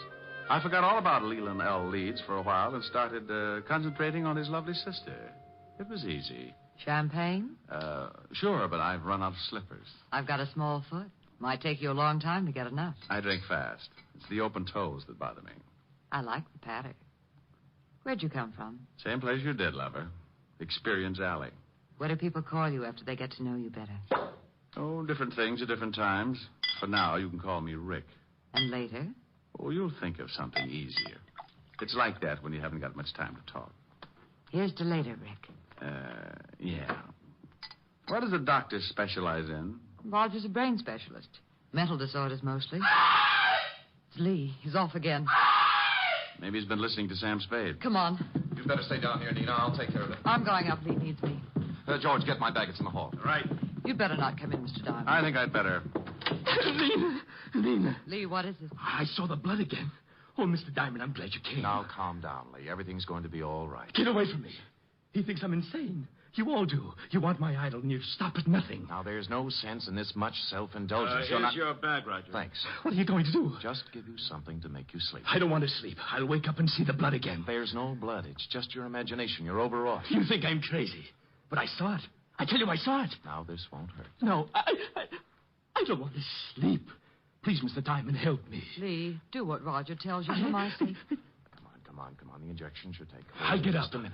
I won't go to sleep. Lee, please. Then leave Mr. Diamond with me. I want to talk to him. Well, I guess it'll be all right. Don't stay too long, Mr. Diamond. I want him to rest. Okay, Doctor. Remember, he's not at all rational. Come on, Nina. I'll see you downstairs, Mr. Diamond. Hey, what's the idea, Leeds? I'm locking the door. I don't want anyone coming in. Pardon me for walking around in circles. I got to stay awake. Uh-huh. Those people downstairs are trying to drive me crazy. They must have been working overtime. They're after my idol. Your what? My idol. That carved image standing on the night table. Oh, yeah. Here, look at it. Look at it. Well, that's dandy. How many box tops did you have to save? Mr. Diamond, at this moment, you are holding $100,000 in your hand. I am? Last month, my grandfather passed on and left his entire estate to my sister and me. Among the effects was that idol. It was left to me. What is it, platinum? Oh, no, Mr. Diamond. That is the lost idol of King Tut. I always wondered what happened to it. Oh, then you know the legend. Well, I'm a little hazy on it. Maybe you'd better bring me up to date. Oh, of course. It was supposed to have been buried with King Tut. However, the story goes that a slave absconded with it before they sealed the tomb. And that makes it worth $100,000? I guess so.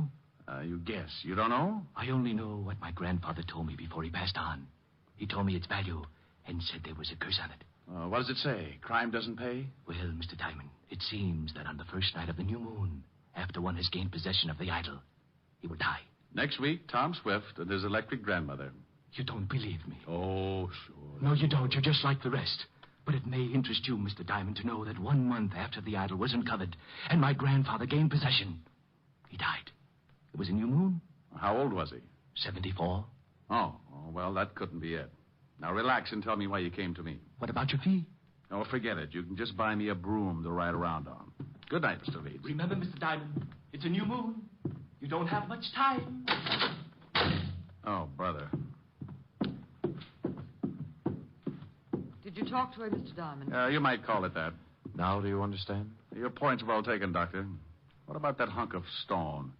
Maybe if you gave him a teddy bear? Oh, the idol he's got is absolutely worthless. His grandfather had the same unusual ideas about it. Is there such an idol? Oh, there's a legend, but no one has ever found even the slightest clue that it's a fact. Now, I've examined Lee's idol, and it's certainly not worth any more than the granite it's carved from. Well, I'll be saying good night. I hope he gets better. Can't I get you another drink, Mr. Diamond? You certainly deserve something for your trouble. No, thanks. Goodbye, Doctor. Mr. Rodin. Thanks, Miss Leeds. I wish I could make this up to you. I'll take a rain check. It'll be raining a lot this month. Yeah. Well, good night, Miss Leeds. Good night.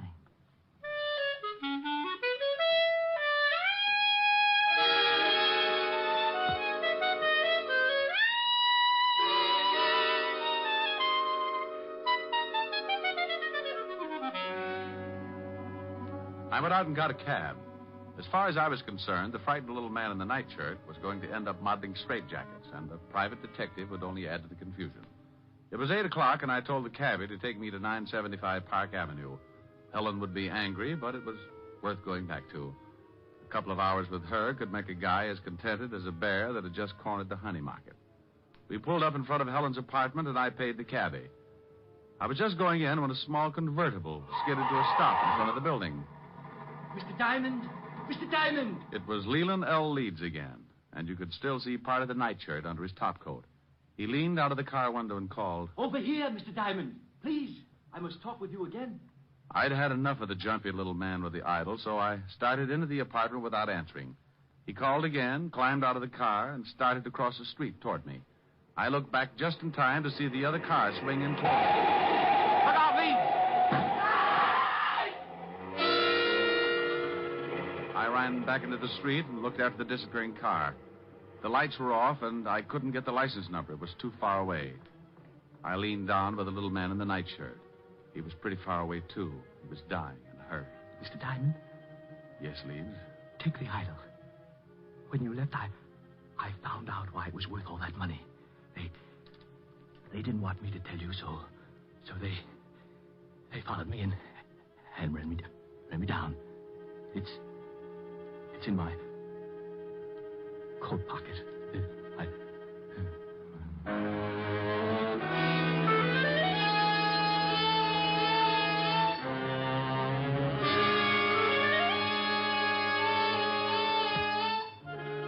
He died lying on his back in the street. Several people were coming out of the building, so I reached into his pocket and pulled out a chamois bag. I guess the idol was inside, so I put it in my coat and went in to call the police. Oh, Mr. Diamond. Miss Asher's been worried. Hello, Francis. Tell her I'm back and let me use the phone. Certainly, sir. She's upstairs. Is something wrong, sir? You look worried. The man got hit by a car. I've got to call the police. Oh, my goodness. Is he hurt badly? Bad enough to get buried. Oh, my goodness. Homicide, Sergeant Otis. Otis, let me talk to the lieutenant. Is this Diamond? No, it's the Beaver boys. Now put the lieutenant on the phone. And what do you do with all those tired jokes? You can't keep using them. I give them away to idiots. Want to start a collection? Oh. Lieutenant Levinson. Walt, this is Diamond. I got a body for you. I go off duty in 20 minutes. Call back then. Lying out in front of Helen's apartment, 975 Park. Rick, my stomach is bothering me. Why can't you be a good boy and stay out of trouble? Take some soda and get over here. Take some soda. Every time you call, I end up taking enough to give an elephant the hiccups. Well, you're a fine one. Oh, I'm sorry, Rick. I didn't know you were on the phone. Wait a minute, Walt. Hello, baby. I'm talking to the lieutenant. Aren't you afraid you'll catch cold in that thing? I'm mad at you. Oh, you're cute. Hey, what's going on? Just Helen. If you could see her, your ulcers would start popping like chestnuts. Say hello. No, the law sends you his greetings. Hello to the law. She says... I know. I heard it. Now, what about the stiff? His name's Leland L. Leeds. He got belted by a car. It was too far away to get the number. What makes you think it's a job for homicide? Get over here and Helen will give you the story. I've got some work to do. But wait a minute, Rick. Oh, you're getting lazy. What's the matter? Don't you want to find out things for yourself? Rick, what happened? Francis told me some man got hit by a car. Right on your doorstep. Oh. Let's go into the other room, baby. I'll tell you all about it.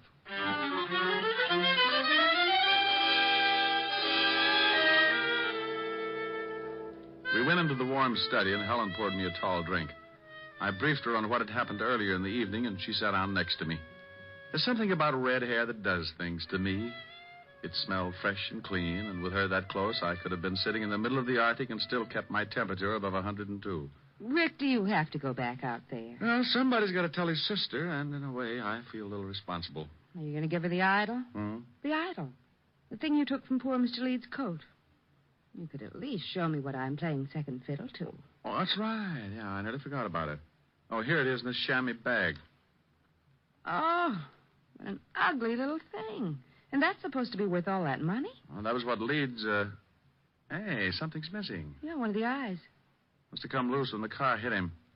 Probably in the bag. Yeah, there it is. Rick! Yeah. It was painted over. You'd never guess it unless you pried it loose. That's as big as a marble. Is it real? Well, you've got enough of them around, you tell me. It is. Rick, I think it's the pigeon blood. Why, it's worth a fortune. What are you doing? I'm scratching the other one. Well, Mr. Leeds wasn't so squirrely after all. This is ridiculous. You only read about things like this. 2 pigeon blood rubies. No wonder he thought it was worth $100,000. He said he found out tonight. He must have been scratching at them. Oh, then it wasn't just a hit and run. I don't know. Baby, I don't want to get hung up with a lot of explanation to Walt. Rick, what are you doing? Taking the other eye out. There. Now here. Hang on to these and don't let them get out of your little hot hand. When Walt gets up here, tell him what I've told you. Well, will you be back? An hour ago, I laughed at a little guy when he told me he was going to die. He said it was a full moon and he had a curse on him. I'm still a skeptic, but I'm a new boy when it comes to voodoo. I've got to hurry over there before the whole bunch of them turn into bats.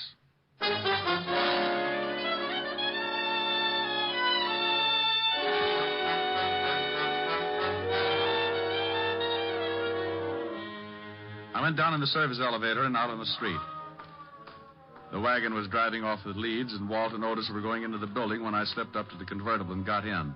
Leeds had left the keys in the ignition like I figured, so I took off and headed across town.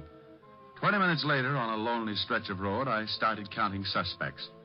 All three of them could be in on it. Dr. Miller, who said Leeds was insane. George Brodeen, the man from the museum who said the idol was worthless. And that lovely sister. I didn't notice the car pulling up behind me until it was too late. It was doing a good 70, and as it swung around to pass me, the guy at the wheel cut in sharp and hit me broadside. Hey, look out!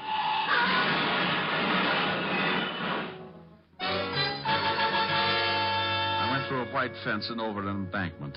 The car rolled, and somebody dropped the night on my head. I went to sleep. I don't know how long it was before I started coming around, but when I tried to shake myself back, it was like pulling my head out of a barrel of molasses. It stuck to my eyes and plugged up my ears. I tried to claw the stickiness away, but my hands were like two baseballs.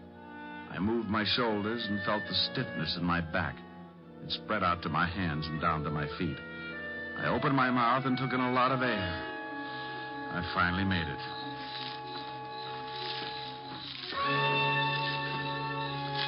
Someone was trying to get me from the highway, so I pulled myself clear of the wreck and started moving in a circle, keeping whoever it was at a good distance. I was too pushed around to put up a fight, so I made it back to the highway and walked along until I found a little gas station on the road. The joint ain't open. And then your lock's busted. No, it ain't. Then I floated through the wall. Where's your phone? It ain't for public use. Try isn't. Okay, wise guy. The joint isn't open. The phone isn't for public use, and you isn't so big you can't get tossed out on your face. And you isn't so wealthy, $5 won't make a difference. Oh, why didn't you say so? Phone's on the wall. Thanks. You know the Leeds family? Yeah, they get gas here sometimes. Hello. Evergreen 34369, operator. How far is the house from here? I'm a little turned around. About a half a mile. Hello, Francis? Is Lieutenant Levinson still there? No?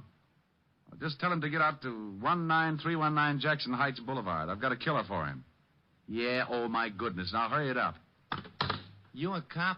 Shamus. What do you take for the use of your car for an hour? My wife would kill me. I'll drive you wherever you want to go.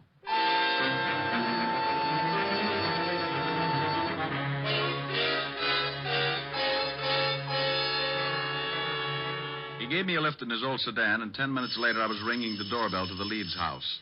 I was glad the girl answered. She made me feel better right away. Oh, Mr. Diamond, come in. Thank you. Where are your friends? Rog and George? They went out to look for my brother. He disappeared right after you left. I'm terribly worried. Oh, have you got that drink? I could use it now. Certainly. I don't know why Lee ran off like that. He shouldn't have been driving in his condition. Were Roger and George together when they left to look for Lee? No, they took separate cars. Why? Has something happened, Mr. Diamond? Have you heard from my brother? I guess I'd better give it to you straight. Your brother's dead, Miss Leeds. I'm sorry. Dead? Oh, no. He was hit by a car. It's all because of that horrible idol. That stupid, horrible idol. If my grandfather hadn't told Lee it was worth that much money, this never would have happened. Did you think it was worth anything? No, of course not. But we couldn't convince Lee. Now he's dead. Would you please answer that, Mr. Diamond? Sure. You take it easy. Nina, Oh, what are you doing here, Diamond? Did you find Lee? Why, no, I didn't. I've gone to every place I thought he could possibly be. I even looked up your address, went over there, but the building was closed. You better go in and see Miss Leeds, Doc. She's pretty upset. Upset? Nina, what's wrong? Oh, Rog, it's Lee. He's been killed. What? That's right. But how did it happen? Bingo. I'll tell you as soon as I let Mr. Brodeen in. There, Nina. Just let yourself on. Come in, Mr. Brodeen. Well, Mr. Diamond, what are you doing here? I think I'd better have a sign made. The doctor and Miss Leeds are in the living room. Well, something happened? Mr. Leeds is dead. What? This is the most surprised household I've ever run into. Roger, is this true? I guess so. Oh, I'm terribly sorry, Nina. Is there anything I can do? No, thank you. Where did this happen, Mr. Diamond? In front of 975 Park Avenue. Car hit him. I was with him when he died. Oh, this is terrible. I thought at first it was an accident, but I'm not sure. What do you mean? When I left to come out here, someone ran me off the road, nearly killed me. Who would want to kill Lee and then try to kill you? Probably a coincidence. Certainly. Probably just a drunk. Could have been. Lee gave me this before he died. A chamois bag. What's in it? The idol. Oh, that awful thing. What do you want done with it, Miss Leeds? I don't care. Just get it out of this house. What are you going to do? I don't know. You want the thing, Doctor? Why, what for? That's a good question. How about you, Brodeen? You want it? Oh, well, what would I want a worthless piece of stone for? Well, as long as no one wants it, may I use this fire poker, Miss Leeds? What are you going to do with it? The idol is worthless. It's caused a lot of trouble for you and your family. I'm going to break it up. No! Give me that, George!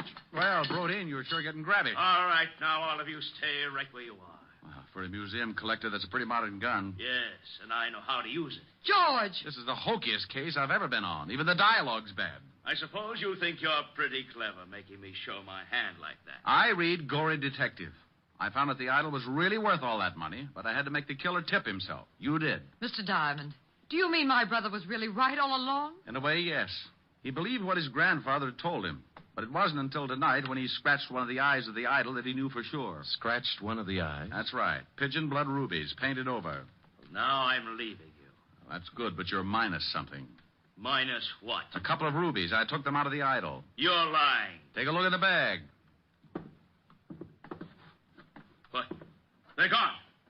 I'll kill you for this. Give me the gun, George. Look out. He's going to shoot. Give me the gun. All right, everyone. This is the police.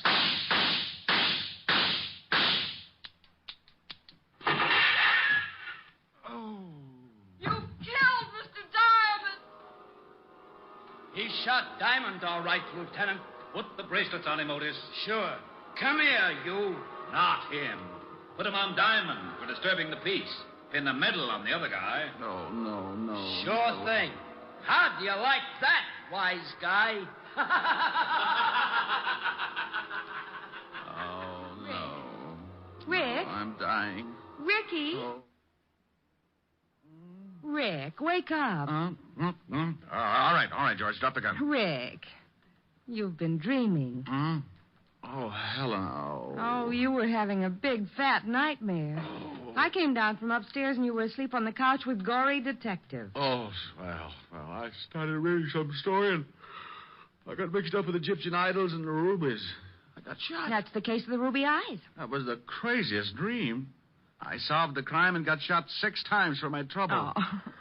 Oh, Lieutenant Levinson and Otis came in and arrested me for disturbing the peace. After you were shot 6 times? Yeah. Otis loved it. That wasn't in the magazine. I worked out my own ending. Move in. That's pretty. What are the lyrics? Well, an awful lot of them. I'll sing them. Okay.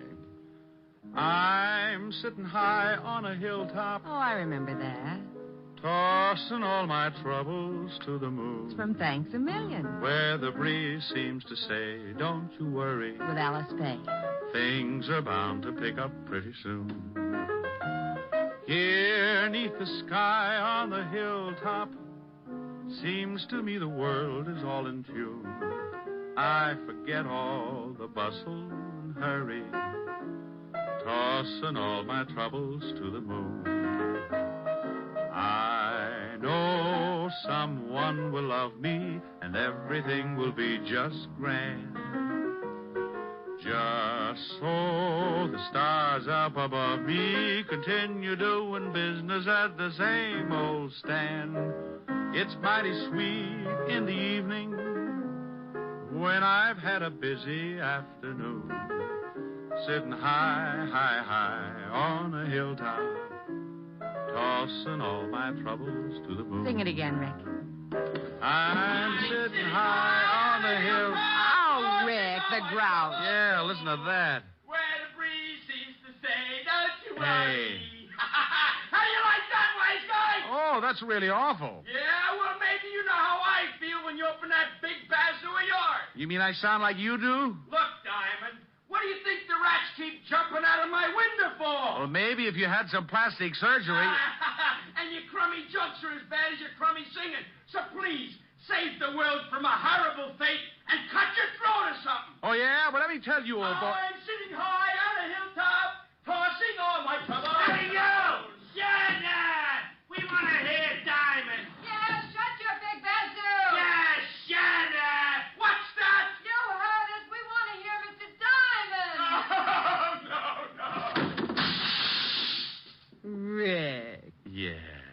My dear public.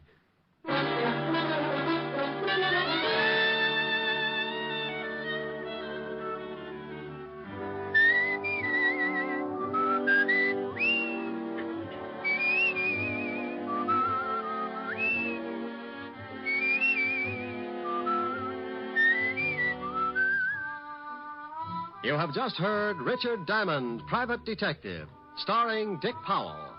Helen was played by Virginia Gregg, Lieutenant Levinson by Ed Begley. Also in our cast were Wilms Herbert, Peter Leeds, Yvonne Patey, Stephen Dunn, and Jack Crucian. Music was under the direction of Frank Worth. Richard Diamond is written and directed by Blake Edwards. Portions were transcribed. Dick Powell soon will be seen in the screen version of the best-selling novel, Mrs. Mike. Now, this is Eddie King inviting you to be with us again at the same time next week when we will again bring you Dick Powell as Richard Diamond, Private Detective.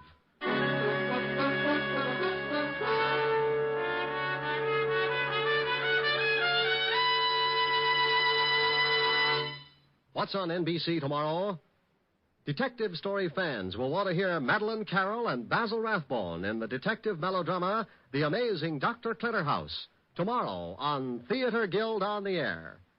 And for more detecting, listen tomorrow for The Adventures of Sam Spade. He'll present his most humorous caper of the season. Yes, you'll enjoy both Theater Guild and Sam Spade tomorrow on NBC.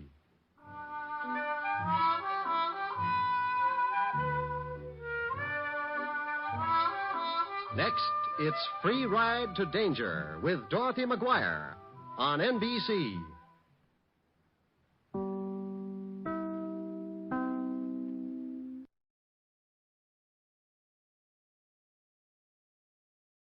From Hollywood, it's time now for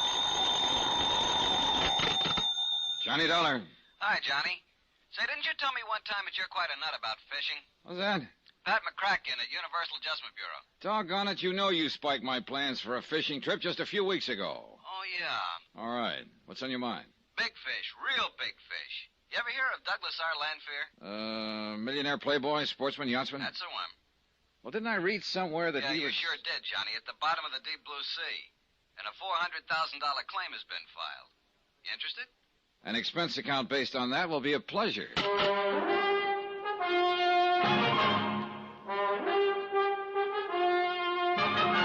Tonight and every weekday night, Bob Bailey in the transcribed adventures of the man with the action-packed expense account, America's fabulous freelance insurance investigator. Yours truly, Johnny Dollar.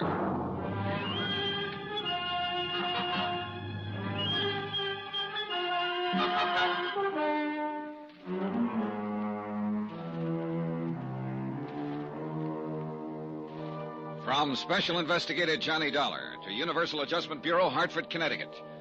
Following is an accounting of expenditures during my investigation of the Sea Legs matter. Expense account item 1, 90 cents, taxi from my apartment to the offices of Universal Adjustment, where Pat McCracken was waiting for me with a handful and a head full of information. 2 claims, Johnny, both filed by Constance Lanfear, the wife.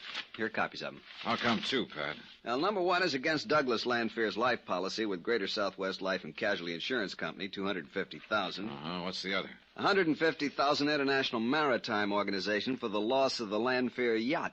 400,000 claims. That's right. Okay, what's the story?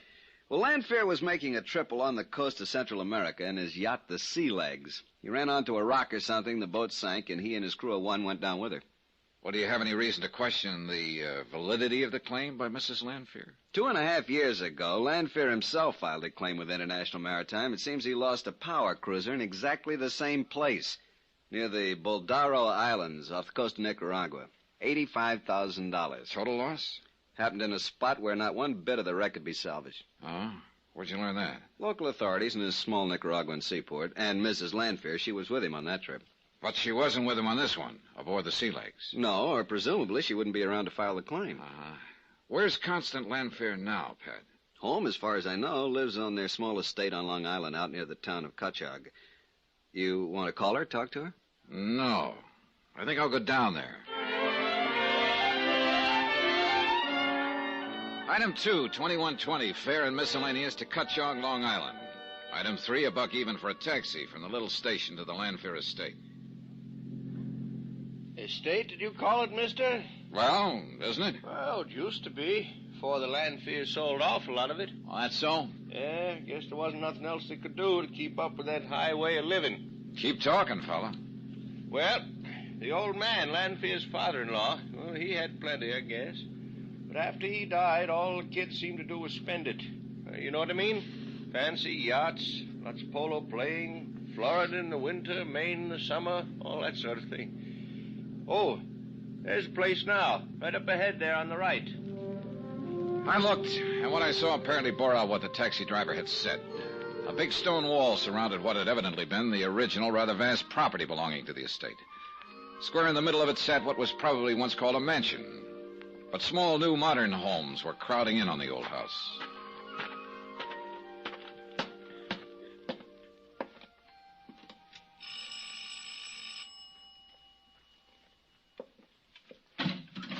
Hello. Mrs. Lanphier? That's right. I'm Johnny Dollar. I'm representing the Universal Adjustment Bureau in Hartford. Oh, yes, of course. In connection with the insurance. Yes, ma'am. Well, won't you come in, please? Right in here, Mr. Dollar. And do pardon the looks of the place. I'm afraid I've neglected things somewhat since... Well, sit down, please. Thank you. I hope you don't mind answering a few questions, Mrs. Lanphier. But since you've already filed claims on the insurance policies, well, I'll try to be as brief as possible. I don't want to seem cold-blooded about it, Mr. Dollar, but the initial shock of losing Doug and the loss of the yacht is past. And there's nothing to be gained in just sitting around feeling sorry for myself, particularly in view of the day-to-day problems I have to face. What problems, Mrs. Lanphier? To be perfectly blunt about it, financial mostly. Well, I must say your attitude is very commendable. It's a necessary attitude under the circumstances. Now, what may I tell you? If you're sure you don't mind talking about it. I'd like to know all I can about the circumstances surrounding the sinking of the yacht. Well, I don't quite know how to start. We were on just a pleasure cruise. You were along on this trip? Yes. That is up until the day it happened. Oh, why did Doug ever have to... I'm sorry, Mr. Dollar. Well, we were just taking our time, cruising south along the east coast of Central America, doing a little fishing. We'd often taken the sea legs down there. That's the yacht? Yes, a motor sailor. Here, on the wall. This is a picture of her. That's Doug on deck. Oh. Isn't she beautiful? 68 feet overall, 20-foot beam, solid teak decking. Everything. Yes, that is a good-looking boat. Terrible to lose something as nice as that, isn't it? Yes. Anyhow, along the coast of Nicaragua, Doug decided to put in at San Juan del Perro. That's where the sea legs had originally been built. But the sandbar formations have almost ruined San Juan as a port, so we went on up to Bluefields. Oh, yes, I understand that's now the best seaport on the Caribbean side of Nicaragua. You know that country down there? Only from what I've read. Oh. But go on, please. Well, while we were there, he had some work done on our radio equipment. We'd had trouble with it on the way down. Uh-huh. When the work was finished, of course, he wanted to try it out. He'd found a radio amateur in Puerto Gardo, so he asked me to stay on shore while he and the skipper went out to sea. We kept in contact every few minutes while he headed her out toward the Boldero Islands. The Boldero Islands. Isn't that where you lost a power cruiser a couple of years ago? Yes, the Connie O, named after me, and I begged him not to go out there again. Why, Mrs. Lanphier? Because of the treacherous currents between the two little islands, the great deep that lies between them. A terribly dangerous spot with pinnacles of rock that reach up almost to the surface. Well, why did he go out there again? To prove a point. That's all, to prove a point. Look, I'm afraid I don't follow you. Doug had blamed the loss of the Connie O 2 years before on poor seamanship by the man at the wheel. He wanted to prove that he could take a boat through there safely. Oh. Kind of looks like he was wrong, doesn't it? His last words over the radio were that a rock had torn the bottom out of the sea legs. Oh, Mr. Dollar, before the signal stopped, I could hear the crunching of the hull and the sound of the water as it swept in and over, and it was terrible. You sent someone out there right away, of course. Oh, yes, but it was no use. The sea legs was gone. And with her went my husband. And the man with him. And the bodies were never recovered? No. Before, when we lost the Connie-O, we had time to put on life preservers, launch the small boat. I must admit, I wondered how it was. But when the sea legs went down, there wasn't time, and I could hear it over the radio, and it was terrible. It was terrible. I'm sorry. It's all right. I'm all right, Johnny. Mr. Dollar?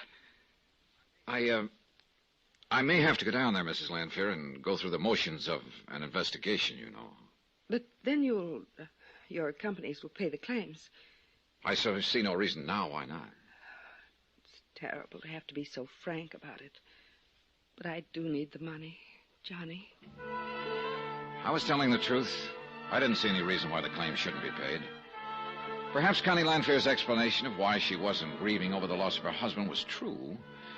But more than once I wondered if she weren't far more concerned over the loss of the yacht, or about how soon she could collect on the policies.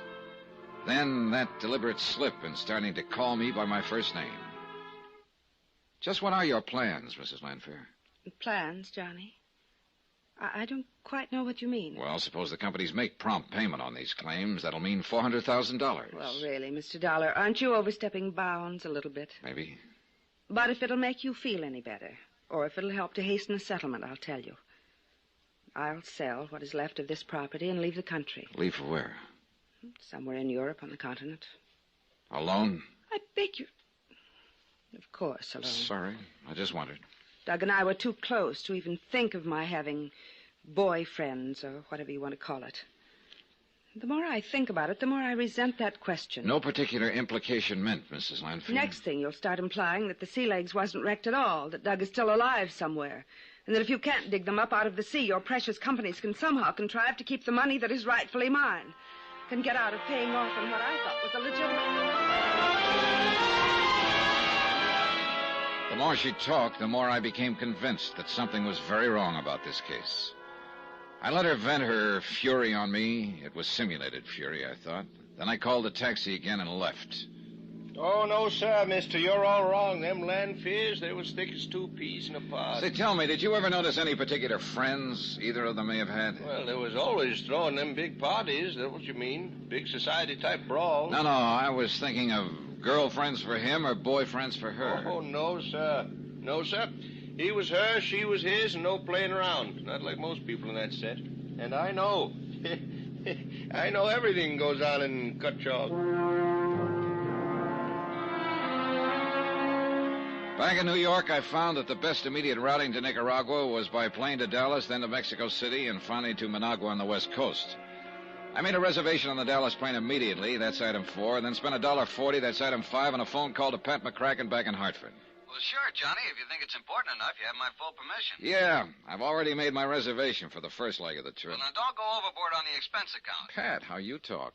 But you really smell a rat, huh? Well, look, according to report, the Lanfears were real buddy-buddies. She loved him, he loved her. Yet only a couple of weeks after his death, she's a lot more concerned over the loss of their boat than she is over him. Oh? You think perhaps... I don't know what to think. Meantime, if you can afford it, why don't you have somebody keep a check on her? Well, sure, Johnny, but with what specifically in mind? I don't know. After all, I didn't have any real concrete reason for feeling that this case was fishy. It was more a hunch than anything else, but a real strong one. And I felt that after my visit to her, Connie Lanfear would do something, just what I hadn't the least idea. But whatever it was, I wanted to know about it. It was a couple of hours later that I started to pick up the telephone to order a cab to the airport. Johnny Dollar. This is Pat again, Johnny. Oh, hi. I ordered a man to keep tabs on Connie Lanfear. Good. It's your old friend, Detective Randy Singer. Fine. Hey, but you know what? What? She seems to have left town in a hurry. No trace. Uh-oh. You still going to Nicaragua? Yeah, but keep looking for her. Right. Expense account item 6, $475. Taxi and tip to LaGuardia Field, where my ticket and seat reservation were waiting for me. Within a few minutes, I was comfortably ensconced in my seat by the window. The passenger door was closed, and the big plane's engines were warming up for the trip to Dallas. Then suddenly, the cabin door opened again. A feminine figure skipped lightly in and plunked herself down on the seat next to mine. Well, how nice. Mrs. Lanfear. Surprise, Johnny?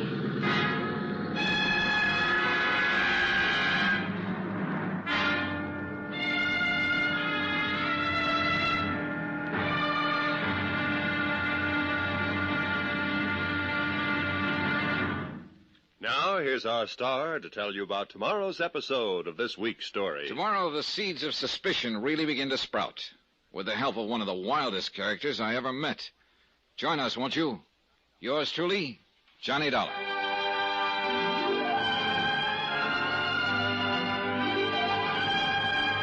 Yours truly, Johnny Dollar, starring Bob Bailey, is transcribed in Hollywood. It is produced and directed by Jack Johnstone, who also wrote this week's story. Be sure to join us tomorrow night, same time and station, for the next exciting episode of Yours truly, Johnny Dollar. Roy Rowan speaking.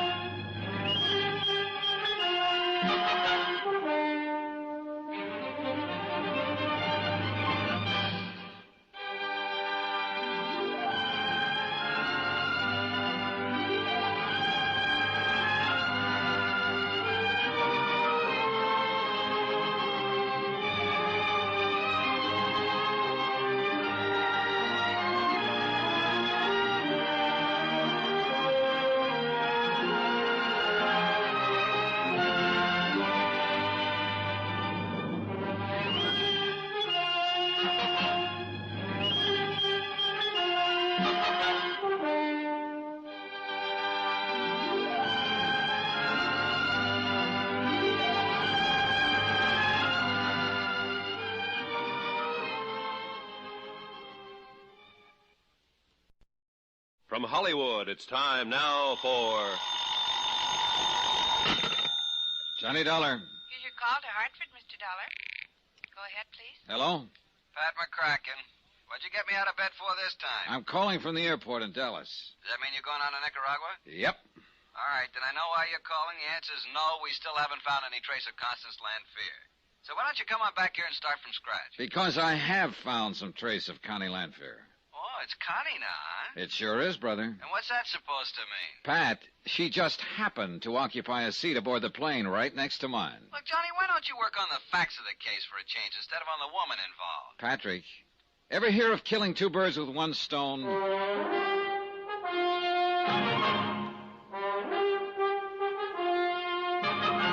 Tonight and every weekday night, Bob Bailey in the transcribed adventures of the man with the action-packed expense account, America's fabulous freelance insurance investigator. Yours truly, Johnny Dollar.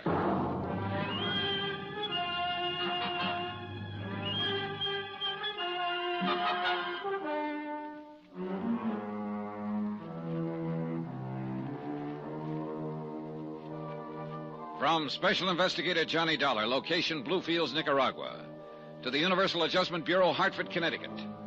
Following is an accounting of expenses incurred during my investigation of the Sea Legs matter.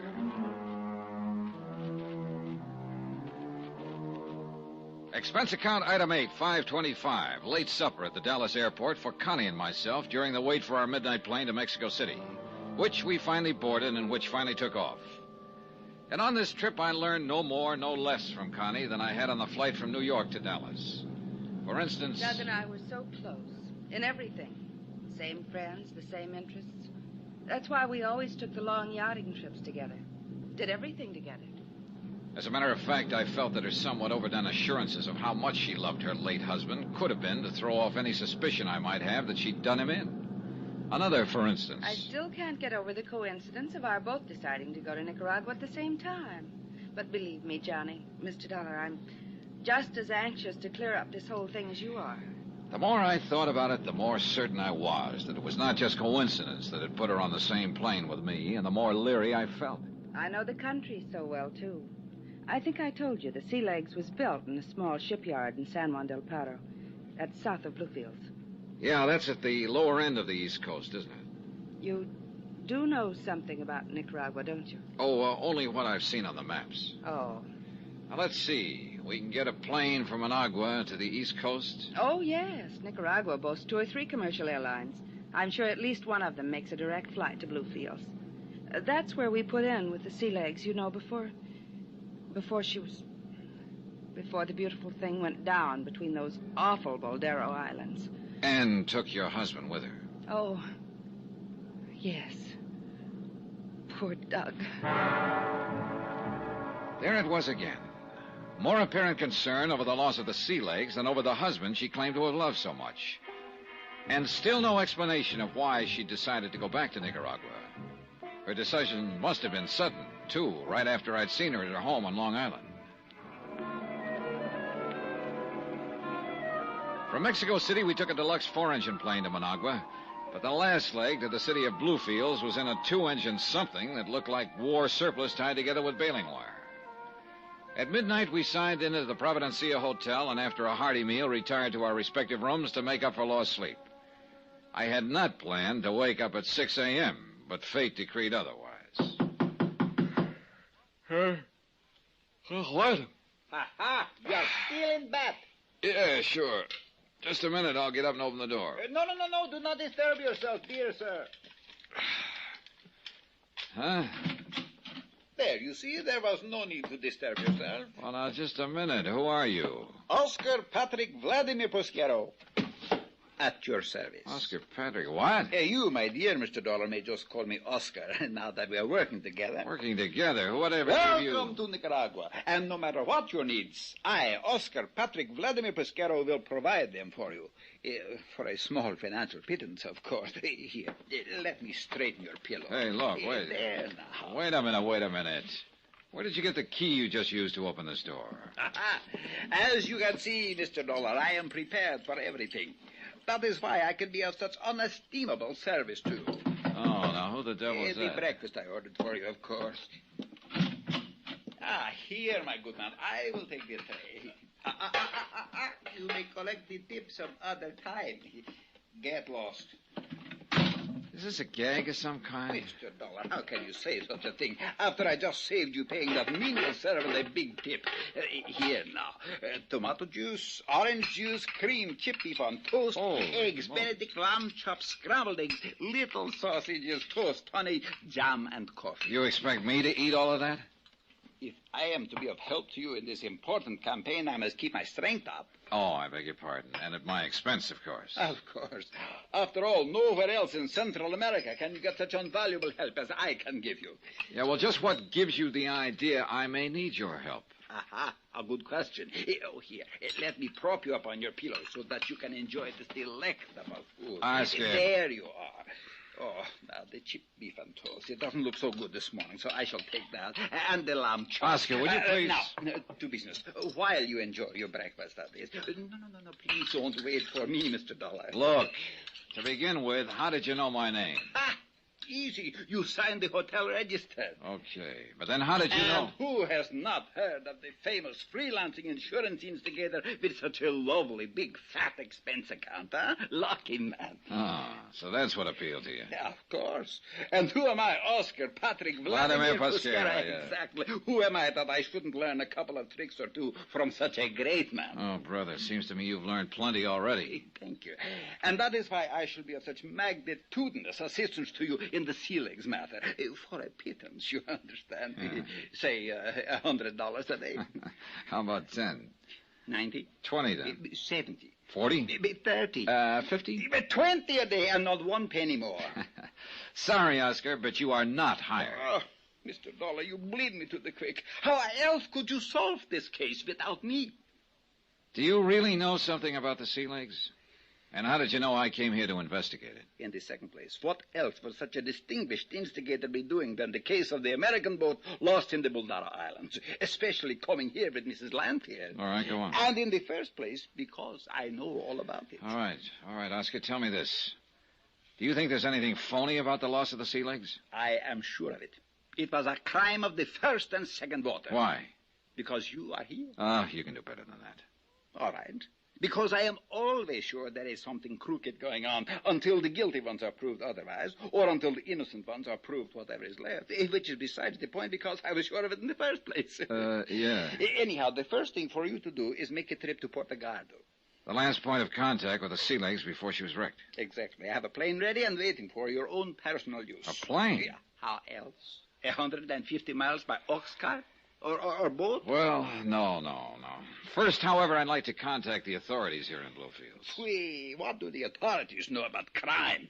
Me, I know all about it. Yeah, I'm beginning to think you do, Oscar. Too much, probably. Thank you, Mr. Dollar. I respect your high opinion of myself. All right. I don't know yet what your racket is, but... That I can make plain to you in 2 words. Money. Okay, look. If you can get me a small plane... Here, good sir, is the address to give to the taxi driver when you are ready to go to the airfield, where I shall be waiting for you. Oh? Not the big airport? No. That is where the lady, Mrs. Lanfair, would expect you to look for transportation. Oscar, you are the craziest. Thank you. I knew you wouldn't want her coming along, and if she ever gets in your way during your campaign... You'll keep her out of my way. Yes. At my expense. What else? I'll tell you something, Oscar. If there is a wrong angle to this case, I can't help wondering if she isn't a part of it. You read my mind. You see, we are like brothers under the chin. You say you have a plane all ready to go, A charter plane. Then we can be on our way before Mrs. Lanfair knows we've left. Hey, you want to set the tray over there so I can get up? Oh, yes, of course. I'll set it right over here on the... Hey, wait a minute. What are you going through my pockets for? Oh, just accepting a small tip for bringing up your breakfast. Thank you.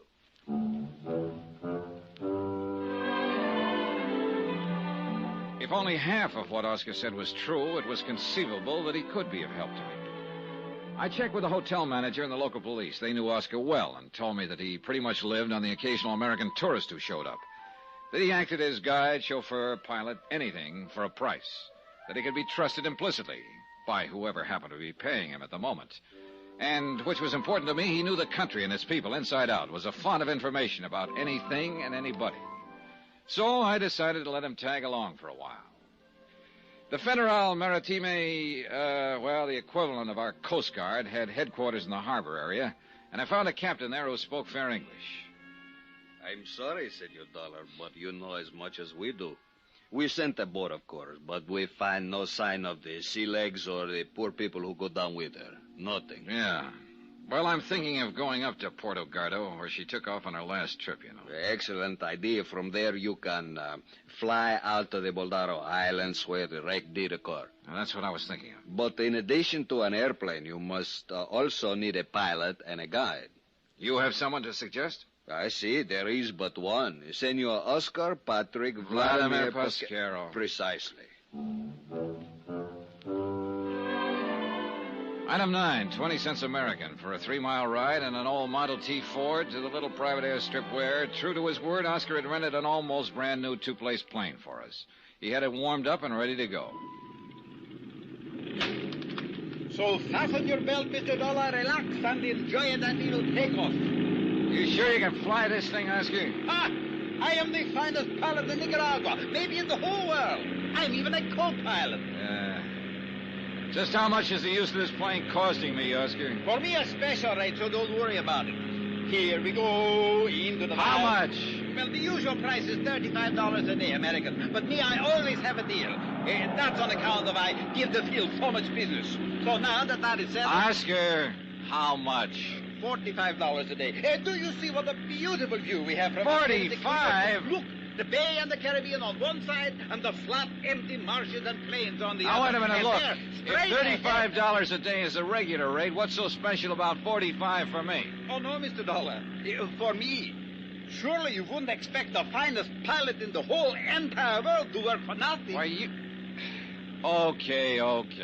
But what took you so long getting to the airfield, Mr. Dollar? Oh, a couple of calls I wanted to make is all. Why? Why, you have disappointed me. And all the time, I thought you had the uttermost confidence in me. Now, what's that supposed to mean? First, you tell me you do not want the lady to know you're awake and out and going. Mrs. Lanfair? Yes. And then what happens? You tell her all about it. What makes you think that? Why else would she come tearing out to the airfield while I was waiting for you? Wait a minute. Rent herself a plane and take off in it. What? She took off just a couple of minutes before we did. Connie Lanfair, chartering a plane. Why? And to go where? And after her offer to stick by me and help me, why would she do it without letting me know? There were a lot of questions to be answered in this case, and most of them to be answered by Connie Lanfair.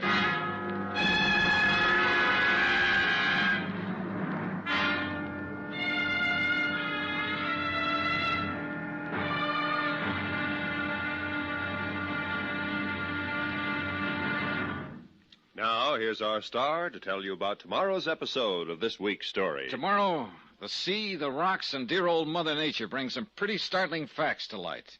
And the case takes a sudden twist. Join us, won't you? Yours truly, Johnny Dollar.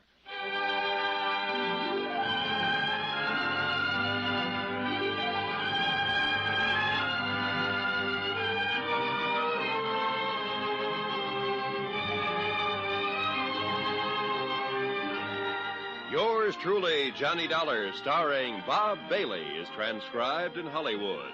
It is produced and directed by Jack Johnstone, who also wrote this week's story. Be sure to join us tomorrow night, same time and station, for the next exciting episode of Yours truly, Johnny Dollar. Roy Rowan speaking.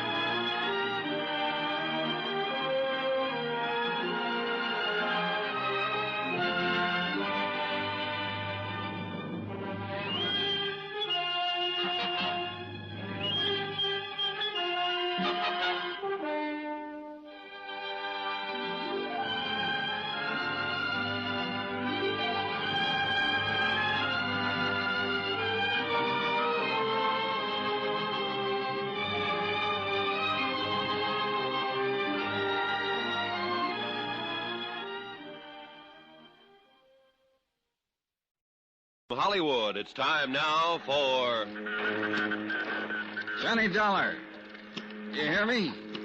Johnny Dollar calling. This is Pat McCracken of the Universal Adjustment Bureau. What ended Hi, Patsy. Johnny Dollar. Johnny, what kind of a noisy hookup is this anyway? Pat, this call is being relayed to you from an amateur radio station. Well, next time, try the telephone. From Puerto Gardo, Nicaragua? Oh, now you're coming in quite clearly. Port of what? It's a little spot on the Caribbean coast, the last port of call for the Sea Legs before she was wrecked. Mrs. Douglas Lanfear still with you? No, and I don't know where she's gone, which is why I called. So? She acted just as surprised as I was that we both took the same plane down here. And, Pat, I still don't know why she decided to come here at all. Maybe she doesn't like the idea of your going down there to investigate the case. She wouldn't admit it, of course, but that's what I think. You think she may try to obstruct your investigation? Right now, I don't know, because she suddenly chartered a small plane and disappeared. To work her way back here to the States? Your guess is as good as mine. Look, why don't you hire a watch on her place on Long Island? And if she shows there, call me at the Hotel Providencia. It's in the city of Bluefield. Nicaragua? Right. In any event, you think her claims for insurance on the Sea Legs and on Douglas Lanfear are fraudulent? Pat, at this point, I don't know what to think.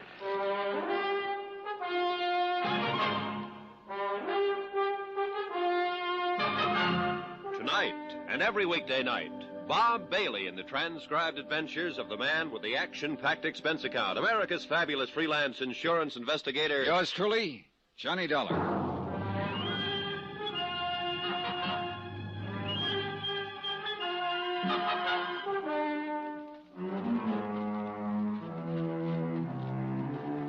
From Special Investigator Johnny Dollar, location San Juan del Perro, Nicaragua, to the Universal Adjustment Bureau, Hartford, Connecticut.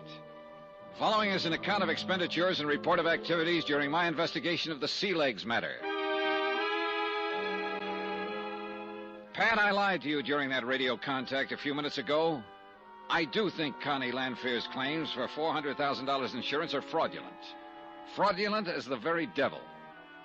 But just why I think so is beyond me. At any rate, the assistant who's foisted himself on me down here is a real weirdie whose name, believe it or not, is Oscar Patrick Vladimir Pasquero. He rented a plane and has flown me here to Puerto Gardo, a half-baked little town on Nicaragua's east coast. Here is where a radio amateur made the last contact with the Sea Legs before it smashed up and sank off the Baldero Islands. And who is the operator of this ham station? Oscar Patrick Vladimir Pasquero. Phew, such a long talker, Mr. Dollar. I'm cranking this generator until my arm is nearly dropping off. Well, I'm sorry, Oscar, but that contact with the States was important. Even my back is tired. I know. I'll make an expense account to you. Say $10. You try that, and I'll fly back to Bluefields without you. Oh, please, Mr. Dollar, no joking, please. Who's joking? But without me, you would be a lost soul in this vile country. Hey, tell me something. Why did you ever set up a transmitter in this isolated fishing village? I should set it up in Bluefields? Ha! They even wanted me to have some kind of license up there. Disgusting. And a waste of money, too. Now, that reminds me. Do you have a pilot's license? Who needs a pilot's license when those little planes practically fly themselves? Besides, a pilot's license costs money, too. Well, I have one, so from here on in, I stay at the controls. No confidence in me, no confidence in you. What a smirch on the good name of Oscar. Okay. Now, let's get out to that flat where you parked the plane. I want to fly over the spot where the sea legs went down. You see how invaluable I am? Huh? Without me, you wouldn't even know where to look for the Boldaro Islands. You know darn well all I have to do is look at the charts in the cockpit of the plane. But, Mr. Dollar, that wouldn't be fair.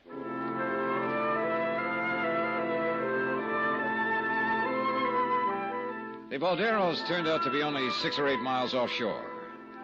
2 narrow little rocky islands that poked up out of the sea to keep each other company in the vast, quiet blue expanse. One of them was perhaps a mile long, and the other, just a couple of 100 yards away and stretching parallel to it, was even smaller. Sure, to a man at the wheel who was unfamiliar with these waters and without charts, the Balderos could conceivably be a menace to navigation. In the dark of the night, that is. Oscar? Yes, sir?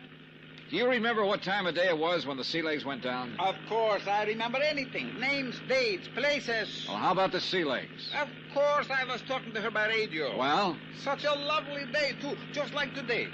And you know, Mr. Lanter even promised to take me fishing after we finished the radio contact testing. What time? He even promised we would... it was exactly 10:21 a.m. when the radio signal from the yacht suddenly cut off. You're sure of that? Yes, sir. We were talking away back and forth, and then pip! Nothing. 10:21.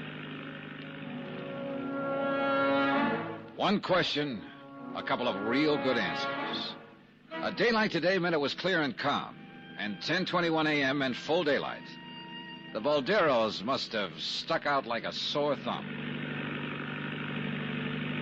Hang on, Oscar. I'm going to make a tight circle over those islands for a closer look. You sure you wouldn't like for me to steer, Mr. Dollar? I'm sure. But if you do all the work, how am I ever going to earn the handsome restrainer you're going to pay me? Wait a minute. Yes, sir? That channel between the islands is as smooth as a mill pond. Sure, it always is, except during a storm. And so clear you can see way down into it. Oscar, I thought there were a lot of pinnacles of rock sticking up in that channel. Oh, maybe at low tide, 1 or 2 on the east side, that is shallow. Otherwise, like you see it now. And what's supposed to make the channel so dangerous? The current that runs through it when the tide is changing. Mr. Dollar, it's how you say, ideally. Like now, when the tide is coming in. Enough to wreck a boat like the Sea Legs? If the skipper wasn't watching the road. You should see how the current wobbles and squirms. Hey, look, there's a packing case down there floating around. You see? First one direction, then the other, shifting around like a crazy. Yeah. Oscar, I think that packing case is going to be a big help to us. Maybe there's something in it that might be worth money or something? Oh, stop thinking of money. Then how? We're going to see just where the current delivers that packing case. You want to know where that packing case will be ending up? That's what I said. Then steer back to Portagardo, to the beach in front of my superlative radio station. Huh? Sure. How else do you think I got all the lumber and furniture and stuff from my radio shack?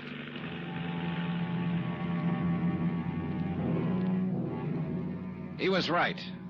From the air, we could see that every bit of flotsam passing through the Baldero Island Channel on a rising tide wound up in the tiny cove on the shallow sandbar directly in front of Oscar's radio shack. Even now, it was piled high with crates, bits of ship's rigging, odd pieces of furniture.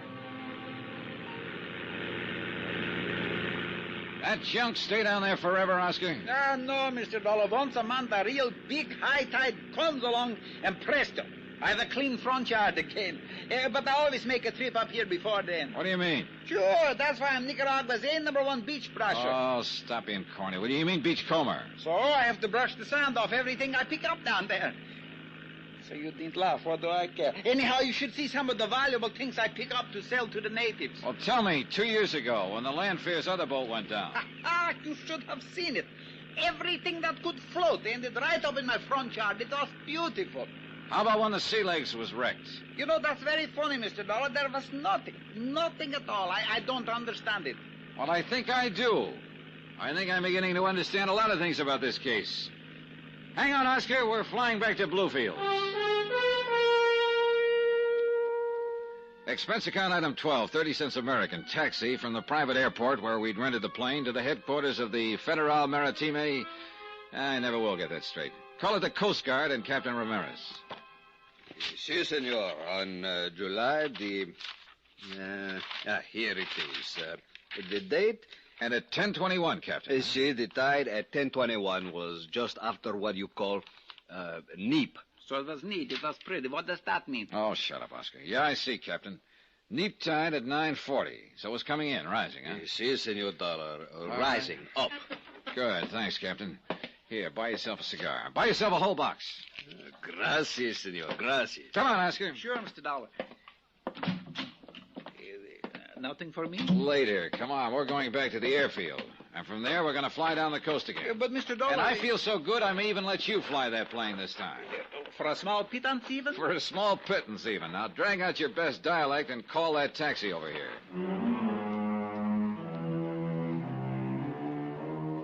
Item 13, $6 for the Capitan. Item 14, 50 cents taxi back to the airfield. For some reason, the fare in the old Model T went up every time I used it. Or did Oscar wink some kind of a deal with the driver that he could cut in on later? Item 15 and another $45 for rental of the plane, and I'm sure it all went into Oscar's pocket.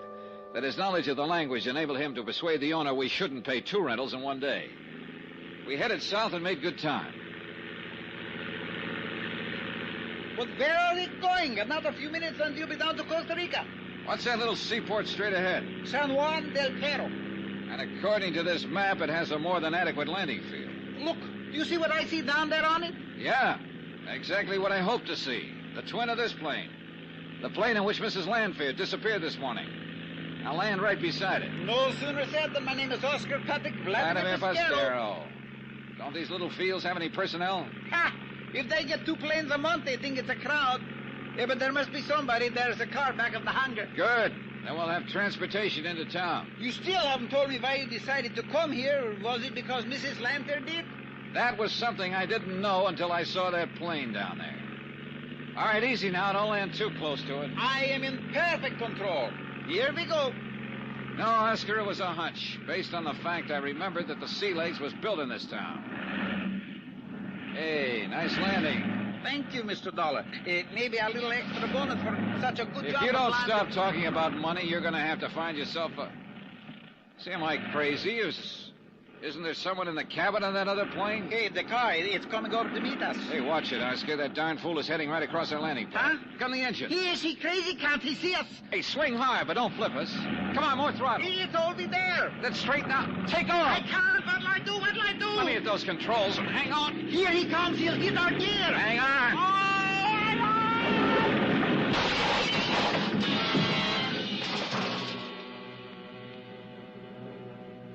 For a long moment, there was nothing but a vague blackness all about me, and the sound of our crack-up seemed to roll and echo almost dreamily back and forth in the deep recesses of my mind.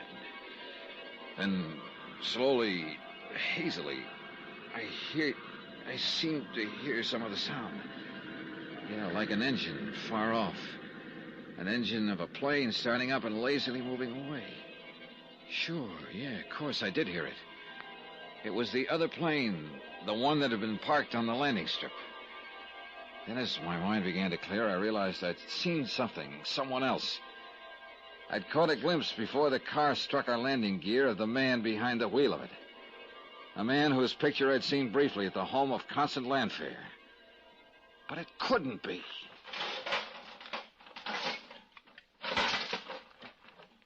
Oh, Mr. Dollar. Am I still alive? Yeah, Oscar. I'm afraid you are. Thank you. But did you... Oh! Did you see who was driving that car? Yeah. You recognize him? Look, maybe they're both dead like he is. And that's why we saw him. Douglas Lanfear? Yes, sir. Mr. Douglas Lanfear.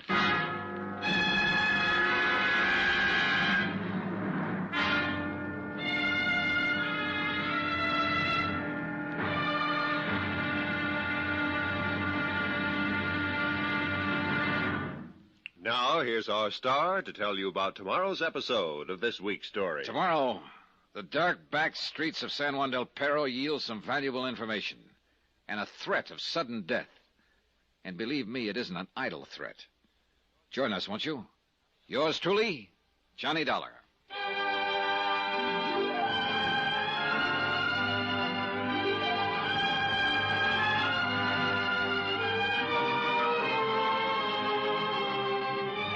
Yours truly, Johnny Dollar, starring Bob Bailey, is transcribed in Hollywood. It is produced and directed by Jack Johnstone, who also wrote this week's story. Be sure to join us tomorrow night, same time and station, for the next exciting episode of Yours truly, Johnny Dollar. Roy Rowan speaking.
From Hollywood, it's time now for... Johnny Dollar. Alguien le llama de los Estados Unidos. Huh? Johnny? Yes. Pat McCracken, Universal Adjustment in Hartford. Oh, hi, Pat. Now, listen, as you requested, I had a man sent out to Mrs. Lanfear's Long Island home to see if she'd returned. I suspicion wrong, Pat. She's still here, very much so. Will you listen? Shoot. The man was a little over-ambitious. Let himself into the house through a basement window. So? While he was there, the telephone rang. He wasn't crazy enough to answer it. Crazy like a fox. It was long distance from right where you are now, San Juan del Perro. And, Johnny, I suspect it was from the man on whose policy she's made a claim for $250,000. Her dear departed husband, Douglas Lanfear. Right. And if so, her claim on him, at least, is fraudulent. So see if you can dig up some proof. Brother, I have it. The man is anything but dead. Huh? It was Douglas Lanfear who wrecked our plane when we tried to land here a few hours ago. Then, Johnny, get him. Sure. If he doesn't get me first.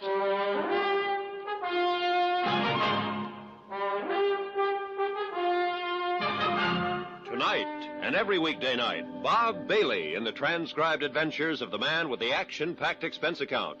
America's fabulous freelance insurance investigator. Yours truly, Johnny Dollar.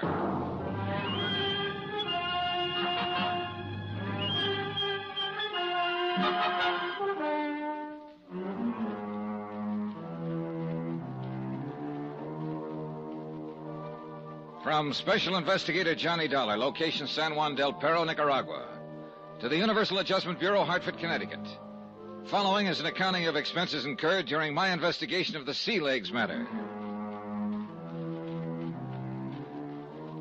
$250,000 insurance claimed by Mrs. Constant Lanfear for the death of Douglas Lanfear. An additional $150,000 for the loss of the yacht, the Sea Legs. Claim number one now proved to be fraudulent. As for number two, the claim on the yacht. Expense account item 14, $2 American. To the banana plantation worker who pulled us out of the small plane that Douglas Lanfear wrecked as we tried to land. And another $1 to said plantation worker for a ride into town in his ancient truck. I must admit that this is one time that my ubiquitous assistant, Oscar Patrick Vladimir Pasquero, came in handy through his knowledge of the Spanish Indian dialects spoken in these parts. Apparently, San Juan del Perro had once been a fairly busy little seaport. But over a period of years, the sea had slowly, inexorably washed in shallow sandbars, and only a handful of small cargo and fishing boats now negotiated the narrow channels that led out to the Blue Caribbean.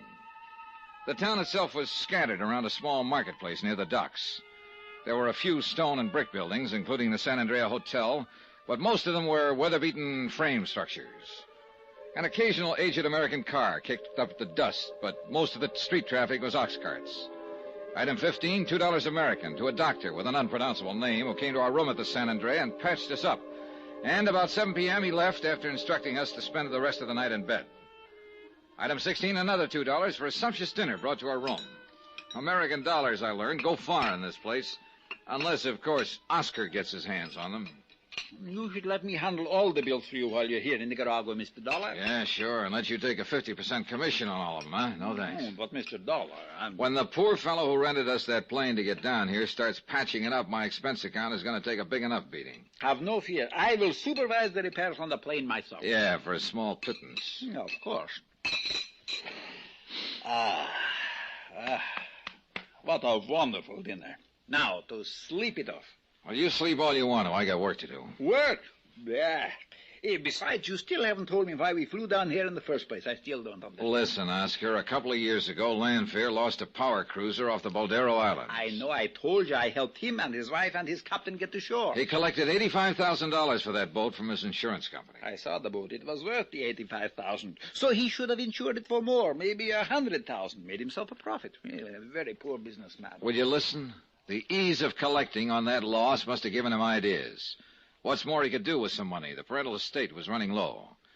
Anyhow, a few weeks ago, he brings a yacht, a motor sailor down here. The Sea Legs. Right. This one's insured for $150,000. And his own life is insured for $250,000. Aha. Maybe he's not such a bad businessman after all. He takes the Sea Legs out to the very same place where he lost the first boat. This time, he leaves his wife ashore. He and the skipper go out alone, presumably to check on some new radio equipment he's installed. Sure, we made the radio contact from my own personal sender on shore at Puerto Gardo. But the contact was suddenly cut off. I heard it. And the next thing we know, Mrs. L is back at her home on Long Island claiming a total of $400,000. Well, why not if she thought he went down with the boat? Because I don't think she did. What's more, I'm going to prove... Of course I knew it all the time. Because if he drowned off the Boldero Islands, what was he doing here today, driving the car that wrecked our plane? Unless he was dead. And do you know something, Mr. Dollar? I don't believe it. Oscar, there was somebody in the cabin of that other plane waiting to take off with him after he smashed our landing gear. You didn't see who? No, but I'll give you odds it was Constant Lanfear. Another thing, she said that when the Sea Legs went down, she heard it go over the radio. You said that the signal just suddenly cut off. Mr. Dollar, you don't think the yacht was wrecked at all? Not any more than I think Lanfear went down with it. Then where is it? Well, I have a hunch it's right here in San Juan del Perro. Yes, but wouldn't everybody know the boat? Oh, Oscar, one of the oldest insurance rackets in the world is to fake a shipwreck, take the hull to some obscure foreign port, dress it up in new paint and rigging, then put it to sea again. Now, why didn't I think of such a good... Now, if I remember rightly, I spotted a couple of old shipyards down here when we circled the land. Yeah, sure, but there's only one that does any work. Do you know where it is? Of course I do. You see how invaluable I am to you? Then that's where we're going right now. But, Mr. Dollar, what if you do find the boat? What do you mean? Mr. Lanfear has already flew the goose. He took off in that other plane after we cracked up. Look, we'll take things as they come along. Right now, while we're here, I want to look for that yacht. I saw an excellent picture of it, and I'm sure if I find it, I can identify it. And if we do find it? We will have twice the case against the Lanfears. Mr. Dollar, I am fortunate to be working for such a sterling, silver, 14-carat genius, for the most outstanding, intelligent, instigator... Get your hands out of my pockets. There's one other thing I'd like to find. One person, unless Lanfear murdered him. Who? His one-man crew. Oh, Ramon Gonzalez. The same man as on the first trip. Well, if he was allowed to live through the first wreck, he was probably in cahoots with Lanfear and therefore is still around. Would you recognize him if you saw him? Maybe so, maybe not. The first trip he was big and fat. The second trip he was skinnier. He wore a beard on his face. If he's changed again, yeah. Oh, you're a lot of help. I thought you never forgot a name or a face. But, Mr. Dollar, him I never made any money off of. Well, come on, get into your clothes and let's prowl around the shipyard.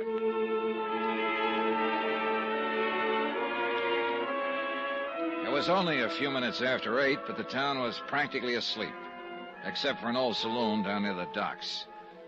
Quietly, so not to disturb the snoozing night clerk, we let ourselves out of the hotel and headed for the waterfront. The night was clear and moonlit, so we had no trouble finding the way. I glanced hopefully into the open door of the dockside saloon as we passed it, and I chuckled at the incongruity of the music blaring away. But, of course, saw no one that... Wait a minute, Oscar. Yes, sir? At that table in there, drinking beer. Hey, can one of them be the Raymond Gonzalez you mentioned? So who can tell from here? In San Juan del Perro, there must be 100 who are skinny and wear a dirty little beard on the face. Could you tell from close up? Sure. Would he recognize you? So what?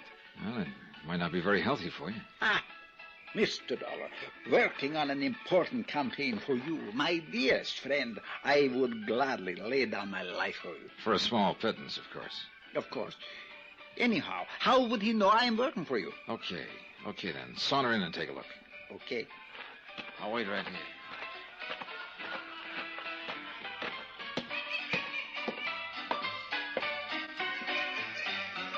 Good evening, gentlemen.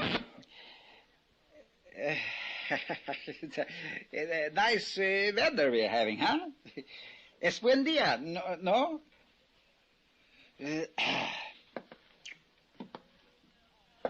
Well, if it isn't my old pal Ramon Gonzalez. How are you, Ramon? Extranjero? Me? A stranger? Why, I'm one of your oldest and dearest friends. Es mi amigo, remember?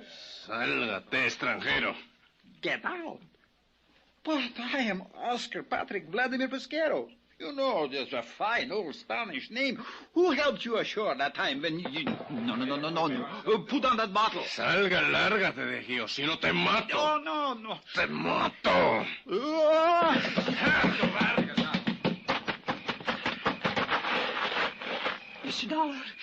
Mr. Dollar. Yeah, I don't think they liked you to interrupt their little beer party.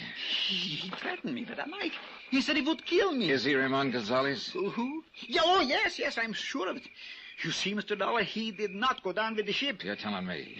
Well, aren't you going to do something about him? Later, if I locate the sea legs. Cautiously, quietly, looking back over my shoulder now, we prowl through the old shipyard. And finally, led by the smell of fresh paint, I found it.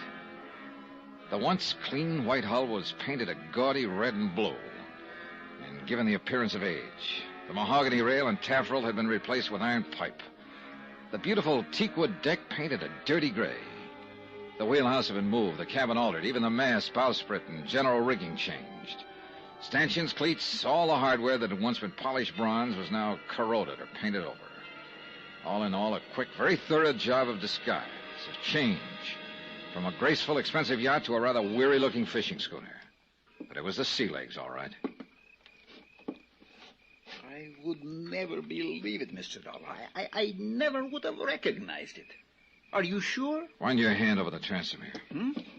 You can feel where the lettering has been painted over. It doesn't strike a match, so I can see... Better not. Somebody... It's too late now. But do you see where the outline of the lettering is underneath this last coat of paint? Sea legs. But it was such a beautiful boat, and now it looks like a dirty old tramp. Well, what do we do now? Go back to that saloon and latch on to Ramon Gonzalez. Make him talk. Sure. Only, I'll wait for you. Huh? Well, he's so big and strong, Mr. Dollar, and that knife in his belt. Why, I thought you said you'd lay down your life. Sure. But what could he tell you that you don't already know now? Where the Landfair's headed when they took off in that plane. Come on. But Okay, you lead. Alto, senor. Mr. Dollar, it's him. You light a match to show me the way. Gracias. I was afraid of that. Look, the knife in his hand. Oscar, if he makes one move to throw it, pull the trigger. Trigger? What trigger? Am I good? No, I swear But I have a couple of fists.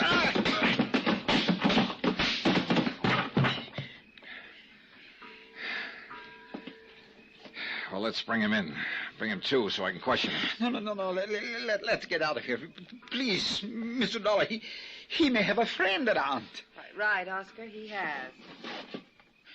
And this one carries a gun aimed straight at Mr. Dollar's back. Well. Mrs. Landfair.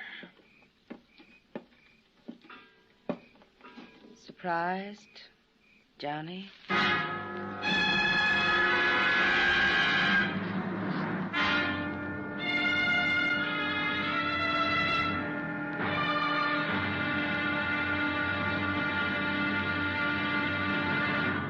Now, here's our star to tell you about the final episode of this week's story. Tomorrow, sometimes when you wind up a case, things take a turn, a sudden switch that makes you wish you hadn't won.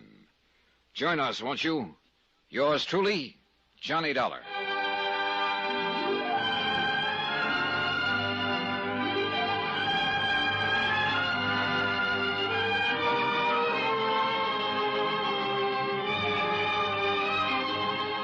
Yours truly, Johnny Dollar, starring Bob Bailey, is transcribed in Hollywood. It is produced and directed by Jack Johnstone, who also wrote this week's story. Be sure to join us tomorrow night, same time and station, for the next exciting episode of Yours truly, Johnny Dollar. Roy Rowan speaking.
From Hollywood, it's time now for...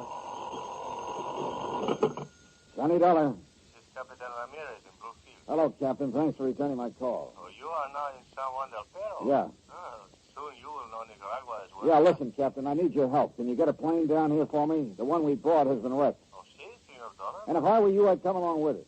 I, Senor? But I... A nice chance to add to your laurels, Captain, by making a couple of arrests. Criminal? Yeah. One of them a killer.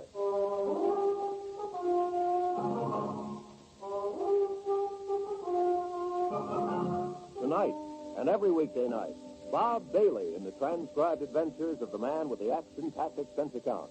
America's fabulous freelance insurance investigator. Yours truly, Johnny Dollar.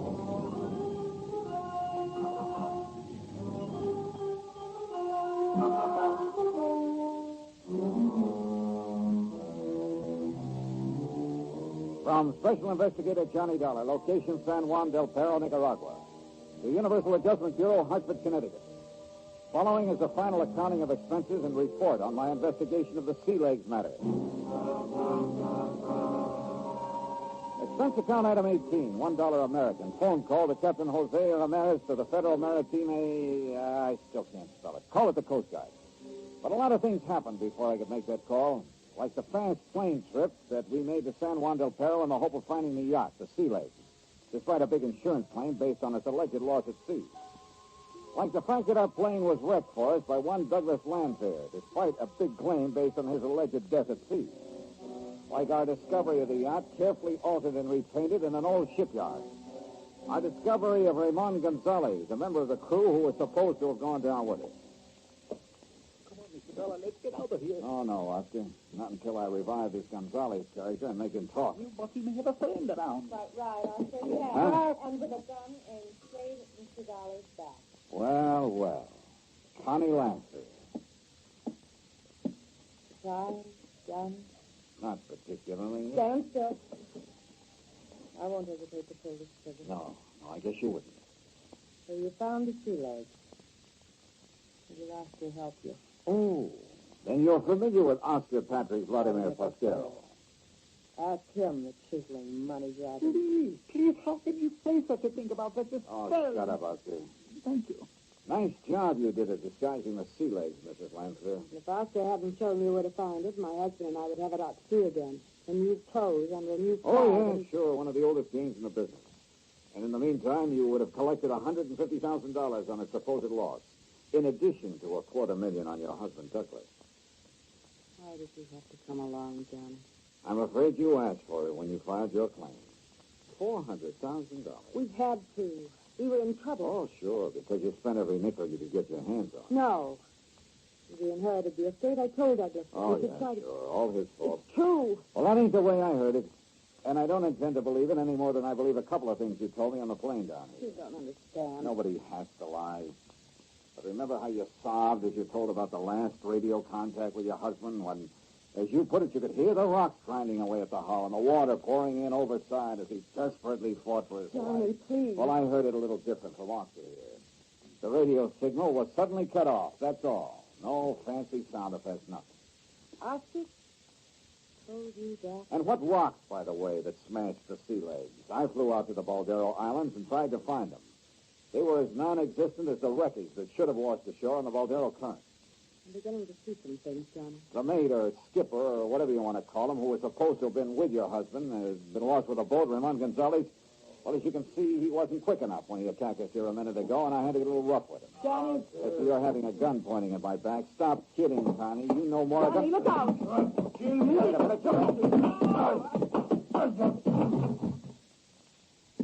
He was going to kill him, Mr. Dollar, but you were too good for him. Well, a lot of help you were. That his knife? Huh? Oh, yes. Yeah. I think I'd better have it, Oscar, because... Well, I see Connie Lanfear made a hasty exit from the scene. She did? Well, what do you know about that? You didn't see her leave? Well, it's so dark in this old shipyard, and I was so worried about you, dear Mr. Dollar. Why don't You should be. Plenty worried. Huh? Look, why don't we get out I needed only two things when I came down here, Oscar. Proof. Both of them. Why don't we get out of this dreary place, Mr. Dollar, and talk someplace else, huh? Where there's life. Oh, shut up and listen. I found them both now. Proof that Douglas Lanfear never died in a wreck of the Sea Legs, and proof that the Sea Legs was never wrecked at all. Except for a couple of details, the case is closed. One of those details is you. Me? Oh, you mean paying me for all the unvaluable help I've been... Oh, how nice. I take it in 20. Oscar, I'm going to lay the cards right on the table. And the money? I'll find it to you. Now, listen to me. Connie Lanfear slipped away during our little ruckus here. But you could have stopped her as easily as you could have stopped this Gonzalez character from jumping me. She said she had a gun. A bluff. She didn't. But you did. Me? Oh, Mr. Dollar, I spotted that bulge under your left arm the minute you appeared in my hotel room that first morning. Well, don't reach for it because I'm carrying one, too. Mr. Dollar, dear, I don't understand. Well, I do, now. I've wondered from the beginning just why you insisted on sticking so close to me from the minute I arrived here in Nicaragua. All right. I will tell you the truth. The whole truth. Even if it costs me a small, slight percentage of the munitions fees you're going to pay me for the unestimable assistance I've been giving you. Oscar, you just won't give up, would you? The money. That's what it is. The money.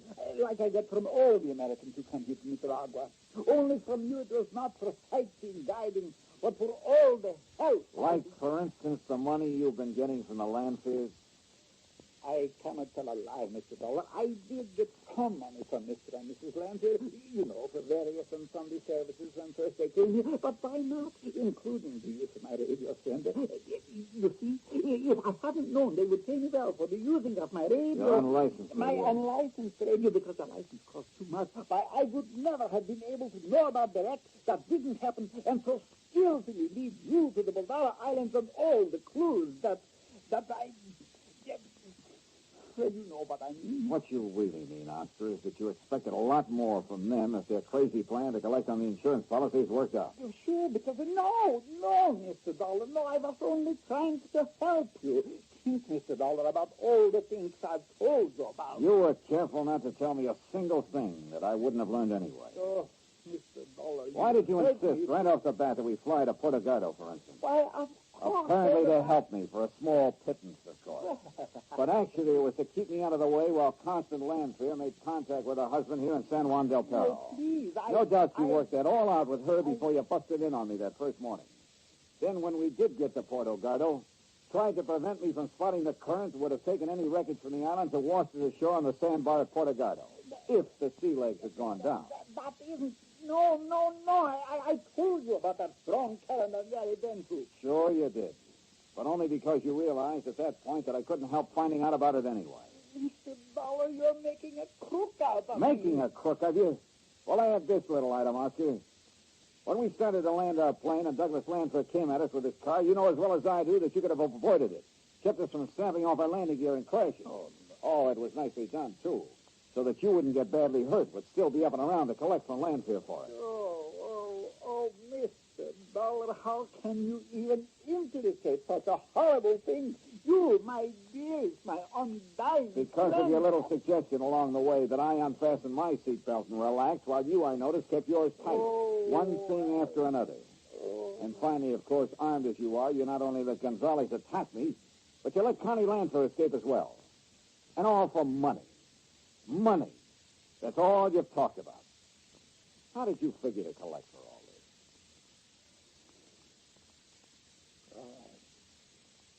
this? It's true. It's true. All my life, in every country in the world, I've been... Whatever I have done has been because I love money. But I swear it, Mr. Dollar. I would have never let them kill you. Because I do like you, Mr. Dollar. I almost... Even with all the money I could get from them, I almost gave it up. Yeah. For whatever you could get from me. Yes.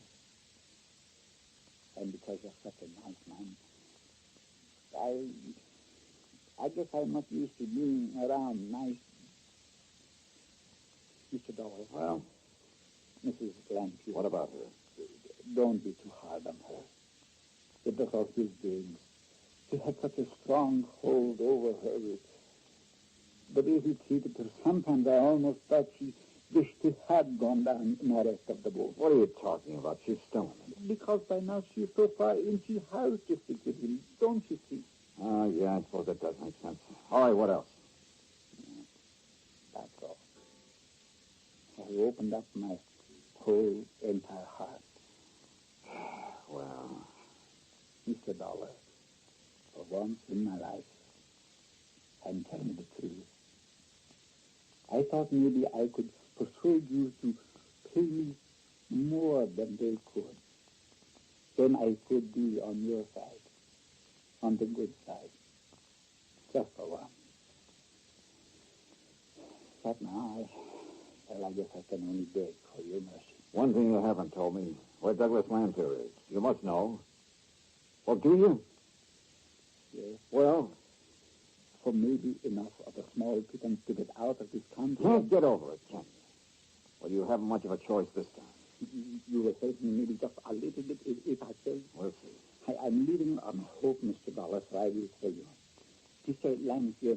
Mr. Lanfear is right here. Oh. And well-armed officer, ready to blow your brains out for what you've just told us nosy insurance investigator. Be careful, please. Mr. Dollar, he has a gun. Yeah, I see.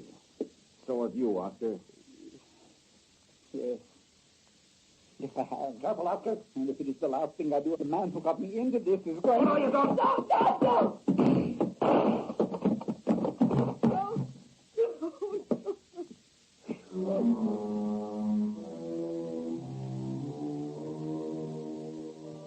So, it was after that I called Captain Ramirez of the Federal Maritime. Someday I'll learn that word. And let him take charge. Extradition proceedings for Connie are underway. The U.S. courts will have to take over with her. And Doug Lanfear's body is being shipped to the States. Oscar's body? Well, I left some money with Captain Ramirez for a decent burial. Expense account total, $841.95. Remarks? I wonder what kind of a deal Oscar Patrick Vladimir Pasquero was able to make at the pearly gates, or wherever he was headed. And you know something? I kind of hope it was a pretty... Well, at least I hope it wasn't too bad a deal. Yours truly, Johnny Dollar.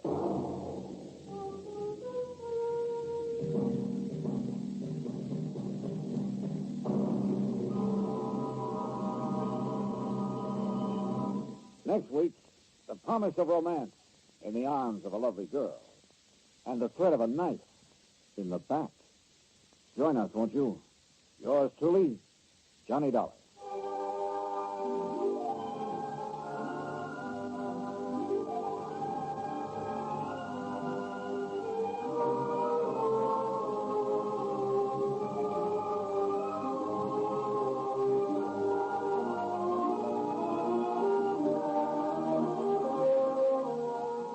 truly, Johnny Dollar, starring Bob Bailey, is transcribed in Hollywood.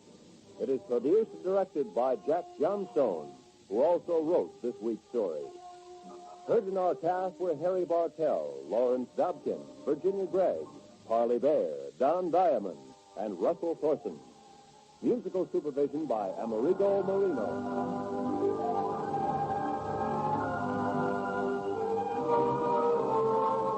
Johnny Dollar has come to you through the worldwide facilities of the United States Armed Forces Radio and Television Service.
Jingle bells, jingle Faraday. Huh? Faraday, just because we're going out to have Christmas dinner together, don't forget you're driving an automobile, not a sleigh. Now, Blackie, don't tell me you object to Inspector Faraday's being full of Christmas spirit on Christmas Eve.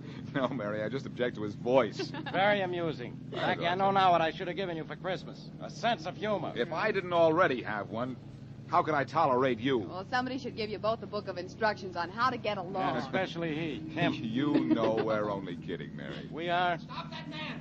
Stop that man! What? Hey. Did you hear that, Blackie? Stop him! Oh, I not only trouble hear it, on I see it. Christmas Eve. Shopkeeper chasing a man up the street. Step on it, Faraday. We can catch him. Don't tell me what to do. Pull up to the curb now, Inspector, and I can grab him. Now, take it easy. Take it easy. Okay, we just passed him. Wait, don't jump till I've slowed down a little. Well, hurry up, or he'll pass us. Now, Blackie, be careful. You mean, Blackie, be quick. Well, now look Here goes. out. Here goes. All right, you. You hold it right here now. Let go of me, man. Let go of me. Sure, as soon as the shopkeeper, you just Rob, gets here. And here he comes. Hold on to him. He took 4 diamond rings out of my store. I Now give me those rings. Give them to me. I don't have no rings of yours, Mac. Oh, yes, you do. Right in your pocket here. I've watched you since you ran out of the store. You couldn't have given them to anybody. I'll hold them while you search. Yeah, let go. Okay. Why, they're not here. No, because I didn't take nothing, see? Well, where are my rings? I want those rings. So go find them. Only I got news for you. You ain't gonna find them on me.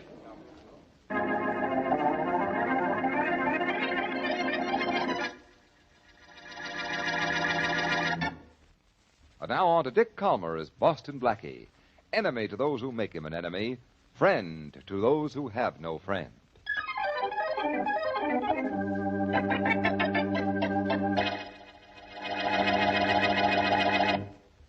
He took the rings out of the tray on the counter here, Inspector Faraday. You said that. Yes, but he did. He took the rings and ran out that door. Sorry, Mr. Stacy. Unless I find the stolen rings on this guy here, what can I do about it? Nothing, Faraday. Absolutely nothing. Quiet, you. Look, Blackie, you and this copper pal of yours searched me twice. Out on the street and here in the store. The rings ain't on me. But they are. You took them. I saw you. If I took 'em, Mac, where are they now? I have a pretty good idea. I hope it's better than pretty good, Blackie, because this guy's made 4 rings do a pretty good disappearing act. And I know how, too. Yeah. He threw them away when he saw he was being chased. That's a lie. Yes, he could have done that. He could have. I'd like to bet he didn't. So go ahead, bet. Only let me alone. It's Christmas Eve. I got someplace to go. I'll say you have. To headquarters, where I'm going to hold you until I find out who you are. And if you want it for anything else. The only thing I want it for is Christmas Eve dinner. Hey, Blackie. Yeah? You're supposed to be such a genius. What happened? Friend, before I'm through with you, for your Christmas dinner, I'm going to make you eat those words.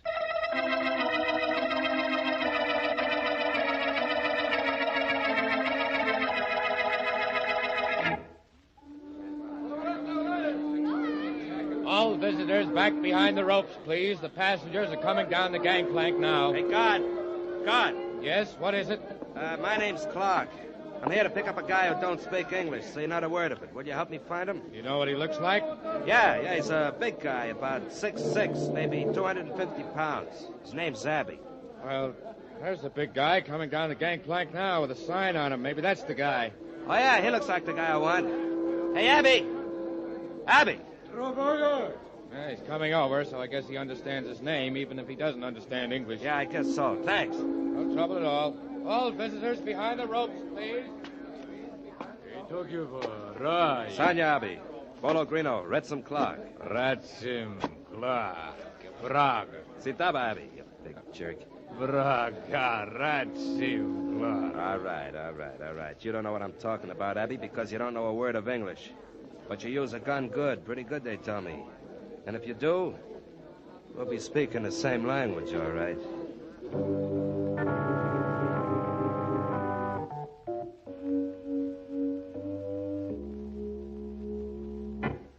Where are those rings, Martin? Where are they? Listen, Clark, I told you I don't have them. You're lying. I know you took them out of the store because I saw you run out of the place and beat it up the street. Well, if you'd hung around, you'd have seen me nabbed and hauled off to police headquarters. If you were caught by the police, you'd still be in jail. Not me. I ain't got no record, remember?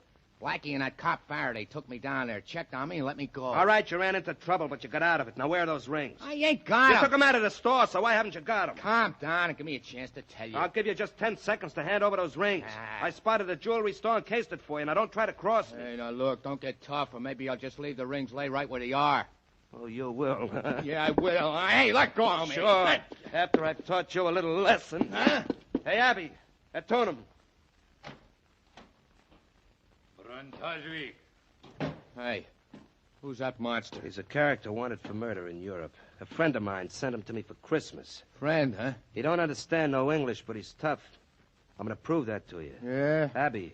There's Bruno. Abby, lead a lock. Sena. Hey. Sena. Hey, call this guy off. Call him off, I'll tell you. Call him off. Sena. Almost broke my jaw, Clark. Abby, Struf Gondolak. Yes, Dragana.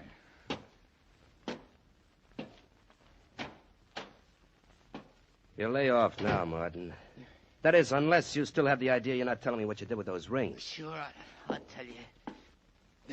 When the jeweler was chasing me, I see a Santa Claus up the street, ringing his bell and collecting stuff. So? So when I passed him just before Blackie grabbed me, I threw the rings in a big iron pot the Santa Claus had. Nobody saw me, and I know how to get them back. You better. No, I thought for a minute there that you was going to be the only guy in history who gave Santa Claus a present.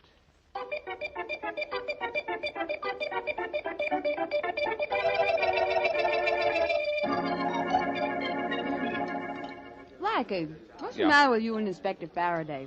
Everybody else in this restaurant is having fun, but look at you two. I'm sorry, Mary. And I don't like what that guy Joe Martin did to us this evening.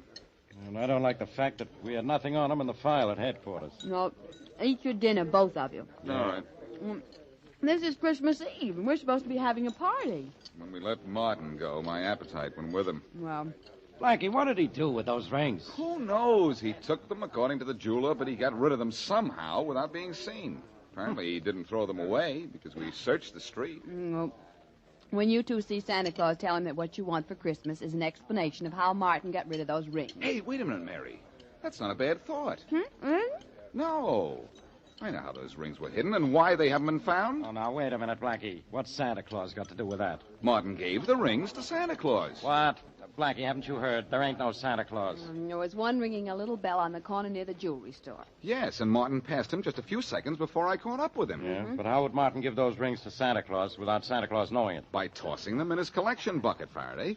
Come on, we're getting out of here. Blackie, that Santa Claus won't still be there. No, but all those street corner St. Nick's are working for the Welfare Society. Yeah, so? I'll call them, and they'll tell me where we can find the guy. You think Santa Claus still has the rings, huh? Yep. If Martin hasn't found him by now and taken them back, in which case we'll find Santa Claus has been clipped.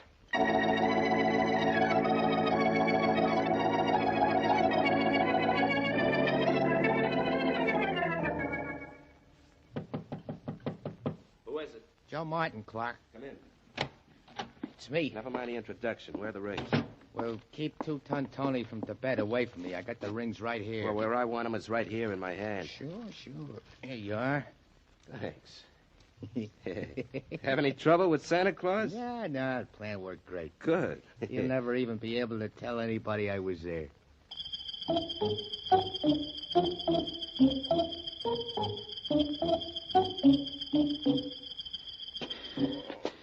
Now, be a good little boy.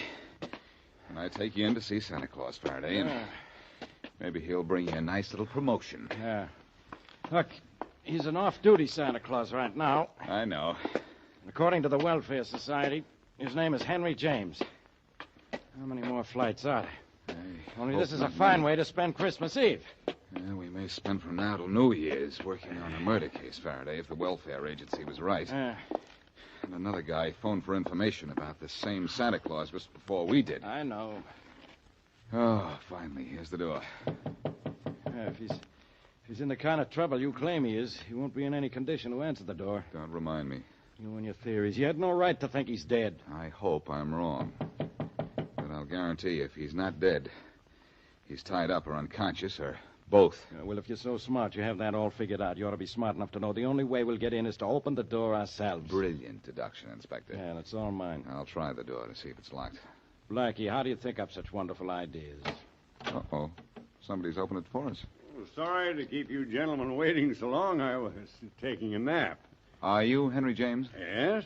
The Santa Claus on the corner near that jewelry store that was robbed earlier this evening? Yes, I am. Well, I'm Boston Blackie, and this is Inspector Faraday of the police. Oh, how do you do? How are you? I saw you catch the thief, Blackie. You did? Won't you come in? Thank you. James. Yeah? Did you have a visitor a little while ago? A visitor? Yeah. Oh, I had no visitor. No one came here and held you up to get back the 4 stolen rings he tossed in your collection? Why, no, Inspector Faraday. No one's been here. And my collection bucket's right here on the table, untouched. This collection bucket of yours hasn't been touched, James? Certainly not. Blackie, according to you, Joe Martin tossed the rings in the Santa Claus collection bucket. This is it. I know. According to you, Martin called the Welfare Society and found out where this particular Santa Claus lived. Well, somebody asked about Mr. James before I called. You don't say. But Mr. James says nobody's been here. Well, he ought to know. And you ought to know how ridiculous you are. I've looked through this collection bucket, and there are no rings here. Nothing but coins. Santa Claus wasn't held up here. No rings were ever dropped in his bucket out on the street. Blackie, how wrong can a guy get?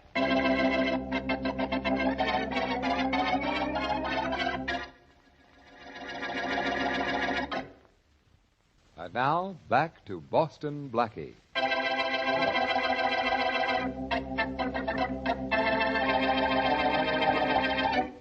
Joe Martin steals 4 rings from a jewelry store. Just before he is caught by Boston Blackie, he runs down the street and tosses the rings into the collection box of a street corner Santa Claus. Later, at Santa's room, he apparently recovers the jewelry.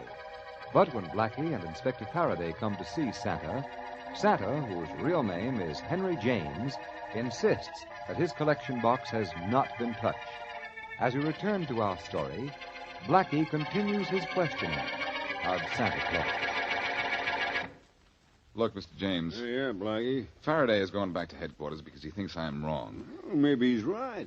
But I still say that Martin tossed those rings into your collection bucket. Believe me, Blackie, the collection is right here. It's untouched. Yeah, I was about to take it to the Welfare Society, and as I said before, no one's been here to see me. No one but you and the inspector. You're sure you're not playing Santa Claus to Joe Martin? Working with a thief? I should say not. I don't know why you should think so. Because when I called the Welfare Society to get your name and address, I was told there'd been another call inquiring about you just a half an hour before. Is that so? I think that was Joe Martin calling to find out where he could find you. Well, no Joe Martin came here, Blackie. In fact, nobody did. And you've been right here in your room ever since you came back to get out of your Santa Claus suit? Yeah, Blackie. Every minute, No, wait. I was out for just a minute on the telephone at the end of the hall. Who was on the phone, and when was this? Oh, about 20 minutes ago. It was a man at the Welfare Society asked me if I'd collected a lot of money tonight. Did the man say who he was? No, just that he was an officer of the society. I wouldn't have known him if he had given his name. I work for the society only at Christmas time. That's it, then. While you were on the phone talking to Martin or some friend of his, either Martin or an accomplice slipped in here and got back those stolen rings. Isn't that possible? Well, yes, it is. My back was to the hall while I was on the phone, and the door to this room was partially open. And thanks to what you've just told me, Mr. James, this case is practically closed.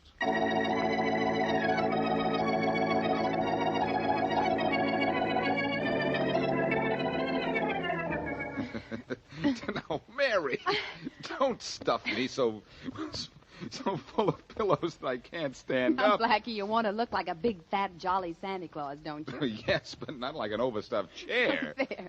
You're well padded and your coat's buttoned up. Now, try on your beard and let's see how you look. Say, if I get clipped with this thing on my face, you might say my assailant is beating around the bush. Oh, Blackie. Well, how do I look? With your cap on, I'd never know you, and that would be all right with me. Well, you think that Joe Martin will know me? Oh, I don't think so. He doesn't know you as well as I do to begin with. I wish you wouldn't try this, though, Blackie. It's the only thing I can do, since Faraday wouldn't give me any help but Martin's address. Well, in a way, he can't be blamed for not offering you any help. This isn't a murder case. That's and true. besides, you've been wrong all along. According to him, that is. Well, Young lady, hand me that sack of phony presents, and I'll put this case in the bag.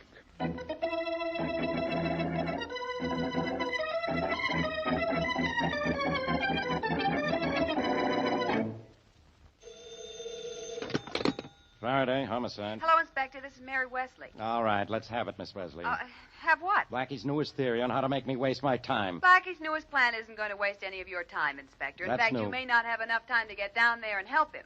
Get down where? Well, after you gave him that fellow Martin's address, he got dressed in a Santa Claus suit and went down there alone. What's he bothering Martin for? Well, We haven't got anything on him. Blackie is positive that Martin retrieved those stolen rings from Santa Claus's collection bucket. And I'm positive Blackie's positively out of his mind. Well, anyway, I think you ought to go over to Martin's right away. You know the way Blackie's little schemes sometimes get him into trouble.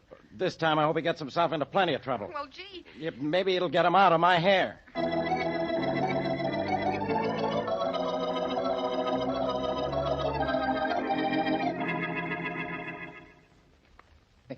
I gotta hand it to you, Clark. That was Yeah. a slick trick calling that Santa Claus at his house and keeping him on the phone while I sneaked in and got the rings out of his collection. It was just luck that it worked. What would we have done, Martin, if he'd taken his collection right down from his corner to the Welfare Society? Yeah, that would have been just too bad, I guess. Too bad for you. Why? Well, because my boy Abby knows how to use a gun as well as his fists. Hey, look, you got the rings back, didn't you? Yeah, sure, over there on the table. I came to your room to be sure I got him back. Ah. But Abby's going to be my chief assistant from now on, in charge of guys who make mistakes. Understand? Okay, I understand. But it's sure going to be tough working with a guy who can't speak English or understand it. I don't want him to be easy to work with. If you can't talk to him, you can't get friendly with him. Trigger men shouldn't have friends. They can... Hey, wait a minute. Who's there? Santa Claus. Get rid of him, Martin. Okay. Merry Christmas, son. Merry Christmas. Hey, Fatso, beat it. The same Santa, Martin? No. Beat it, Mac. You got the wrong house. Oh, Merry Christmas, my boy. Can you spare a Beat little... it, I said. Now, wait a minute, Martin. He's collecting for the poor. Let him come in a minute. Okay. Come on, Santa.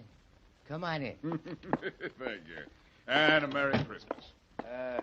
What do you want from us, Santa? Oh, anything you care to give. Just anything to help make it a Merry Christmas for the poor. Like those 4 diamond rings on the table there. How about letting me give that beard of yours a touch? Hey, no. Hey, it's Boston Blackie. I thought it was some kind of gag. Watch out, he's going to swing that sack he's carrying. You'll have to swing it faster than that.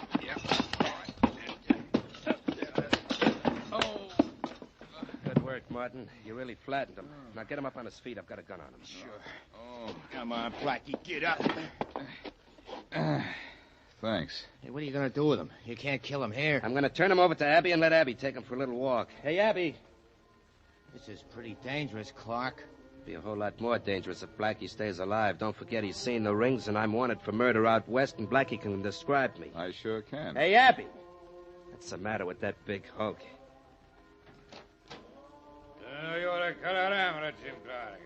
Sanya, Abby. Yeletag Jalarof Yasada, Nugula. Okay, Martin, he knows. Just what kind of language is that? Quiet, Blackie. All you have to know is that Abby's taking you for a walk with a gun in your back. Oh, that's pleasant. Abby Uka.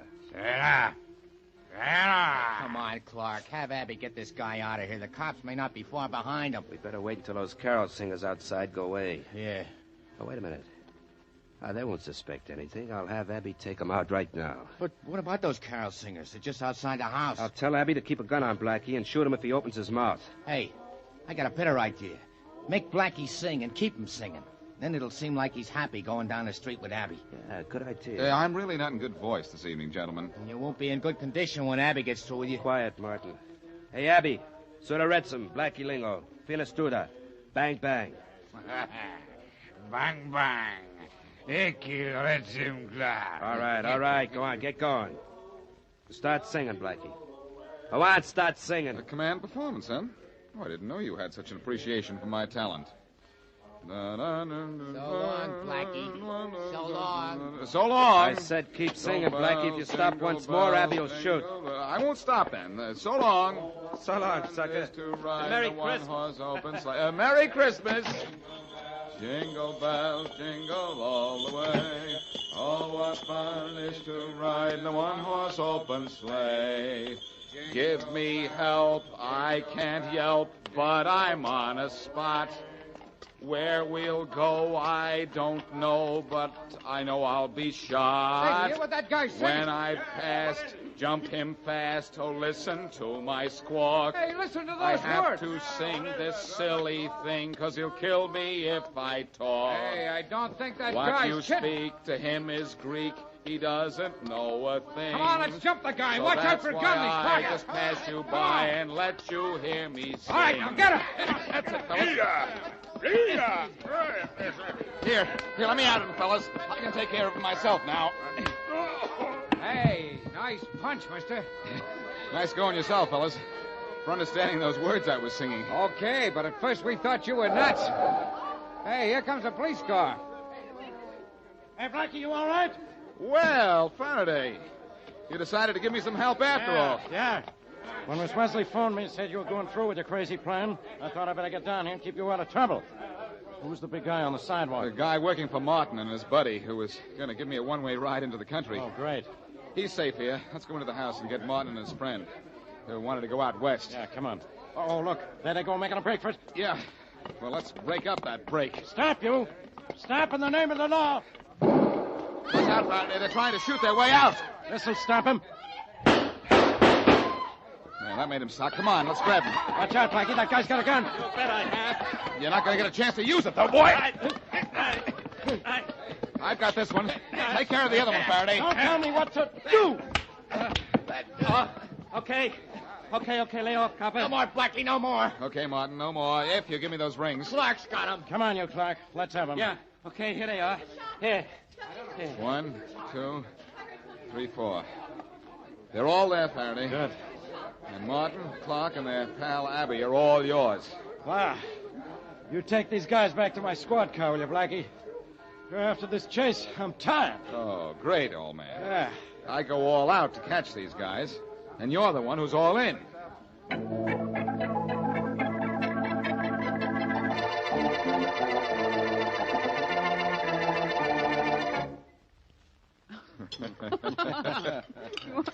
More turkey, Inspector Faraday? Yeah, a little bit, Miss Worthing. And Blackie, how about you? Oh, I'll have more of everything, Mary. You. Yeah, if turkey were brain food, I'd say you had plenty of room for it, Blackie. Now, Inspector, this is Christmas Day. You and Blackie promised not to fight. Mary, he's still upset because the case we just worked on didn't involve a murder. You talk as if I like murder, Blackie. You must like it, Inspector. The way you've murdered that turkey. Very droll. You mean very drool, don't you? Now she's telling me what I mean. This thing must be contagious. You know, Inspector, I'm glad the stolen rings case wasn't more complicated than it turned out to be. Yeah, I'm glad we got it solved before Christmas was over. Me too.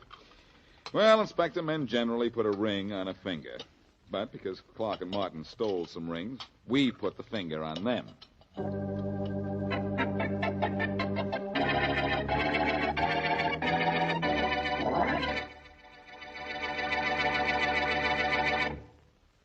Hello, everybody. This is Dick Calmer.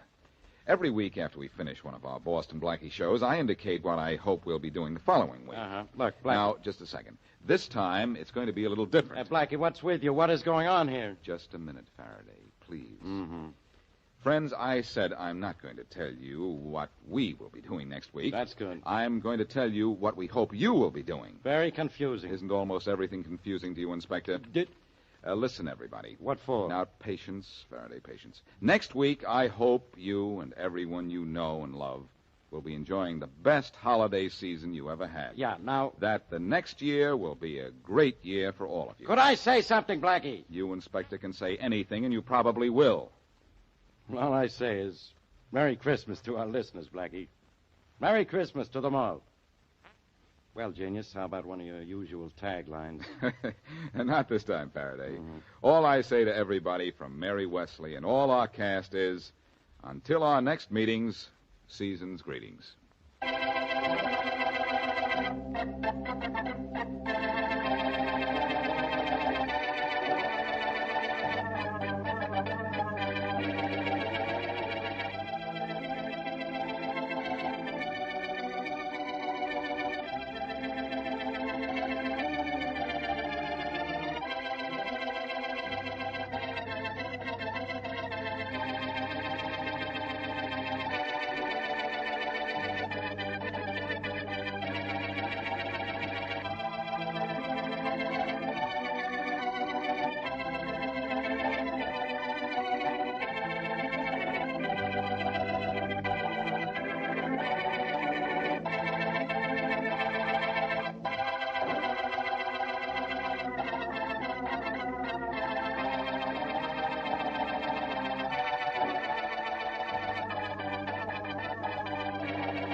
NBC, the national broadcasting company.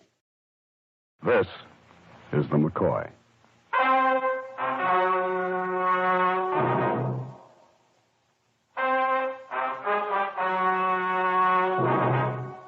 The National Broadcasting Company presents The McCoy, starring Howard Duff.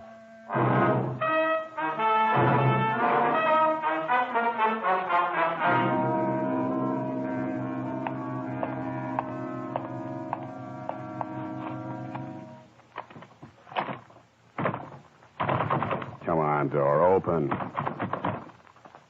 What do you want me to say to your door? Sesame? All right, sesame.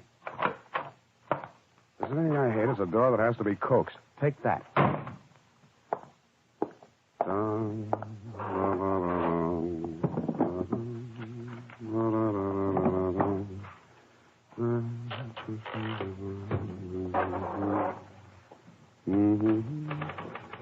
For the file, Mike McCoy, Criminal Investigations, file number 354, 22 April 1951. Los Angeles, California. Where else? Case, the three wayward girls. It was 5:20 of a dirty day. The sun beat through the smog and still had strength enough to kiss the summer dresses walking Sunset Strip. The girls walking their poodles home to Daddy, who'd had a hard day at the office. Having nothing better to do, the dogs and I chatted. I took my leave, and I tiptoed through the Cadillacs, patted their saucy fishtails, watched my hand turn green, then walked into Shea Mason's on the Strip. The kindly picture folk were already there, exchanging pills from matching Cloisonne pill boxes and discussing the high cost of nervous breakdowns. Then Herm, the maitre d', saw me, ad-libbed his way through all that box office gold, offered me two things. Mabel, knew she'd phoned 3 times, and the specialty of the house, Admiral Horty goulash with matzo balls. I took the matzo balls. The fork was cutting through their delicate contours when there was a hand on my hand. Fool that I am, it annoyed me. But when I saw that the moist hand on mine belonged to Phil Gardner, peddler, talent agent, shill for plaid dinner jackets, it annoyed me even more. Only a minute, Mike. Scooch over a little bit. I'll sit down next to you. You want something, huh, Phil? I'll tell you how I know. You keep licking your lips, your hand shakes, which reminds me, take back your hand. I've had it. Mike, I want you to go to work for me. Right now. From this minute, you're on salary. Yeah, with expenses. Per diem. Philzy, my matzo balls are growing colder. It's for Toby Drake. I'm putting you on the payroll. You remember Toby built you up to her, gave you a knockdown to her? You had a season's pass with her. You remember Toby. What's the matter, Phil? The girl getting lonely for the McCoy again? Lonelier than you know, Mike. The girl's being threatened. With phone calls, with poison letters. You're doing real good, Phil. Mike, listen close, because I'm going to almost whisper. Well, that should be refreshing, but not so close. Somebody's going to kill her. Yeah, murder her dead. Toby's my client. It shouldn't happen to my client to die from an anonymous threat. You tried, Phil. You really did. Mr. Gardner, there's a phone call for you. Will you take it here? Thanks, Charlie. Mike, you've got to pay attention to me. You got to. I got matzo balls. Gardner speaking. Snap it out. I'm busy. Huh? No. Yeah, huh? No. Yeah. Phil, why don't you talk to me like that when you talk to me? You're dynamite with monosyllables. I'll bet now you'll believe Skeptic. Toby's dead. No jokes, Phil. I'm not in the mood. Her boyfriend just called. I should be the first to know. I tell you, she's dead. Dead? If you're kidding me. Look, I'll drive you over in my cab. I'll put the top down, Mike. Sure. You wouldn't want to go to a funeral any other way, would you, Phil?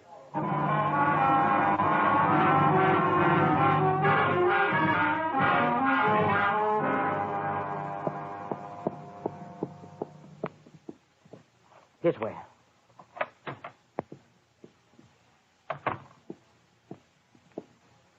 There, you see? You see, Mike? What did I tell you? She's dead. My client. Shut up. The place was swarming with new things. New chintz curtains, fresh upholstery, and Beverly Hills Oriental knickknacks cluttering the Grand Rapids highboy. There was a big overstuffed chair near the door that I remembered. And Phil climbed into it and put his chin in his hands to watch.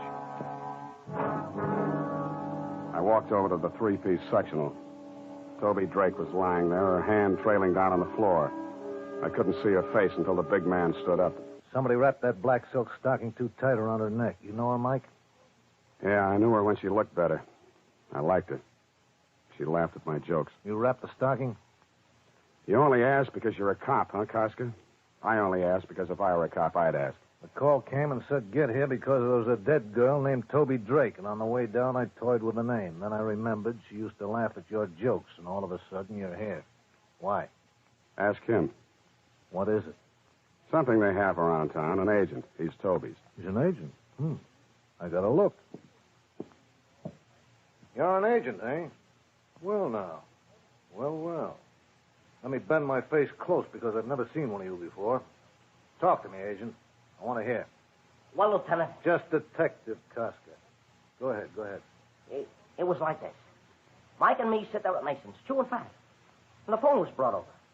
The man on the other end says it's Roy Fulton. And he says his girlfriend's dead. Honest, I'm broken up about this. Well, now. Well.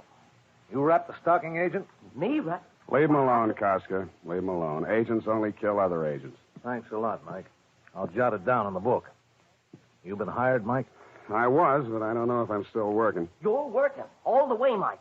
Find out for me who killed my client, Toby. Oh, you're hired. These guys employ you, huh? Look, Koska, I got a crummy license, and I'm in a crummy business because people sneak up dark alleys, because people hate, people rob, people strangle. That's where my money comes from, because people do all those things. What do you want me to do? Apologize for earning a buck? You want me to crawl? Or maybe just bow low enough so you can pat me on top of the head and say, "Oh, now, Mike"? Oh, now, Mike. Yeah. Where's her boyfriend? He's in the bedroom. He's a guy by the name of Roy Fulton. He hardly says a word to me. Maybe you're not his type. Well, go talk to him, Mike. Go tell him it's okay that you should talk to him.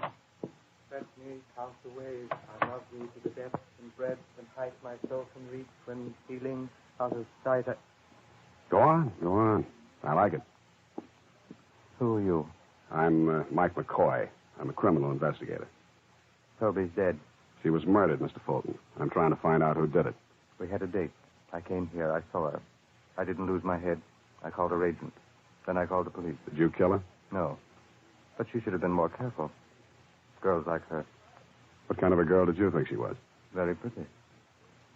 In my old griefs, in my childhood faith, I love thee with a love Mr. Fulton. I seem to lose with my lost saints. I love thee with the breath. Mr. Fulton, Mild tears of all my life, and if God choose, I shall but love thee better after death. I couldn't get through to him anymore. The poetry he spouted stood between us. In his own way, Mr. Fulton was grieving. So I got out of the place. Then a fascinating 20 minutes in the center lane of Pico Boulevard, getting dared by the pedestrians and the swarms of cars on both sides of me. The parking lots had just hung their 50 cents till closing signs when I drove up to the office building on Olive. Then to the corner beanery and a few reminiscences about Toby Drake. Toby, a kid who had once won a title, something like Miss Donegal Tweed of Patterson, New Jersey. Expenses paid to Hollywood, shake hands with the stars, lunch at the Derby. A nice kid. A pretty kid. Now dead. I bought a paper and went upstairs.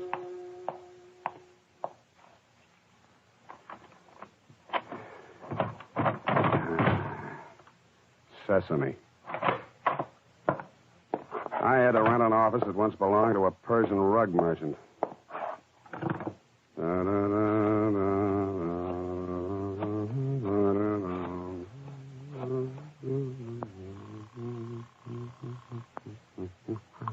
Good evening, Custom Call Service. McCoy, baby. Any calls for me? You know who, Mike? Mabel? 4 times. What happens to a girl when she goes out with you? She's got a call every half hour and a half hour? I'm delicate. They worry. You worry about me, Judy? Cut it out, Mike. You worry about me, don't you, kid? You got another call with a message. You want it? Sure, Judy, sure. Go ahead. I'll listen. Goes like this. First, Toby, then Stella Martin. You can't stop it, McCoy. First Toby, then Stella Martin. You ad-libbing this, Judy? It says right here. Who left the message? The man said it and hung up. What's Stella Martin to me? I wish I knew, baby. We had a Stella Martin who used this service a long time ago, an actress or something. I used to get calls for her. You discontinued. You got an address on her? No more. Why don't you try Central Casting? They'd know. Yeah, I should have thought of that. Thanks a lot.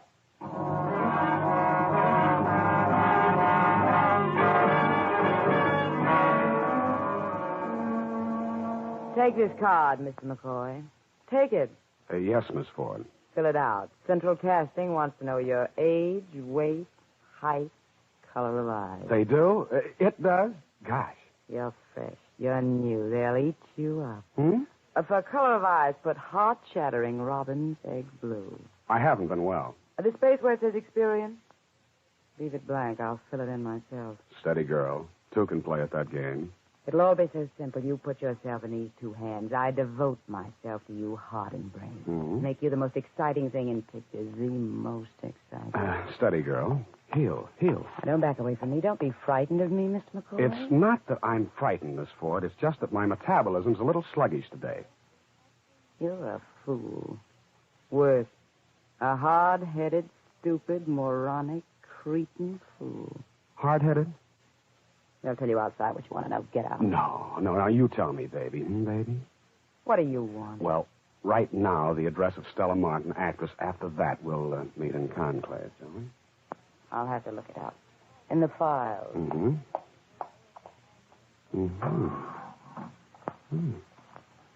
Yeah.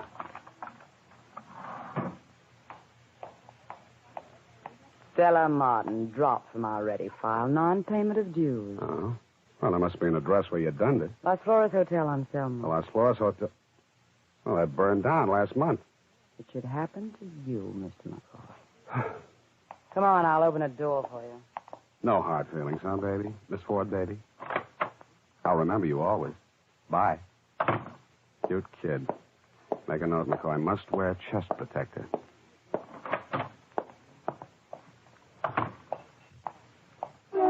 Hey, Mike, over here in the car. I called your phone service, Mike. They told me where you were. I've been looking for you. You're taking my money. You don't even call me on the telephone. You know a girl named Stella Martin, Filsey? Stella? What's she got to do with Toby's dying? You know her, Filsey?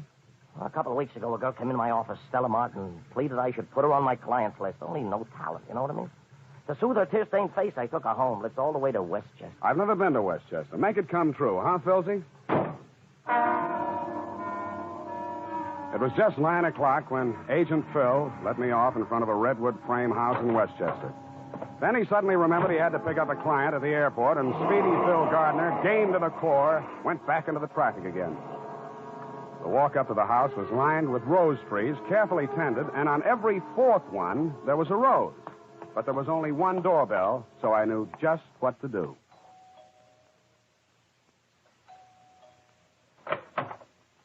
You want what, mister? Stella Martin. She live here? You're who? Mike McCoy, Investigations. You got a card, says that? Let's go inside, huh? Just you got a card. Just show me. Is Miss Martin here? No card, huh? If I say yeah, she's here, then what happens? I said inside. Now, where is she? I'm glad you pushed me, son. Now I got a reason. What? No! When I opened my eyes, the guy was still there, all 7 feet of him. You ain't gonna take me, Shaman. You ain't gonna take me. Oh. This time I played it brainy. I peeped first. He was gone. I got to my feet. Fell down, then finally made it over to the hallway where there should have been a bathroom and a towel and some water. The thing that stopped me was the girl in the negligee. She was sitting on the floor against the wall. She was blonde, and her head was turned to one side as if she was wondering about me. There was a stocking tied around her throat, and she was dead.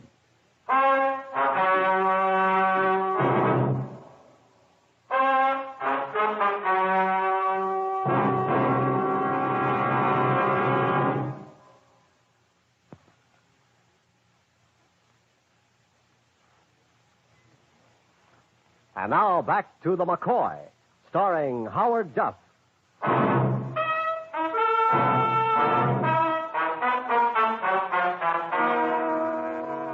I didn't know whether I'd been out for a few minutes or a few days.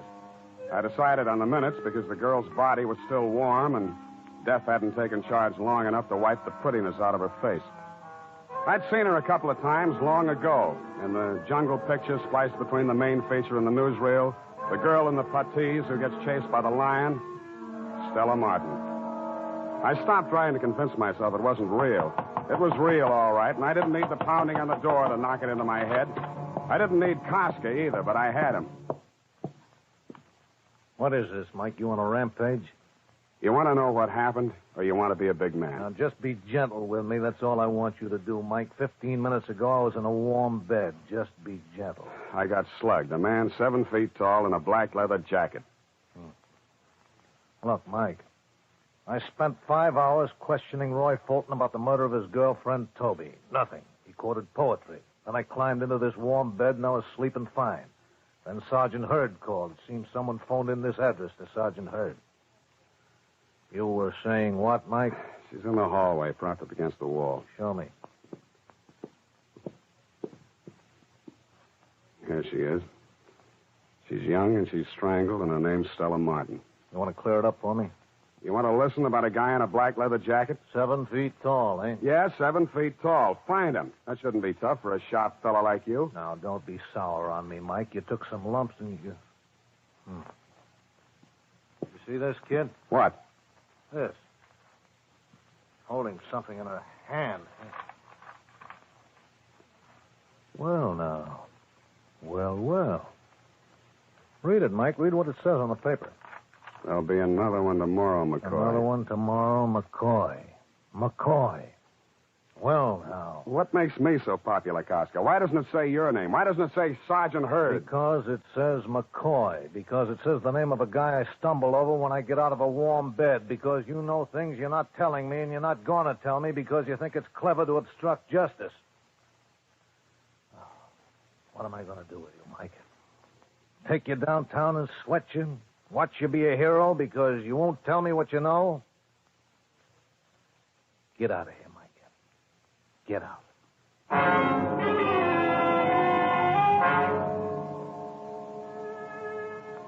And then to my room in Las Palmas, pull the Murphy bed down, adjust the beaten frame to the broken spring, and lullaby yourself to sleep with what makes 2 girls dead from a pair of silk stockings. What made Stella Martin and Toby Drake so close they had to hug death in the same way? And the next morning, Saturday, torn out of sleep by the sound of the mockingbird screaming the name of Phil Gardner, agent. I told them to button their bills and went there. Girls drop like flies where you walk, McCoy. Turn your gyp sheet into my girl in the cashier's cage. She'll pay you off. Kiss you goodbye to the firm. She'll also give you all the messages from Mabel we've been taking for you. What's the matter, Phil? Only yesterday we were in love, you and I. So what does it buy me? A lousy ride to a place where the morning paper says a has-been is dead? Call her by name, Phil. Because you must have called her by name lots of times. Stella Martin. Let me hear you say it. Keep away from me, Mike. I told you, I hardly knew the dame. Say a name, Phil. She's dead. The least you can do for her is to say a name. Say it. No. Or else she'll break my arm, huh? Here, and here. Stella Martin. You kill her, Phil? My arm, Mike. I need her to sign your check. How long have you known Stella? 3 months ago, pickup from Dorcas Drive-In on Santa Monica. A guy gets lonesome for a car hop like Stella. A friendly pickup, so help me. You did lovely, Phil. Now, tell me one thing more. You know a man who wears a leather jacket who's 7 feet tall? Somebody help me. I got a madman loose. Spy, Philsy. For 2 lovers like we, you've made the morning stink. I got to the drive-in on Santa Monica. A cowgirl with a menu and a pair of heavy-duty sheer dungarees threw a card on my windshield that said Phyllis on it. Dorcas, she asked back. Why, that's old Mel over that-a-way mixing up a passel of nuts and cheese for the super burgers. I moseyed on over to old Mel, but the critter saw me coming and snapped his galluses at me. Howdy. Yep. Do tell. Mike McCoy, Criminal Investigation. Melvin Dorcas, short order feller. Howdy. Howdy. You the manager of this place, Mel? Foreman. Figures. Tenderfoot talk. Don't let it throw you. I need some information, Mel. Who'd you say you be? Mike McCoy, Criminal Investigations, IB. Don't be a gravel kicker, son. Speak up. What's on your mind? Know a girl named Toby Drake, Mel? Knowed her. Used to work here. One named Stella Martin? Yep. She's due to work this morning. She ain't gonna make it, though. She's dead. Her and Toby. Choked. Seen it in the Gazette. I need your help, Mel. Oh, deputizing me, huh? Well, I don't know. I just don't know. If you don't help, there's liable to be another dead girl. Yeah, Peggy. Who? What's the matter with you, son? You got monkeys in your ears. I said Peggy. Peggy Bryan. On account of them 3 girls was thicker'n a bobcat's tail. Do tell. Thicker'n that, even. Peggy used to work here, too. Drove to work in Toby's auto. You know where I can find Peggy? North Hollywood she lives in. You wait a little bit. I'll dig up her address. You want to wait, son, or do you got to be riding on? You'll wait, won't you? I'll wait, Melv. I'll wait. I'll wait.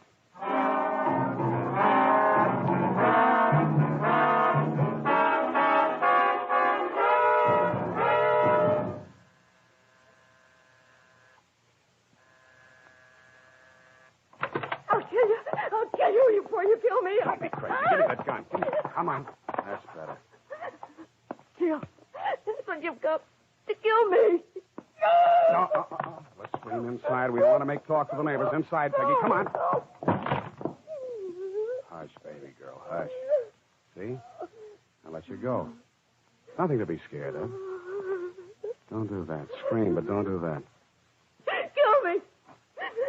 Get it over with so I can rest. Kill me. Try to understand. I'm an investigator. I'm hired out. Sometimes I keep people from dying. Sometimes I don't make it. Now, help me, baby, so I can help you. That way we'll save us both a lot of pain. So frightened. It's because I'm so frightened. Sure. Now, whoever killed Toby and Stella, why would they want to kill you? Tell me, Peggy. A woman was killed. We killed her. What woman? I don't know. I can't even remember her name. It was 3 years ago. Toby, Stella, and I, we had a little car, a jalopy. And one day... One day what? this woman crashed into it. It was her fault. Honest, it was her fault. And she was killed.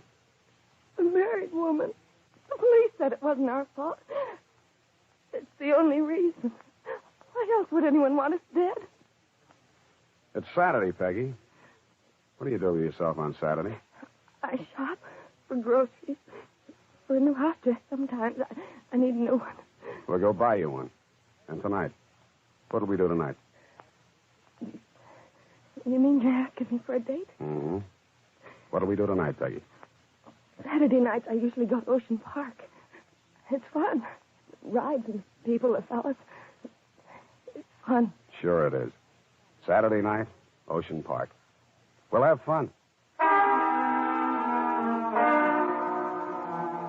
Then I made a lot of phone calls to my call service to tell them I was going to Ocean Park with a girl named Peggy Bryan. They told me that Mabel was keeping her line open for me.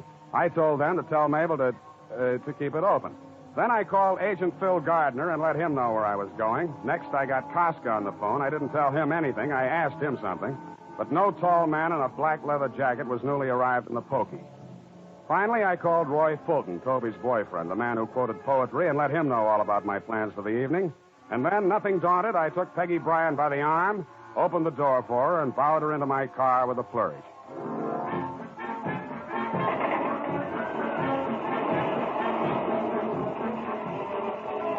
At Ocean Park, I bowed her out. The least I could do was to make it gay for her. After all, she was my personal pigeon. Let's just walk for a while, Mike. Whatever you say.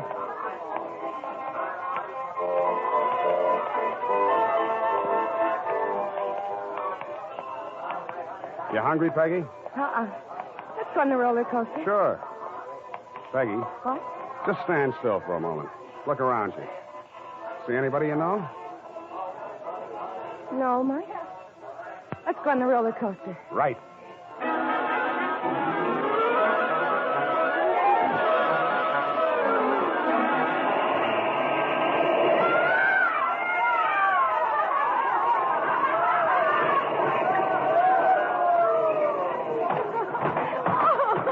Like it, huh? It scares me, Mike. It's fun. Sure it is, sure. Want to eat now? I always have fried shrimp when I come to Ocean Park. Yeah, me too.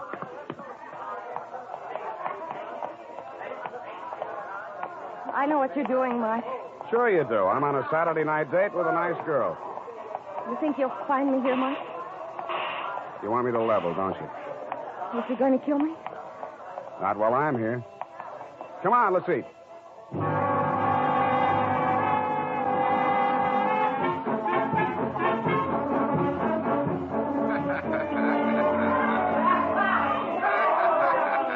Two tickets, please. Thanks. Let's go, Peggy. Stay close to me, Mike. A girl can get lost in the funhouse. A girl can get lost, period. Mike. Oh, Mike. What's the matter, honey? Nothing. I'm having such a good time. You ever been through that spinning barrel? I always fall down. I'll hold your hand. Mike, What? that man. Huh? That man over there. He watched us buy our tickets. Which man? The tall one. The one wearing that black leather jacket. Yeah, I see him. Peggy, walk through that spinning barrel. Fall down if you have to, but get right up and get out on the other side. Go on. I'm right in back of you. He's following us. Get out of this thing fast. I'm staying. I've been telling you something. I've been waiting.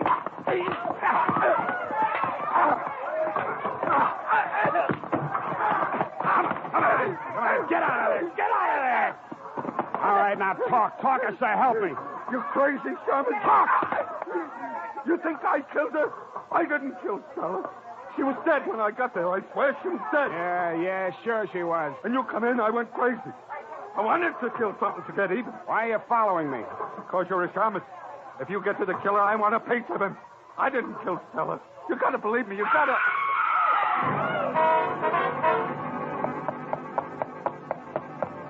Peggy, what's the matter? The mirror! Look! The mirror!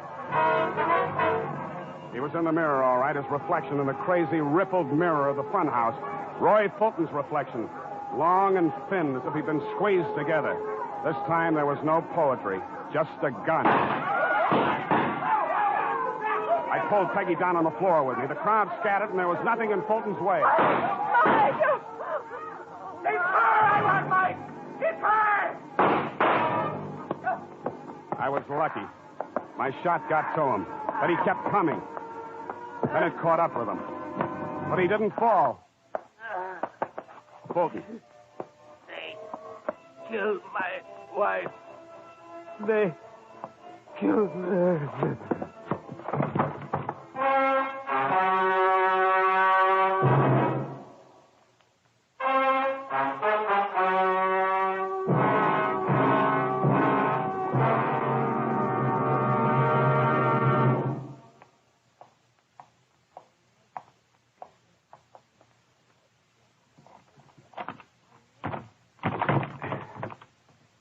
Sesame.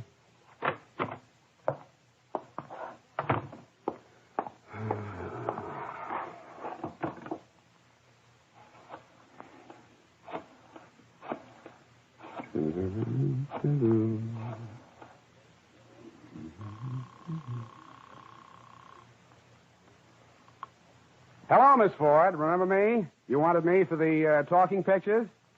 Yeah. Mike. Mm-hmm. Oh, you saw it in the papers. That's right, Roy Fulton. Yeah, his wife had been killed in the automobile accident, and he blamed those 3 girls for it. He was definitely off his rocker. Baby, Miss Ford, what are you doing tonight? A ballet dancer. Instead of me? But a ballet dancer. Miss Ford, Miss...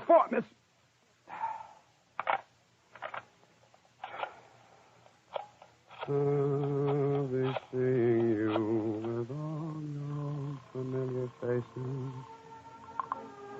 Hello, Mabel. This is the McCoy.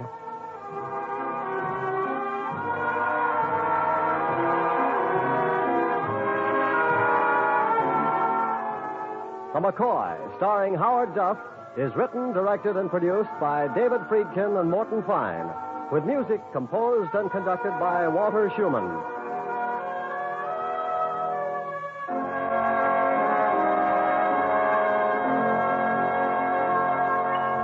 This has been an NBC Hollywood Program Department presentation. Portions of the following program are transcribed.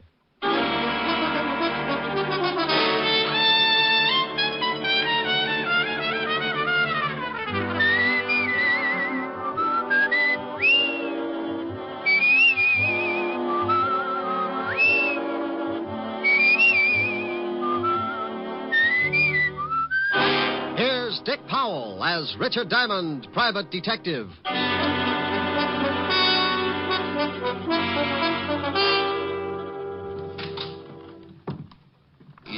this the Diamond Detective Agency? Well, what does the sign on the door say?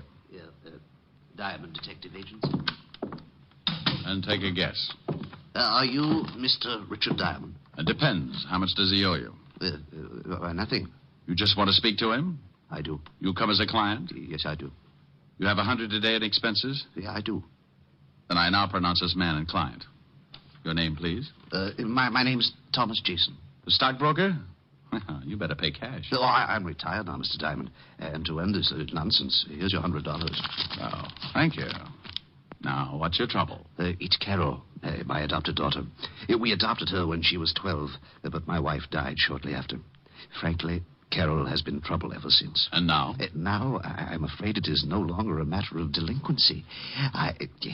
Well, there have been several incidents that make me suspect that she's trying to do away with me. Oh, sweet girl. What's her reason? My money.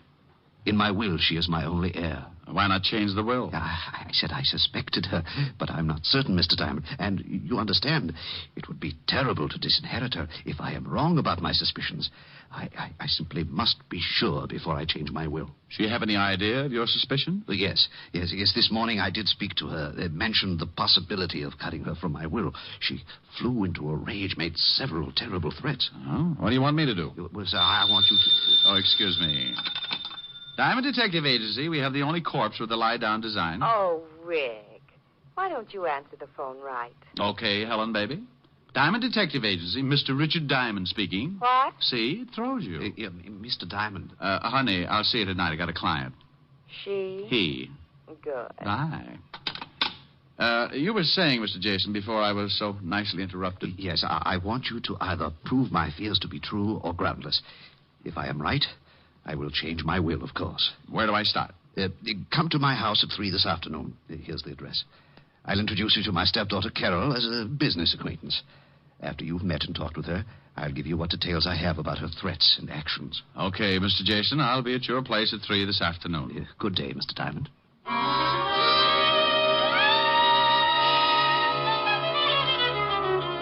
I checked the time and found it to be nearly 12, so I beat it out to grab a bite of food before the noon rush began. Cafes in downtown Manhattan at lunchtime can only be compared to a can of sardines after all their relatives move in. When I had downed my daily bread, I went back to the office, did a little washing, and found myself with still time to kill. So being interested in my new client's problems and always liking a clear view of a new case, I dropped in at the 5th Precinct to see what Lieutenant Levison had on the Jason family. When I walked into the squad room, I found Sergeant Otis tilted back in his chair with his number 14s crossed on the desk in front of him. From the sounds he was making, he was either sleeping or gargling with molasses.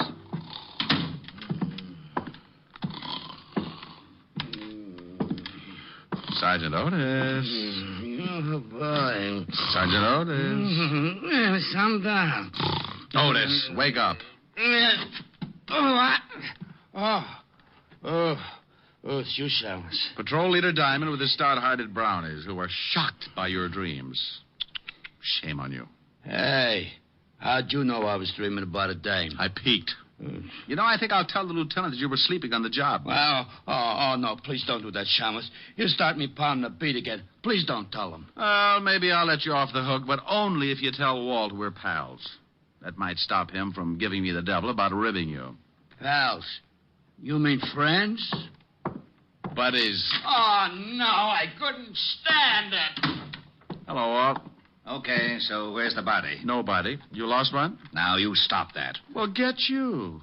All mad because I can't find a body for you. Oh, please, Rick. What do you want? I just wanted any dope you might have on the Thomas Jason family.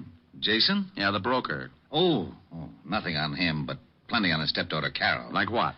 Oh, she's a regular. Usually D&D, drunk driving, disturbing the peace. You want to see the file? Yeah, it might be worth a look. Have my pal, Otis, bring it in. Sure, You what? My pal. What did you know? Otis and I are friends. Is that why he tries to hide under the desk every time he sees you coming? Call him in. See for yourself. You think I won't? Otis, get the file on Carol Jason. Bring it in here. Yeah, Lieutenant. Now we'll see. Friend, that's a laugh. That's a laugh yourself. You better be feeling good. Now, what do you mean by that? You'll see. Yeah, Lieutenant, here's the file. I'll take it, Otis. Thank you very much. Sergeant Otis, you have an opportunity to do me a great favor. Please, and without profanity, tell me what you think of Rick. Oh, he's nice. What? You're turning blue, Walt. I'll turn blue if I want to. What did you do to Otis? Dope him? You heard him. He thinks I'm nice. We're pals, buddies. I heard him all right, but I wouldn't believe it on a stack of police manuals. Otis, I'll give you one chance. What's this all about? The shamus told you, Lieutenant. I think he's a swell egg. A great guy. Thank you, Otis, my friend. Always kidding, but a good pal. Otis, do your feet ache?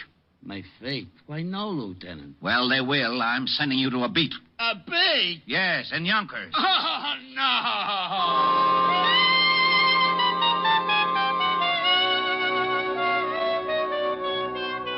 I went through the file on Carol Jason and found out Walt hadn't been kidding. She'd been picked up for everything from kicking dogs to slugging her boyfriend with a champagne bottle. Real nice girl. I left Walt trying to third-degree the truth out of Otis and headed for what I hoped would be a nice, easy case. In a few minutes, I was in front of my client, Jason's house on East 66th Street. It turned out to be a modest little shack of some 30 rooms with a brownstone cover. I was ushered in to wait in the library for Thomas Jason, but I got a surprise. Mr. Diamond? Well, now I bet you're Carol. Your stepfather's told me so much about you. You're a friend of my stepfather's? Well, you might say we have things in common. Where is he? I'm afraid you can't see him, Mr. Diamond. You see, he's become quite ill. Oh, ill so quickly? I talked to him a few hours ago. He's about as sickly as Paul Bunyan. Mr. Diamond, will you please leave? Not until you tell me what happened to Jason, where he is, and why I can't see him. Get out. Do you hear me? Get out. Oh, put a cork in it, honey. Your father suspected trouble. Apparently it came quicker than he thought. Me, I want to know all your little secrets. Just who are you?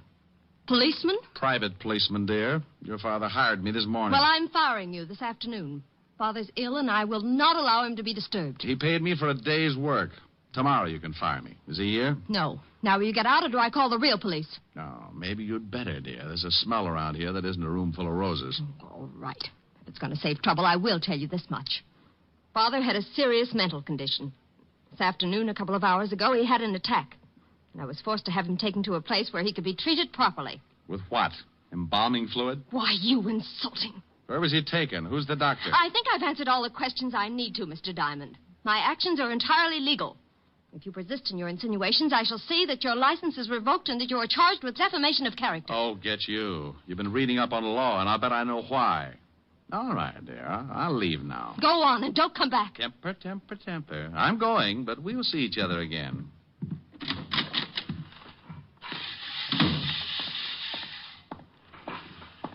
Hello, Pop.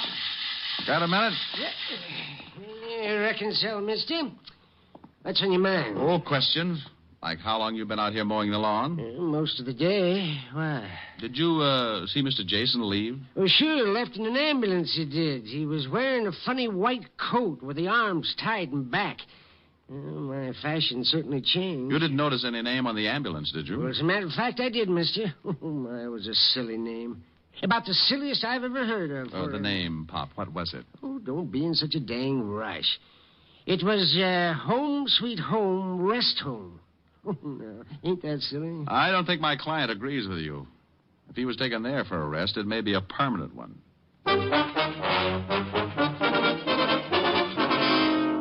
Next stop, a drugstore with a phone book. Said book gave me the address, and I was soon in Baychester, looking at something pretty swank in the way of nut houses. Home Sweet Home was 2 acres of lawn, trees, and a square white blockhouse, and all surrounded by 15 feet of spiked steel fencing. By this time, the setup was really beginning to smell, and I decided that maybe a shamus might not be welcome. So, for a moment, I stood by the big gate debating how I could get in. The answer was fairly simple. I rang the bell. It caused a huge character wearing a white jacket with arms like hairy telephone poles to appear. Yeah? What can I do for you, mister? Let me in. Why? This is a rest home, isn't it? Yeah. Well, I want to rest. Oh, funny. Beat it. I want to speak to the doctor, King Kong. Is he in? Maybe, maybe not. Who wants him? I do. Who are you? Let's just say I'm a patient. You going to keep me out here dying of schizophrenia? Dr. Thorne is busy now. Come back later. Look, in 1 minute I start throwing fits. Think how that'll ruin your trade. Yeah, the doc wouldn't like that. Maybe you had better come in. Now, that's right neighborly of you, friend.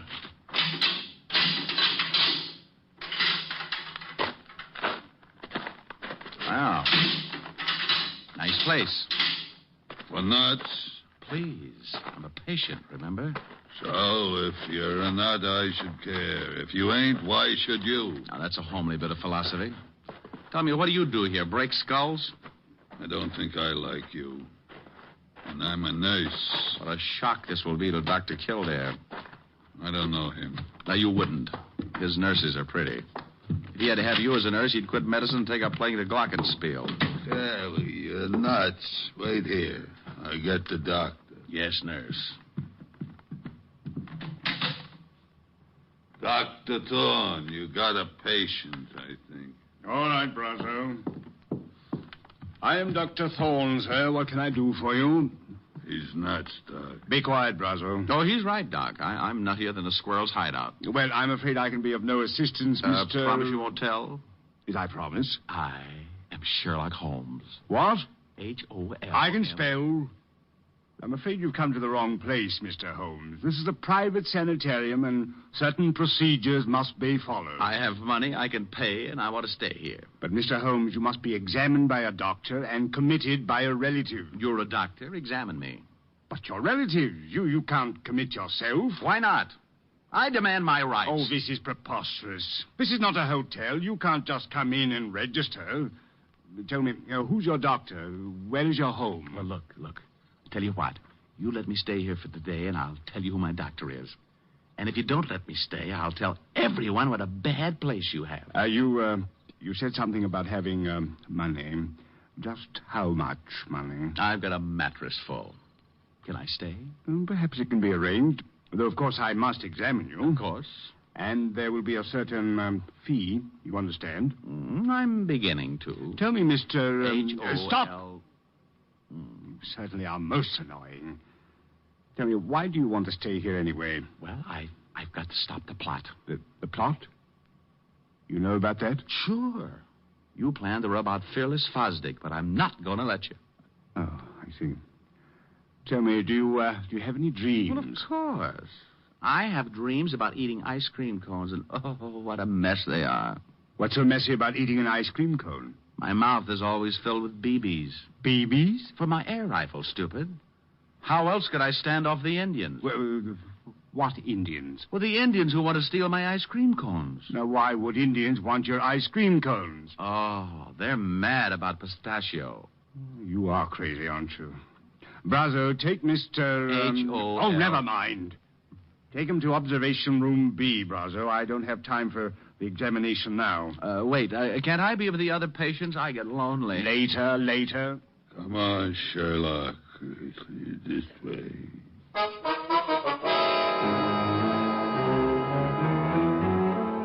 Well, I was in, thanks to the good doctor not being able to pass up a possible easy buck. The Big 8 Brazo led me to a small room with bars on the window and a spring lock on the door. When he left, I made like a smart gumshoe and went after the lock with my penknife.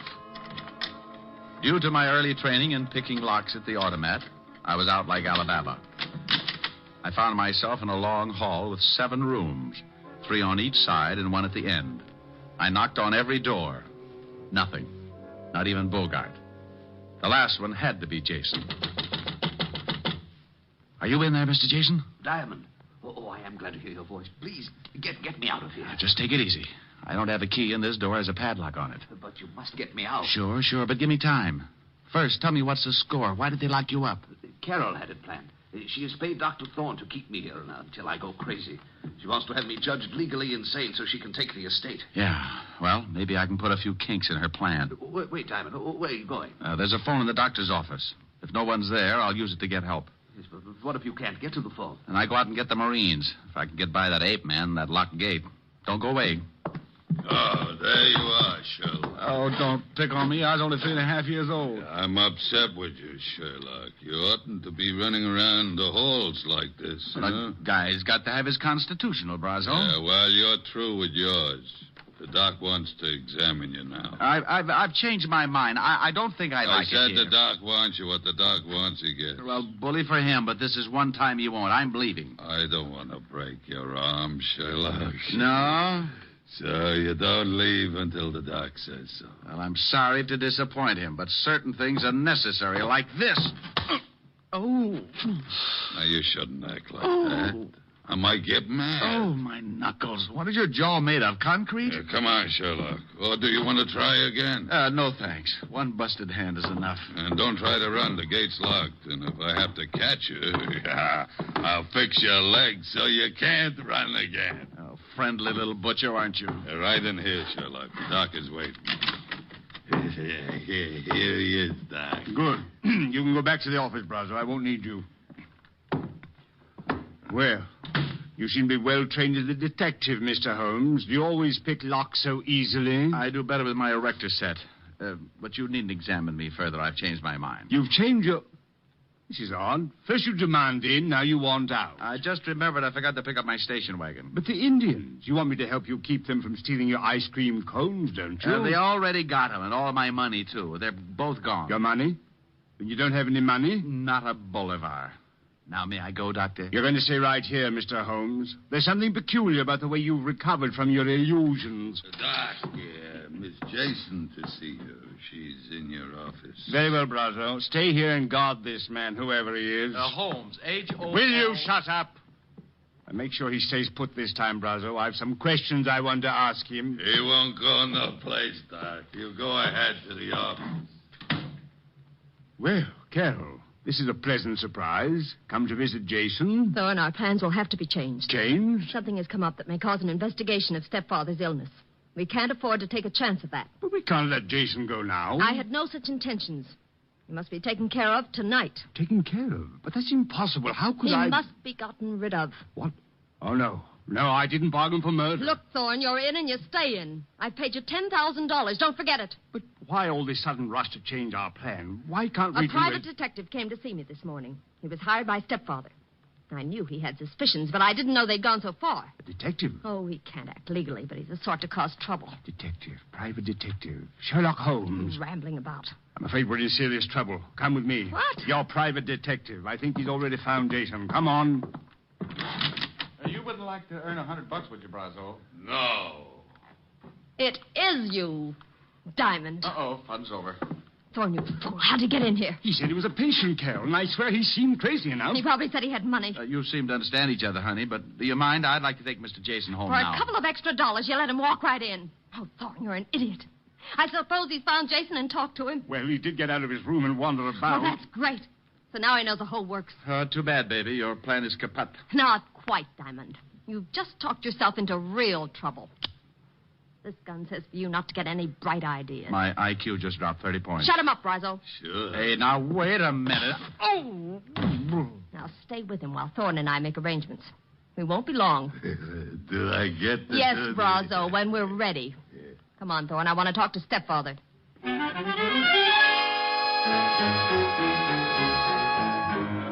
Brazo's fist was made of the same stuff as his jaw. By the time I came around, darkness had painted the window, and the room was full of shadow and Brazo. The big hulk was squatting a few feet away, paying no attention to me. So I waited till my mind was clear while I eased off my right shoe. The heel was leather with a steel plate in it. I could only hope it was harder than Brazo's skull. With the shoe in my hand behind me, I was ready. Only to have him catch me stirring. Coming to, Shamus? Yeah. Hand me my cigarettes, will you, Brazo? Need a smoke, huh? Sure. Where are they? Fell out of my pocket over there behind you. Oh, where? I don't see you. Say, that's not... Need another? Stop that. Oh, come on, Buster, fall. Well, is little old Brazo finally getting sleepy? Happy New Year, Buster.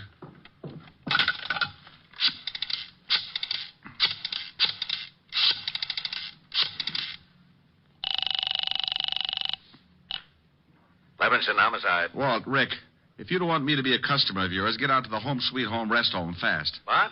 Hey, What kind of a gag is this now? It's no gag, believe me. My client and I are the blue plate specials, and dinner is about to be served. The home suite... Oh, it still sounds like a gag. Who'd call anything that? Now, don't argue, Walt. It's no joke. Okay, Rick, what's the address? 1820 Allerton Avenue, Baychester. And bring a blowtorch to cut an iron gate. You may have to. All right, I'll be there in 30 minutes. Quicker if you can. Stand right there, Diamond, or I'll use this gun. Good afternoon. I represent the sleep Looks like tight I came just in time. Only now that you've fixed Brazo, you have to dig your own grave. Dig my own grave? Oh, honey, is this trip really necessary? Keep moving, or I'll kill you right here. I move.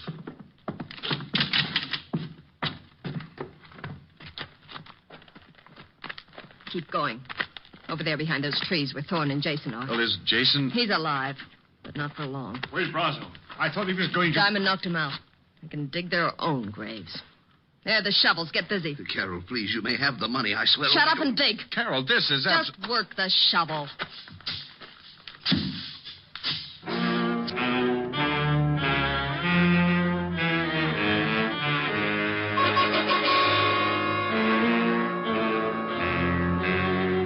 Can you imagine Richard Diamond, private detective, letting a sawed-off female make him dig his own grave? You can't? Well, she did. And for a good half hour. I stalled as long as I could to give Walt Levinson a chance to get there.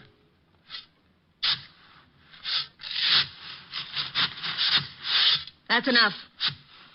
I said that's deep enough. Oh, please, I'm just started. You're finished. Jason, get into that hole with him. Very well. I guess this is it, Diamond. I'm sorry to have dragged you in. Well, that's a horrible way to say it. Don't we get time for a last cigarette? No. Thorne, take this gun. What? Oh, no, I'm not going to kill them. Shut up and take this gun. Oh, don't do it, Thorne. Be a man about it. Here, Thorne. Don't be such a weakling. 2 shots and it's over. No, it was your idea. I'm no murderer. Atta boy, stick up for your rights. You shut up. Thorne, do you do the job or do I make you number 3 in that grave? You wouldn't dare. You need me. Atta boy, Thorne, tell her. Go on, Thorne. Take the gun. No, I can't. I just can't. Not like this. You weakling. I'll do it myself.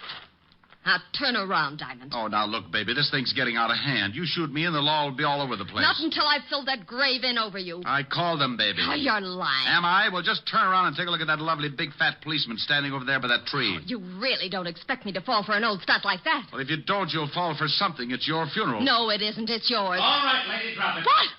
Why, you... Smarty. I'll kill you anyway. Carol.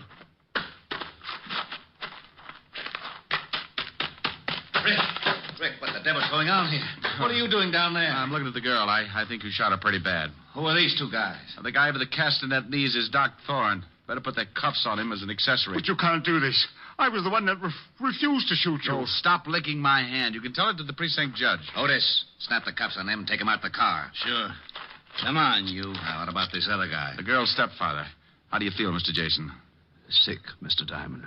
How about the girl, Rick? Shall I call the ambulance? I don't know. Carol. Well, Rick? Take your time, Walt. She's not with us.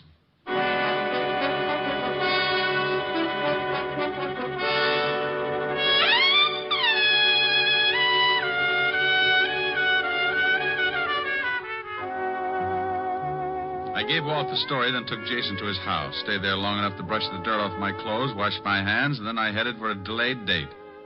At 975 Park Avenue, I found a big fireplace and a lovely redhead waiting for me. A redhead wearing a dress that was part green silk and part...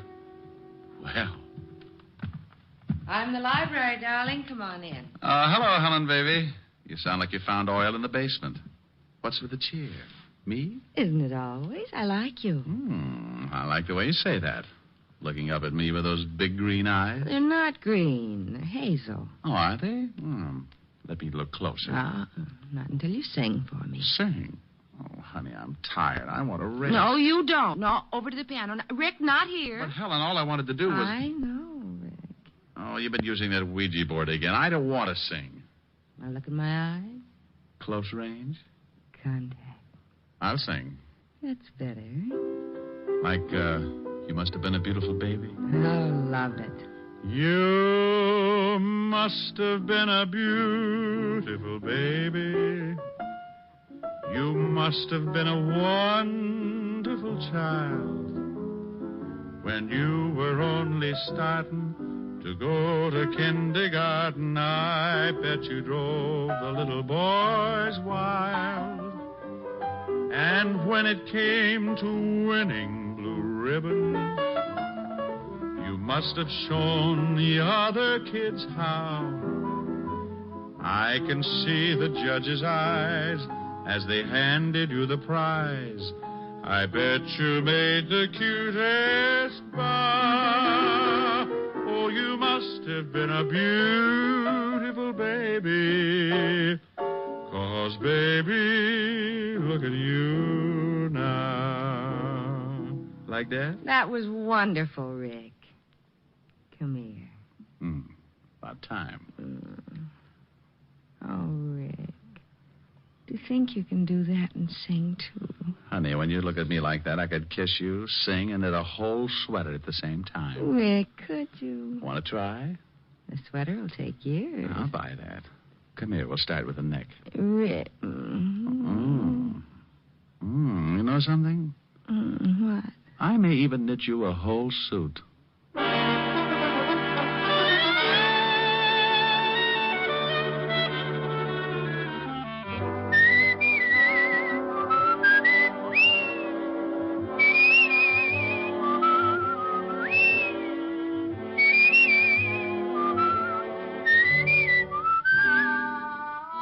You have just heard Richard Diamond, Private Detective, starring Dick Powell.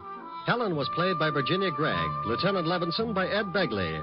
Also in our cast were Wilms Herbert, Hy Averback, Betty Moran, Howard McNear, Edwin Max, and Jay Novello. Music was under the direction of Frank Worth. Tonight's story was written by Herb Purdom and edited and directed by Blake Edwards. Portions were transcribed. Dick Powell soon will be seen in the screen version of the best-selling novel, Mrs. Mike. Now, this is Eddie King inviting you to be with us again at the same time next week when we will again bring you Dick Powell as Richard Diamond, Private Detective.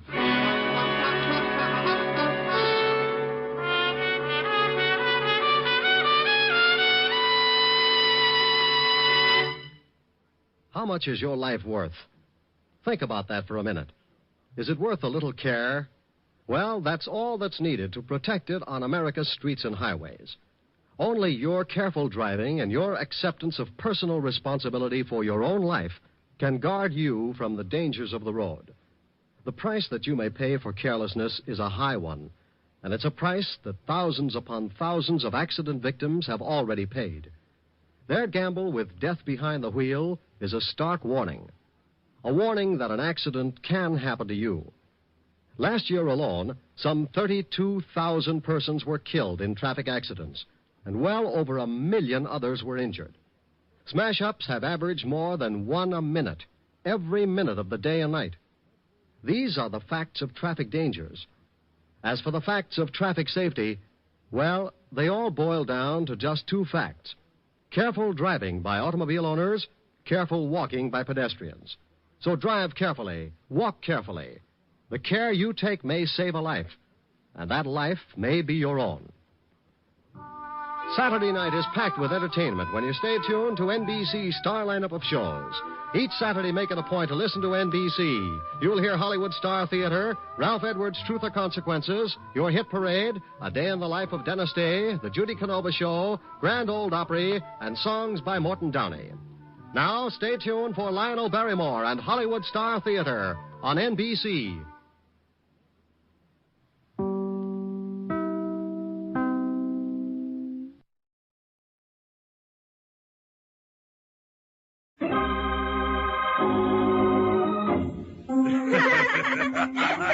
Tell us again, Daddy. Tell us again. Oh, no, not again. Please, Daddy, how tall are you? Tell us how tall. I'm 20'5" in my stocking feet. How big are your shoes? What size do you wear? Size 902 in a triple Z. That's our Daddy, the big guy.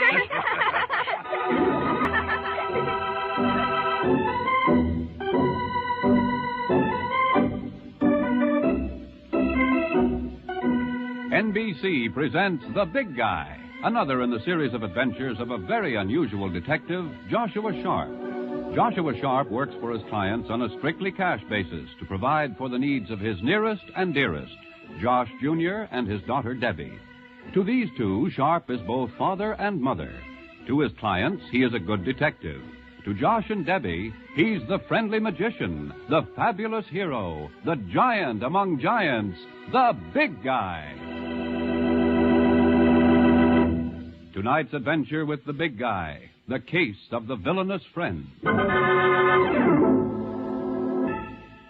A man alone, trying to bring up a pair of youngsters, runs into a lot of unexpected problems. One of my most unexpected was a sudden shortage of bedtime stories. After all, you can read Grimm's fairy tales only a few hundred times before the kids begin to tire of them. And that goes for Hans Christian Andersen and all the rest of the Once Upon a Timers.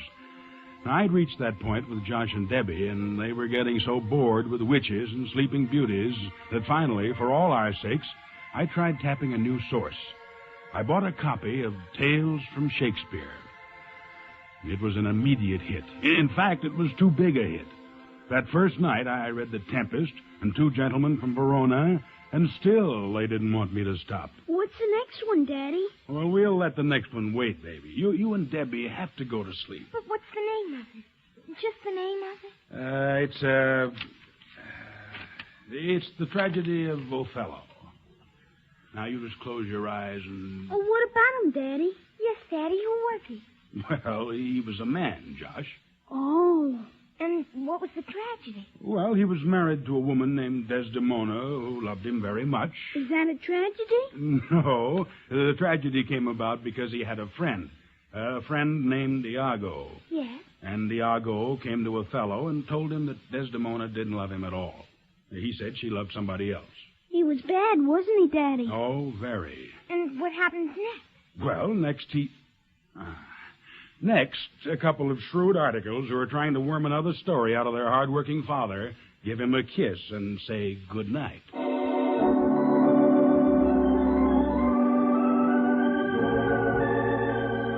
And it was a good night under my roof. But elsewhere, things were happening that were fated finally to intrude on my routine and make a shambles of it. The center of these events was a boy named Frank Gollard. I'd snagged the lad in question 2 years ago, after he'd assisted in the armed robbery of a filling station and committed assault and battery resisting arrest. My action in the matter came as part of my contract with the Mutual Indemnity Insurance Company, and I had been in the courtroom the day the judge passed a 10-year sentence on Frank Gollard. And then, the same evening, while I was telling Josh and Debbie about Othello, inside the drab gray walls of the upstate penitentiary...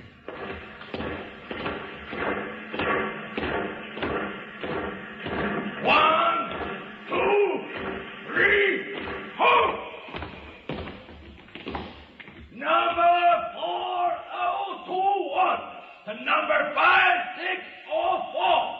Separate the cell block A.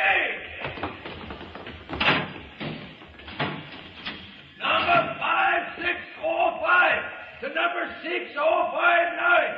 Separate the cell block B.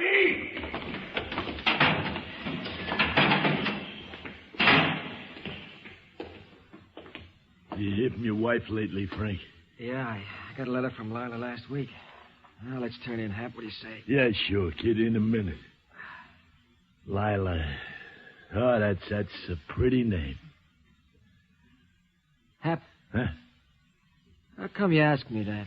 Oh, I heard you tossing around last night. I knew you wasn't sleeping. And I've been thinking about all the guys in this place who got somebody waiting for them and wondering where all them somebodies are tonight. Wondering who she's dancing with and wondering who she's drinking with. Wonder who's a kissing. Shut up. Oh, kid. I told you once, Hap. I was only wondering. She's a clean kid. Clean and sweet and straight. Oh, sure. There's a few good wrens in the world. Maybe you got yourself one of them. But you couldn't expect me to guess that now, could you, Frank? Man never knows about a thing like that. Man just never knows. Good night, Hap. You ain't sore on me, are you, Frank? I said good night. I don't want you to be sore on me, you hear? You hear me, Frank? Okay, I'm not sore at you. Okay, Hap? Good night, baby.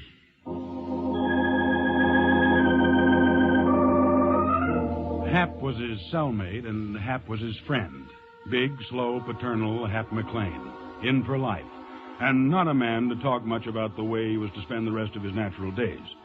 It was mutual friendship, and the two found a degree of peace in each other's companionship.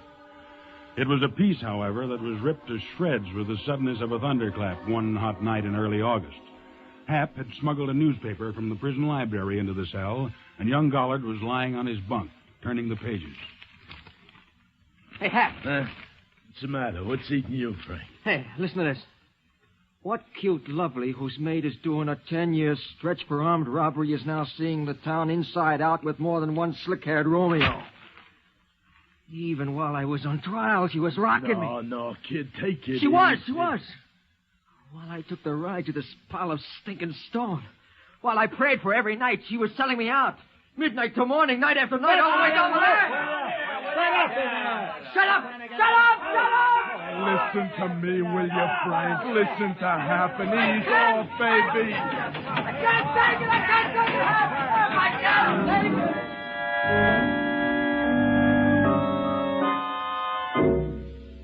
But he had no choice about taking it. With his friend Hap's help, he calmed down and went on with the monotonous routine of his daily life behind the walls of the prison. And then, late one night, weeks later, in the cell he shared with Hap McLean, he found that he didn't have to take it anymore. Frank, hey, kid, wake up and listen. Listen to old Hap and listen good. You got to get out of here. What's that? You're eating yourself alive. You got to move loose from this place. Oh, but I can't.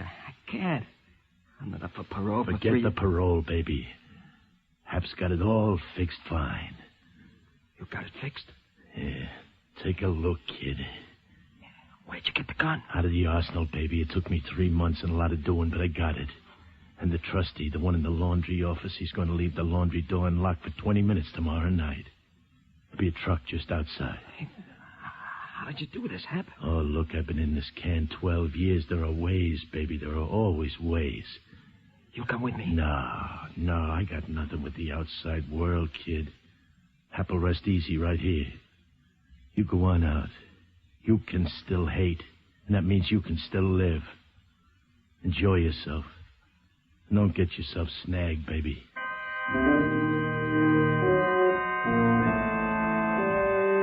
It was at 11 o'clock the next night that the guard changed. 2 minutes before this chosen hour, Hap McLean stood crucial guard for the appearance of any official, and the boy prepared for his venture. Where'll you make for? Her apartment. You figure Lilo'll show? I'll wait till she does. What, and get nabbed off waiting? Forget it. Now, look, I'll get the grapevine and let her know that you're coming and tell her to stand by for you. There it is. 11 o'clock, kid.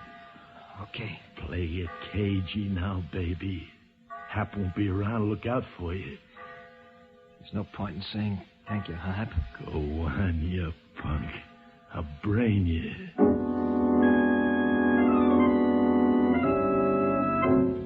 The boy was halfway across the prison yard when... Stop where you are! And the shaft of a giant searchlight struck him like the lunge of an angry lion. Darting out of its glare, he took cover behind an angle of the wall. Come out in the open! Come out with your hands up! The boy fired at the guard on the watchtower. He made a dash for the laundry building and found the door unlocked as scheduled.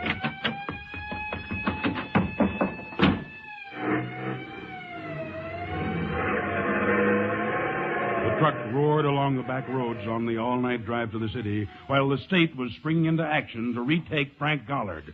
Retake him, dead or alive. Next morning, when I walked into my place of business, my own personal private eye, Risky Skinner, was waiting for me, as usual. But today, Risky wasn't alone. A young city cop, Tom Saunders by name, had dropped in to tell me about the Gollard escape. He was little more than a rookie, this cop. Green, but enterprising. So, knowing you were the man who put the finger on him in the first place 2 years ago, Sharp, it occurred to a few of the boys at precinct headquarters that you might have ideas about retaking Frank Gollard. They figure you dig up a few angles about the punk that could be maybe useful, Commander. I'll be glad to do all I can. Tell me, how much action is underway now? Well, the state's being dragged from end to end. Even the Coast Guard's been alerted on this one. Any results yet?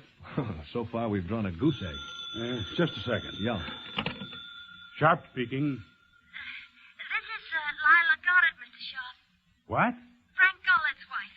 Where are you? I'm not calling from home, Mr. Sharp. I'm afraid to go there. Why? I'll tell you why. I got a call last night from the Grapevine at Goldville Prison. Yeah? Frank is on his way to my place. On the way to his own home? Hello. Hello, Mrs. Gollard. Mrs. Gollard. Hello. Hello.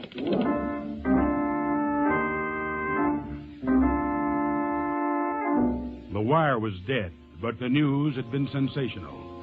Leaving Risky to try to check back on the call, I found Mrs. Gollard's address in the city listings, latched onto Patrolman Saunders, and headed for Gollard's home. By 25 of 10, we were in his apartment. I was at the window and Saunders by the door. Hey, Sharp. Okay, I see him. He's coming in. Great. Get ready for business. Let's wait for him in the hall, huh? All right. Easy with that door, Saunders. Here he comes. Let him get to the first landing. And for Pete's sake, stop shaking. There he is. He's carrying a gun. Hey, Saunders. No, wait!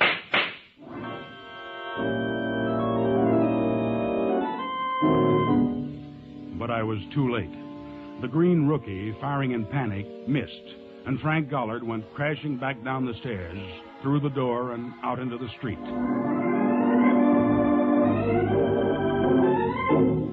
I didn't have to be told that once loose, Gollard would head for his wife. After all, Lila had tipped me off, and he probably knew that she was the only person on Earth who had been wise to his whereabouts. The immediate deal, therefore, was to contact her without delay. It was just about this time there came a knock on the door of Warden Jameson's office at the state penitentiary, and a cell block guard by the name of Spears walked in with the announcement that somebody wanted to talk to the warden. Who is it, Spears? It's a prisoner from cell block A.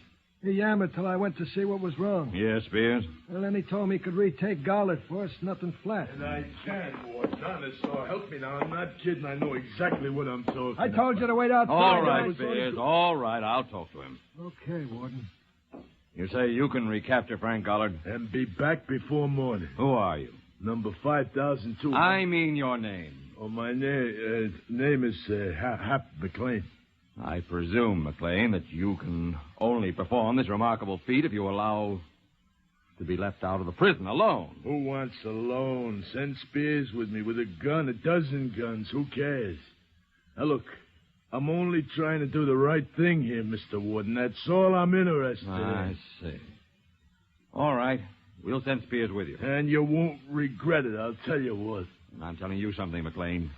If you succeed in this mission, I'll see what can be done to secure you a full and complete pardon. No, you mean it?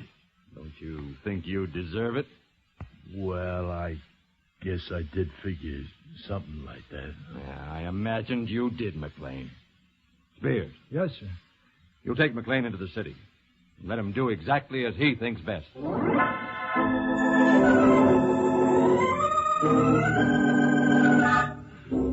So, Hap McLean, informer and temporary public hero, passed out of the prison walls on his errand of black treachery. Meanwhile, we were still ransacking the city for Lila, and as it turned out, Frank Gollard was doing the same. In the phone booth of a hole-in-the-wall cigar store on a side street. She must be at our summer cottage at Riverview. Yeah, that's it. That's probably where she's hiding out. Number, please. Give me Riverview 534. Riverview 534. Thank you, sir. Hello? Is this you, Lila? Oh, Frank. How are you, Frank, honey? I'm fine. What's happening, Frank? I'm looking for you, Lila. Oh, honey, I just turned on the radio and heard that... Why did you go up to Riverview to sleep, Lila? What's the matter, Frank? Matter? Nothing. I just wanted to see you. Where are you? I'll come right into the city. Stay where you are. I'll come to you. All right, sweetheart. You remember how to get here? Yeah, I remember. You, alone, Lila? Yes. A girlfriend was staying with me up until last night, but she had to get back to town. Oh, honey, I wish we could be together. I wish we never had to leave here. Stay where you are till I get there, baby. Maybe you never will.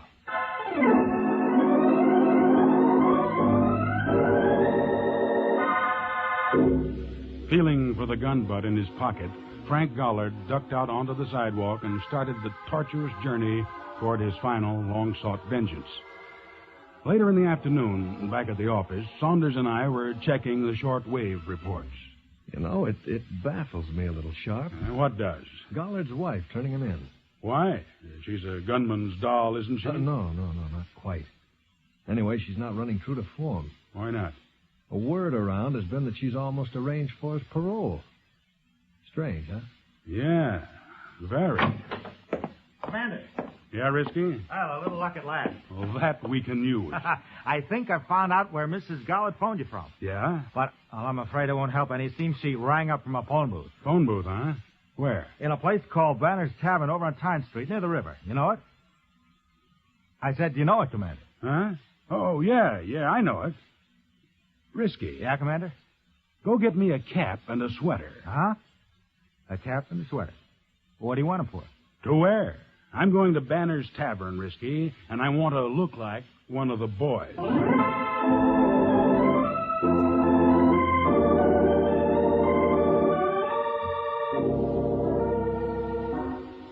Banner's Tavern at the foot of a wharf on the river had never been what might be called a pride to the community, and tonight was no exception. The clientele I saw at once was entirely male, except for one blonde cutie who sat alone over a glass of beer, a bright red scar of a smile on her hard face. Well, what are you looking at? Well, what do you think, honey? Beat it. I got a boyfriend coming. Yeah? From where? That would be telling. Well, how's about a little drink till he shows? Well, Go ahead. What'll you have? How about a gin and water? Why not? What's your name, beautiful? Esther. That's all?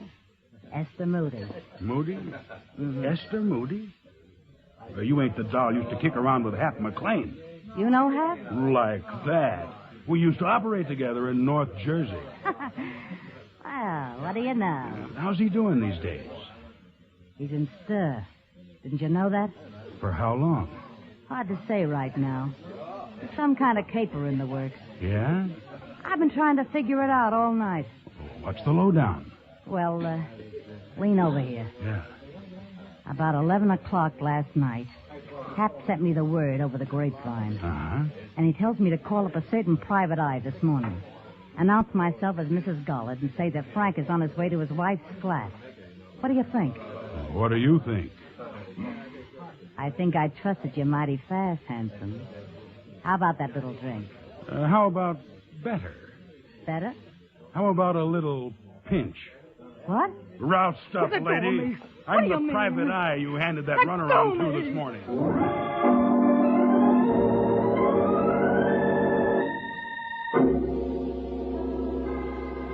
I got her to headquarters, not, however, without a set of fingernail marks down my cheek, and walked in on a bit of exciting news. It seemed the postal clerk at a place called Riverview had phoned in giving Lila Gollard's whereabouts. The address, 21 Canton Lane, at which street number Frank Gollard had just arrived. Oh, Frank, you sounded so strange over the phone. I don't understand. What have I done? You really want me to tell you, Lila? You called the cops and told them where they could pick me up. I did, Frank? Yeah, you. Frank, how could I? I didn't even know you'd broken out. McLean got word to you at the apartment last night and told you where I'd be. But I wasn't there. I wasn't even there. Ah, that's an easy out. You turn me in and then you run for the tall timber. Frank, do you honestly believe I'd do that? I know you did it, you hypocritical swine.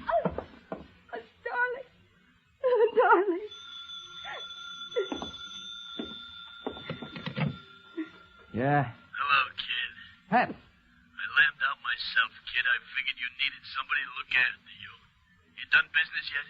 Yeah, not all of it. But I'm right here at home base. Yeah, so I figured. Hap, Yeah, baby. you contacted my wife last night, didn't you? Well, sure. Sure thing. Why do you ask? I won't ask again. I gotta hang up now. Well, just a second, Frank. Look, I'm in the alley behind Banner's Tavern on the side by the river. You know where that is? Yeah, sure. Well, then beat it down to see me as soon as you can. I got a pal along who's going to see you safe out of the States on a strictly credit basis. Okay? Yeah, thanks. Thanks a million.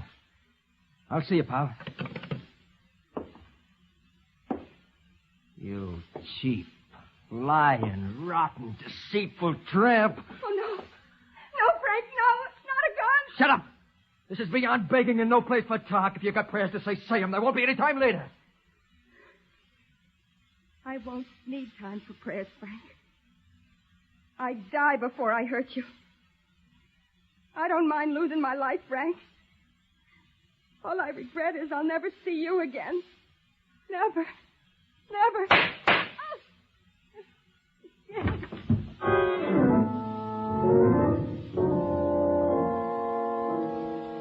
It was at that moment that Risky and I drove up in front of 21 Canton Lane and heard the shots as we ran up the path to the house.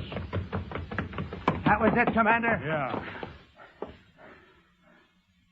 Gollard, you blasted fool. What did you do, you crazy punk? I just killed a liar, a stoolie, and a cheat. Let's go now without questions, huh?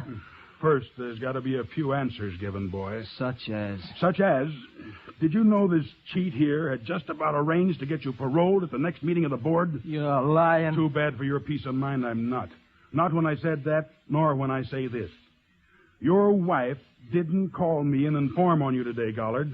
She did? No, she didn't. The call I got came from a woman named Esther Moody, who made it to help weave this net you're caught in. Moody? Esther Moody? Who's that? What's she got to do with me? She's got nothing to do with you. But I think maybe her boyfriend has. Her boyfriend? A guy by the name of Hap McLean.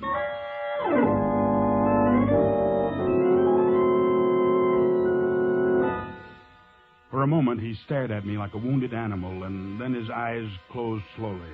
He shook his head wearily, as if to come out of a sick dizziness, and neither Risky nor I caught the movement of his hand as he blasted the globe dangling from the ceiling, plunging us into blind blackness as he crashed out through the window.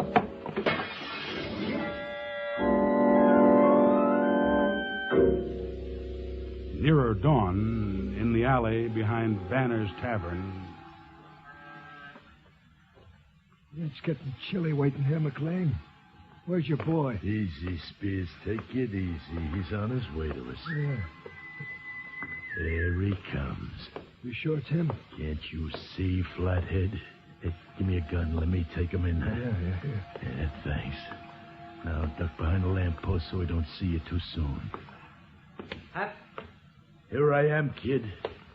How you making it, huh? I killed her, Hap. Yeah, sure. That's what you had to do. Come on. We'll go in Banner's and have a few snorts. That'll set you up right, eh? Hey, Hap. Yeah. Where's the pal who was going to help me lamb out of the States? Oh, well, he had to go, Frank. He'll be back. Figured he was back now. That's him behind the lamppost, ain't it, Hap? I gotta get him, too.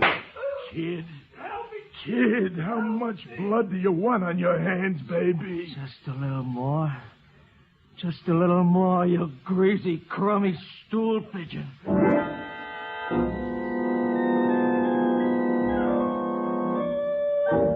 Hap McLean took a look into the empty, cold eyes of the boy and suddenly bolted down the alley. At the corner, McLean swung abruptly and fired. The bullet hit, and he waited for Frank Gollard to go down, but he waited in vain. The boy came toward him, head lowered, staggering.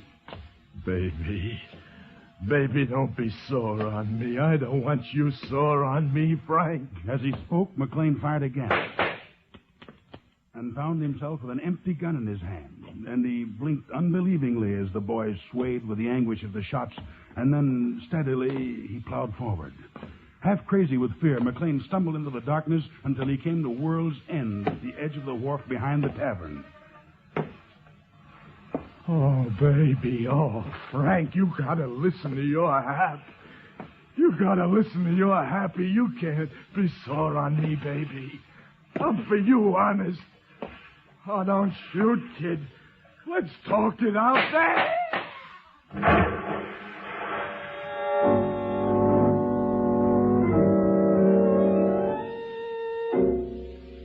Frank Gollard, looking like a child asleep, was dead, stretched out on the rotten planking of the wharf when we found him.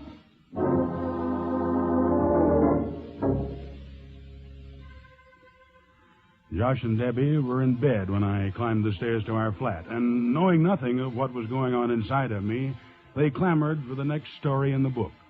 The next story was Othello, and as I read the tale of the tragic deaths of Desdemona and Othello and the final undoing of Iago, I shuddered with a kind of recognition.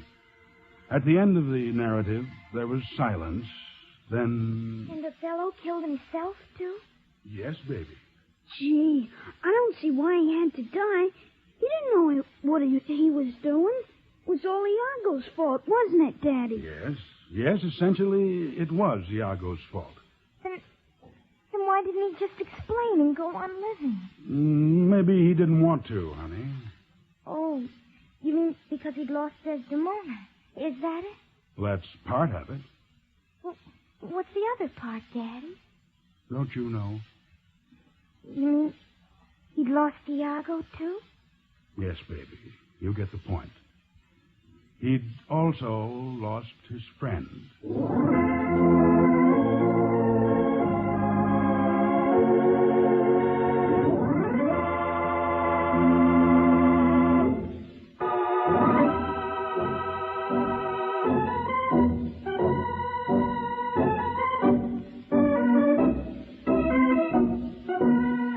Joshua Sharp, detective, works for his clients on a strictly cash basis to provide for the needs of his nearest and dearest, Josh Jr. and Debbie.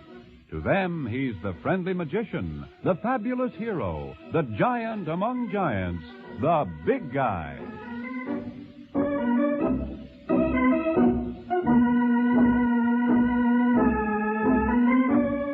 NBC has presented another in a series of adventures of The Big Guy, played by Henry Calvin and featuring David Anderson as Josh Jr. and Joan Laser as Debbie. The script was written by Peter Barry and directed by Thomas Madigan. The music was composed and played by Jack Ward. Members of the cast were Jim Stevens, Merrill E. Joles, Peggy Lobbin, Bill Zuckert, Linda Watkins, Lyle Sudrow, and Sandy Strauss as Risky Skinner. Your announcer is Peter Roberts. 3 chimes mean good times on NBC.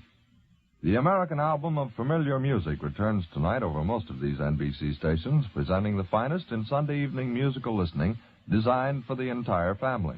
On Sunday, September 10th, Theater Guild on the Air will be back with more hour-long presentations from Broadway and Hollywood, featuring the most famous and talented artists of stage, screen, and radio. 3 chimes mean good times on NBC.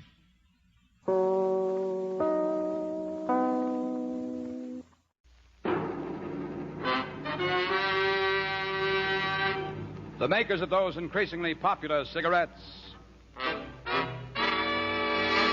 Sano, the cigarette with far less nicotine.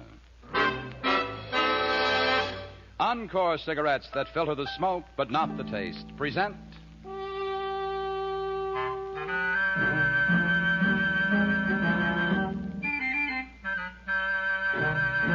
Martin Kane, starring Mark Stevens.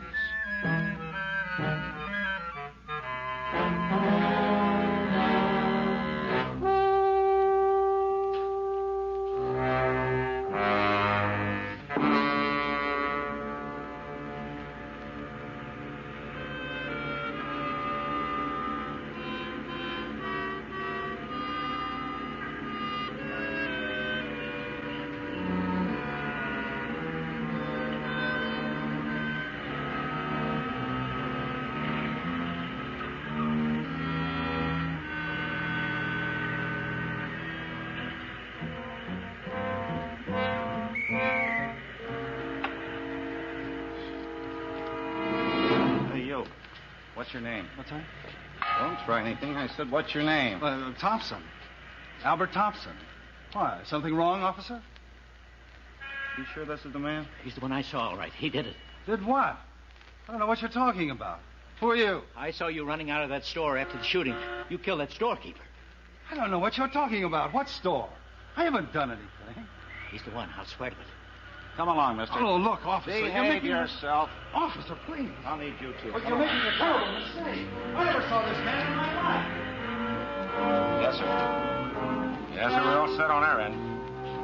Oh, no, nothing's going to happen to that witness. He's in a real safe place. Yes, sir. Yes, sir. Anytime you want him for the grand jury, he'll be there. Well, thank you. Yeah, I'll be checking with you right along. Right. Well, the DA's a very happy man. He's got a cinched case against Albert Thompson. Oh, what did you drop in for, Kane? Congratulations. Yeah? What'd you do?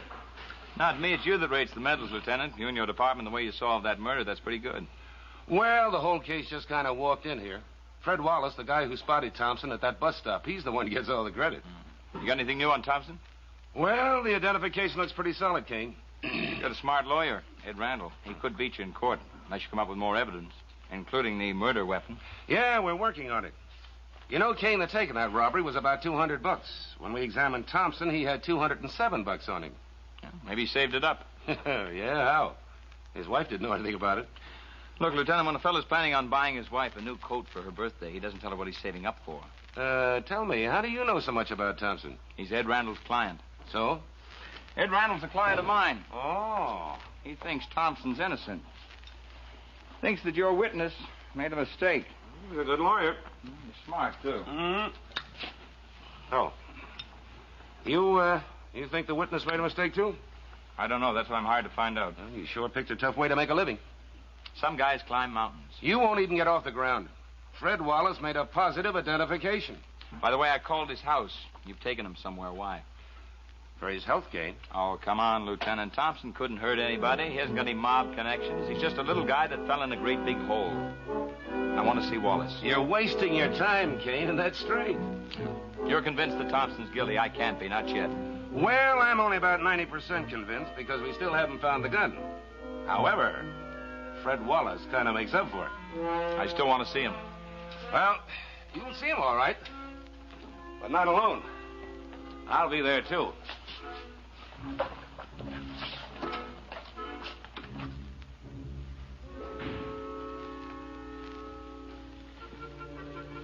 Everything all right, Mr. Wallace?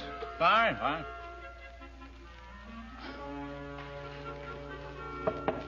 Yeah? Yes, sir.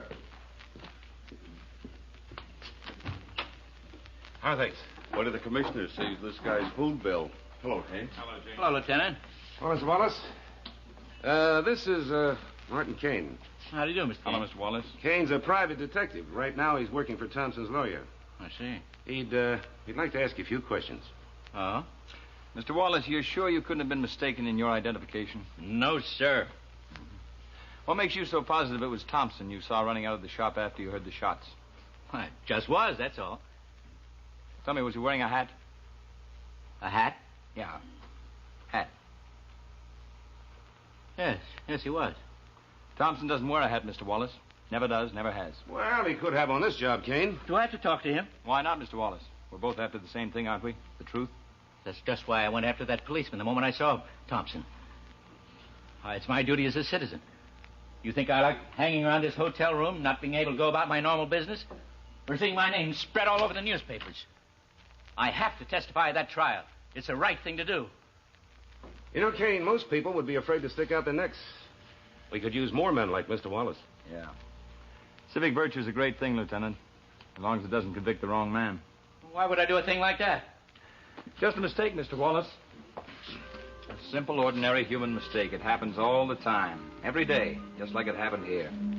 You couldn't possibly seen Thompson run out of that store. He was clear across town at the time. That's what he says. I saw it. Tell me, Mr. Wallace, what was the weather that day? What kind of a question is that? Would you answer it, please?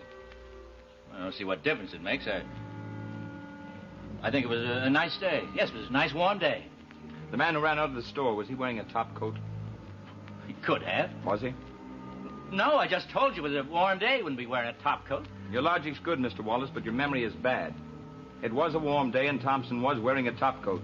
The people at his office will swear to that. He's just trying to trick me. Now, I just want you to think and think hard, Mr. Wallace. Isn't it possible that you made a mistake in your identification? Mr. Kane, I'm not a fool.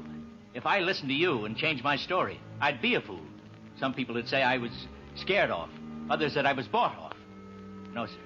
I said it was Albert Thompson. And Albert Thompson, it stays. Well, convinced? Nope. But I got a better chance of talking back the tide.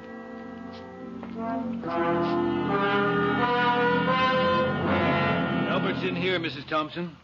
Thank you, Mr. Randall. Why don't you go right on in, and I'll wait out here for Mr. Kane.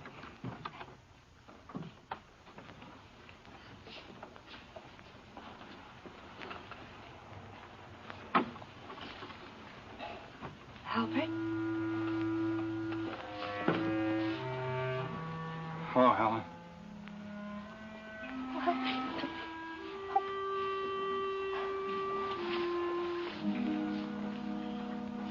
You all right? Yeah, they're treating me all right. Mr. Randall's here with me. He said he was coming. He's a very fine lawyer, Helen. He tried to get him to lower the bail. He's still working very hard. Yeah, I know. They won't do it. The guard told me that $25,000 is the lowest bail he ever heard of. For a murder.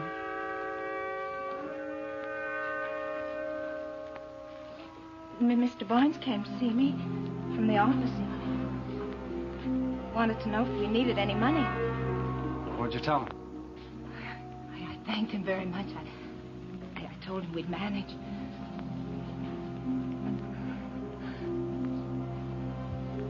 Well, but he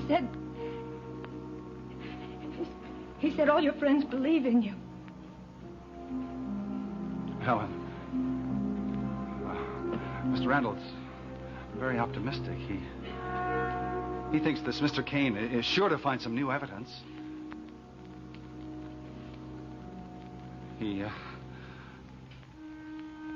I may not even have to go to trial, Helen.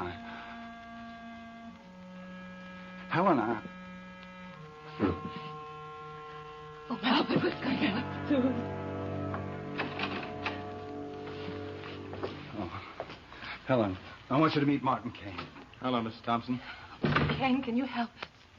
I don't know yet. Have you talked to Wallace? Yeah, I talked to him. He'll make an excellent witness for the state. How do you see it, Ed? Well, it's not good. It's not bad. District Attorney's office has been working just as hard as we have. Has he got enough for an indictment? Afraid he has. See, Albert, our main problem is your alibi. If we could only prove that you were nowhere near that store when it happened. No, but I wasn't. I was on my way home. A dozen people must have seen me. 2 dozen. 100 people could have seen you, Mr. Thompson. Nobody ever sees you on a subway or a bus. I'm afraid you have no alibi. Ed, I'll keep right on working, mainly on finding the gun. The big job will be yours in court. I know. I'll need everything you can get me to shake Wallace in cross-examination. Oh, no, let's not give up the ship. Never can tell about juries. Sometimes they go for the strangest stories. What's strange about Albert's story? That's the truth.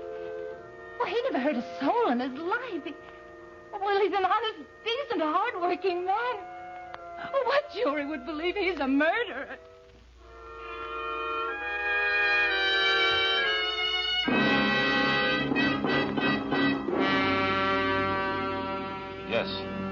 Yes, I know, Inspector. Yes, sir, I know this isn't that big, but the district attorney's been on my neck all week. Yeah. He says he's got to have the gun that killed Thompson or else. That's right. So I put all the men I could spare on it, sir. No, sir. No, sir, nothing so far. What? Well, Inspector, I think my men know their jobs. I pick most of them myself. Yes, sir. Yes, sir, I understand you. Yes, I certainly do. Thank you, Inspector. Good night.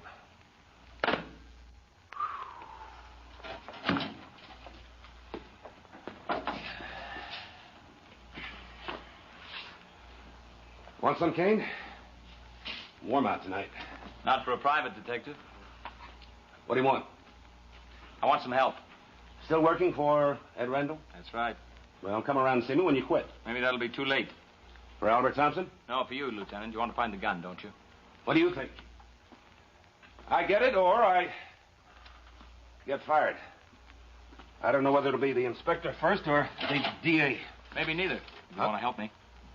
Hey, Kane, are you holding out on me? Hey, do you know where that gun is?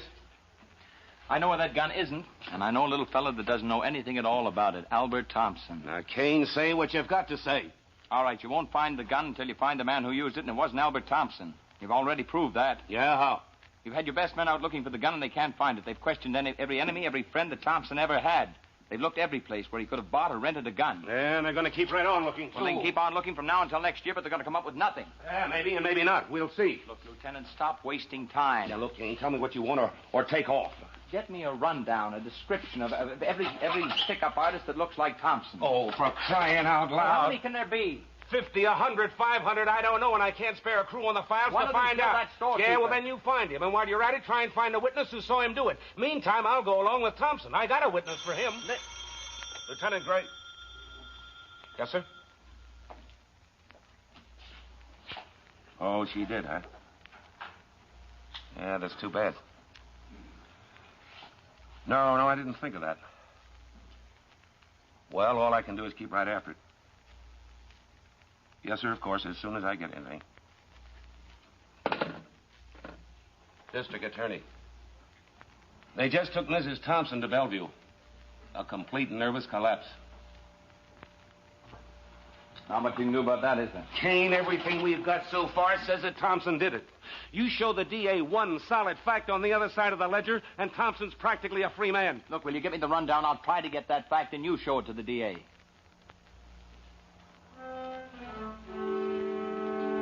Did you ever meet Mrs. Thompson?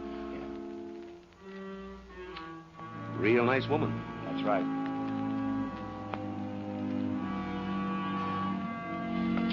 Sergeant, meet me in the photo gallery in 5 minutes. This better be good, Kane. For everybody's sake. Especially for my clients. If we miss, we get another... He doesn't get another chance, Lieutenant. This is his last time at bat.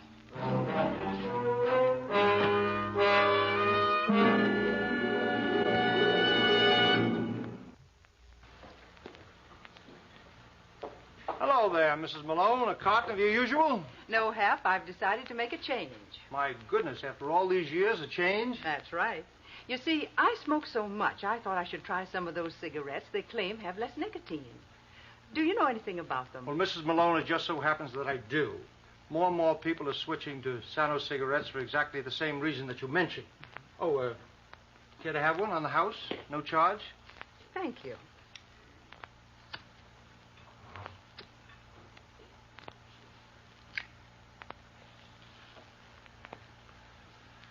Well, from that sample, I'd say people are switching to Sano cigarettes not just because they contain less nicotine, but because they like them. That's right, Mrs. Malone. And speaking of nicotine, do you realize that you have never seen any? Really? But I thought the stain test showed just the amount of nicotine in a cigarette. Ah, no, you see other substances, but not nicotine. Nicotine is absolutely colorless when it's removed from the tobacco. Removed from the tobacco? You mean they can take nicotine right out of the tobacco even before the cigarettes are made? That's exactly what I mean. That's the reason why there's less nicotine in the smoke of a Sano cigarette. The nicotine is removed from the tobacco before Sano cigarettes are made. Well, that's really getting rid of nicotine. Yes, indeed. The fact is there's less nicotine in the smoke of a Sano cigarette than in the smoke of any other leading cigarette. Actually, less than 1/10 of 1%. Hap, that certainly answers my question. As I said before, I don't know when I've smoked a better tasting cigarette.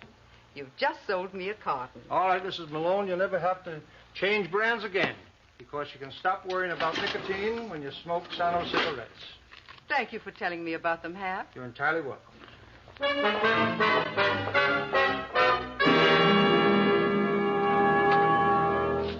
Well, Kane, I hope you pay your taxes. I had 3 men working on that list all night. Thanks, Lieutenant. Only 9 names, huh? That's right, out of about 400. We eliminated everyone who didn't correspond at least roughly to Thompson's physical description. Only 2 possibilities. 3 are in prison. 2 are on the West Coast. 2 were in the hospital at the time, and the other 2 are right here in New York. Carl Shaw, Larry Spencer. With a complete rundown on each. Oh, Kane, this isn't a lending library. If I tag one of these guys, I'll buy you a set of cast iron bookends for your birthday. You'll be hearing from me. My first possibility, Carl Shaw, was working in the garage. He told me a straight-sounding story about not being crooked anymore. He had a wife and kids now. His past was really behind him. And so on and so on. I thought he'd never stop telling me how he'd become a new man. But all I wanted to hear from him was his alibi for the time of the killing. And he had one. He was working here. The fellow at the next bench could prove it. Carl Shaw was in the clear. What'll it be, Mr. Kane? A little information, Charlie, on a guy named Larry Spencer. Well? He comes around. Regular customer? He was till a couple of weeks ago. And last night he showed up again. How come? Says he was away, vacation. He wouldn't have gone away around the day after Columbus Day, would he? Maybe. Why? On October 13th, the druggist was killed in a heist. Yesterday, they indicted a man named Albert Thompson for the murder. The 28th. Between those 2 dates, Larry Spencer decides he needs a vacation. That's quite a coincidence, isn't it? Oh, excuse me, Mr. Kane. Charlie. I've got customers, Mr. Kane. Yeah, I know you got customers. You got customers because you still got a license. Remember when I proved that those high school kids didn't pick up their booze here? I remember. What's Spencer been up to lately? I don't know. Honest. You got any money? Oh, I let him run a tab once in a while. The last one had me worried. Oh, why? Well, when he didn't show up this couple of weeks, I figured he was gone for good. And yesterday he came in and settled up.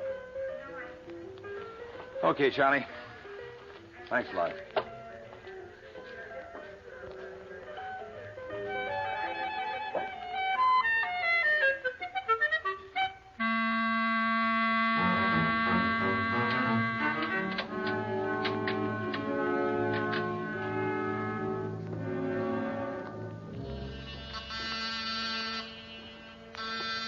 Who is it?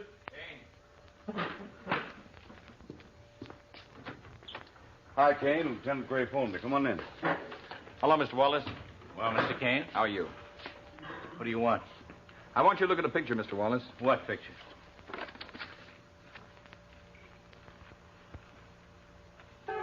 Well? Who's this? Where'd you get this? The guy named Larry Spencer. He's got a police record. He's got a hobby also of holding up storekeepers. Are you sure, Mr. Wallace, this isn't the man you saw run out of that store? What are you trying to do to me, Mr. Kane? Never mind what I'm trying to do to you. Think of Albert Thompson. Are you sure this isn't the man you saw run out of the store after the shooting? No. I told you once before you're not going to make a fool of me. Not now or not on the witness stand. I'm not changing my story.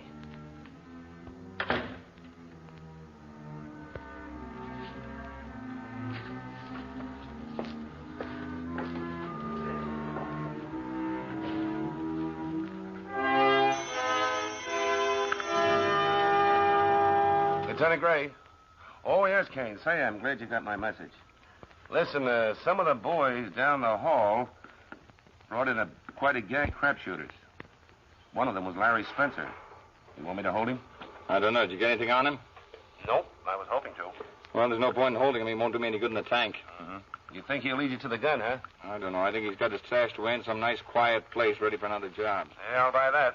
How's it look? I made a contact with a friend of his. A hood? No, his girlfriend. She works in a dime dance place. I'm going over there now. Hey, you don't care how you spend your money, do you? Let me know if it was worth it, will you?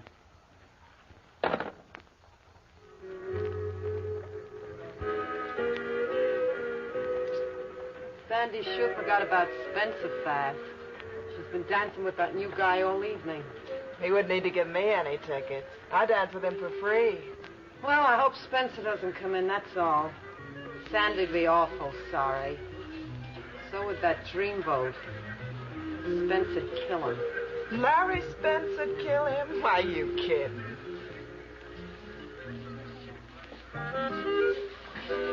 You know, I don't get it. What's a guy like you doing in this place? Maybe I like to dance. There we go. Here. Hey, you must own an oil well. Anyway, the next set's on me. No, you keep them. Well, I could use them.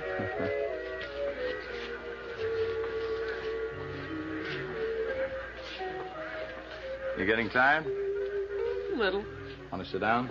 No. I like dancing with you too much. It's not a job. I like it. Oh, that last one was sure living it up. 1 ticket. Hey, Sandy's still dancing with that guy. You blame her? Maybe somebody ought to tell Larry Spencer about it. Oh, mind your own business. Say they look nice together.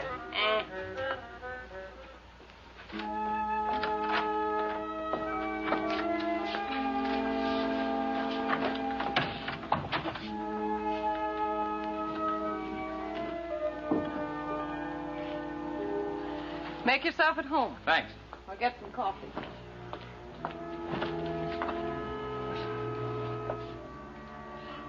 You're awfully nice. I'm glad you're here.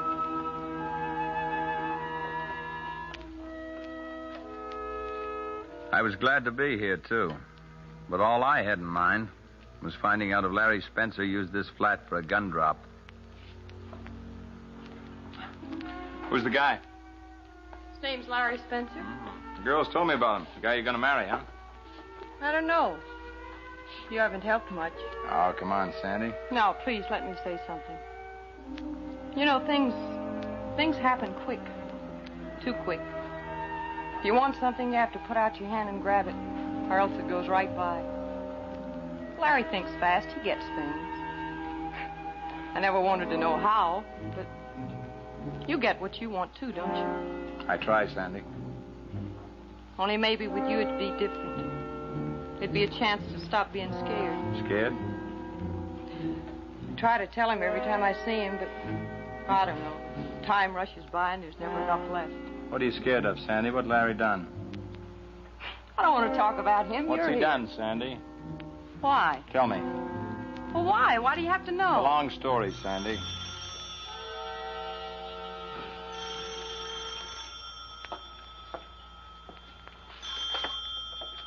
Hello? Oh, yeah. Yeah, there is someone here. Well, who told you? Hello? You can ask Larry yourself. He's coming over right now. There is something new under the sun. A filter cigarette that lets you taste what you're smoking. Encore cigarettes.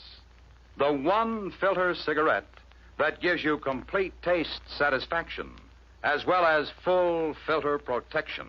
The secret of this unique advantage can be found in Encore's own open-end filter mouthpiece. It draws so freely and easily. It filters the smoke, but not the taste. Yes, Encore filters the smoke, but not the taste.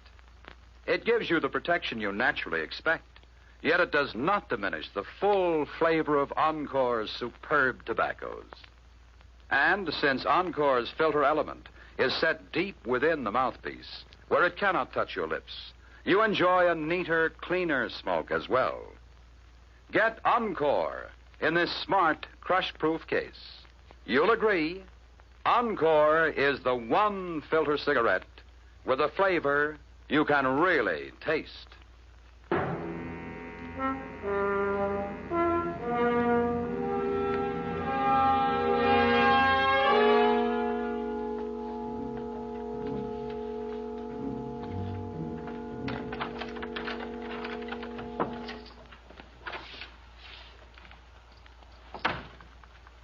What do you want?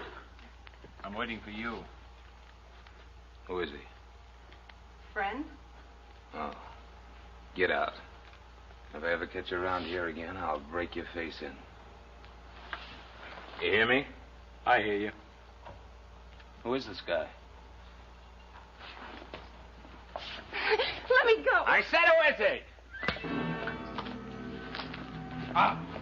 What do you want? I want you to change places with a nice little guy that's being framed for murder that you committed. You're nuts. Pretend I went out and came back. Go on, beat my face in. Let me alone. I'm going to start paying you off now.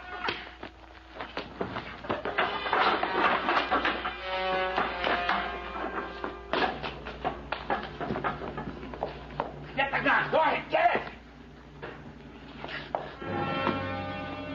Sandy, help me.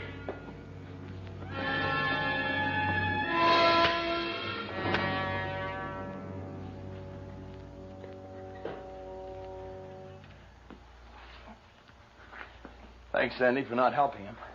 I couldn't. Not after what you said. I always thought Larry was small time. He killed somebody and hid the gun here. Kane, I told you, didn't I? If you want something, you have to reach out and get it. Will I ever see you again? If you ever need me, Sandy, if you're ever in trouble. Right now, I want to start the wheels rolling for somebody who is. Lieutenant Gray, please.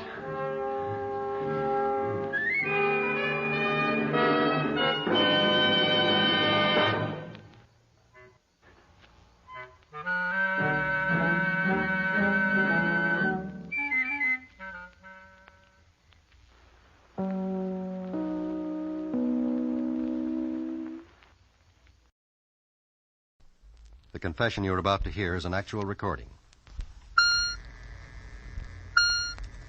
Go ahead, please. I make this confession of my own free will because it is true. There has not been any force or violence used upon my person to induce me to make these statements. Without promise of immunity or reward or gratuity, I confess. You understand, of course, that your statement will be made public through the radio program Confession. I do. And that your name for the purpose of this broadcast will be Doris Kane. Yes. For what comfort you may find in so doing, you will now be allowed to tell your story. If there is comfort for your listeners, it must lie in the fact that you've been apprehended. You understand all this? Yes, sir, I understand. In the hope that someone somewhere may benefit from my mistakes, I confess.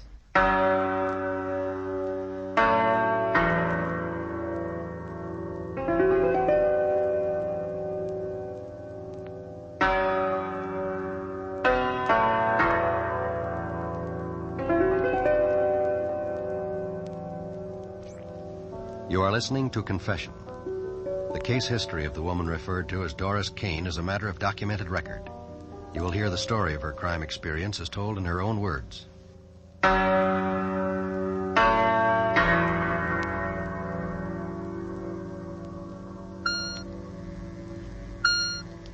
Doris Kane, please state your age. I'm 15 years old. And you're pregnant? Yes, I expect my baby in 3 months. Now go ahead with your story. Well, I knew Jimmy was dead. Even before they told me, I knew he was dead. And I... Suppose you try to tell it from the beginning. You lived in Cleveland? I ran away. But your home was there? Yes, my mother still lives there. I lived with her. And your father? My father and her are separated. What does your mother do for a living? She sews. She does sewing. Why did you leave home? I don't know. Maybe... I guess because she was always treating me like a kid. Doris? That you, Doris? Mm-hmm. You know what time it is. Yeah? 12 o'clock. I know. Bumming around till midnight. Where were you? Out. Out. Where? With some friends. Friends like Jimmy, I suppose. Oh, you just don't like You him. spend that money I gave you? I still got it. Who bought for you this evening? Nobody. Listen here, when I ask you a question, I want answers. Who bought for you? Nobody. I'm going to bed. You come back here. What do you want? You was out with Jimmy, wasn't you? Oh, right. I was out with Jimmy. Don't you give me them talking back answers. Mom. Where did you go? We went bowling. Bowling? Jimmy bought you liquor, didn't he? Didn't have any liquor. Don't lie to me. I could smell it when you come in. He bought you liquor, a kid like you. I'm not a kid. Oh. I can't do anything with you. I give up. I've done all I can. You're just no good.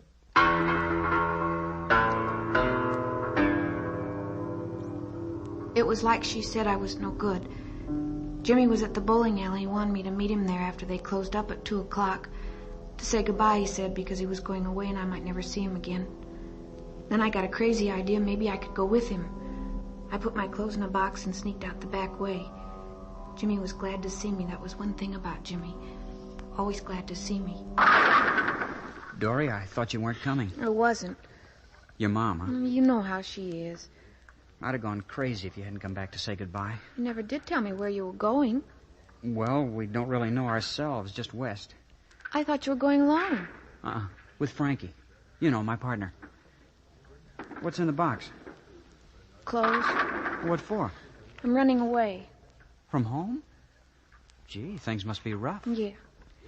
Jimmy, take me along. Take you along? With us? Please, Jimmy, I won't be any trouble. Honest, I won't. Gee, I don't know. Please, Jimmy. Please. But we might not come back. I don't care. Maybe we'll never come back. Please. Well, maybe. Okay, why not? Thanks, Jimmy. Sure, come on.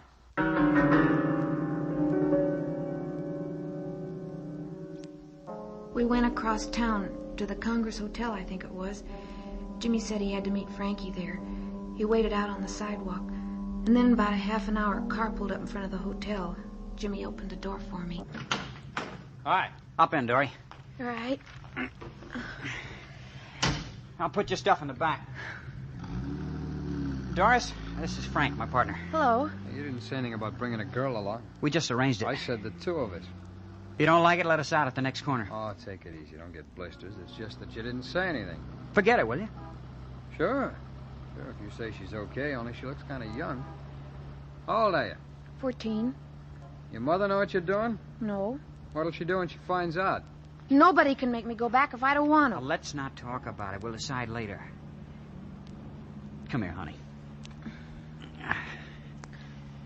Comfortable? Frank drove fast. Jimmy put his arm around me. I felt warm inside. After a while, I fell asleep. When I woke up, it was daylight. Jimmy was sleeping. We were somewhere out in the country. Frankie didn't seem sleepy at all. He just kept driving. When Jimmy woke up about an hour later, we stopped at a little gas station. It was just this gas station, no other buildings around. How's it look to you, Jimmy? Fine. It's pretty out of the way. There's no other customers. No waiting. That's just what I was thinking. Yeah, I'll be right back.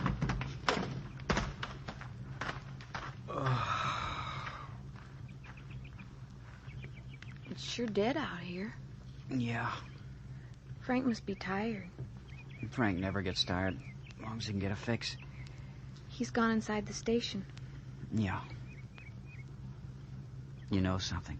What? You're pretty. What did you mean before? About Frankie? Hmm? About not getting tired long as he can get a fix. H. You know, heroin. He's hooked on the stuff. Oh. No kidding, Dory. You're real pretty. Say. Yeah? Where's Frank? What's keeping Frank? I don't know. Oh, Dory. I love you, Dory. Jimmy. You love me? Yes. Yes, I do, Jimmy. Hey, I got a great idea. What? Why don't we get married? Married? Why not? Listen, honey. Frank's got something big lined up. Real big. He's taking me in with him. We'll have plenty of money. We'll get an apartment in San Francisco, maybe. How does that sound, honey? Jimmy, it sounds wonderful. Oh, honey. Here comes Frank. Oh, yeah. All right, let's get rolling. You didn't get any gas. No. How was it, Frank? Not bad, not good. 50. That's all he had. 50? That's okay. Jimmy, what is it? Jimmy, what happened? Something happened. Take it easy, Dory. Everything's all right. See anybody in the back? Just a second. Nope, all clear. Okay. Now, this ought to hold us for a while. Jimmy! Hey, Frank, guess what? Huh? Dory and me, we're going to get married. Married? You're both kind of young for that. We'll tell them we're older. We'll make ourselves look older. You can give the bride away. I'm kidding. Married, huh? Here comes a bride, big, fat, and wide. Da da da da da da da da.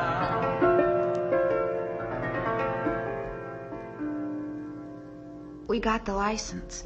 Then we stopped at a country judge's place and got married. Frank was the witness. By that time, it was getting towards evening. Frank was going to try to connect for some H. He said he was running out of caps. He drove Jimmy and me to a motel. It wasn't much of a honeymoon, I guess, but I was Jimmy's wife, and I didn't care where we stayed as long as we were together. You know.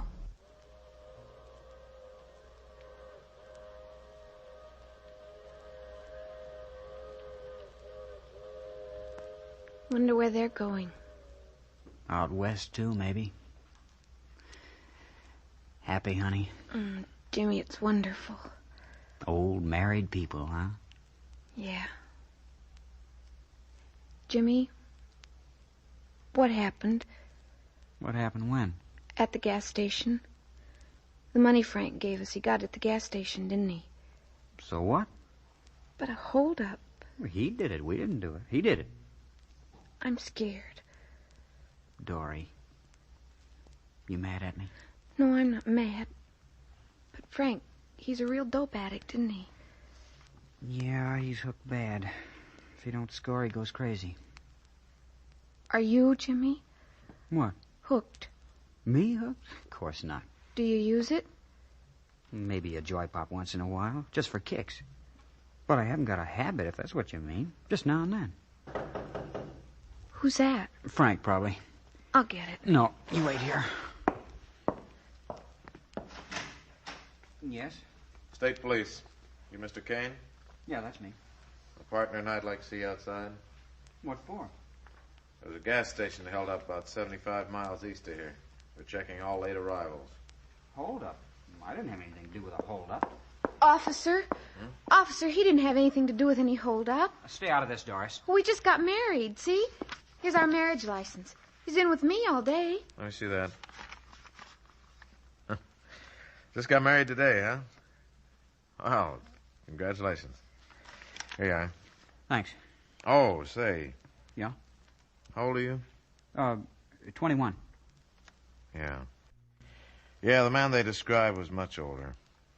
Well, good luck, kids. Thanks. Oh, Jimmy!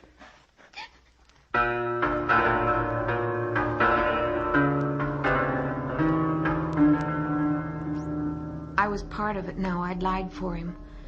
The next morning, Frank picked us up. His eyes looked funny, like he was doped or something. He said he'd found a mule. You know, someone who sells heroin?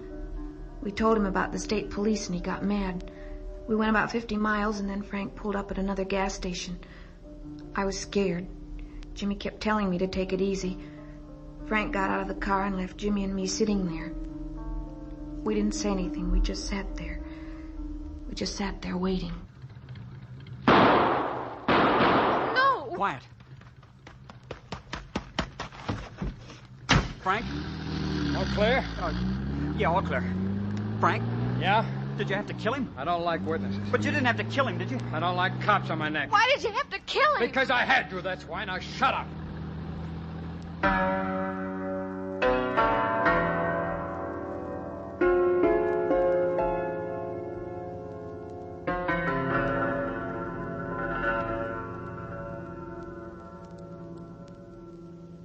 You are listening to Confession. Before continuing with the documented record of the woman referred to as Doris Kane, the National Broadcasting Company is honored to present Mr. Richard A. McGee, Director of Corrections, Department of Corrections, State of California. We in correctional work know the dangers that exist in exposing young people to evil influence. In tonight's case, 3 stages of crime are apparent. The narcotic addict, who is already a hardened criminal, the younger user, who is well on the road to becoming both addict and criminal, and the adolescent girl just exposed to evil influence. Without proper guidance and parental control, she too is destined for disaster. If you expect to help your own children keep out of trouble, know where they go and whom they are with. Most of all, let them know they are loved and respected by you. A child who feels rejected in the home will turn to wrong companions for acceptance. Thank you, Mr. McGee. Now to continue with Confession and the documented record of the woman referred to as Doris Kane.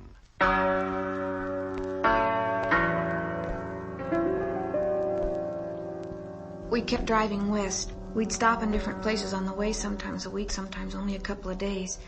We changed cars lots of times. Frank got them off parking lots. He always changed the license plates, putting on cold plates, he said. We kept on the move. It was almost 3 months now. And I guess the only reason I didn't run out was because I was married to Jimmy. Someplace near Denver, I got sick on the road and we had to stop.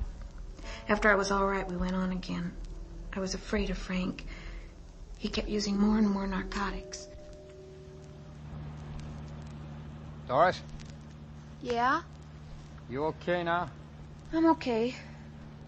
From now on, you earn your way. What? I said from now on, she earns her way. No more dead weight. Now, listen. You heard me. And I want you coming in on the jobs with me. Jimmy? Be easy with both of us where it counts. You can use her for a lookout.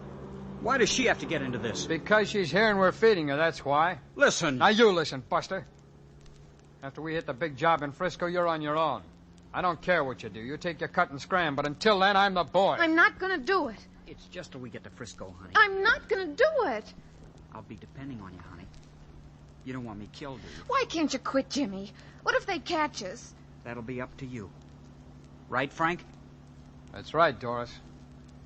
It's up to you.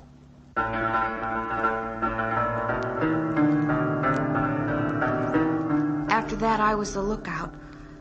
I don't remember how many holdups there were. It was all like a dream. When we got to San Francisco, we got a room in Richmond. That's across the bay. And Frank got a place in town. Frank had plans for this big job. That's what he called it, the big job. He didn't tell me any of the details. He didn't want me along on this one. For the first time, Jimmy was carrying a gun. I tried to talk to him before he left. Funny, you remember silly things. I remember the landlady was vacuuming in the hallway outside. Listen, honey. Don't do it, Jimmy, please. This is the last one, honey, the last one. After this, we don't have to worry anymore. I can't help worrying. Oh, Jimmy, everything. Everything. What do you mean, everything? Are you hooked now, Jimmy? Did Frankie hook you on the stuff so you can't do without it? I use a little. Sure I use, you know that. So what? Let's not talk about it, you hear? Please, Jimmy. Please don't go today. It's all set, honey. Now listen to me. What if something goes wrong? Nothing's going wrong. Now listen to me, will you? It's 3 o'clock. Frank will get back here at 5 with the money. Are you listening? I'm listening. Okay. Frank and I are going to have to separate. I'll take the bus back here. It'll take longer, but it'll be safer. You be all packed and ready to go. I don't like it, Jimmy. The last job, honey. After that, we go south to where it's warm and find a place to settle down. After that, no more. Be careful. Please be careful. Now, don't worry. Everything's going to be fine. Goodbye, honey. Jimmy. I didn't have a radio or a newspaper or anything. I just sat there and waited. Then I began to feel sick. Sicker than I ever felt before. I thought it was because I was nervous or something. I went out and saw the landlady, and she told me to lay down, and she went for a doctor. The doctor came and gave me something and went away. After 6 o'clock, Jimmy came in. He was all out of breath. I was so glad to see him, I cried. Hi, honey. Oh, Jimmy! No, honey, take it easy, honey. There's nothing to cry about. Everything was perfect, not a hitch. Oh, I thought I'd never see you again. Don't be silly. They can't hurt me. Where's Frank? Oh, he's not here. Not here? Well, I took the bus. He had the car. He should have been here long ago. Hey, maybe they picked him up. You think they did? Otherwise, he'd be here. Oh, boy, I hope not. I told him I should have taken part of the money. We haven't got any dough. Jimmy. Yeah? Remember? I felt sick that time. Well, I got sick again. I had to have a doctor. When? While you were gone just now. What was the trouble? The doctor was here. He says I'm going to have a baby. What? That's what he said. Honey. Jimmy, what are we going to do? A baby. What are we going to do? That's wonderful. When Frank gets here, we'll have a big celebration. That's what we're going to do. We'll celebrate all the way down to L.A. I wonder where he is. Frank's too smart for the cops. They never got him. Did they see you? I don't know. All I know is we can't stay here. What about Frank? He's got the money. He's got the car. I'll tell you what. We'll wait here till morning. Then I'll go down and get a paper. The paper will tell us whether they got him. Jimmy, I'm scared. Don't worry, honey. Frank will be here. He's too smart for those dumb cops. He'll be here. Only, I'm getting the shakes. I sure could use a fix.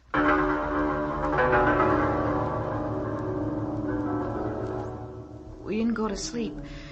Jimmy took a fix and kept pacing the floor all night.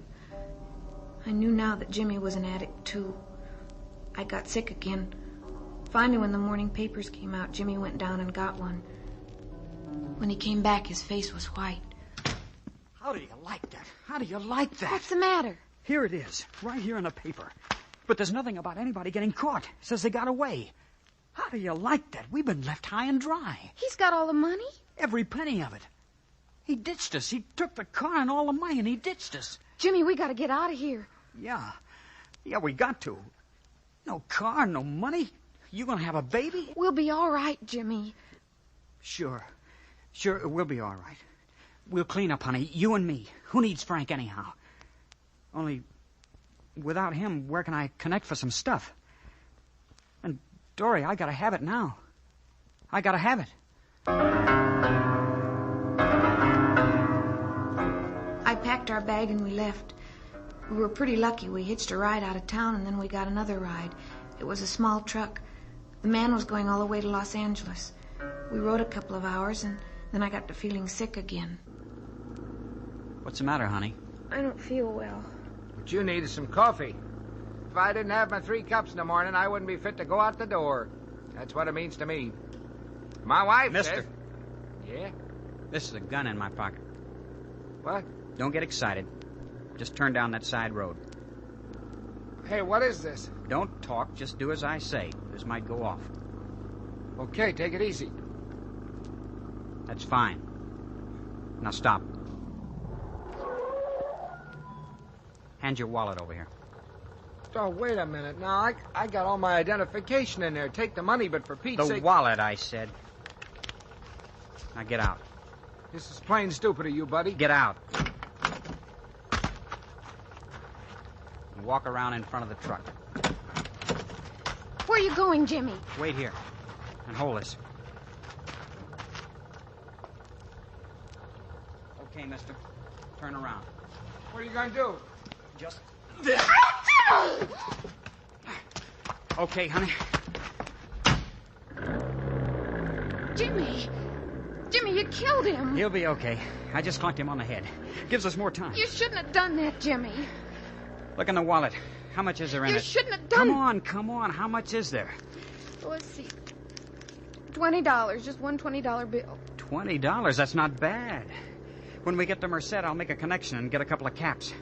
We'll ditch the truck, then we'll swipe a car someplace and pull a job that'll keep us a while. Please, Jimmy, no more. Are you crazy? We gotta have money. I gotta have it right away. I'll get a job, Jimmy. The cop's right behind us, and you're gonna get a job. Don't talk silly, honey. Our luck's hot. Besides, I know how to pull him now. Maybe you killed him. No, Jimmy, no. I didn't hit him that hard. Just hard enough to make him sleepy. I didn't kill him. Maybe you did. Jimmy, what are we gonna do? I told you. I can't take it anymore. Running away. Always running away, and now you hooked. You hooked. What's the matter with you? Nothing. Only I... You scared or something? Yes, I'm scared. But not for myself. I'm scared for you.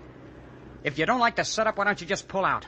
Go ahead. Grab the first bus back home to Mama, why don't you? Don't talk like that, Jimmy. I don't mean... Hey. What? Frank. He doesn't know it, but he did me a real favor. Just when we needed a break.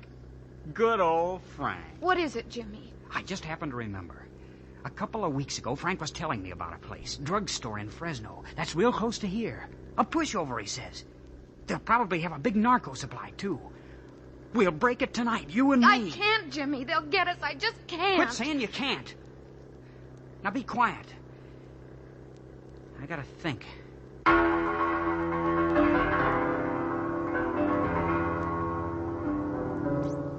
I tried to talk him out of it, but he only got madder.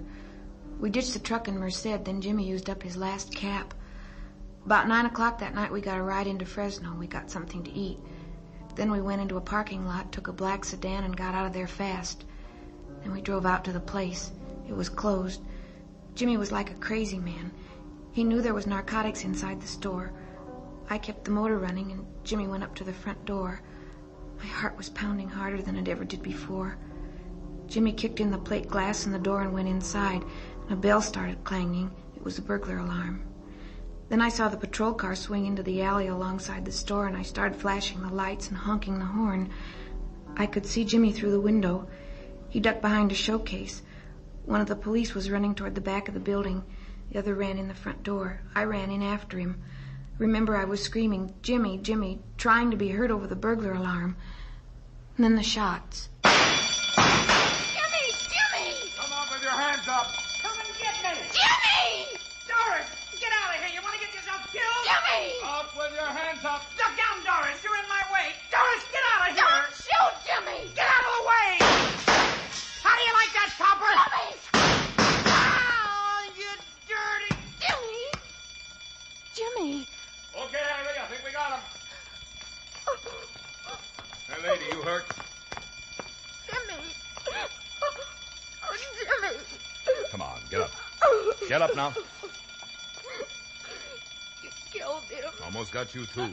What was the idea of running right in the line of fire? Jimmy! Oh, what am I gonna do? What am I gonna do? You're coming with us. Oh. Our baby. Our baby. What baby? He was my husband. I'm gonna have a baby. Baby? Let's have a look at you. Boy, you're just... You kid. There wasn't $1 in that cash register. Somebody tried to break in last night. We picked him up. Last night? Frank? Yeah, that's his name. Frank Leonard. You know him?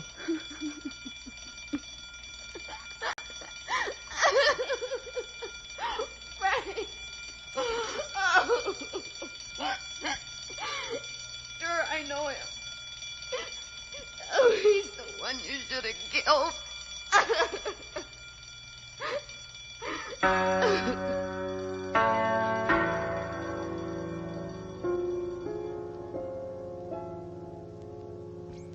You have just heard an actual confession. This case history of the woman referred to as Doris Kane is a matter of documented record. To protect the legal rights of this girl, names and places were changed or deleted. Technical advice for confession comes from the Office of the Director of Corrections, Department of Corrections, State of California. In a moment, you will again hear Doris Kane. Doris Kane was arrested in Merced County, State of California, and tried under Section 700, sub-MWIC. James R. Kane's body was claimed by his parents and returned to Cleveland for burial. Frank O. Leonard was extradited to Ohio to stand trial for murder, and the state of California has holds on him for grand theft auto, robbery, and burglary. Now, Doris Kane. I made this broadcast in the hope that someone somewhere may benefit from our mistakes. My husband, Jimmy, was only 18 when he died. Frank's 23, and you might say his life's over, too. A lot of boys and girls are following in our footsteps and don't know it. I'm a ward of the Juvenile Court of Merced County at the El Retiro State School for Girls. I'll be a ward of the court until I'm 21. Because of my age, my baby will not have to be born in a prison, and I'm thankful for that. I'm thankful, too, that I escaped becoming a drug addict. I guess I'm most thankful of all for that because I've seen what it does to you. Can I... Of course. Night, Mom.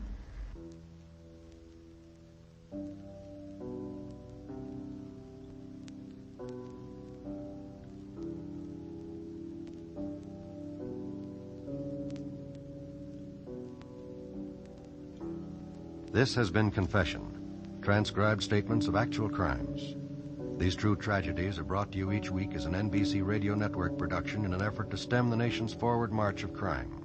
Credit for this broadcast goes to our cast: Paul Frees, Joyce McCluskey, Virginia Gregg, Sam Edwards, Stacey Harris, Marvin Miller. Script supervision, Warren Lewis. Music, Michael Samogi. Direction, Homer Canfield. John Wall speaking. Confession, a Canfield Lewis creation, came to you from California.